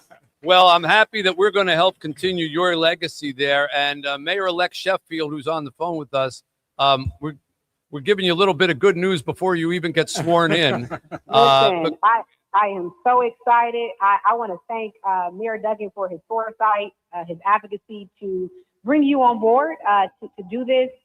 These are the partnerships that I believe are extremely important. I have to say my husband finally can say that he grew up playing in St. Cecilia. So it's very near and dear to the community. And throughout the entire campaign, I actually talked about the need for programming a lot of these sites in our neighborhood for wraparound services and after school programming. So this is near and dear to my heart. And I'm definitely looking forward to working with you all to make sure it's a success for our neighborhoods in our city. Well, we're going to look forward to working with you too, because I know we spent a lot of time with Mayor Duggan getting all the things through to get all the paperwork and all the permits and the neighborhood and all that. So we'll be looking forward to working with you, Mayor-elect Sheffield. I know you're on your honeymoon, so I don't want to hold you any longer. I just wanted to, but I love the fact that you say, I can now say my husband played there, because a week ago we would have been your fiance, and now it's your husband. Yeah. But he as a former basketball player, he just lit up when he heard about St. Cecilia and his times playing there. And anything that deals with after school programming and out of school time, I'm going to always be present because it's so critical and so important. And it's definitely a passion of mine as the next mayor of the city of Detroit. Well, so we have that thank you for all that you're tape. doing. We have that on tape. We're recording the whole thing. So I may be in your office playing that tape every now and then. And Mitch, the new mayor, has a sister-in-law who's a WNBA player. You're going to have a whole team. Okay. All right. All right. We're looking forward to that. Well, we'll let you get back to your honeymoon, but thank you for joining us. Much. All right. Mayor-elect Sheffield, let's thank her for joining us. And I told you I would introduce you to the people to my right. Judith Pickup is Earl Curitan's widow.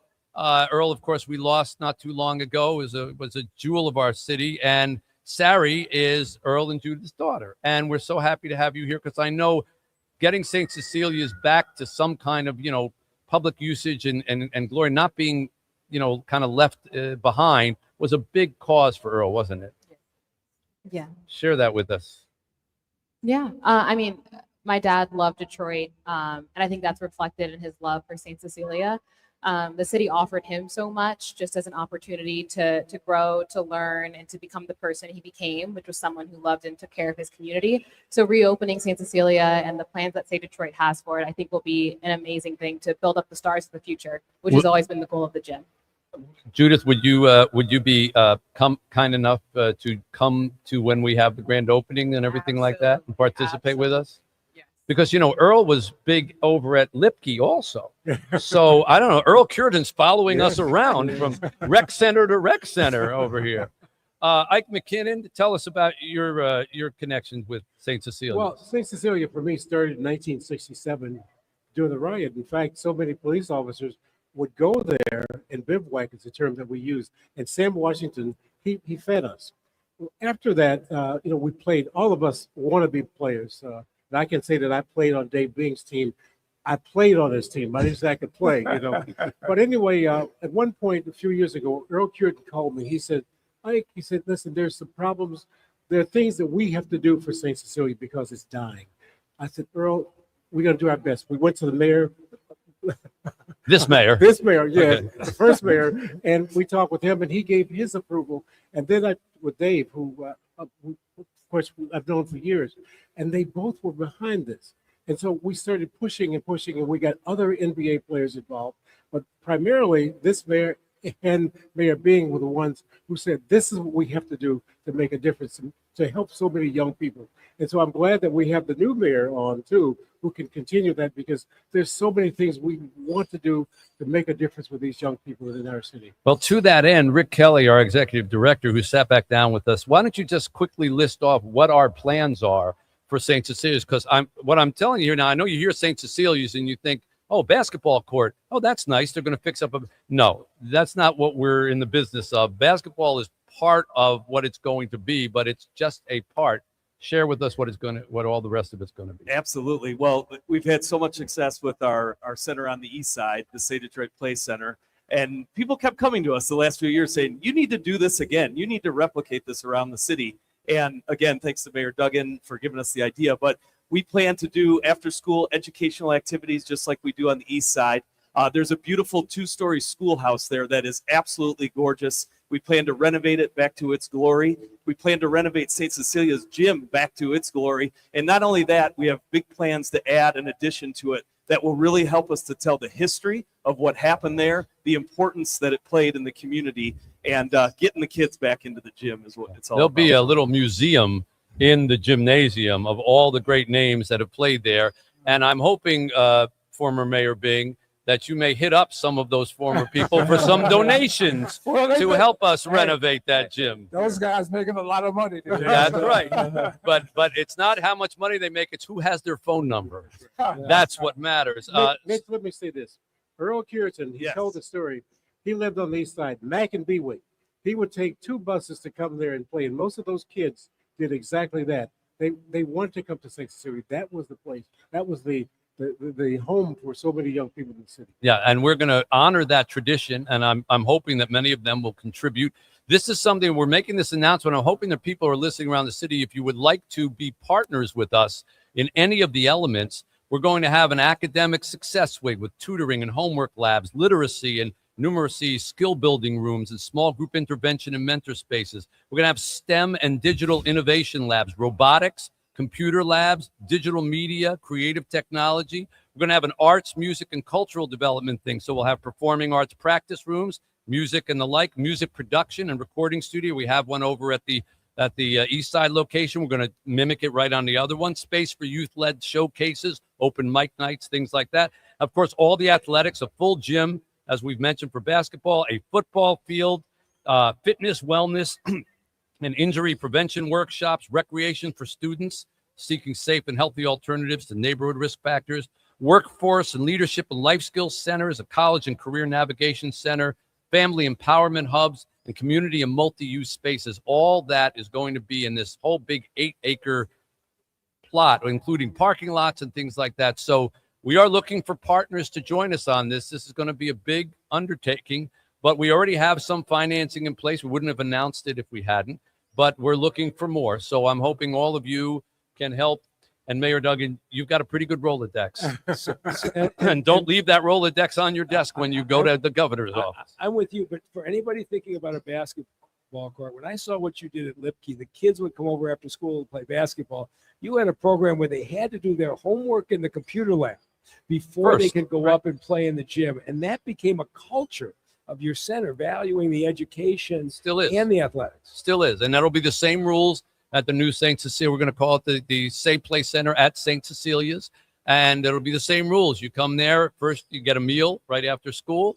And then it's an hour and a half of working on academics. And then you can pick up the basketball. You can go to the robotics lab. You can do any of the other things that are there. And we'll have that same philosophy as well. So Judith and Sari, I'm so glad that you were here. And I hope that you will come when we have the grand opening and honor, and we'll have a place for Earl. You wanted to say something? Rick, yeah, I just wanted to say again, without Earl's vision, this is really what brought this to life today. Right. And we look forward to working with you on every step of this. This is an all-star cast up here, and they all play a huge part in making this come together. We're really humbled as State Detroit to even be a small part of this and to help it bring it back. We are. So and thanks to the triple mayor push that helped get this done. We're all in this together. And Mayor Duggan, we are going to miss you here in State Detroit. I do hope that if you're sitting in the governor's office, well, next year at this time, you'll be determined one way or the other. You'll either be governor-elect or you'll be looking for a job. And if you're looking for a job, we've got an opening at State Detroit. There you go. One way or another, I'll be here with you next year. So please do. Thank everybody here, Mayor Duggan and Dave Bing and Ike McKinnon and Puritans and everybody else. We'll continue here. 855-955-GIVE, 855-955-4483 to help us get this project started. If you want to help us bring St. Cecilia's and bring the whole philosophy of what we did on the east side to the west side, make a donation now. 855-955-GIVE, 855-955-4483 or Mitch Albom Radiothon.com on the web. Back with much more, including Jane Pauley, Dan Campbell, Lomas Brown, John Sally, coming up in the next hour. WJR's Michigan Voices with Marie Osborne. I served 28 years in 11 months. Now I'm in Clarenceville High School when they told me I was going to die in prison. Know why I'm here? Because I didn't give up.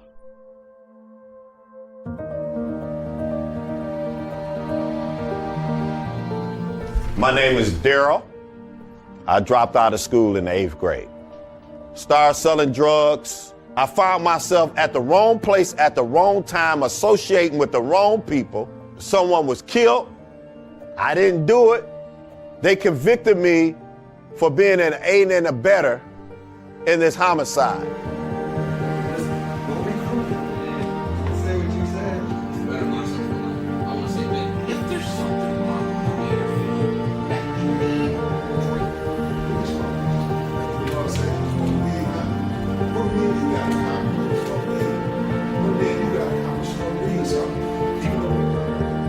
Let's stay engaged with them and hear them a lot, and get them to talk, because that's what's going to make a huge difference when we transition.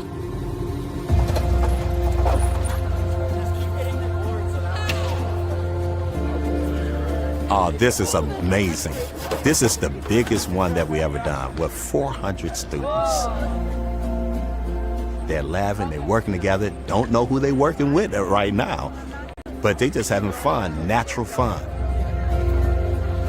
Young people desire a lot. They want to be heard. So it's not just a monologue in here, it's a dialogue that's going on. We're here to lift each other up. First of all, we want to thank you for welcoming us into your school today. It's been an honor and a privilege for us to be here with you guys. We have some other good friends here that I want them to share just a little bit more about themselves and what they do, and then we want to have a conversation about that. And so I'm gonna ask my good friend here if he would say just a little bit more about himself. I'm Tavan Hall. I'm a police officer for the city of Inkster. Are you a cop? And I'm a cop too. And I Oh, turn you a myself cop too? Yes, sir. And I turn myself around. He don't look like no cop. He don't look like no cop? Him neither though, for real. Neither one of them like got.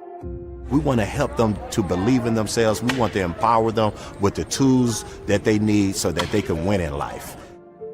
I don't like bad people because it's not all cops, just like it's not all kids. To be a cop, you go out there and you risk your own life for everyone else's every day.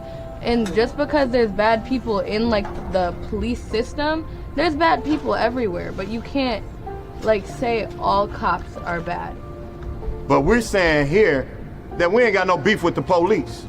You know, we got a beef with foolishness. She gets it, and you all got to get it. Because a many of these cops that's in this room right now could be your ticket to winning. Better together means us coming together as a community and saying that everyone have a voice, everyone have a seat at the table, everyone lives matter. And that's what we need to be about as a nation, working together so that we all can be better together.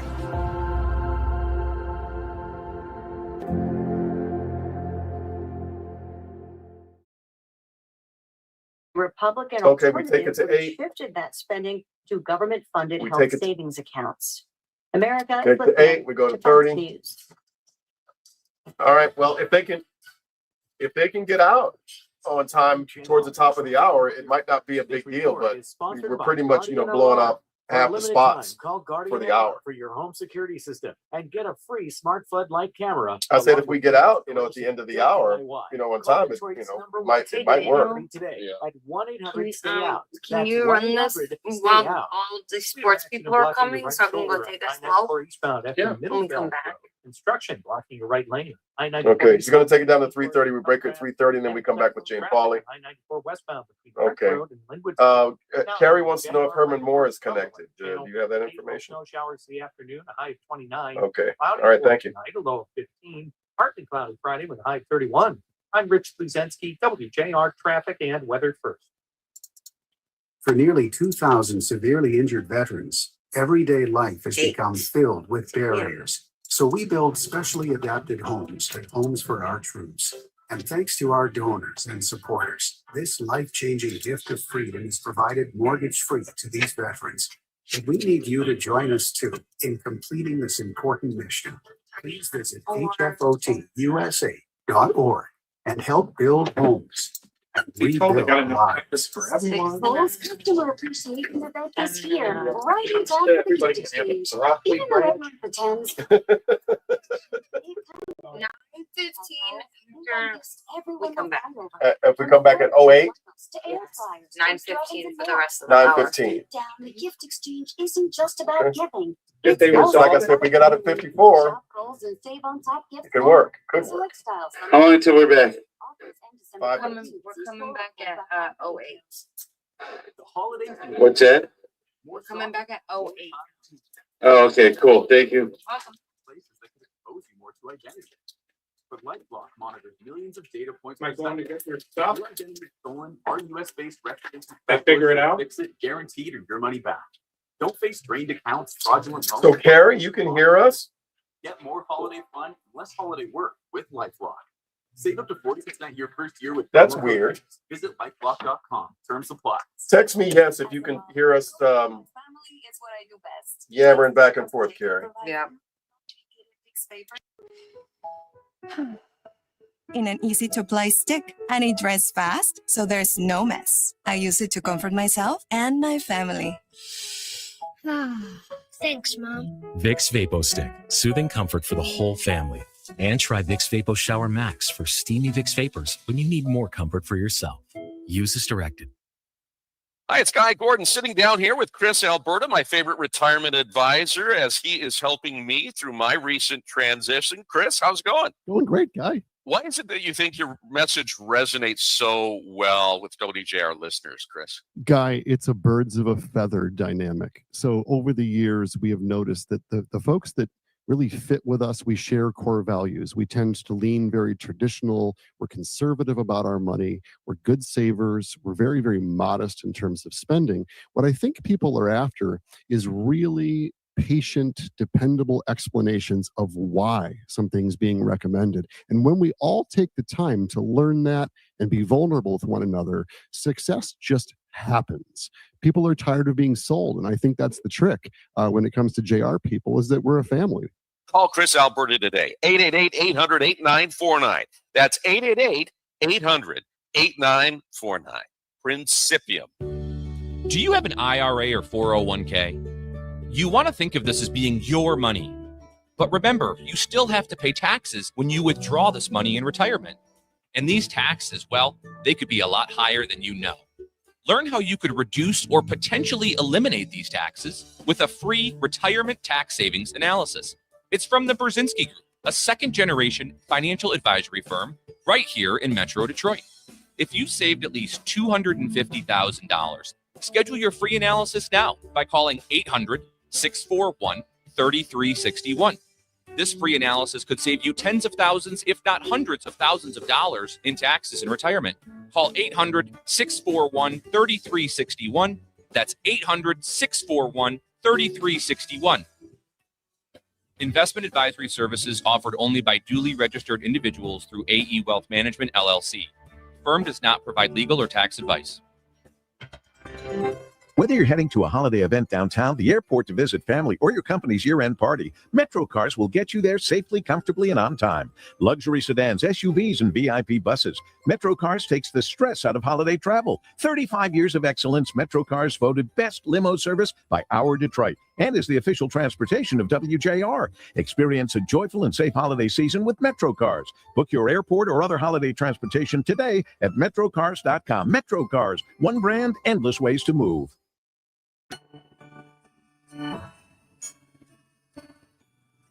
Welcome to the 14th annual Mitch Albom Save Detroit Radiothon on News Talk 760 WJR. This hour is generously brought to you by the Michigan Masonic Charitable Foundation. Call 855-955-GIVE to help. Save Detroit was founded by Mitch Albom in 2006 and will be celebrating its 20th anniversary next year. Save Detroit and say something amazing. Now, live from the North Side Grand Court of the Somerset Collection in Troy, here's Mitch. All right, we welcome you back here to the 3 o'clock hour. We've been on since 6 a.m. So 6, 7, 8, 9, 10, 11, 12, 1, 2, 3, whatever that is, 9 or 10 hours. But we'll be here till 9 o'clock. We are trying to break our record of last year of $2.2 million raised in a single day. We'll let you know how we're coming along on that. 855-955-GIVE. 855-955-4483 is the phone number to make the call, or MitchAlbomRadiothon.com on the web. Very simple. And you can also do all your Christmas shopping there. We got all these great auction items and incentive items. Now sitting at the table with us, we've changed places, is the great Lomas Brown, ladies and gentlemen. Hello. Next to him, Ryan Ermani, our afternoon host and, of course, TV host on Fox 2. Steve Courtney, the legendary broadcaster, right alongside me as well. Steve Courtney, Kenny Brown is here, Kevin O'Neill, all the rest. Herman Moore is going to join us in a moment so that we can watch Herman and Lomas scream at each other, which was maybe the most amusing thing from last year's show. Yeah. But right now we want to say hello to the coach of the Detroit Lions, who I understand is standing by with us right now. Dan Campbell. Is he on the line with us right now? I'm on. How's it going, Mitch? He is. Hello, Dan. Hello. We got an all-star cast for you here. I know. I just heard it. I heard the lineup. Yeah. And wait, Lomas Brown is here, so he's listening. So be careful. He knows you. Yeah, no doubt. There's something in that laugh. I'd like to know what it is. Yeah. Listen, there's nothing but love for Lomas. Lomas is the best, man. Ultimate teammate. Listen, it's his time to get in too, by the way. So I'm not taking any shots at Lomas. That's right. That's right. He's a Hall of Famer. Absolutely. You know, Matthew Stafford was on with us earlier from L.A. In case this is any intel that you can use, he was up at 7 a.m. this morning in L.A., and it looked like he'd already been working out. I don't know what you want to do with that information, but he was nice enough to say, and I think probably feel the same way that he still loves the city of Detroit and doesn't look at that trade having anything to do with any of it. You know, when it comes to things like what we're doing here today, there is no such thing as, you know, I belong to one city or anything else. Everybody's on the same side. And I know you're going to play the Rams, but I'm sure you feel the same way about the city of Detroit, that, you know, we're just here to help one another right now. Yeah, I mean, and let me write that down first of all. Stafford 7 a.m. You know, which is really 10 o'clock our time, so he's really late getting up. Listen, he's you know, what a stud he is. Just, you know, everybody knows the player that he is, but everybody to a man speaks of the person that he is. He's an unbelievable human being. Who I've never heard a bad word about him from anybody that knows him well. And so that sounds like him. You know, he's just willing to help, and he gave a lot to this city, and I know he wants to give back. He does in both places. So kudos to him, man. He's a pro. He's a stud. Yeah. You have become a real fixture here in Detroit, and I think there's a lot of people who root for the Lions nationally who I hear, they tell me they don't know a lot of the players necessarily, but they go, I love that coach. He's, you know, I don't know if it's a Hard Knock show or just the sideline stuff, but you become emblematic of the spirit of Detroit, the grit thing that you brought in here. I don't think you were doing it intentionally, but it's kind of been associated with the city, and the Lions' rise has also been compared to the rise of a lot of parts of Detroit. Are you happy about that? Is it something that you cultivate? No, I am happy about it. I mean, I've mentioned this before, but the thought of being able to come to this city with this team, with where it's at and all that it's been through, both the city and the team, you just knew it would be something special, you know, once you got it to where, you know, you're not going through the hard times anymore, like they were before. And I just think there's just something unique about it, man. It's not for everybody. Nothing necessarily comes easy. But I wanted to build the team kind of in the image of what this is about, man. It's a blue collar city ultimately, and it's about overcoming. It's about being resilient, and I feel like our team has embodied that, you know, and that's really the spirit of what Detroit is, and really Michigan for that part. Yeah.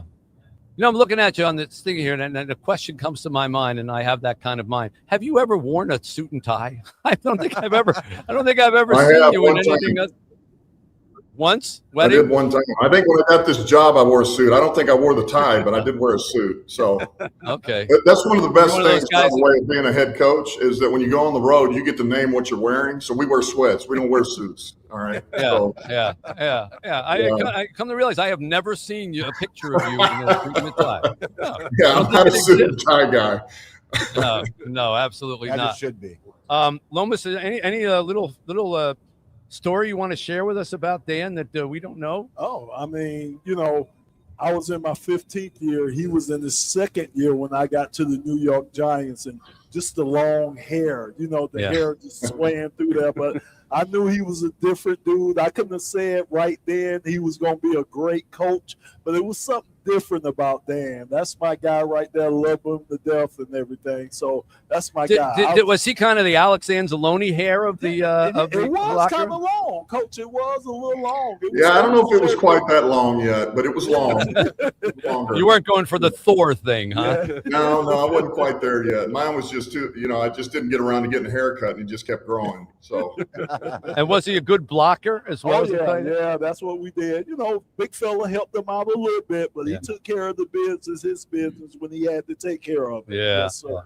Well, you're coming into the last part of the season, and you're in a much different position, obviously, than last year when you were kind of cruising. But some teams I've seen over the course of my career kind of enjoy this position more. They like chasing it more, and you know, as we learned last year, it's how you're playing in January. It's not how you played in September.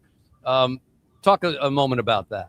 Well, I think, look, there is something to that. I mean, you don't plan for that. Like, okay, this is what we're going to do. Let's make sure we don't play great and we end up with 5 losses when we hit. Right. But there is something to be said about when you're in the position we're in, we have to play our best ball with 4 left now. And that serves us well because we have to go get these games. And once we get them, then you're a hot team, right? Now you're playing your best ball going into the playoffs. So that's down the road, but we got one right in front of us. And that's what we got to stay focused on, the Rams right now. But listen, it serves us well. We know where we're at. We're not panicked about it. We just know we got to play. Listen, we got to play better than we did against Dallas. And really, you should every week. You need to play a little bit better. And every game is a little more important now that we're in December. Yeah. I always wonder when I always feel bad for you when a player goes down. And I wonder if there's ever a sentence in your head that just goes, another injury, or you just accept that as it just part of the game? Yeah, I'll be honest with you. In 2021, we lost a lot of guys. And I remember kind of thinking that at one point, like, man, I can't believe we lost another guy. And it was like, that was the last time I ever thought that way or felt that way. I'm like, listen, this is part of the game. You got to have depth. You got to be able to adjust, adapt. The next guy's up. Make sure we train the guys behind them so they're ready. And then they got to hold the line. So no, I don't like anybody, man. You hate to lose players. You hate to lose good players. But it's part of it, and it's really the teams that can adjust and have those guys ready that are in the hopper. Those are the ones that continue to win and have consistency. Yeah. There you go. Well, I want to thank you for taking the time. I know how busy your days are. And of course we have auction items here that help us raise money for all the many causes that we do here. And I don't want to put you on the spot, but I'm wondering, we were told that you have a habit of going for coffee early in the morning before you get started. Is that accurate? That could be accurate. Okay. So would it be possible for us to auction off? There's a famous Japanese novel called Till the Coffee Gets Cold, which is about people who get to visit their lost loved ones for a cup of coffee until the coffee gets cold and then they disappear. Could we auction off a sit down with you at time of your convenience until the coffee gets cold, or 10 minutes, whichever goes faster, that someone could meet you for a cup of coffee, or they could bring their family or something like that at a convenient time? I think that we could raise a lot of money with something like that. I can do that, Mitch. That's not a problem. Absolutely, I can do that. Well, that's great. You're going to be surprised at how expensive that coffee is going to end up being on our website here. Yeah. And no, you cannot order refills, okay? 1 cup of coffee. The man is busy, okay? Well, that's great, Dan. Before I let you go, John Pizzarelli, the fantastic jazz singer and artist and guitarist, always thanks our guests with a little musical ditty. I think we did this last year, and you were you were either suitably embarrassed or very angry. I'm not sure, but no, you did a great job. Ready? All right, ready, John? Yeah, gotta love Dan Campbell. He brought winning to this town. A genuine riverboat gambler. There's no punting on 4th down. Played tight end for my Giants. Even played for the Big D. Now that he's for Detroit, and how happy can we be? All right, there you go. Very good. That one was totally different. That one was totally different than last year's. Well done. Totally different. You Hey, got destiny in your own hands there, Coach. Go get him. we don't repeat anything around here, Dan. All right, thank you so much for spending time with us. Go get him in Los Angeles. Absolutely. Take care. Great Dan Campbell here, folks. 855-955-GIVE, 855-955-4483. We're going to put that item up on the auction thing. A bid to have a cup of coffee with Dan Campbell in the morning. That would be pretty drinks good. a lot of coffee. Rosie, you've got something to present to us I here. do, Mitch. It's a special group here from Group 10 and Peachtree Hotels. I have Denise, Erica, Kristen, Jason, and Antonio. I'm going to turn the microphone over to Brian Hart, who's the GM of Home to Troy Hotels, to make a special presentation. Welcome. Thank you. On behalf of Group 10 Management and Peachtree Hotel Group, I'd like to present this check to Say Detroit of $10,000. Wow. Thank you. Oh, we know where we're all staying next time. Yeah, I'll stay at the Peachtree. There you go. What a beautiful shot. Thank you so much. Thank you all for coming out. It takes all of you to carry that check. It does. All right. Well, we appreciate that very much. 855-955-GIVE, 855-955-4483 or MitchAlbumRadiothon.com. Now, Lomas Brown, I'm going to let you handle this because by this point, Herman Moore is probably so ticked off at us for waiting. But Herman Moore, I believe, is on the stream. Can we see Herman?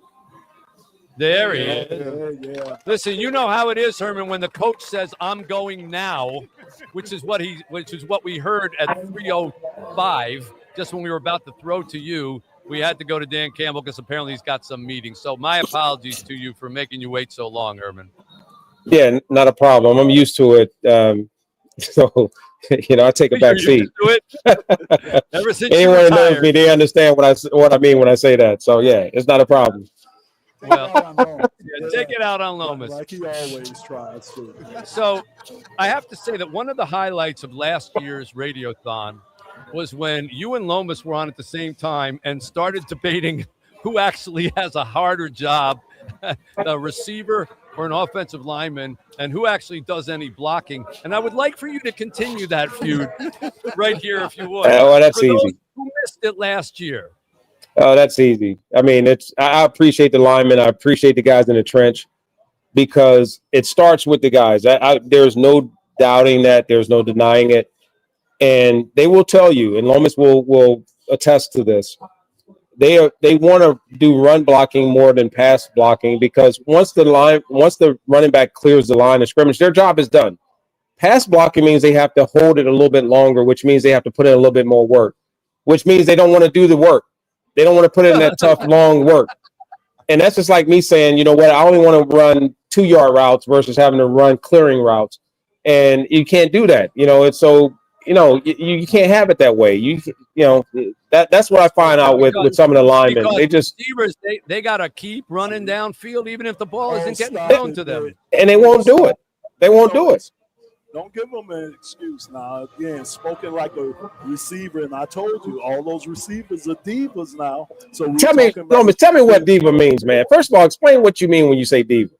Well, diva, those guys that say they're open when they're not open. I'm always open. Hey, man, listen, bro. Listen. Hey, film no lie. Film no lie. Listen, all I know is this. You can embarrass my guy, and everybody can sit here and throw shade. They do whatever. Listen. If I can get you a first down with one catch, but he needs 10 times to touch it to get the same thing, it's different. Aha. Oh. Don't agree with that. I'm not agreeing. Man, listen, how many times has Barry given me a flight saying, Herman, you know what? I want to hook you up with a Rolex for blocking. What about when he breaks into the secondary? Why is it always about the lineman, man? The lineman, I get it, but once he hits the line of scrimmage, when he hits those 40-yard runs, you go look at the film. Film doesn't lie. I don't see any linemen downfield blocking safeties. I don't know too many quarterbacks that throw really good passes when they're on their back looking up at the sky. Yeah, but Lomas, I give quarterbacks a radius. That way, right there. Listen. I'm not like everybody else, man. I give them room for error. I have a big radius. I can catch high. I can catch low. I can go over the middle. It doesn't have to be a perfect pass. Come on, man. Listen. That ego, big radius matches that big ego right there. Hey, you know what? I'm going to tell you right now. Listen, if you don't have a big ego wide receiver that says, you know what, I can get it done, then you don't want to play with that guy. I get it. You can be quiet killer and do all this other stuff. No, I want the ball. I want the ball. I'll tell you this, like I say, right? We know catching, that's a natural movement. Throwing is a natural movement. Even running the ball, that's a natural movement. How many guys you see walking down the street backpedaling? It's not a natural movement. That's a learned movement that we have to do. Hey, Mitch. Yeah. I listen. I came from the school of the University of Virginia. We are basically a public Ivy. Argumentation and debating. Lomas, you will lose this every time, bro. Listen, listen. It is nothing. Listen, you guys, your job is 3 seconds at most. Most. Really? 3 seconds? 3 seconds. Come on. What about if the quarterback is scrambling? I don't need a quarterback to scramble. I just need him to just go 1, 2, 3 set, 1, 2, 3, 4, 5 set, shotgun, whatever it is. Know where we are on the field and get the ball to me. Let me do the rest. But that 3 seconds, bro, is with a guy that's 350 pounds that wants to rip your head Hey, off. That's man, right. look, That's a man, tough you 3 can't- seconds. You can't talk to a little guy like that that has a little fellow on them. They try to discover. Come on down there in the trenches and hang out. You know what? I wish I changed what I was doing. I would love to be a defensive end right now because all you do is you pin yours back, and I got big ones. I would pin them back, and all I would do is just go after just the quarterback. That's all it is. Man, listen. Pin those big ears back. Come on, dude. I can run And Lomas, you lucky I didn't play defensive end. I would have taken you. Oh my goodness. It sounds like Rick Mahorn. I heard the same thing from Rick Mahorn. I told Rick he better stay on the hardwood. Herman, stay out there. You're not an athlete. You're a lineman. That's a difference. You participate in football as a lineman. I'm an athlete. I keep trying to and figure out how I listen. can package this into something we can auction Hey, off. Hey, Mitch Album. But I can't figure it out. Hey, Mitch Album. When I give you both names, I give you first and last name. Listen, they're government name. I'm an athlete. Pick a sport. I excel in every sport. And listen, a lot of guys will say that's ego. That's not ego. It's fact. Like, if you don't like it, that ain't my fault. Herm, I forgot you were All-American kicker. I forgot about that. I'm sorry. I forgot you were a kicker in All right. high school. In the 60 seconds we have here, in all seriousness, Herman Moore, can you just give a shout out to people to help our charities out here and why it's important? You know Detroit very well. You've been here a long time. Yeah, absolutely. I do want to say, that's Lomas and I. Lomas is my big brother. I have nothing but mad love for him. Congratulations, man, for making it to the second round of the NFL Pro Football Hall of Fame. Well deserved. He is a true ambassador of our community. Mitch, everything that you and everyone is doing, it matters at this time of the year. There are a lot of people that are struggling. There are a lot of organizations that need our support. And it's through causes like this that make it possible. And you have to be unselfish. Sometimes you have to be faceless, and sometimes it's not about cameras following you everywhere.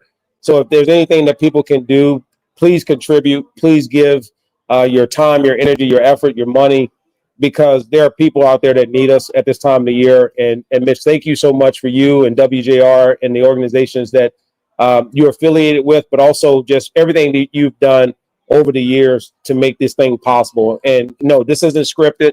This means that it's all in consistency of what people do. And you've been doing it since I've been here. And appreciate you. Appreciate Lomas for being such a great ambassador for the team. Coach Campbell for what he's done to turn this team around. And the team that we have out there that we can be proud of in the city of Detroit and the state of Michigan, man, for standing behind this team and for our people and our community. Thank you, Herman. That was beautifully said. How about it for Herman Moore? We got a little song for you, Herman. All right. Our jazz aficionado, John Pizzarelli, world-famous singer and songwriter, has got a little... I figured it out. You figured it out. All right. All right, I just want to let them know, though, Mitch, listen, if it's bad, I'm going to boo you. No. Oh, no, it's you're going to like it. I'm authentic.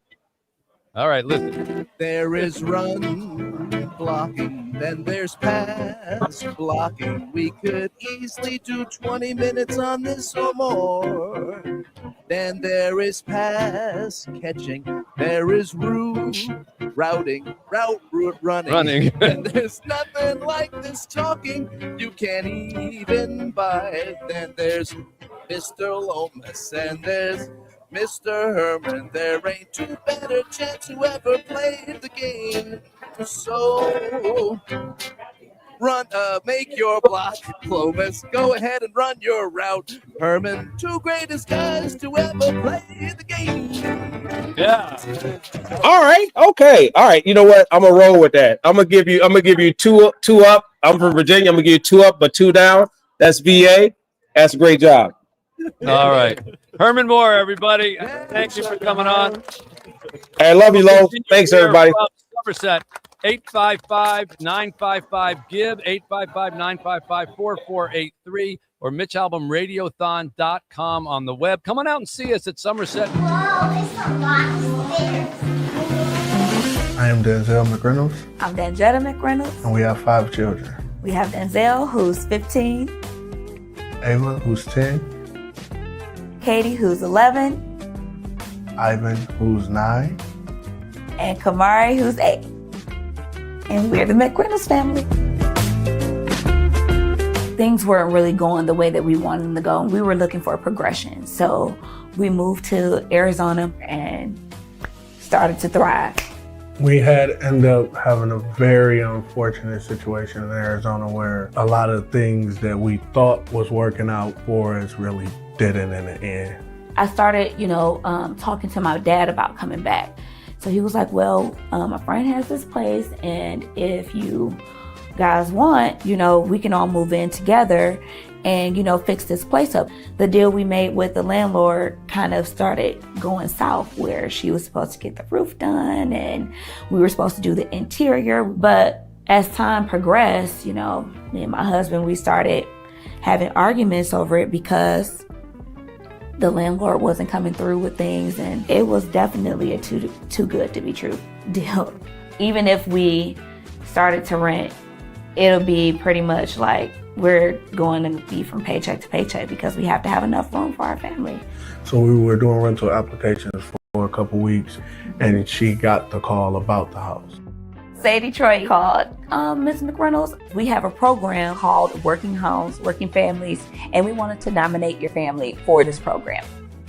Working Homes for Working Families is a program where we give a family a home and we introduce them to home ownership. Welcome home.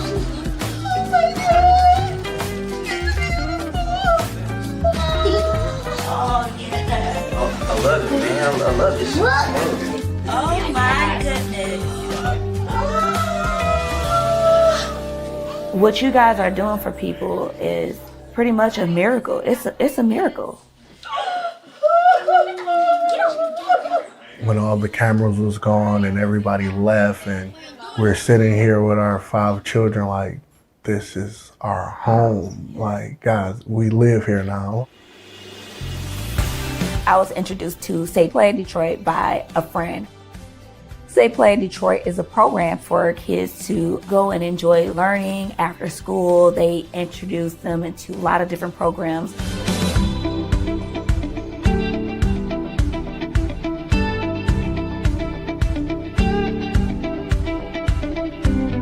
They also have lots of sports like basketball, soccer, volleyball. Anything that you can think of just about Say Detroit is doing it with the kids in the community. They're really into the community. Like, a lot of people say it, but they really prove it. They prove it. Yeah. It's a proven fact. They're in it to make sure that this community is going to thrive, that the kids are going to thrive, that the parents are going to be able to be good parents and thrive for their children. That's what it starts with. It starts with the foundation and creating a safe place for your children. Kids are in a better situation. I can see the changes in their behavior and how they do things, and to be able to know that they're here, they're safe, and it just feels good. It's a wonderful feeling. Who would even thought that this was something that was offered to anybody? It's been a dream come true. It's been a joy.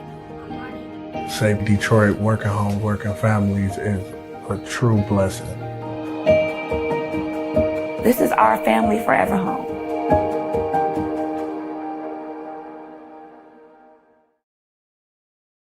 $1 million of affordable term loan.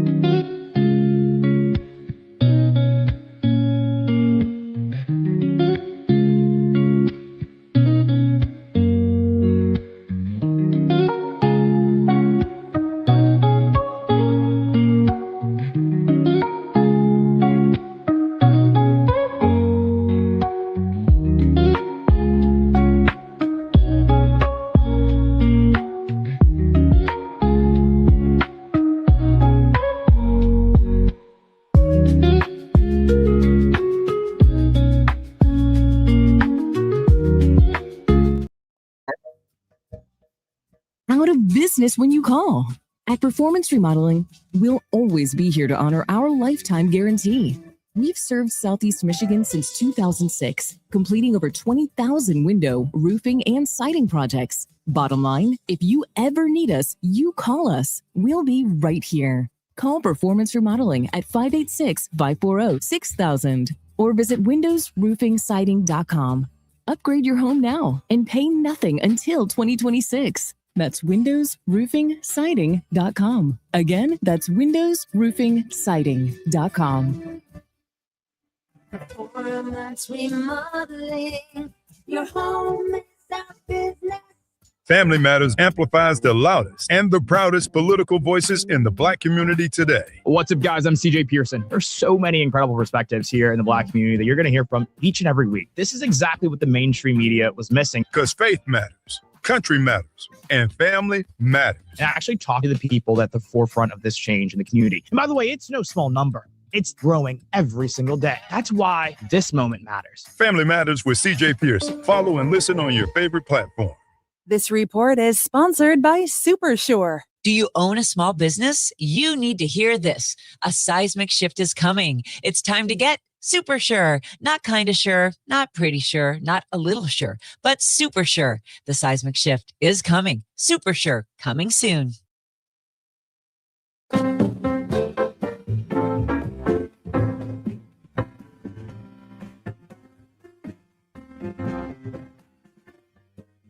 This hour of the 14th annual Mitch Albom Say Detroit Radiothon, generously brought to you by the Michigan Masonic Charitable Foundation. Call 855-955-GIVE to help. Say Detroit and say something amazing. Now, here's Mitch. All right, back here on the 3 o'clock hour here at the 14th annual Say Detroit Radiothon. Ryan Armani is here with us. Of course, you normally hear him on the radio. Now he's on the stage with us, being interviewed as a guest. Oh my gosh, Mitch, this is incredible, first and foremost. What a day. And I am in awe of all the people here, all the generosity of the people of Detroit. From Mayor Mike Duggan to Chief Benison, you've got the stars out in the city. This is really incredible. Well done, my friend. Well, thank you. Thanks for letting us have your time slot. You got it anytime you want. Time, yes. It doesn't seem fair that you get the day off and yet you have to be here with us. It's totally fine. It's kind of a hypocritical, isn't it? Well, it's kind of nice of me to get the day off and I'm getting paid. So wait a minute, you're getting paid? They pay you here? Just by you. I just checked with Steve for the Terry. Yeah. I don't have to use a vacation. Kevin O'Neill has proven that you are not actually getting paid. Not by you. Oh, good to know. All right. I want to say hi to our next guest who's joining us via the phone. She has been a part of our Radiothon, man, I think almost since we started this thing. I met Jane Pauley when she was starting to do pieces for the CBS Sunday morning slot, I think, and was interested in doing a story with me. And she came out to Detroit and was one of the most charming, lovely people I've ever had the chance to meet. And and my wife, Janine, who is notoriously shy about doing any kind of, interviews or things like that, opened up to her and even said to me afterwards, well, there's someone that I really like and trust and would talk to. And we have been friends ever since. And Jane has gone through the fire to be with us. So she once got banged on the head and was in the hospital and still ended up doing an event with us.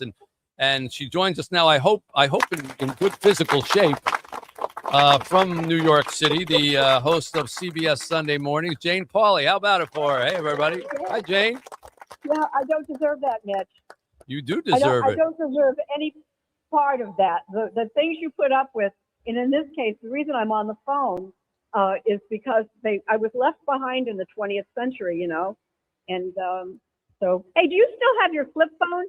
I do have my flip phone. Yes, you have a good memory, Jane. Well, it was impressive. I made a mental note. I'm sure I'm not the only one. It stayed with you, huh? How are you, Jane? Are you well?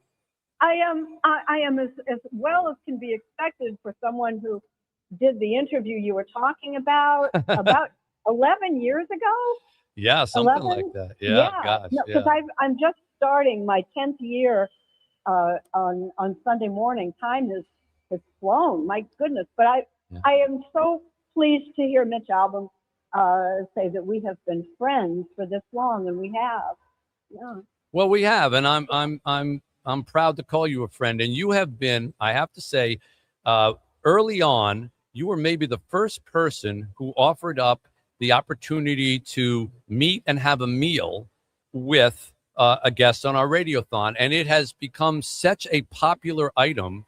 People clamor to bid on the opportunity to go to New York and have brunch with Jane Pauley. And ever since then, we took your lead, and like we just had Dan Campbell, who's the coach of the Detroit Lions here, huge big deal here in town, and we got him to agree to have a cup of coffee with somebody, you know, who bids on the thing, and that's going to raise a ton of money because you set the precedent. You kind of, you say, well, and now we have like Dave Barry's flying in to have lunch with people, and Bernie Smilovitz having lunch with me. So you kind of set the mold, the sit and eat with the celebrity. So thank you for doing that. Yes, but the flying in, like Dave Barry, the guests will fly in themselves and enjoy a meal. I have had repeat bidders that has been a thrill. And the last time I met a new best friend named Wrigley. Wrigley was 6 years old, and he came along and just knocked me out. So I enjoy meeting the people who come from Detroit. I mean, there's a very special class of people who listen to your radio and pick up the phone and make a bid. Well, that's why I like meeting them. Well, I would have to say that's kind of the majority of people here in Michigan and in Detroit. You're not meeting the exceptional ones. You're meeting kind of the typical ones. And that's one of the blessed things about living here in Detroit, that although we may actually, by statistics, be the poorest large city in the United States, we are also the givingest large city in the United States. And our population gives and donates, and they have helped us out. And it's, you know, they may get a brunch with Jane Pauley as a result of it, but they still have to pony up the money to do it.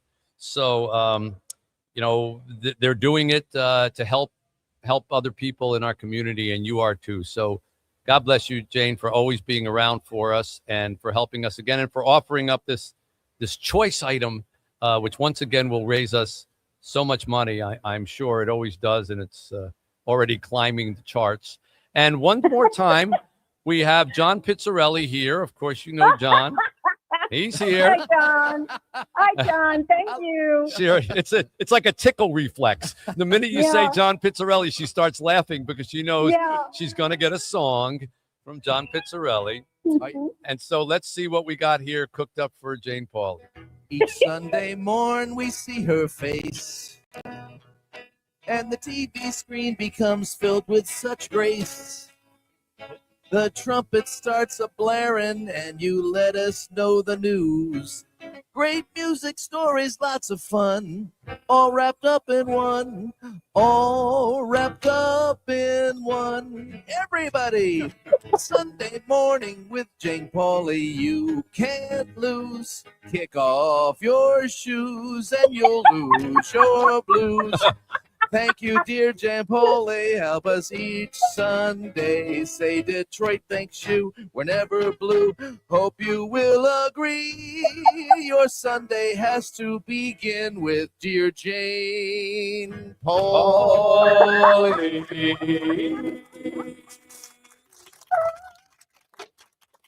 Oh well, I'm standing. I'm giving John a standing ovation. Well, be careful. Don't bump your head. I may get up brunch. We love you, Jane. God bless you. Thank you for helping us out. Okay, take care, everybody. Jane Bye-bye. Pauley, CBS Sunday mornings, and brunch with Jane Pauley in New York is, I'm telling you, it is maybe the highest priced item that we get. People, you get to see the show, you get to meet her, you go to a New York place, you stay overnight in a hotel. So we've got that package here. put together. Vince, that's up there on the it's up there. It's all up there. The MitchAlbumRadiothon.com. MitchAlbumRadiothon.com. So check it out. Okay. This is now or John? Okay, well. Rosie will let you know. Don't let me know. Rosie will let me know. Okay, I'll let you know. That helps me quite a bit. So is this guest on or is that guest on? I'll let you know. Okay.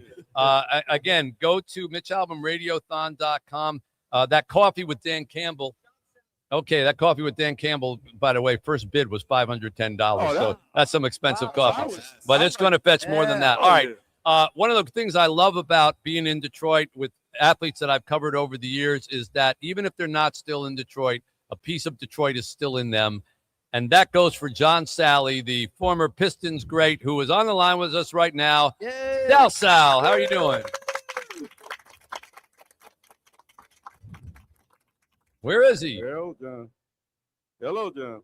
I'm looking for John Sally. Yeah, I'm right Rosie will here. let you know. Yeah, How's it Rosie. going? How's it going? Great pleasure to be with all of you, and thanks so much. Okay. Yeah. For a moment, I thought John had an operation. That's John Pizzarelli. Yeah. Okay. So we've made it this far without any technical glitches. This is our first one, and hey, this stuff happens when you're live on radio. It had to be John. Yeah, it had to be John. That's all right. We'll find our way to him. He'll talk twice as much. DJ Reader is going to join us apparently DJ from the Reader. Detroit Lions as well. Again, some of those auction items that are on the Oh, we got John? All right, let me see. Is John there? John Sally. What's up, bitch? All right, there we go. Now I'm seeing John the Sally in moon. space. I'm seeing John Sally on the moon. Oh, John Sally on the moon. There he is. I ain't John gonna pay my Sally's doctor on the bills. I moon. ain't gonna pay my doctor bills 'cause John I Sally's thought it on was the moon. Whitey. Whitey was on the moon. Something's wrong with this picture. How are you, John?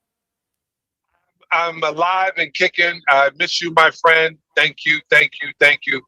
Just to let you know, Mitch, I've signed a deal with a publisher to start writing my book, and it started with you 35 years ago. Your book started with me 35 years ago? Yeah, you remember I was going to write about in 1989? Yeah. And then, right, so I finally got back to it. Now that I Okay. figured out. I hope you're not calling to ask me where the chapters are. No. I have new chapters in my life. Okay. You have a lot of new chapters in your life. John is one of those guys that, there's some guys who play professional sports and then they retire and basically, maybe they coach high school ball or maybe they just live off their royalties or whatever. John got busier when he retired. He's the busiest man I've ever seen. So tell us what you're doing these days. I can't even keep up with you. Well, as you said one time, I got tired of borrowing money from people, so I had to redo my life. Yeah. I had to start in my new career. And right now I'm coming from shooting a show in San Diego called the Most Darn Sports Show. And then I start the John Sally podcast the second day of January. I got a new series. I just partnered up with executive producer, Young Boys Incorporated. The back in the 80s, Boys Incorporated out of Detroit. Wow. My daughter's an actress. She's shooting her short. I got on my health and wellness. I opened up a clinic with peptides and colonics. And I just started doing everything that I love to do, and I made a living out of it. Well, you have done well, and you were always smart. You always knew that there was life beyond basketball. I have to tell you that I just celebrated my 40th year at the Free Press, and they asked me to go look at all the columns that I've written over the years and try to pick some favorites, and I got a lot of input from people. And one of the ones that kept coming up was when you and I went to a hockey game, and you had never been to a hockey game before. And I wrote about how you couldn't get. You remember that? Yeah, I was like, I'm the only black guy. The only thing black here is me and the puck. And I remember, exactly. And then when they were yelling down in front, you were already seated. Oh, did John freeze up? It's cold on the Yeah, moon. it's cold. You froze up for a moment there, John. Yeah. When they were yelling down in front, remember? And then I dropped. And every beer ever made. Every beer landed on him. It's true. Well, he was a big target. Yes, he was. And I remember John said, they let these guys fight, because Ricky Mahorn get thrown out of a game for doing this kind of thing. He was astounded. That column has still resonated with people. And there's one other thing I want to share with you before we let you go, because I know you're busy. There's a special on Eddie Murphy that's on right now on Netflix. Yeah. I think it is Being Eddie. And there's a whole thing. And someone came up to me and said, did you see that Eddie Murphy thing? I said, well, I started to watch it. I didn't finish it. And they said, did you see his house? And I said, see his house? I was in his house. Remember, John Sally took me to Eddie Murphy's house on one night when they were out in the playoffs in L.A., and it was an off night. And somehow, I don't know the story, but we ended up at Eddie Murphy's house, and we were in his bathroom where he had a life-size Elvis Presley in the bathroom. Do you remember this? He does. Gonna win this race? Yeah, he loved Elvis. Yeah. I tell you. You know, bitch, I tell people when they were like, you don't know this person, you don't know that person. I go, I got one person to prove. It was you. I took you with me when we went to Harlem Nights, when they were filming Harlem Nights. Right. And you took a picture of me, Eddie, and Richard Pryor. Wow. And I was like the most important picture of my life.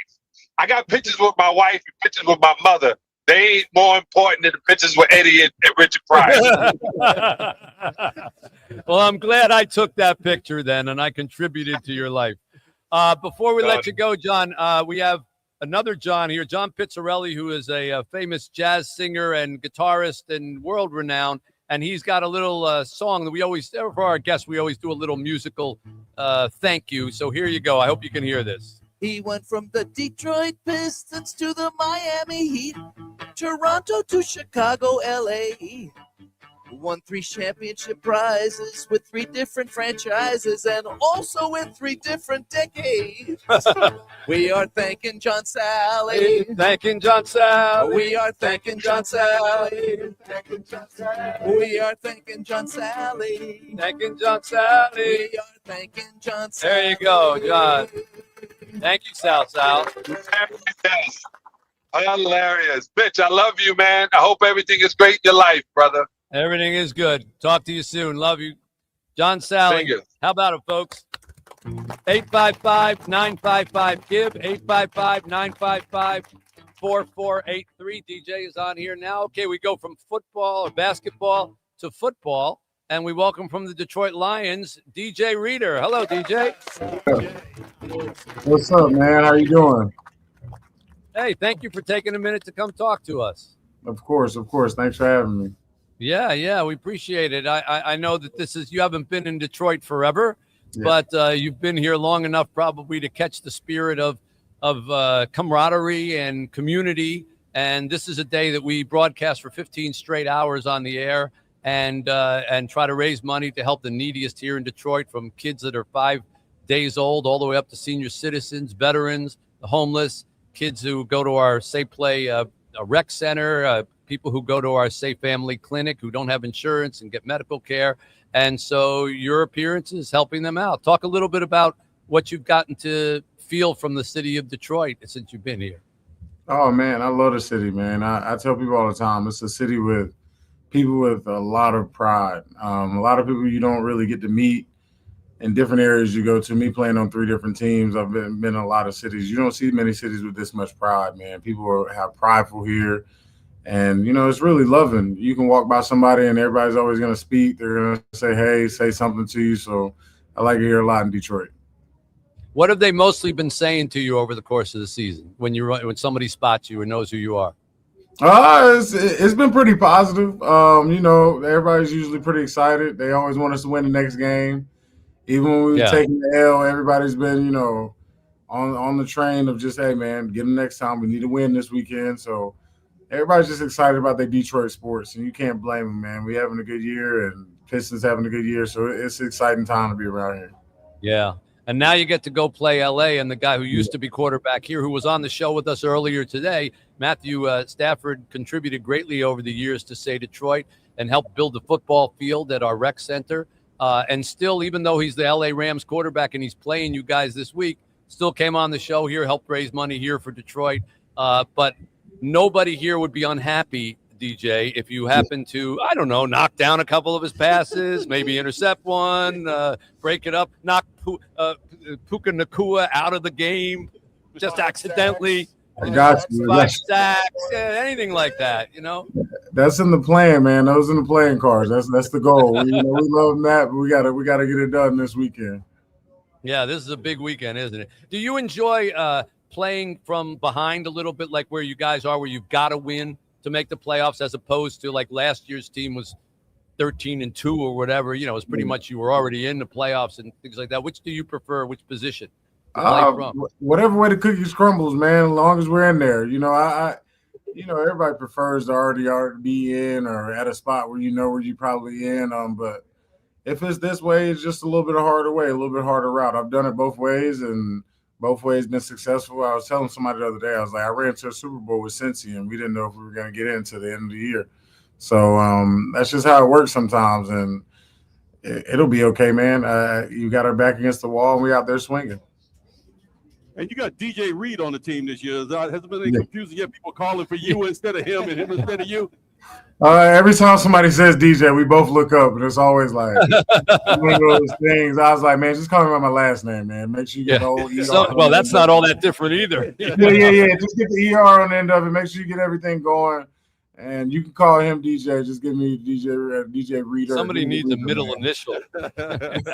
Well, we appreciate you spending time here and helping to galvanize people to give at this time of year, especially when it's cold outside and there's a lot of people who are suffering through. We always say, you know, when you're driving home, roll down your windows and leave them down, and just imagine if you had to live in that, you know, because there are a lot of people that we help through our charities who are living in their cars and they're still going to school, or they're sending their kids to school, or they're still going to work, but they can't afford a home. You know this, Chad. Yeah, definitely. So many people who are working homeless now. This is the highest number of homeless at this point in time. Highest percentage of homeless people are working homeless. These are people who actually have jobs and still cannot afford to have a home.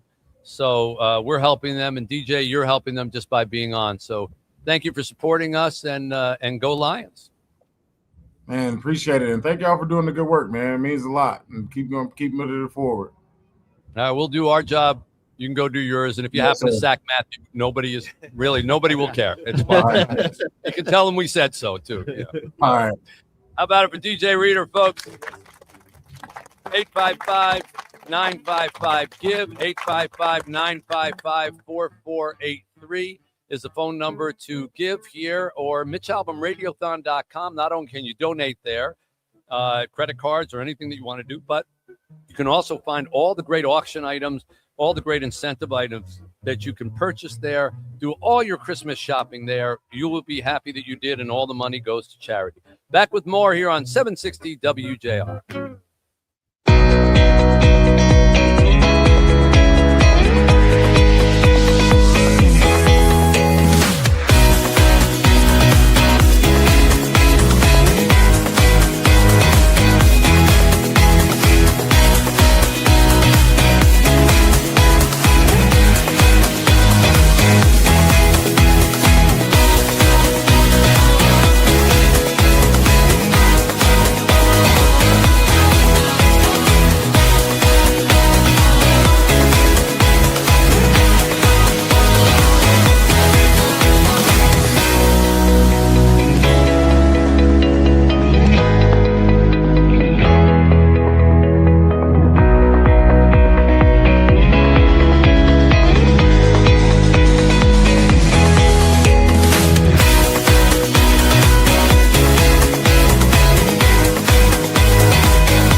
our time. If you work in this space around in underserved communities, you know that is a time for us to really put our feet down and do something about what we see.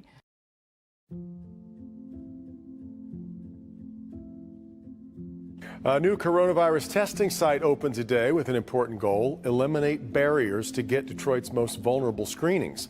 It's at the Say Detroit Family Health Clinic in Highland Park on Glendale near Woodward and the Davidson. You don't need a car or health insurance to get screened. So we're very fortunate that we were able to erect a mobile site to do some COVID testing.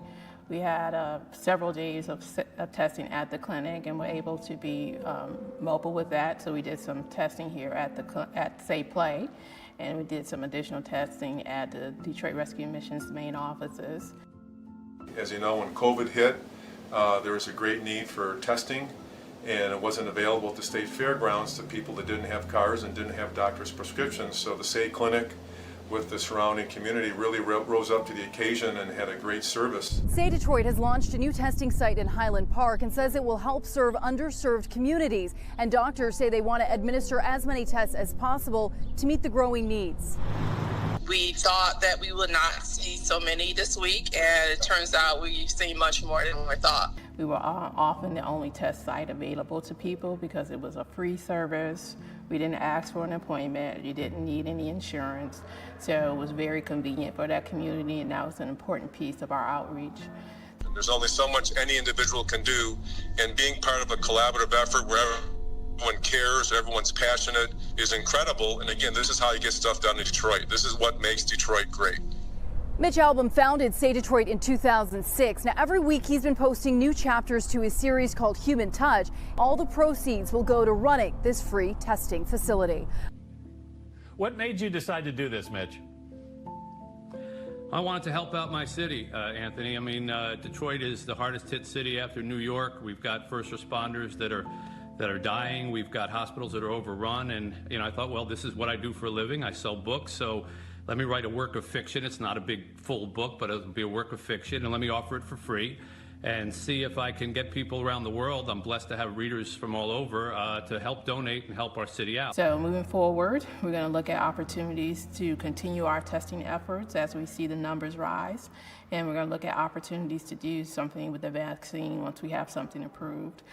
For a lot of our communities, this is going to be their only opportunity. And so we want to make sure that we're ready to serve the community in the best way possible around COVID-19. It's very important for us to think about how can we remove barriers to care so that people have real opportunities to be healthy. And so that's our mission moving forward.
Welcome to the 14th annual Mitch Albom Say Detroit Radiothon on News Talk 760 WJR.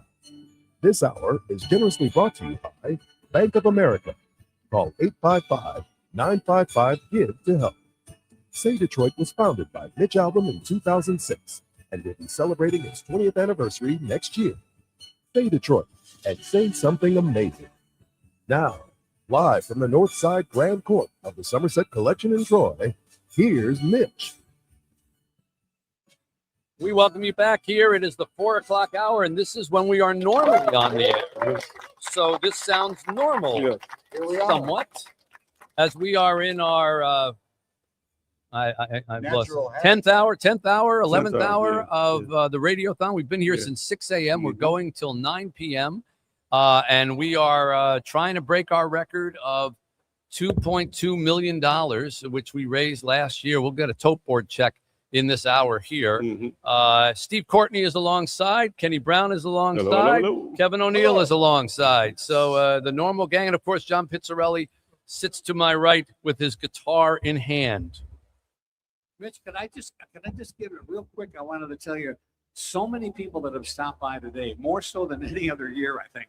Not only are they stopping by to say hello and see everybody, people are donating like crazy, and it's so good to see that young lady over there before wrote a check for $1,000, and you're seeing that more and more. So what a great group! Give yourselves a hand. Thank you, everybody. Wonderful. And I think we definitely have improved the speaker system because there are way more people sitting in the crowd here now. So apparently they can hear actually what's going on. So if you do come out to Somerset here in the North Side in the Grand Court, right across from Santa Claus, we are right here taking over the whole thing. And thanks again to everybody here in Somerset for doing that. Let's go back to our guest list here. We've talked a lot of football up till now, not a whole lot of baseball, but we're going to change that. Zach McKinstry from the Detroit Tigers joins us right now. How about it for him? There he is. Hey, Zach. Baseball players always look so relaxed in the off season. Oh, you can just tell. It's like, hey, it's winter, it's cold. We don't play baseball in the cold, How are you, Zach? Can't hear him. Oh, can't hear you. I'm not sure if we got are you on mute or anything, or? There you go. Not You yet. hear him? No. We're working it. No, not yet. Not yet. Not yet. We're seeing a beautiful image of Zach. That looks good. He looks in playing shape. That would be a swing and a miss. You guys hear me now? Now we can hear. Yeah. Gotcha. Sorry about that. Okay. Yeah, no worries. Yeah. How you doing? I'm doing well. Living out here in sunny Arizona and enjoying the off season, like you guys said, and taking it all in, getting that rest, and getting that work in the weight room. Try not to tell us the temperature in Arizona, okay? We don't. I gotcha. Don't rub that in. I'm sure you haven't gotten any snow lately, like we did. Nope. Yeah. So the Tigers, good season last year, short of where they wanted to go, but of course got into playoffs, had such an amazing start, and it's really quite something to see the course of a season. If there ever was a year that kind of said, that old adage from the movie Bull Durham, it's a long season and you got to trust it. That's what that year was. Did that teach you guys anything about, that you're going to take into next year? Oh yeah, definitely. 162 game season is definitely a long one.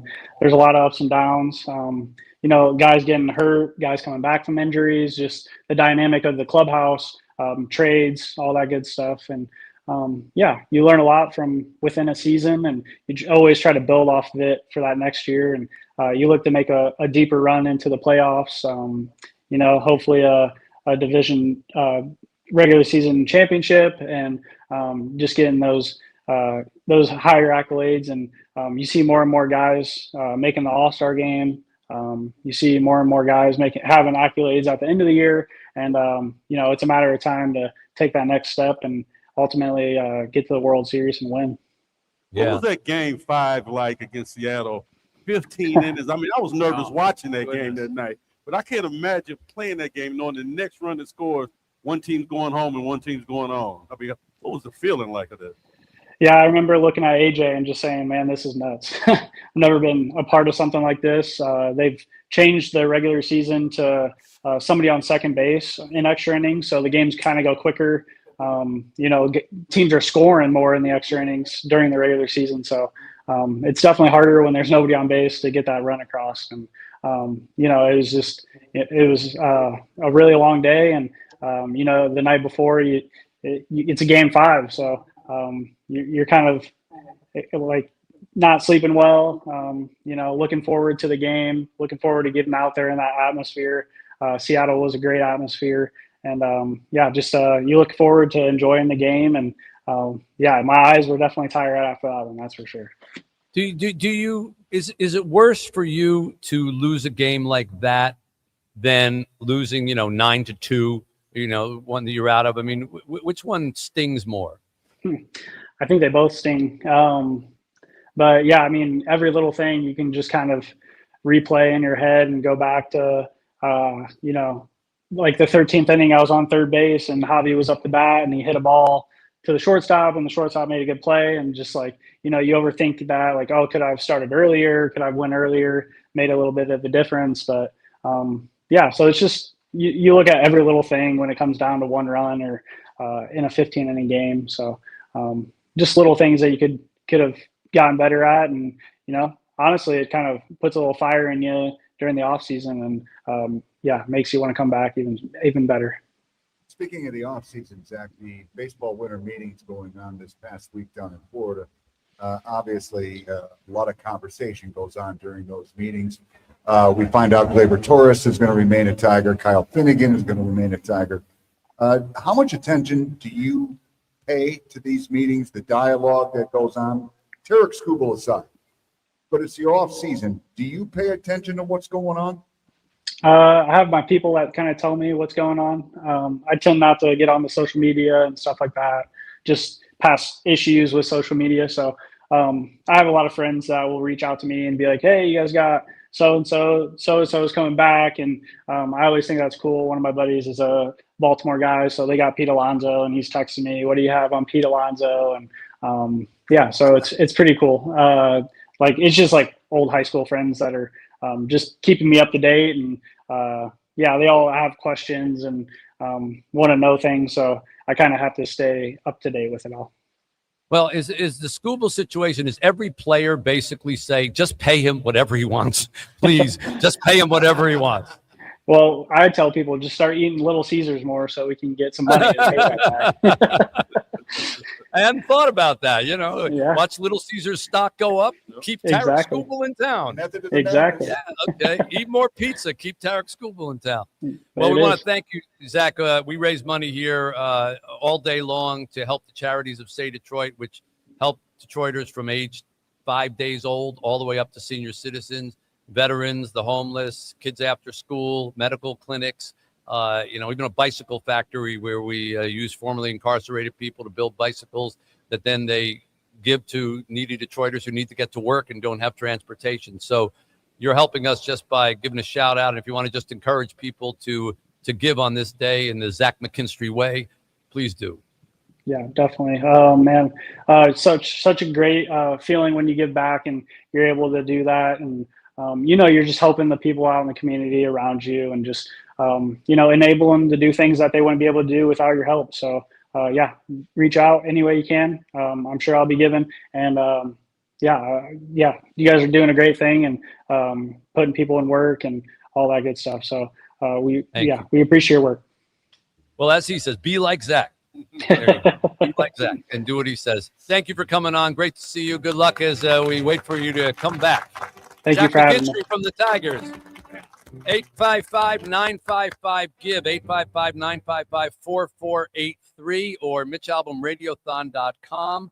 I want to say hello. On the line with us now is Howard Bryant. I did not know who Howard Bryant was. A man came up to me at a book signing, gave me a card, and said, you want to call this guy? He wants to help your charities. I said, okay. Gave me a phone number. He said, trust me, just call this guy. He wants to help your charities. Okay, I don't usually do that, but I did. I called. I started talking to Howard, and we've developed a little phone friendship. And Howard now wants to make a donation to Say Detroit, and he's on the line. Hello, Howard. Hello, Mitch. How are you? I'm fine, thank you. So tell our audience what you want to do with your donation. Well, certainly I want to donate my contribution to Say Detroit in the amount of $25,000 Wow. in memory of my. And this is my why you wife. always call people back, okay? That's not Howard Bryant, by the way. Please, somebody got that was Howard Bryant from ESPN. Had a photo up there. No, this is a different Howard Bryant. You also wanted Right. you also wanted to donate in memory of your wife Karen. Karen Bryant, who was a longtime librarian at my wife of 30 years, passed away from cancer, and was a longtime librarian at Hill School in Troy, and was a U of M grad, a classical studies major. For many, many years, wrote and directed an all-school musical at Hill School with every student involved in the school. And so I miss her greatly, and I want to contribute this year, and I hope in the future. Well, we will be here in the future. And I'm so glad that I called that number and met you. And you've been equally generous, more generous even with our group in Haiti and our kids in Haiti and orphanage, which I want to thank you for. And we will use this $25,000 donation very well in your wife's memory. And we will teach future kids and help inspire them just as she did. God bless you, Howard. Thank you so much for your generosity. Thank you, Mitch. Howard Bryant, and this is why you call people back. That's it. And I was in the back of a car. I was riding, and I was getting a ride to the airport. And I said, "Hi, this is Mitch Albom. Are you Howard?" Next thing I know, he says, "I want to make a $25,000 donation." So there you go. Yeah. Okay, taking a brief break, and we got a lot more coming up. 855-955-GIVE, 855-955-4483, or MitchAlbomRadiothon.com on the web. WJR Traffic and Weather First. Good morning, everyone. At Say Detroit, and particularly at the Say Detroit Play Center, we consider anyone who participates in our program and services as a part of our family. And real families help out those when they're in dire situations. The Jacksons have been a part of the Say Detroit Play Center since 2015. In February this year, the second story of their home burned out. I immediately called Rick and Rosie, and we decided that we needed to put a plan together to help a member of our family. All right, Miss Jackson, kids, may you always have a home that's filled with love, safety, warmth, and family. These keys are yours. God bless you.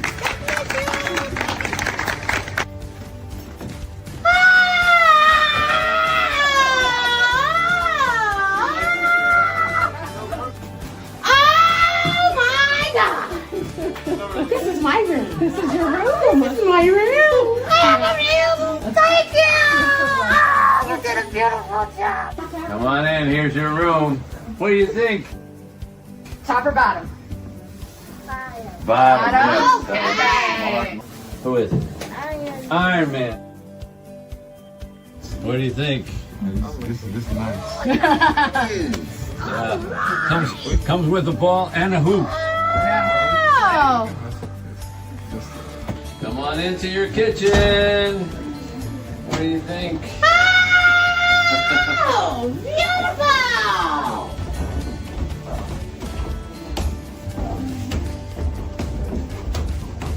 Oh, my God. Oh, my God. Thank you to everybody who pitched in and helped. It's really a blessing, and we really do appreciate it. The whole family from the bottom of our hearts. It's a beautiful thing to see what the community can come together to do, and it's really just a blessing, and I'm glad that God allowed it to be this way. Thank you. Thank you, thank you, thank you, thank you, everybody. Thank you.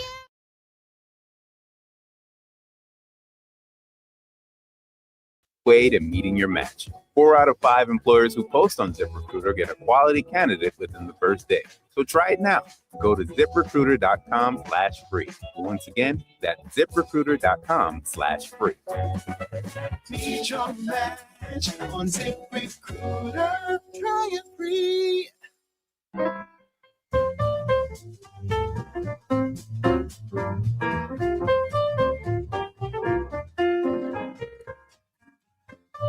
This hour of the 14th annual Mitch Albom Say Detroit Radiothon is generously brought to you by Bank of America. Call 855-955-GIVE to help. Say Detroit. Say something amazing. Now, here's Mitch. 5GIVE or 855-955-4483. We're going to check that tote board. And if we pass the $1 million mark, I can get this jacket off because we passed the 500,000. I got the tie off. I'll take back the joke that at 2 million, I take my pants off because apparently we passed 2 million last year, and that would be bad, and we would probably lose money. Speaking of Bank of America, since 2018, Bank of America's partnered with Say Detroit on a number of projects. Most recently, funding for our new community resource hub at our Say Play Center. We converted a locker room into space where families can receive support year-round, from fresh food in the summer to new winter coats in the winter. In fact, last Tuesday, more than a dozen Bank of America employees volunteered at Say Play for a day of giving, and they helped clean the hub after a new floor was put in. But they didn't stop there. That night at Motor City Soundboard, they continued giving by purchasing 400 bags of our brown bag popcorn, which, by the way, we're selling right here. Ed Siage is the Bank of America president of Detroit, who's here to tell us more about why community partnerships matter so much to B of A. Good to have you here, Ed. How about a round of applause for Ed and the Bank of America and all the good that they do? Thank you, man. It's a pleasure to be here. Oh, we're glad to have you here. Why is it important to get involved with groups like Say Detroit? Oh, it's absolutely critical. There we go. All right. I think everybody can hear me. Now you're a DJ. Yeah. There you go. It's absolutely critical, Mitch. I mean, without, the partnerships that we have in the community, there's no way we can deliver what we need to every single day. As you know, it takes a village, as they say, and we partner with over 50 organizations. We're proud to have been a partner with Say Detroit since 2018. We're supporting the hub this year. We've supported a lot of different programs, but what we love around the hub is the just wraparound services. The need is so great. Sometimes families need a lot more support than maybe just food assistance or health assistance or whatever it is. You got to really wrap yourself, the services around these people to really help them drive forward. And it's our pleasure to partner with Say and over 50 other organizations every single year. That's great. Well, we want to thank you. You gave us a donation of $25,000, and that makes a huge difference. So everybody, thank you. Thank you, Bank of America. Thanks for what you're doing in the city. And you'll want to sit and listen to this next thing, because this is something that we're very proud of, Ed, that we created here at Say Detroit. Our philosophy is we try to look at practical problems and see if we can create a practical solution. We created our Say Play Family Health Clinic, for example, because kids who were homeless weren't getting medical care in the city of Detroit, because when people would take them to hospitals, they would have their children taken away. Because if you're homeless and you're a child and they have to call social services and your children get taken away. So we created the first medical clinic that took children without asking if they were homeless or not, without asking for insurance, and we grew from there.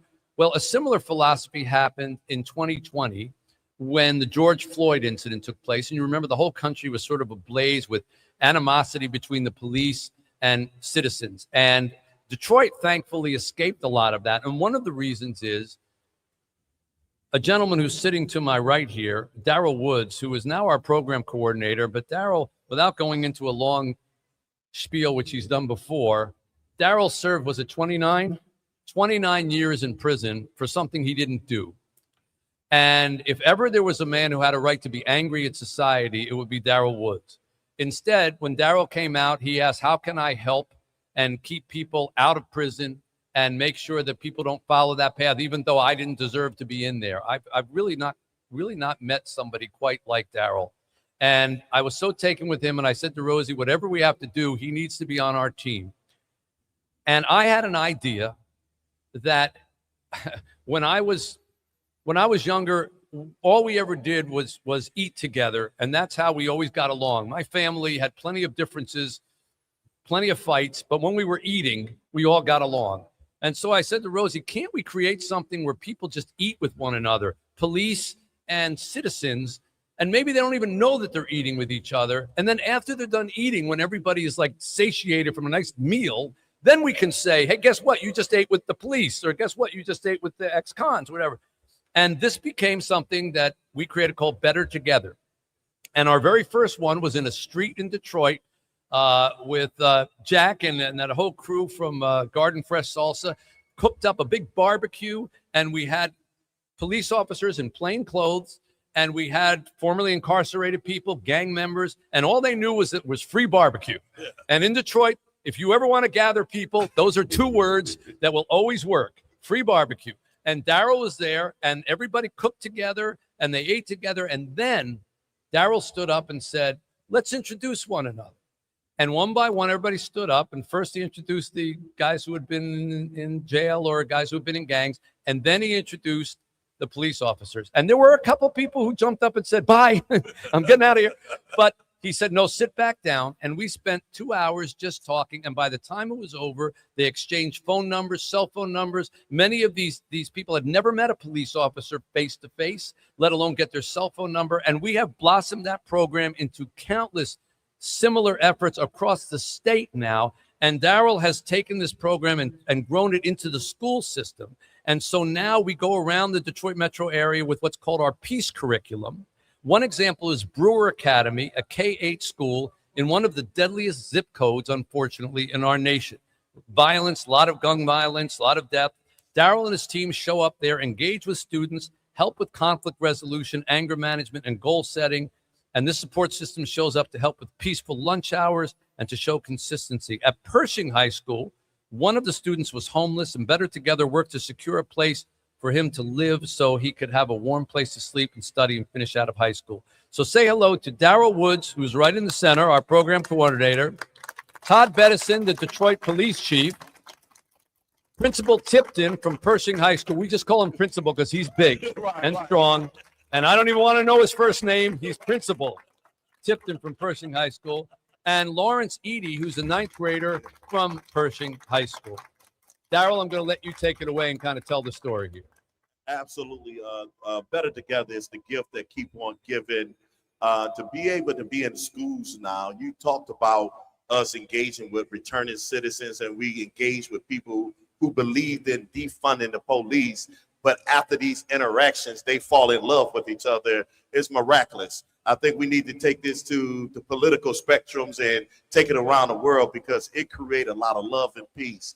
And now that we are in the schools, Principal Tipton, him and I have been joined to the hip for a number of years with Say Detroit. In fact, Say Detroit, Say Play, they're getting a new school built, and Say Play is allowing the students to play in practice at our gym. Yeah, absolutely.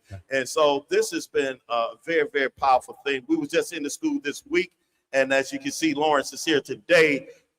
We engage with them on the concepts of peace because we teach them to turn to each other and not on each other. And it has reduced incidents at Pershing High School in a significant way. And so people don't want to know how much you know until they know how much you care. And this is what we're doing with the peace curriculum and with our Better Together model. Wow, that's fantastic. Principal Tipton, tell us how it's affected in Pershing High School. So again, thank you, Mr. for having us. Again, Mr. Woods has done a great job at Pershing. And so since he's come into Pershing, our behavior has gone down, our enrollment has gone up. Because word of mouth is still very powerful. And so a lot of students, their cousins and family members come in, neighbors who are at other schools are now at Pershing. And so it's really been a great and a positive effect for our community. And of course, if we eliminate that anger at an early age, it doesn't foster and grow into anger at an older age. If boys don't fight, men don't fight, but one grows into the other. Tell us a little bit about Lawrence's story here. So Lawrence is a great student at Pershing, and so I was just explaining to him, we did this last year as well. And so I'm glad that he's here. I'll let him introduce himself and tell, his story a little bit. Go ahead, Lawrence. How you doing? My name is Lawrence Eady. I go to Pershing High School. I'm a 9th grader. Yeah, you're getting applause just for being a 9th grader. That never happened to me. But... I want to give a big thanks to Daryl. Ever since he came to the school inside my classroom, I felt the positive aura coming from him. And, I felt a positive. I felt more positive since, Since the engagement. Since the engagement. Absolutely. Yeah, me and my other students, he took us shopping, and ever since he did that, he gave us a positive impact. That kind of support gives me confidence and feel like I can achieve something in my life. This makes a big difference for me because I've learned to never limit myself. I learned to dream big. Yeah. Never limit yourself. Dream big, indeed. You're doing great. And I want to stay. This is not easy to talk in not. front of a big crowd here Yeah, with he's a nervous. microphone on. He's nervous, but he's Took good. me 10 years. And I want to thank my dad for taking me here. Me too. My stepdad. Yep. Thank He brought you. me here and just sit here to listen to me speak. It means a lot to me. I want to thank my principal, Mr. Tim. Well, thank you, Tim. Principal Tipton. Thank you, Lawrence. And Without him, I would probably wouldn't be here either. So I want to just give big thanks to Daryl, Principal Tim, and my stepdad. And I want to give a shout out to Persian High School. The Doughboys and Dough Girls. Doughboys and Dough Girls. Boys and Dough Girls. And All of before y'all. we finish, Todd Bettison, our police chief, how has a program like this made a difference? What are you seeing? I feel great. The program, what Lawrence just displayed here, is inspiration, is hope, is building confidence. And when you instill and pour into youth, and they see that they have a future, the return on investment is less violence. That's right. Individuals understand and learn how to deal with conflict. When folks don't have hope and can't deal with conflict, we see it on Fox News all too often.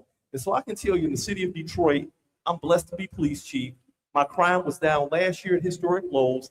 This year, I expect to stand up in January and report out lows even lower than last year. But it's because of programs like this, Mitch. And so I thank you. Wow. Safe Play Detroit.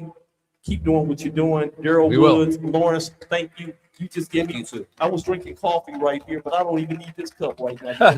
What I need. You just juiced them up. You juiced me up. Lawrence, you did a great job. Thank you for coming out here. It's a pleasure to meet you. Principal Tipton, Daryl, Police Chief, you guys are great. Keep this up. This is exactly the kind of preventative program. You may never know how much good these programs do, and that's a good thing because you won't see the bad that could have happened because we nipped it in the bud. And people are always talking about, well, how can we never make progress in the problem? You make progress in the problem the same way you pull a weed. You pull a weed at the top, it's just going to grow back. You pull it at the bottom, it's gone. We're trying to pull it at the bottom. I salute you guys. I have never been prouder of a program than Better Together for Say Detroit. God bless all of you. Thank you so much. Please give them a hand. Thank you. Thanks for having us. 855-955-GIVE, 855-955-4483, or MitchAlbumRadiothon.com to donate. As we continue here on the 14th Annual Say Detroit Radiothon, I want to introduce you now to a guest who is kind enough to join us, I think, from New York City. He's a man I met a number of years ago, and when I was writing the book, The Magic Strings of Frankie Presto, and I said, it would be great if this character that I created, this guitar player, once in his fictional life, got to try out for KISS. I wonder if I could call somebody in KISS and see if they would tell me what that was like. And I managed to get in touch with Paul Stanley, who was a big reader. And next thing I know, I was at Paul Stanley's house, and he was telling me how you get into KISS. And he is on the line with us right now from New York. Paul Stanley from KISS. There he is. Hey, how are you? I want to say that this is now, I can't just introduce you as Paul Stanley from KISS. I have to introduce you as Paul Stanley Kennedy Awards Center winner from, I watched you get the thing around your neck from President Trump at the Kennedy Center. I know you get asked the question like, did you ever imagine when you started KISS that you would ever have this kind of success, blah, blah, blah. But I do think it's a fair question. Did you ever think when you were performing with KISS that you would be getting the Kennedy Center honors? It's a great question. And 2 words, actually 3 words, only in America. Really, I'm the American dream. I'm fulfilled. My parents came here from other countries. My mother came here and fled being rounded up hours later and taken to a concentration camp. They left everything behind and made their way to Amsterdam and ultimately came to America with hopes of everything that America has to offer. It was the healthiest way that people would emigrate. People came, they didn't abuse the system, they used the system to find their way out of that system. In other words, people came to assimilate, to be proud Americans. And that's a tradition that I hope we don't forego for any reason. When you come to this country, you should want to assimilate. You should want to be a part of this country, not to be separate and not to be a better version of the country that you left. So there's my sermon. I am the American dream fulfilled. My parents came here, dreamed, worked their butts off, and I guess that's how you find out how much something means to you, how hard you're willing to work to make it happen. Nobody says it's fair. People say, well, that's not fair because the playing field's not even for everybody. That's true, but life isn't fair. So you either become a victim or you fight to get what you think you deserve. So another little sermon from me, but Okay. very, very happy to be here, Mitch. And Detroit has always been, Detroit's the only city I've ever written a song about. So Detroit has always been dear Detroit to me. Rock City, which gets played like all over the place here, but was famously played at Joe Louis Arena for years and years with the Red Wings.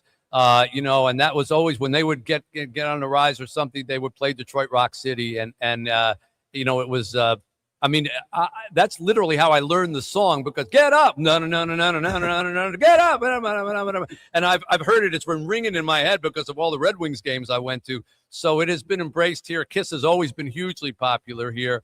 I saw you when you were on the, I guess what was considered the farewell tour when you guys came through, and the reaction was just unbelievable. And I don't know if, oh, here he is. I was going to say George Gass. Craig Gass was here. This is the 10th hour I've been broadcasting. I'm tipsy already. And he just got off the, he said there was a Kiss cruise on land, which means you just go to Las Vegas and hang out with Kiss or whatever, and that he opened for you. So we've got this full connection here. Well, it was a separate comedy show. They had comedy shows and they had bands, and then Paul and Gene would do separate events. Paul did a cooking event. Gene did a pick throwing contest. It's all immersive. If you're a fan, it's the best place to be. And somebody came up to me. I don't know if this is true, but you tell me, Paul. And I said, I'm going to talk to Paul Stanley in a couple of days. And he said, oh, I loved him in Phantom of the Opera. And I said, no, and I'm talking about Paul Stanley from Kiss. He said, yeah, I saw Paul Stanley play Phantom of the Opera in Toronto. Is that accurate? That's correct. I was the final Phantom in the 10-year run. I've always loved the show. Matter of fact, this past weekend, I spent quite a bit of time with Michael Crawford, who really was the template. Yeah. And he created that role. So, yes, I was the final Phantom in Toronto at the Pantages Theater. And they didn't need Bozo to come in and ruin a $1 billion franchise. I had to go to New York, do a full audition, blocking where you do the staging and the singing. And kind of like American Idol, they go, you're going to Toronto. And I was up there doing 8 shows a week. So, yes, I did Phantom of the Opera. What's the most significant difference between playing Phantom of the Opera and being a lead singer in Kiss? No Gene Simmons. Everything. It's the antithesis. It's the antithesis because to be in a band or be a singer in a band means that you're constantly interacting with the audience. You're performing to them. When you do theater, you're creating a reality without ever acknowledging the audience. So they have to buy into what you're doing. It has to be real to them because you're not engaging them. So it's completely different. And the singing technique is a completely different way of singing. So, but you already were used to the makeup. So that part of it was fairly similar. Yeah, makeup. That makeup part you has got been- down already. A little Yeah, practice. that runs in the blood. I was mentioning to people that when we in the introduction that I met Paul Stanley when I was writing the book, The Magic Strings of Frankie Presto, and he was kind enough to let me come up to his house, and we sat for several hours just reminiscing about music and all that. But I said to him, how would somebody get into Kiss? And he went through this whole process about how they auditioned guitar players and what songs they would make them play and see if they had the attitude and see if they could play the certain riff. And it's incorporated into that book. And so is Paul. And so if you ever read that book, Paul's not only in there, he narrated the audio part of it. And so I thank you for that. They're now making a movie out of that. And so they may end up contacting you. I don't know. They're writing a movie, and Amazon and Imagine are working on that. And so, who knows? Yeah. For you, I'm always available. You know that. Well, you're such a role model for people of somebody who feels the obligation to give back, and philanthropy is so important to you. And you just happen to be a fantastic writer and avatar. So, God love you. Thank you. Mitch, you're Well, special. thank you, Paul. And you've been kind enough in the past to put a guitar on our auction block, which fetches thousands of dollars. I don't know if you got any left around there that are signed or whatever, but we sure would love that if you got one. I will make sure that there's an Ibanez Paul Stanley model guitar, electric guitar. Now, all right, I have to say to everybody listening and watching that this isn't about trying to get a bargain of a guitar. This is really a thank you for giving as much as you can give. So sometimes auction items are seen as a way to get something cheaper than you normally would. And I think that misses the point. I think you should see it as just a thanks for generosity. So be as generous as you can. And I am happy to put a signed guitar into your hands. All right. Well, we make sure that nobody gets a bargain because we set a minimum, and if they doesn't reach it, it stays in the closet until next year. I have to say, your guitars have never been a problem in that regard. It's usually what happens is that we finish at 9 o'clock, and at 8:57, there's 40 bids in a row on it that just keep going like this, and we get a lot of money, and you do a lot of good, and you've helped us help a lot of Detroiters. So for the man who wrote Detroit Rock City, you have it's Detroit Help City this time around, and we thank you so very much. Paul Stanley, everybody. How about a big hand for him? And by the way, God bless you, Paul. I don't think he'll mind me saying this. His kid is insanely talented. It just put out a single that is so good. Evan and Gene's son, Nick, just put out a song that is unreal. Doesn't sound anything like Kiss, but it's amazing. All right, second generation. Next year, we're bringing him on with us. True. Stanley Simmons is the name of the duo. So again, thank you so much. Everybody reach into your pockets. Don't give till it hurts. Give until it feels good. Beautifully said. How about it for Paul Stanley? It's so nice to have friends like that. Yes, and the big Gene Simmons. If you missed any part of that interview, it's already available for $39.95. This All right. We're 855-955-GIVE, 855-955-4483, or MitchAlbumRadiothon.com. There's a lot of items here. Yeah, we'll get to a tote in a minute. We got a couple minutes. I want to just tell people some of these auction items, all right, that you can bid on. Coffee with Dan Campbell. Brilliant. All right. Wow. In the morning. You can have it until the coffee gets cold. You can sit with Dan Campbell. That's at $1,700 right now. 2 tickets to see the Lions take on the Pittsburgh Steelers. 2026 Detroit Lions home opener tickets. Abode fine dining private chef dinner party for 4. Adam Schefter will be your fantasy football advisor for a half-an-hour call. He'll tell you who to pick. Aiden Hutchinson signed Lions football. AJ Hinch signed Tigers baseball. Alice Cooper signed a concert jacket and top hat that he wore in concert, signed by him.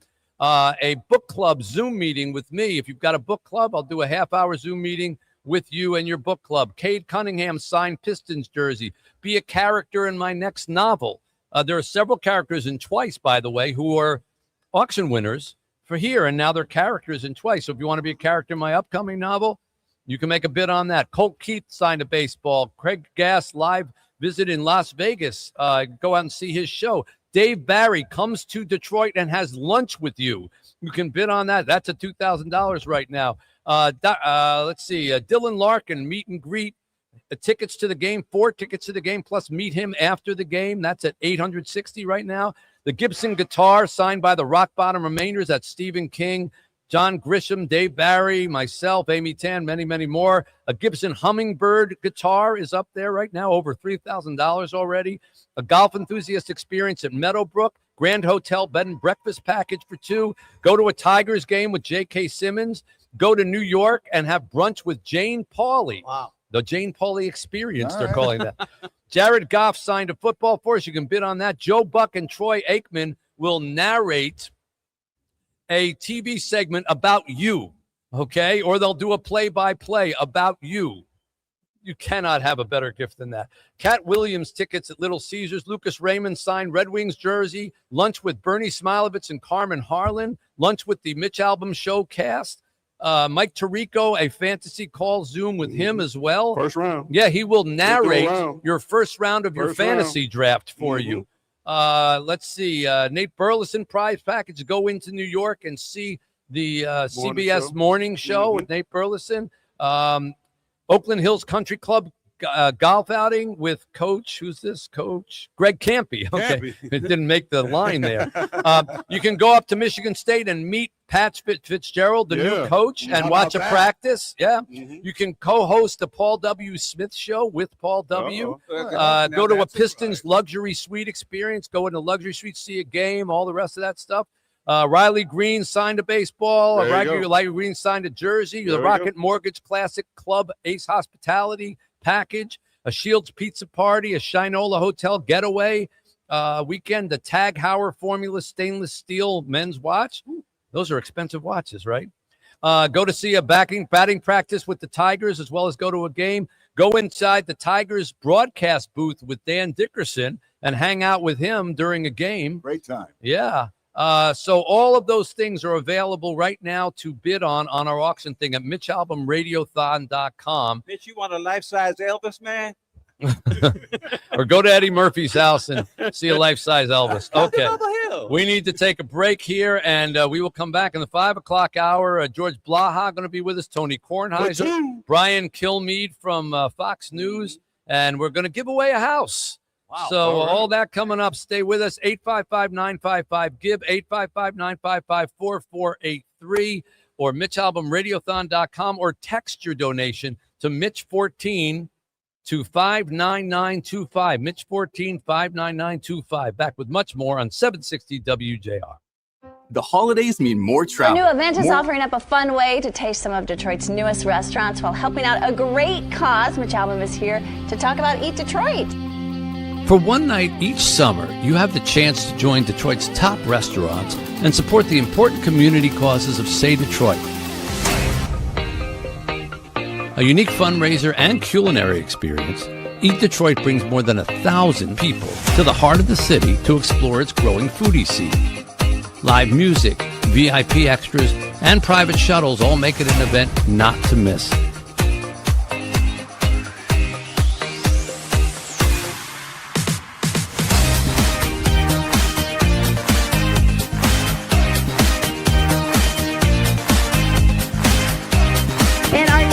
Fun? Yeah, it's a great time. It's fabulous. The restaurants and service is excellent.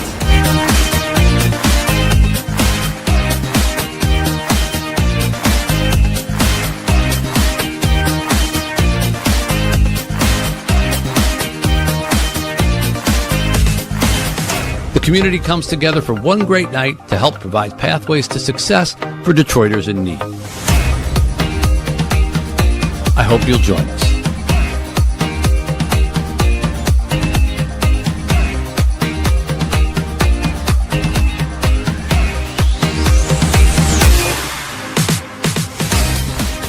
It is a one-of-a-kind, one-night only, citywide foodie experience. One of a kind. One of a kind. We're here to talk.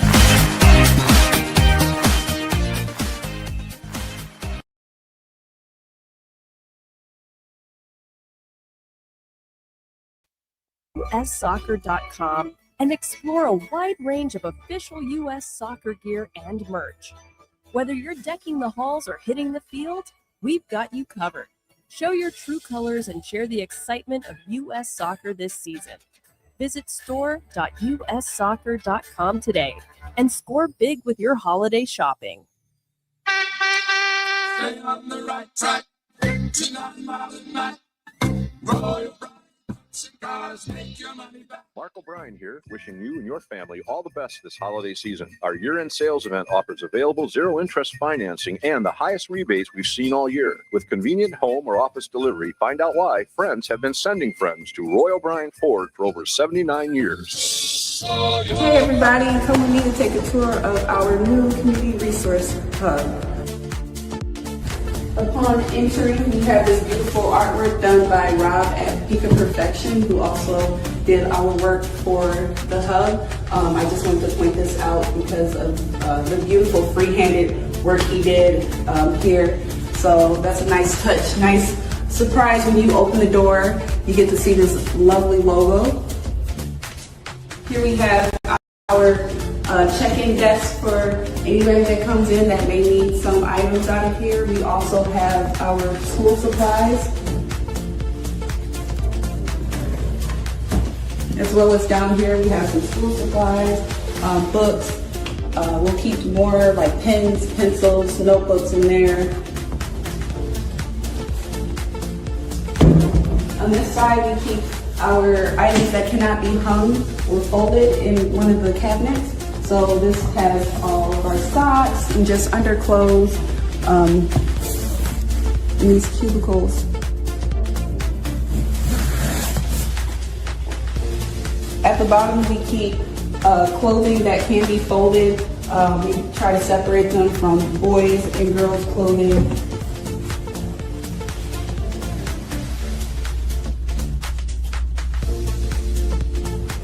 Over here we have our hung items, which right now is winter coats because it's winter time, it's cold outside. So if you know any kids that need a coat, we have plenty in stock ranging from extra small to extra large. Down here we have our shoe stock, our shoe rack here. Most of the shoes come from Sun Bundle. They frequently give us generous donations of shoes for our students here. So it's always nice if you see a kid that may need some new school shoes, we can always come in here and grab a pair for them. And at the top here, we're looking to fill this with lots of dry goods. Along this wall, we have some book bags on the hooks, and then our personal hygiene products. And all of these items are currently available for our students that may need them now, or any families that are looking for just extra resources for the holidays.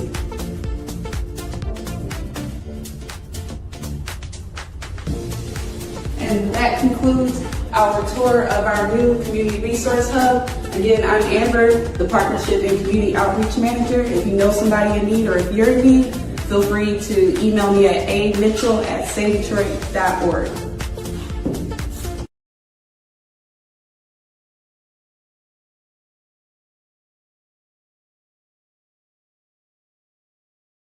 It within the first day. So try it now. Go to ziprecruiter.com/free. Once again, that's ziprecruiter.com/free. Need your match on ZipRecruiter. Try it free. The following is presented by Long-Term Care Family. Listen up, Michigan. Here they are, the top 3 reasons no one is planning for long-term care. Number 3, I'm healthy. I'm not going to need it. Folks, I hate to burst your bubble, but longtermcare.gov says that an astounding 70% of us age 65 and over will need care. Number 2, Medicare pays for that, right? Wrong. Medicare is health insurance and does not cover custodial care, which is long-term care. So unless you want to spend down your personal savings, you need a plan. And the number one reason people don't plan for long-term care? My spouse or my kid. Another beautiful day at Save Play. Going to pick up the kids. Have a great day. Welcome to the Say Detroit Play Center.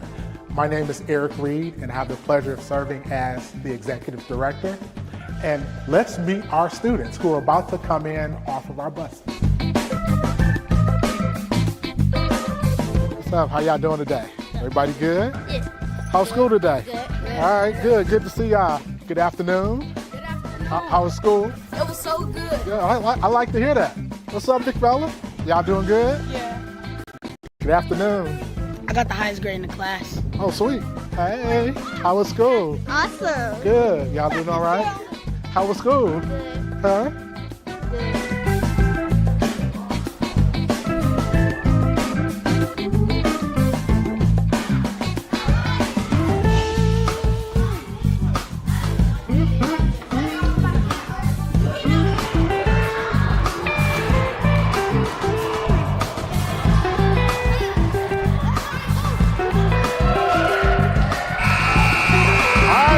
For the D. Our students have eaten, they played, and now it's time to learn. We are entering the Deep. The Deep is our education center. It's named the Deep because it used to be a swimming pool. The Deep is where our young people come mandatory Monday through Thursday to spend at least an hour and 15 minutes on a variety of academic enrichment activities. Our students are separated by grade. Our 3rd through 5th graders are on one side and our 6th through 12th graders are on the other side. Our young people are engaged in tutoring or literacy with the help of our staff. The students can get the individual attention that they need. This is our reading table. One of our certified teachers who's actually providing some reading enhancement activities to a group of our students who are struggling just a little bit with where they are in terms of reading and comprehension. Having the reading table has been a valuable addition to the Deep. Cubicles are set up for our students to have some individual space to either work on their own or to work one-on-one with our staff. One of the things that we're blessed with is to have a number of volunteers that come in and support the work that we do here. And I have with me now Mr. Malcolm McCants. Malcolm is the Director of Education, and he oversees all the activities in the Deep. We offer breakout sessions in STEAM, creative writing, and reading. So we've identified almost 10 students that are reading well below their grade level, and what we're doing is giving them 1 hour of instructional time Monday through Thursday here for free at the center. So our goal is to have them reading at least 1 grade higher than where they are now by the end of the school year. We've got some students that are getting some homework assistance from Miss Diane, who is a retired certified teacher. So whatever our students need, we want to make that available. Now let's go and look at some of the activities and the electives that are available to our students here 5 days a week.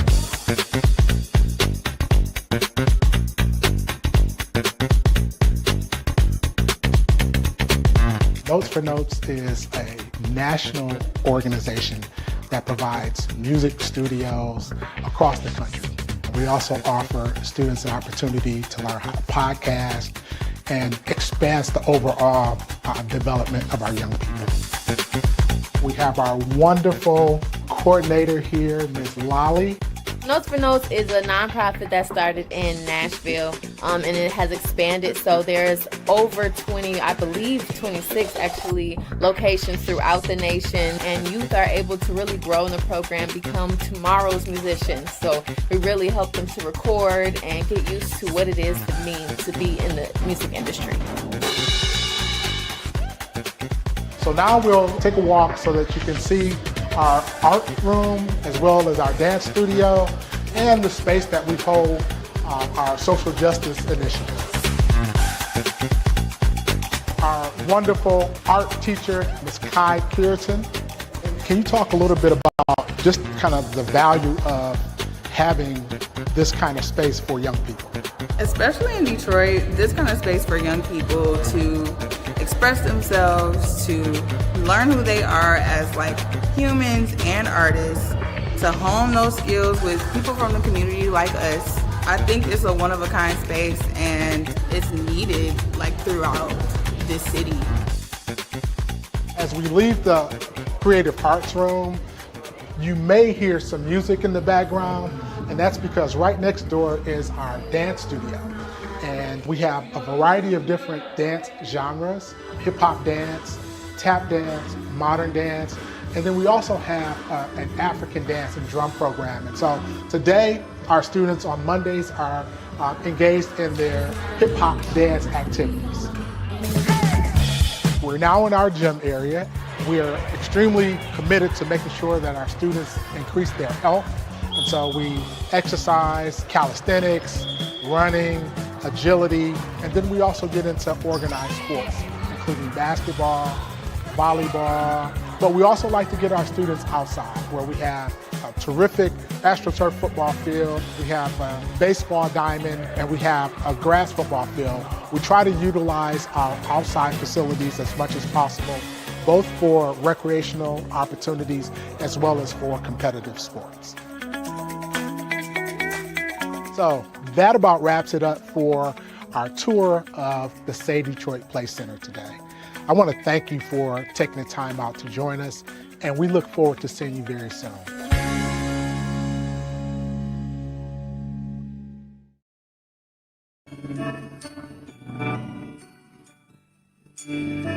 Welcome to the 14th annual Mitch Albom Say Detroit Radiothon on News Talk 760 WJR.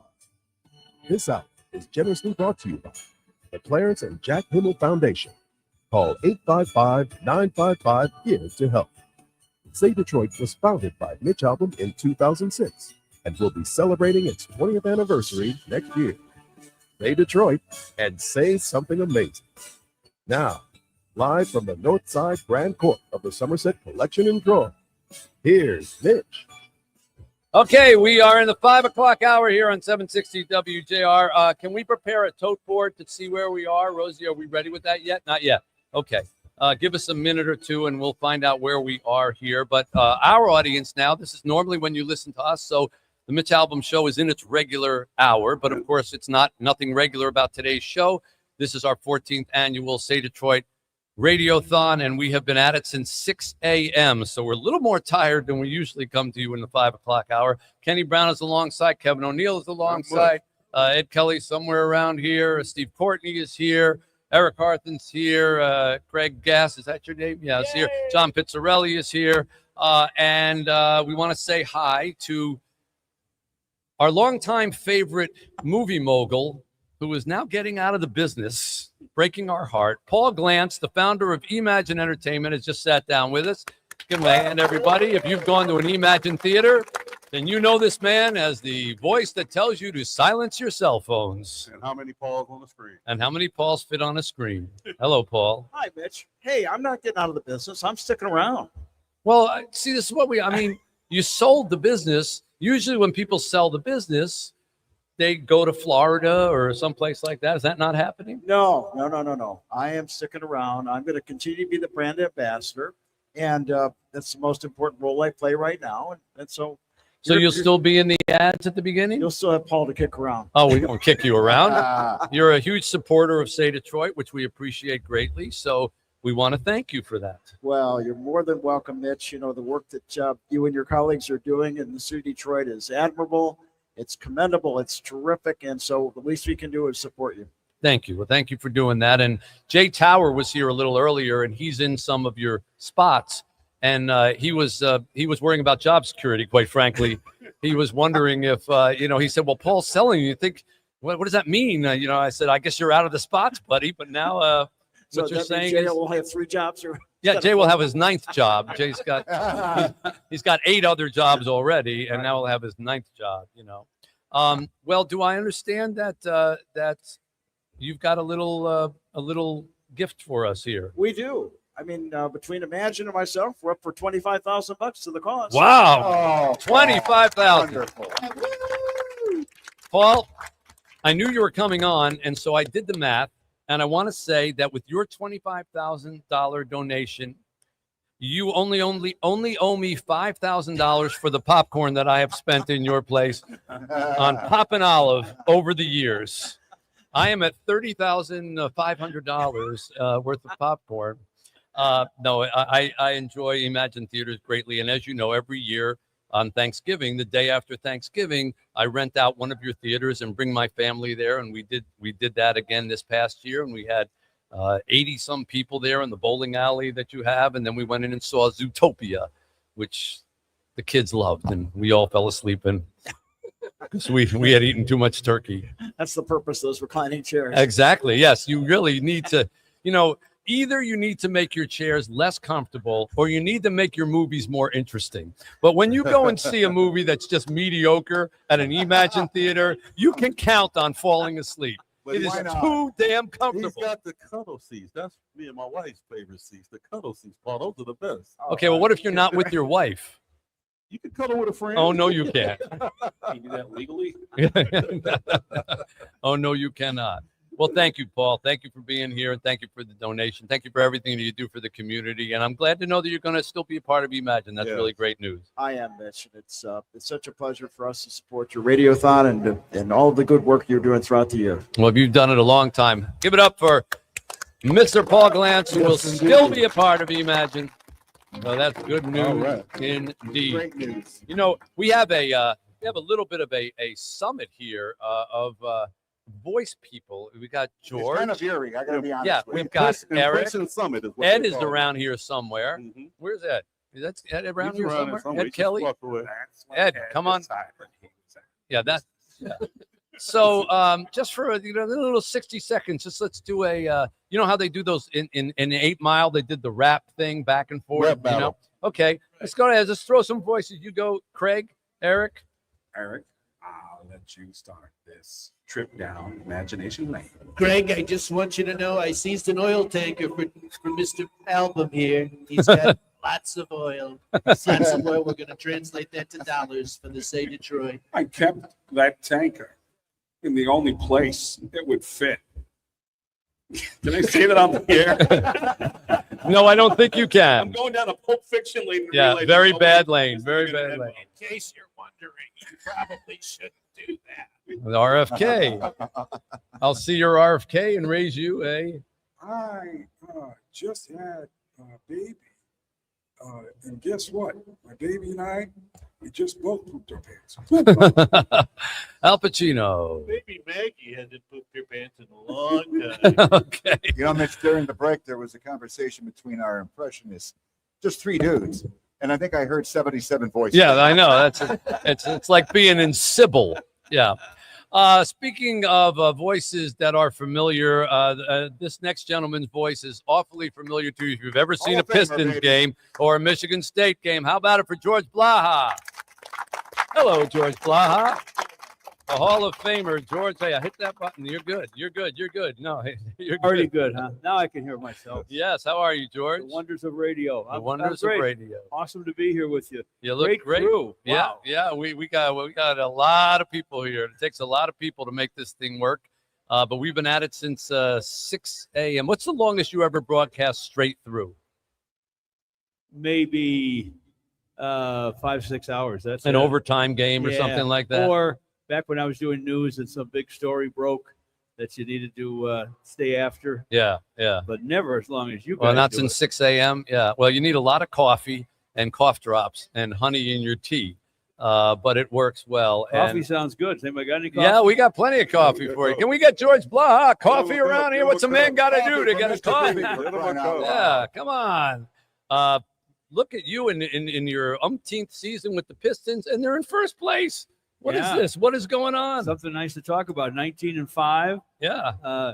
Leading the Eastern Conference, and still not talked about quite as much as, and that's probably good. Yeah, as keep some them of the under the other radar. squads. They're Exactly. This much under the radar. Well, Not around here, but there are 23 games or 24 games into the season that has 82 games in it. That's not like the first week. Exactly. That's We're a past third the of the way quarter pole, I through. would Yeah. say, yeah. It's almost a third of the way through. Can they keep it up? I think they can. I think they're going to get better because Jaden Ivey still isn't totally comfortable and all the way back. Yeah. And He'll get there. yeah, he will. And the way he can score and with his speed, he'll make these guys even better. That's right. And they love JB Bickerstaff. I can't say that with more emphasis, because if the guys love playing for a coach, it makes a team. Well, so much JB better. was on with us this morning, and he was a pistol at 8 o'clock in the morning at 7:30. I said, I hate to see him at 3 in the afternoon. You got to give it up for George. He had his bobblehead night last week. He was honored last week. It was a great Bobblehead ceremony. night. No, great ceremony. Wow. I've been with the team so long, it's my third bobblehead.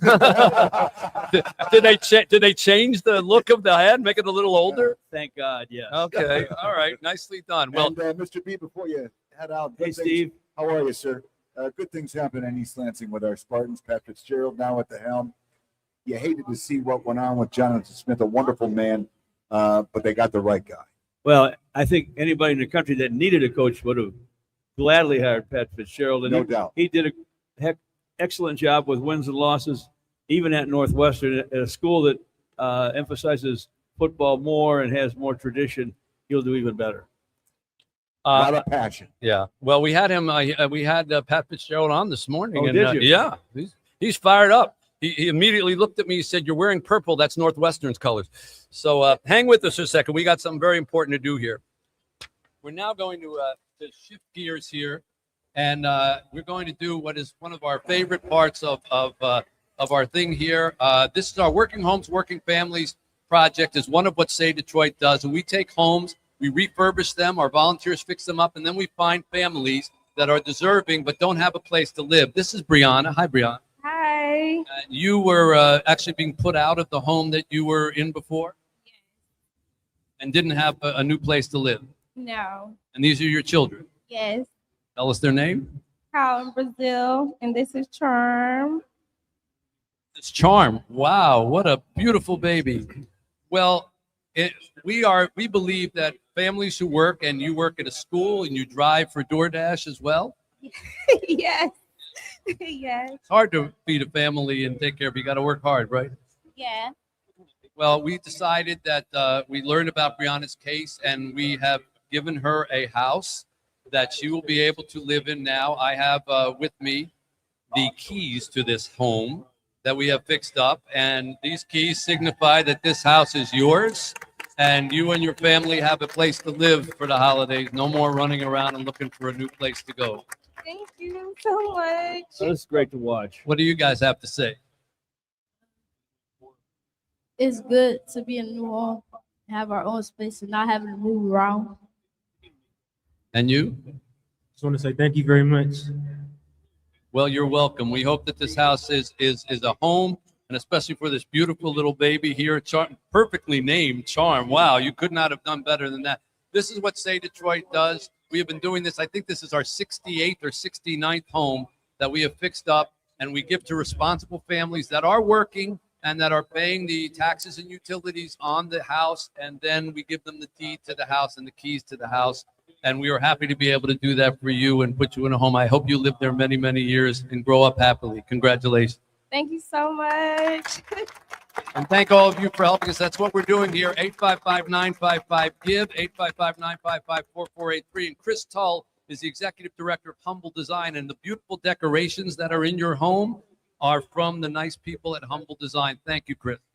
Yeah, thank you. We've been partnered with Say Detroit for a long time, helping families like Brianna. And we're really transforming lives together and transforming community. So that's what we were all about. And the home is the foundation of everything. So congratulations. We're thrilled to help you. Want to wish everybody a Merry Christmas out there. Merry Christmas, everybody. Merry Christmas. Merry Christmas. Oh, I hope everybody has as good a happy Christmas as Brianna's family. 855-955-GIVE, 855-955-4483, or MitchAlbumRadiothon.com. This is what we do at Say Detroit. Thank you, WDIV, for joining us on that. I'm going to go back to my hubble over here. There you go. And see if we can pull this off. This is always the trickiest part of the Radiothon because you have to switch microphones. Flawless. And George Blaha, I bet in all your piston years, you never had to do this little trick. No, this is pretty cool. Down with that mic, up with this mic, back with the ears. And here we are again. Seamless. By the way, that Simple. was wonderful Yes. to watch. Yeah. Don't ask me to do it again. No. Brianna and her children. That's great stuff. Well, we vet these families and we meet them. We we find out their situation, and then there's a lot of families that obviously are looking for homes, but we try to find people who are legitimately working and are out there just trying to make a go of it. And as sadly, as Chad Audi pointed out from the Detroit Rescue Mission Ministry, the biggest growth in the homeless population here in Detroit is the working homeless. Wow. People who have jobs and are still homeless because they cannot afford housing. Just think about that for a second. Yeah. That's insane to me. Yeah. In the United States of America, there was a time where if you had a job, you always had a home. And chances are you owned the home. You didn't even have to rent it.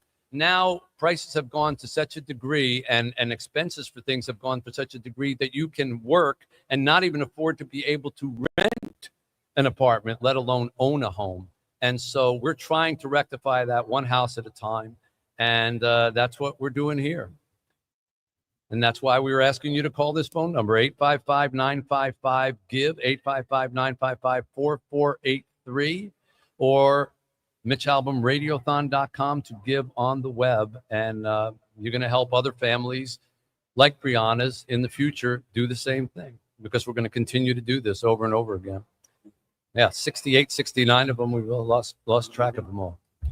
George Blaha, I can't thank you enough for coming out here, and I can't say how proud I am to have a friendship with you that goes back to, we had John Sally on here earlier today, and it just brought me back to, when he started laughing, when I said something and he started laughing, it just reminded me of like 1989 or 88 or whenever, when he started coming in and doing radio with me on WLLZ in the mornings, and I would say something, he would crack up, he would say something, I would crack up, and here it's like, almost 40 years later, we're still cracking each other up. And from that time, when the Pistons, we were out in Los Angeles when they were on the rise, when they were just about to win that first championship, and you're the connective tissue to that for all of us. You were the voice then, you're the voice now. So thank you. I've been very, very lucky. You're very welcome, Mitch. It's an honor to be here. When I got a call to come over, I said, for sure, let's work this out. But we'll figure it out, and I'm glad to be here. Well, it's not every day a Hall of Famer gets to sit down next to us here and show us how it's done. Three-time bobblehead. And a three-time bobbleheader. Okay? I don't know that I've ever met anybody with three bobbleheads. Everybody's got to be has a record for something, right? Yeah. And, we had Paul and we have George. We got a John and a Ringo. We're all set around here.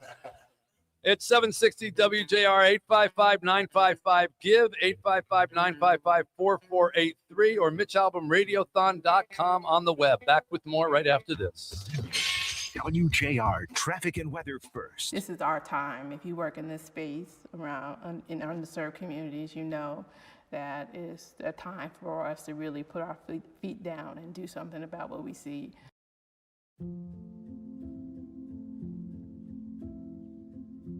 A new coronavirus testing site opened today with an important goal: eliminate barriers to get Detroit's most vulnerable screenings. It's at the Say Detroit Family Health Clinic in Highland Park on Glendale near Woodward and the Davidson. You don't need a car or health insurance to get screened. So we're very fortunate that we were able to erect a mobile site to do some COVID testing. We had several days of testing at the clinic, and were able to be mobile with that. So we did some testing here at Say Play, and we did some additional testing at the Detroit Rescue Mission's main offices.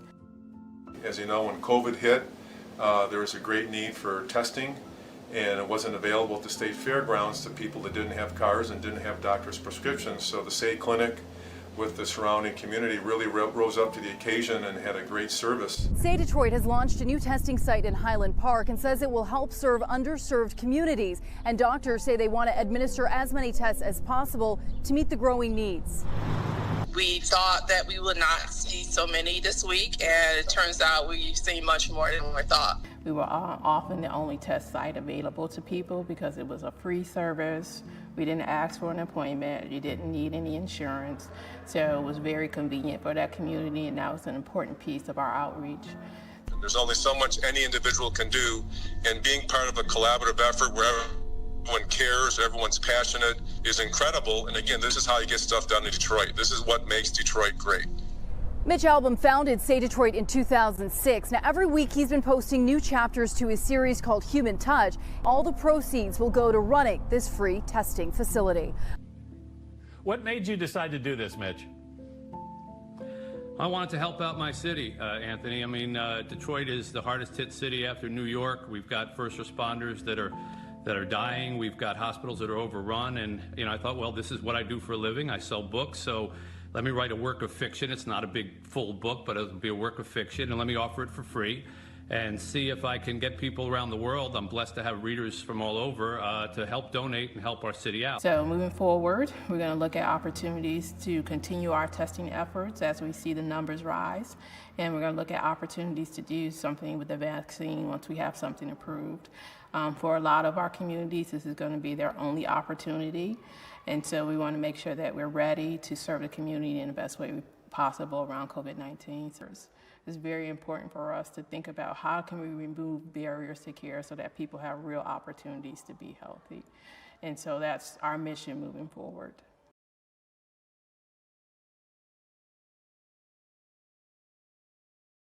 Happy holidays from Amish Direct.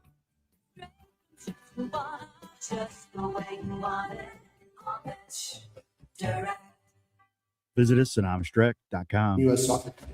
Reality says the odds are stacked against us. To think our U.S. men's national team can ever raise the world's biggest trophy. Be the first soccer team to beat them at football. Never. But here's the thing about us. Refusing to accept reality. My name is Rick Kelly, and I'm the executive director of Say Detroit. Our families are facing a lot of the challenges that many in the city are facing in terms of food insecurity, housing issues, medical issues, and schooling, really, and making sure kids are going to school. The pandemic set us back greatly in this city in terms of learning and healthcare, and so we're able to address a lot of those issues with the families that we serve. I get to see the results of our efforts on a daily basis, and it's not always that way, especially in the nonprofit world. I've worked in nonprofits for many years, and sometimes you're in a dark room on a telephone making calls. Here, I get to see the smiling faces of the kids that we serve at our play center. I get to see the smiling faces of the patients that we serve at our health clinic. I get to see the smiling faces of a family taking ownership of a home for the first time. And so I get to see the impact of all the good deeds that really our community does. A lot of our employees come from the communities where our kids come from, and them being successful in life is just as important to me as the kids that we serve. And so having an environment that's safe for them as well, and a career path, and a pathway to success, it goes right into our mission statement. Not just the constituents that we serve, but also our staff and our volunteers are a very large part of that. We're very excited for the next few years because through our strategic planning process and our focus on these new 3 pillars, we have a lot of exciting things coming up in the future. Basement waterproofing company, like all the other companies we have at the InsideOutsideGuys.com, 24/7 for housing information you can trust. Sponsored by MI Remodelers. Ready to transform your home? Trust MI Remodelers, the Integrity Guys. From small remodels to full renovations and new additions, they're your one-stop shop for licensed, insured, and high-quality home improvements. Whether it's your roof, kitchen, bathroom, basement, even your front door or back porch, MI Remodelers goes the extra mile to create beautiful, functional spaces. Experience the MI Remodelers difference. Expert design. I served 28 years in 11 months. Now I'm in Clarenceville High School when they told me I was going to die in prison. Know why I'm here? Because I didn't give up.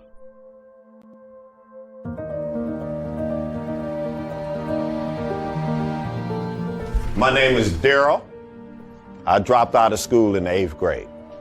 Started selling drugs. I found myself at the wrong place at the wrong time, associating with the wrong people. Someone was killed. I didn't do it. They convicted me for being an aiding and abettor in this homicide.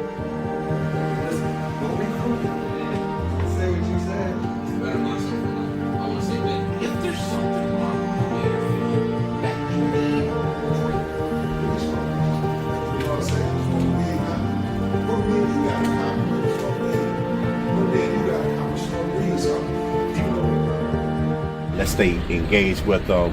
and hear them a lot, and get them to talk, because that's what's going to make a huge difference when we transition.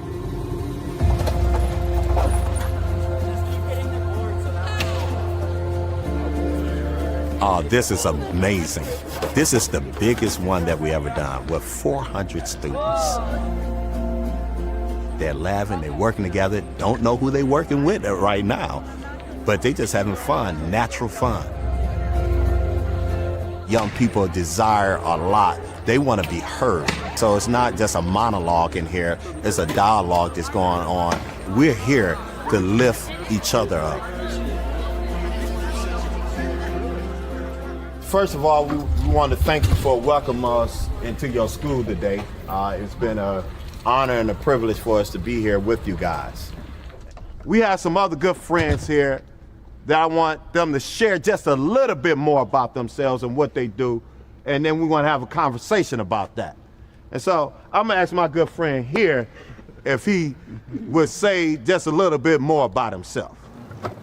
I'm Tavan Hall.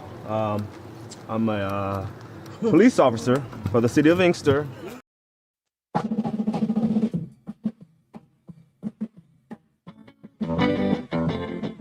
This hour of the 14th annual Mitch Albom Say Detroit Radiothon is generously brought to you by the Clarence and Jack Himmel Foundation.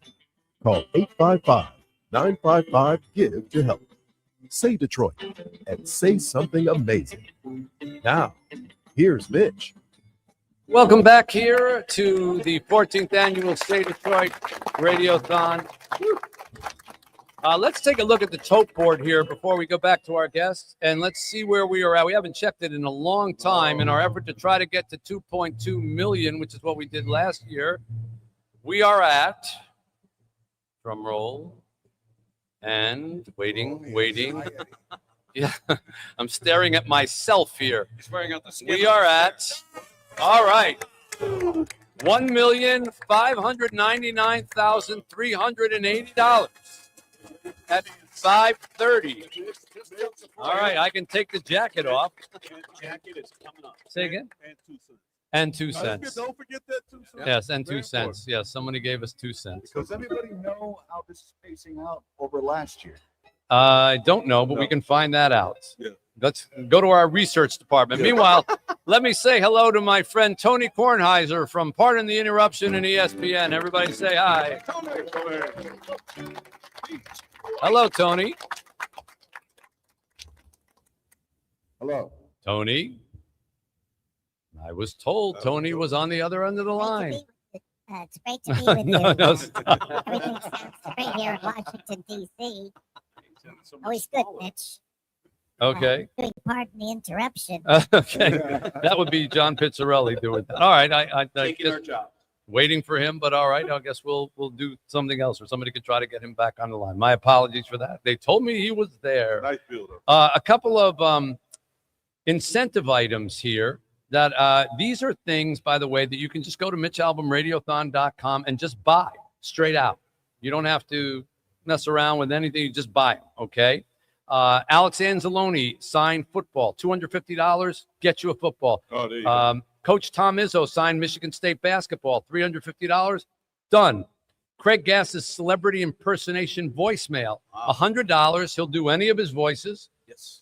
Do Al Pacino, do who are the don't make me remember them. Christopher Walken, Gene Simmons. Gene Paul Simmons, Stanley, there you Gilbert go. Gottfried, Adam Sandler. You do Adam Sandler? Yes, I do. Shibby do. Okay. A hand and stone massage and facial spa gift card, $225. It's yours. Matthew Stafford, LA Rams jersey signed white, $300. It's yours. Matthew Stafford signed LA Rams football, $150. It's yours. Co-host the Mitch Albom program with us here, $1,000. It's yours. Wow. That's about $990 more expensive than it is worth. But hey, it's yours. But most of the people that have done it, Mitch, have enjoyed themselves. Yes. If you would like to get a signed copy of my new book, Twice, autographed by me, $35 donation, it's yours. You got it. Top Golf, which is a great place if you've ever gone out there. A gift voucher, $100, it's yours. A Somerset Collection gift card, $200, it's yours. You've got a $200 gift card. 2 James E gift cards, $100. Shelby E gift card, $200. A Redondo player guitar, $500. It's yours. Desmond Howard signed Wolverine football, $200. It's yours. A Lowe's gift card, $300. Yours. My Cycle One original bike. We have it right out front here, $500. It's yours. Motor City Casino Hotel giveaway for $1,000. It's yours. So all these things you could just buy.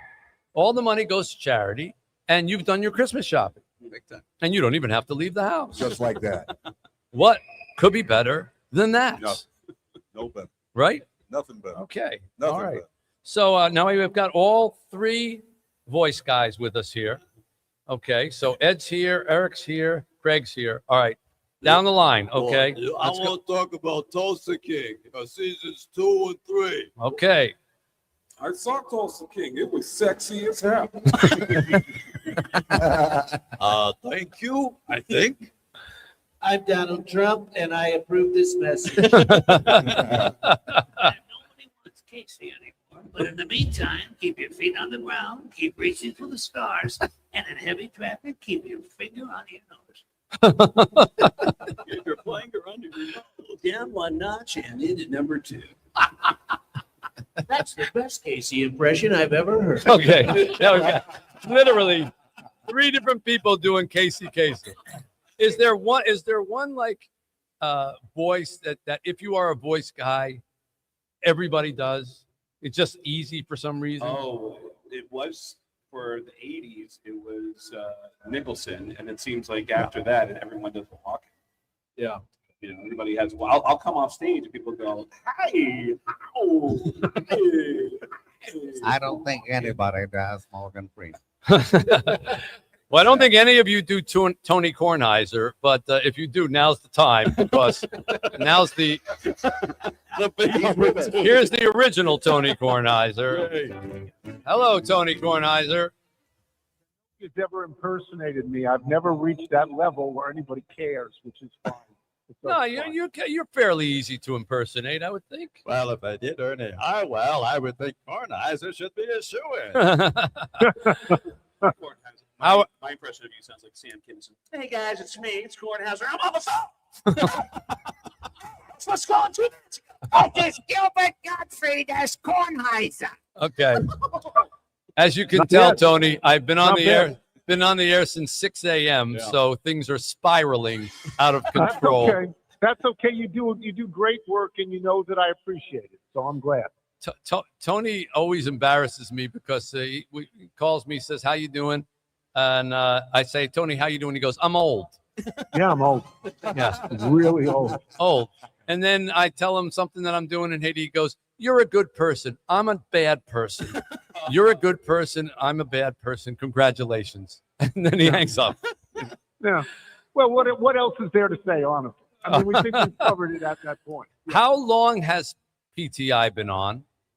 We are in our 25th year, which, as you know, is just amazing. You're in I Love Lucy territory at this point. Yeah, it's really, and it's amazing because it's still me and Mike. Yeah. I mean, a lot of times there's different generations. Like if you look at 60 Minutes, there's different generations of people, and That's it's still right. me and Mike. And the good thing for us is that as old as I am, he's almost as old, so it works. It's still And how many times now, what percentage of the year are you two in the same place? What percentage? If we do 200 shows a year, 100, 80 to 100. I mean, you know, Mike is a world traveler. Right. Mike, you cannot ask him to sit still. He's got to go to Chicago. He's got to go to Phoenix. He's got to go to New York. And me, if he's gone, I just go, okay, I'm staying home doing the show from there. Because if we're going to be on split screen, what's the difference? Yeah. What's the difference? Yeah. Yeah. And you've got to set up in your house now so you can basically Yeah. do that. That's your dream, right? Like you do the radio and never have to leave the house. You're a happy man. No, my commute is one flight of stairs. Come on. It's great. It's just great. What could be better than that, right? No, great. It's great. Yeah. Can I ask you a question? Sure. Because you're in the state of Michigan, what is happening? What is like? Do you have some sense? of what Michigan's going to do to get a football coach? You know you know how in Airplane they said I picked a bad time to stop smoking. You know, we picked a bad day to do a 15-hour radiothon that doesn't talk about anything that's going on in the news because yes, the local football coach started the day as the head football coach at Michigan and finished it in a jail cell where apparently he's going to be charged with some kind of potential assault thing or something like that. I don't know. It's early as tomorrow. So we just did PTI. It's on right now. We just stopped taping about 10 minutes ago. And one of the things I looked in the camera and said is, we don't know any more than this. You know, because there's all these rumors. We don't know anymore, but we're a sports show, so we're going to have to deal with at least what is Michigan supposed to do with its football team. Because you can't go wild about this and just go to the internet. It's unfair. You can't do it. No. But suffice it to say, something seriously wrong happened. And Michigan would not come out and say, we have cause and we are firing. You know how universities are. If there was something delicate or a maybe or any maybe to it, it would be we're doing an investigation. He's been suspended. When you come out and fire a guy for cause, and then you come out and say he had an inappropriate relationship with a staff member, you can pretty much rest assured that there was an inappropriate relationship with a staff member, because otherwise the school's going to get sued and lose its shirt. So, and everything that we're hearing here is that yes, that's exactly what happened, and there may be actually even more to it than that. See, I revert to the role that you normally revert to as well. We're sports writers. That's our upbringing. Whatever else we're doing now, we're sports writers. And so I'm watching television this morning in the afterglow of this, and I see almost unanimity. Everybody I see says the same thing. Well, Michigan's got to hire Kalen DeBoer. And I go, whoa, where did that come from? He's coaching at Alabama. Yeah, He's I know. going to leave Alabama? So, And by the way, they're not that crazy about him in Alabama, are they? Right. Isn't he No, a they're not. disappointment? They have no patience. They have no patience for anybody who loses more than one game. Right, exactly. They don't like it. Because they say Nick Saban didn't lose that many, and That's right. and you're in That's trouble. right. Well, I don't know what's going to happen here, but as I say, we picked a bad day to do a 15-hour radiothon. But before we listen, we always try to see if we can get an auction item that we can put up on the web. I have an idea. I hope it will be all right with you. You're a friend, so I can put you on the spot. You can say no. Would you and Mike, if we had someone, call in and bid on it, the winner, if he gave us maybe it's for his kid and his kid plays basketball, would you and Mike film a little segment about the kid saying he's the next superstar, he's next Michael Jordan, do a script about him, a little fantasy thing, film most a thing likely like that? what we would say is this kid has no chance. We would do that. We would be cruel. I mean, that's who we are. We would be cruel. Well, Yes, maybe the answer that's is what yes. they'd be insulted by Tony and Mike. That might sell The for answer more. is yes, we will do that, but we'll also do it the way we want to do it so that we get a lot of grins out of it as well. Okay. And then you Okay? send them both versions, and they can use whatever they want. All right. Yes, Mike and I would.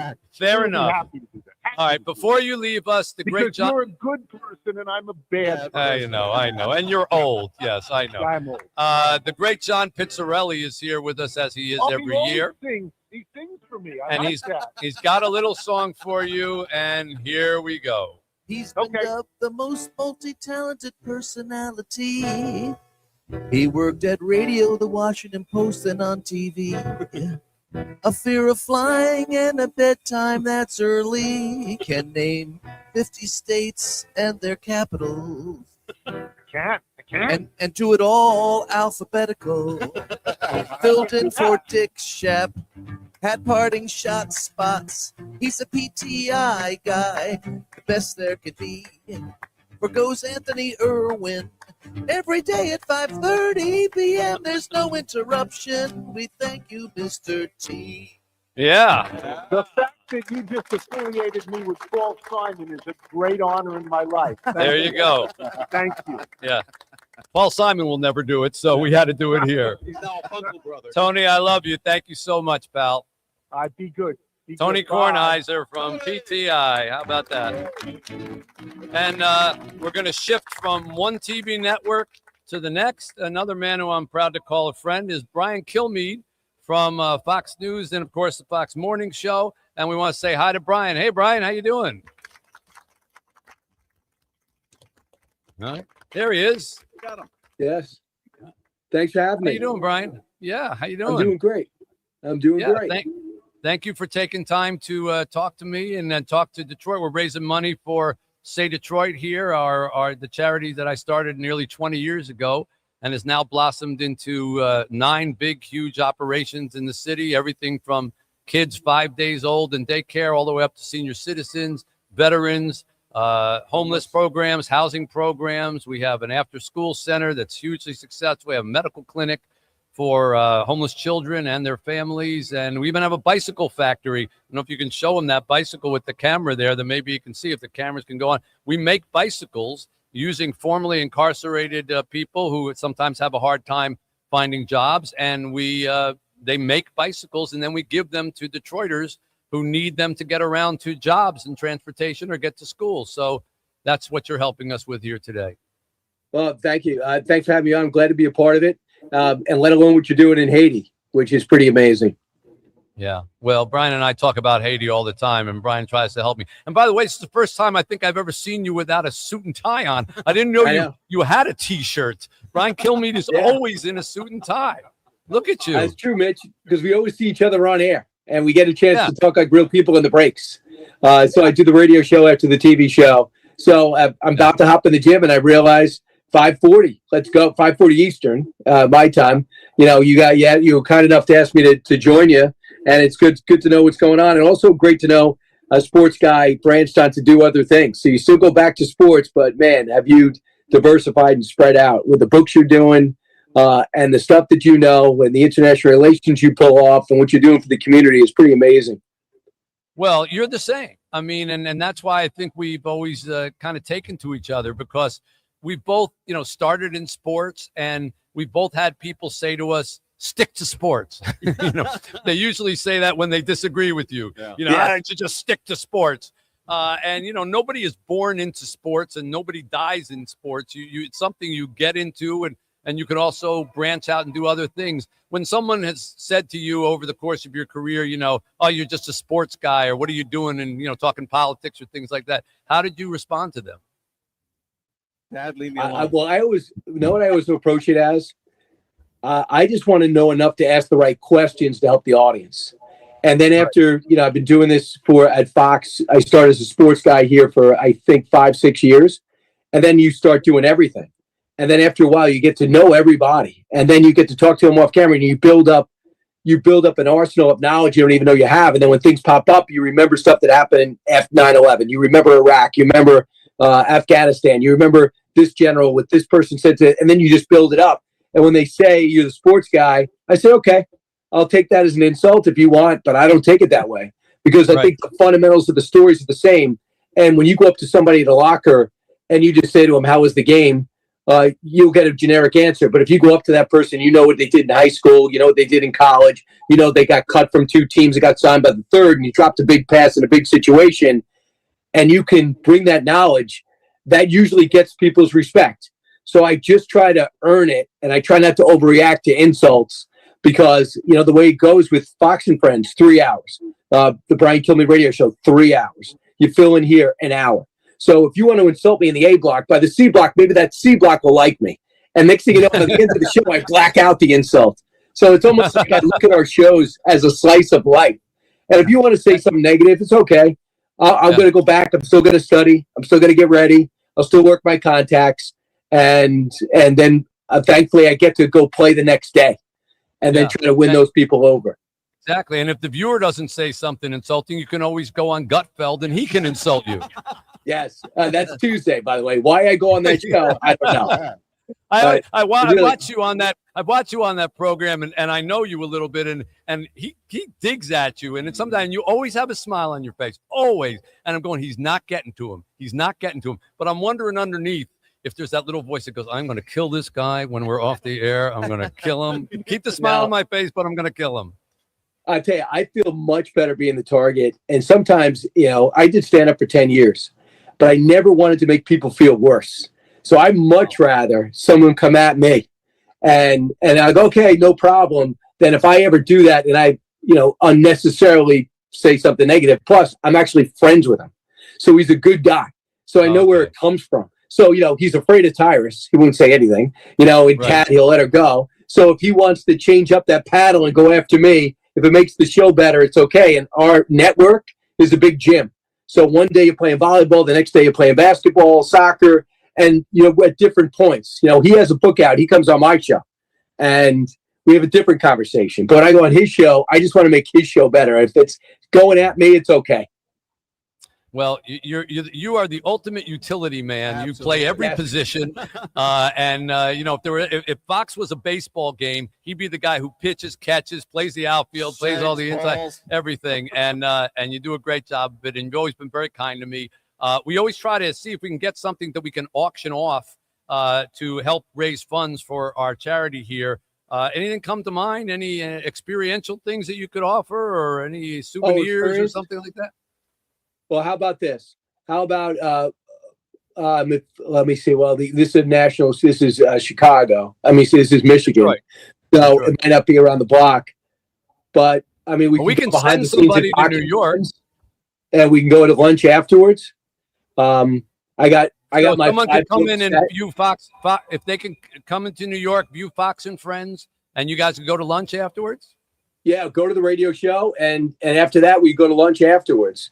And I'll grab another anchor who's probably a better conversationalist than me. I'll get Carly or Ainsley or Lawrence, and then we'll go to lunch afterwards. And if you're not sick of me by then, that'll be a new record. So maybe we can do that. All right. And if you go kill me at foxnews.com, we could do that. Or I could autograph. I got a box set of my history books because we're coming up on year 250, and these are different slices of the American story.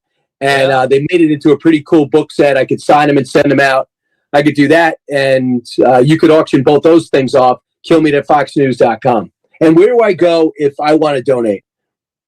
I will send you a link right now on my text. I'm not going to give your phone number out, but I will text you the link, and that's very kind of you, and you can just make it right there.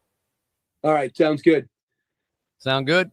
Brian, you're a pal. I appreciate it. Thank you so much. And thank you for those generous offerings. That's going to raise a lot of money. Brian Kilmeade, everybody, helping Detroit. You know who wants it. Thanks a lot, guys. Appreciate you having me. All right, 855-955-GIVE, 855-955-4483.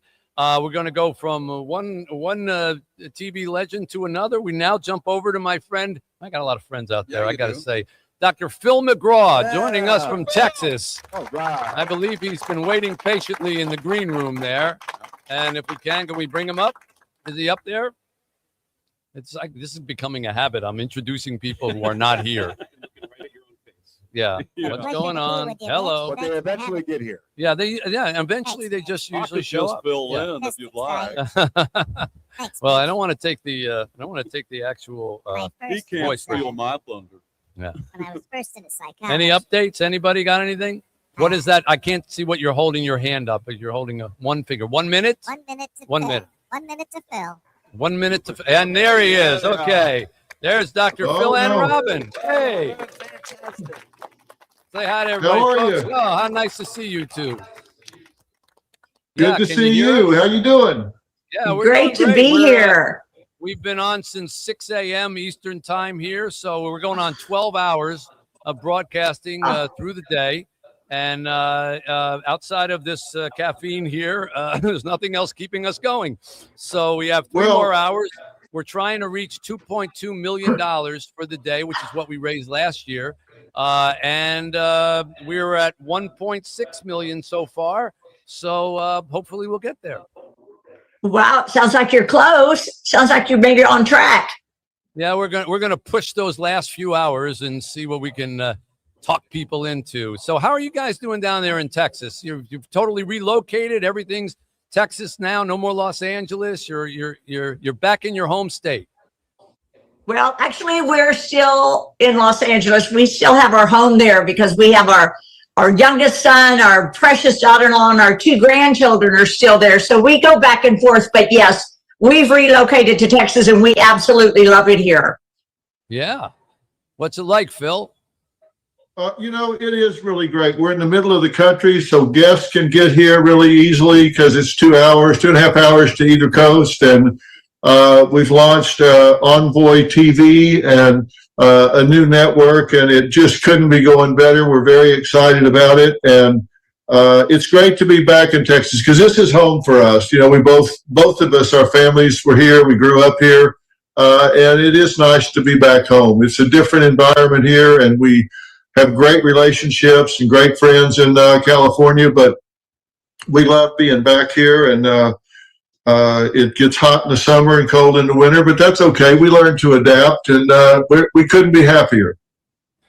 Cold in the winter is a relative term, Phil. I just want you to understand. Listen, I've been with you in Detroit. Okay. I've been with you in Detroit in the winter, and that redefined cold for me. Yeah. But listen, I have a hard time making the decision. Yeah. Phil and I went to the churches in downtown Detroit. He conducted a whole thing in the I Am My Brother's Keeper church there with a hole in the roof in it. And Phil, and I want you to know, Phil, remember the medical clinic that you helped us open. This is how far Phil and I go back. In 2006, when we started Say Detroit, you were like the first visitor there. We walked into this medical clinic that we had opened, and we had put a TV in the corner. And just by the timing of when we walked in, the Dr. Phil show was on the TV. And Phil was in the clinic. And the patients were there like, wait a minute. He's up there, he's here, he's down there, he's here. And that television, the guy who put that television in, made me a bet. He said, that TV's not going to last in downtown Detroit. That thing's going to be stolen before the end of the year. Do you know that thing is, we still have that television set, and we just moved the clinic to a brand new, double the size facility, twice the patients, twice the examining room, dental clinic, OBGYN, all kinds of stuff. And you helped launch that thing. That's how long we've been doing it, almost 20 years ago. So thank you for that. That's amazing. That was definitely a cue the deer moment when I came in. It's like, get Dr. Phil up on the screen. Oh. Well, you're pretty powerful if you could make a TV in Detroit, make yourself appear on it. That's pretty good. So thank you for being there at the beginning, and thank you for being here today. And you have offered, as you have always are so generous to do, an experiential thing that we can raise money with to come down and see your new program, now your new network. It's the same Dr. Phil in the same show, but it's now on the Envoy network. Tell everybody about what you're offering up there. Well, yes, we are offering a package where everybody comes down, and you can come down, and it's for two people and includes airfare to and from. We'll send you back home. You don't have to stay, so it's round trip airfare. And you come to the studio and be at the Dr. Phil show and the other shows that we're doing at the network as well, and spend time with us there, time with me, time with Robin. And it includes lodging while you're here to spend the night, so you can be there first thing in the morning for the shows, and all ground transportation, everything while you're here. And it's really a lot of fun because it's a whole network now. So we have news programs and other programs that we're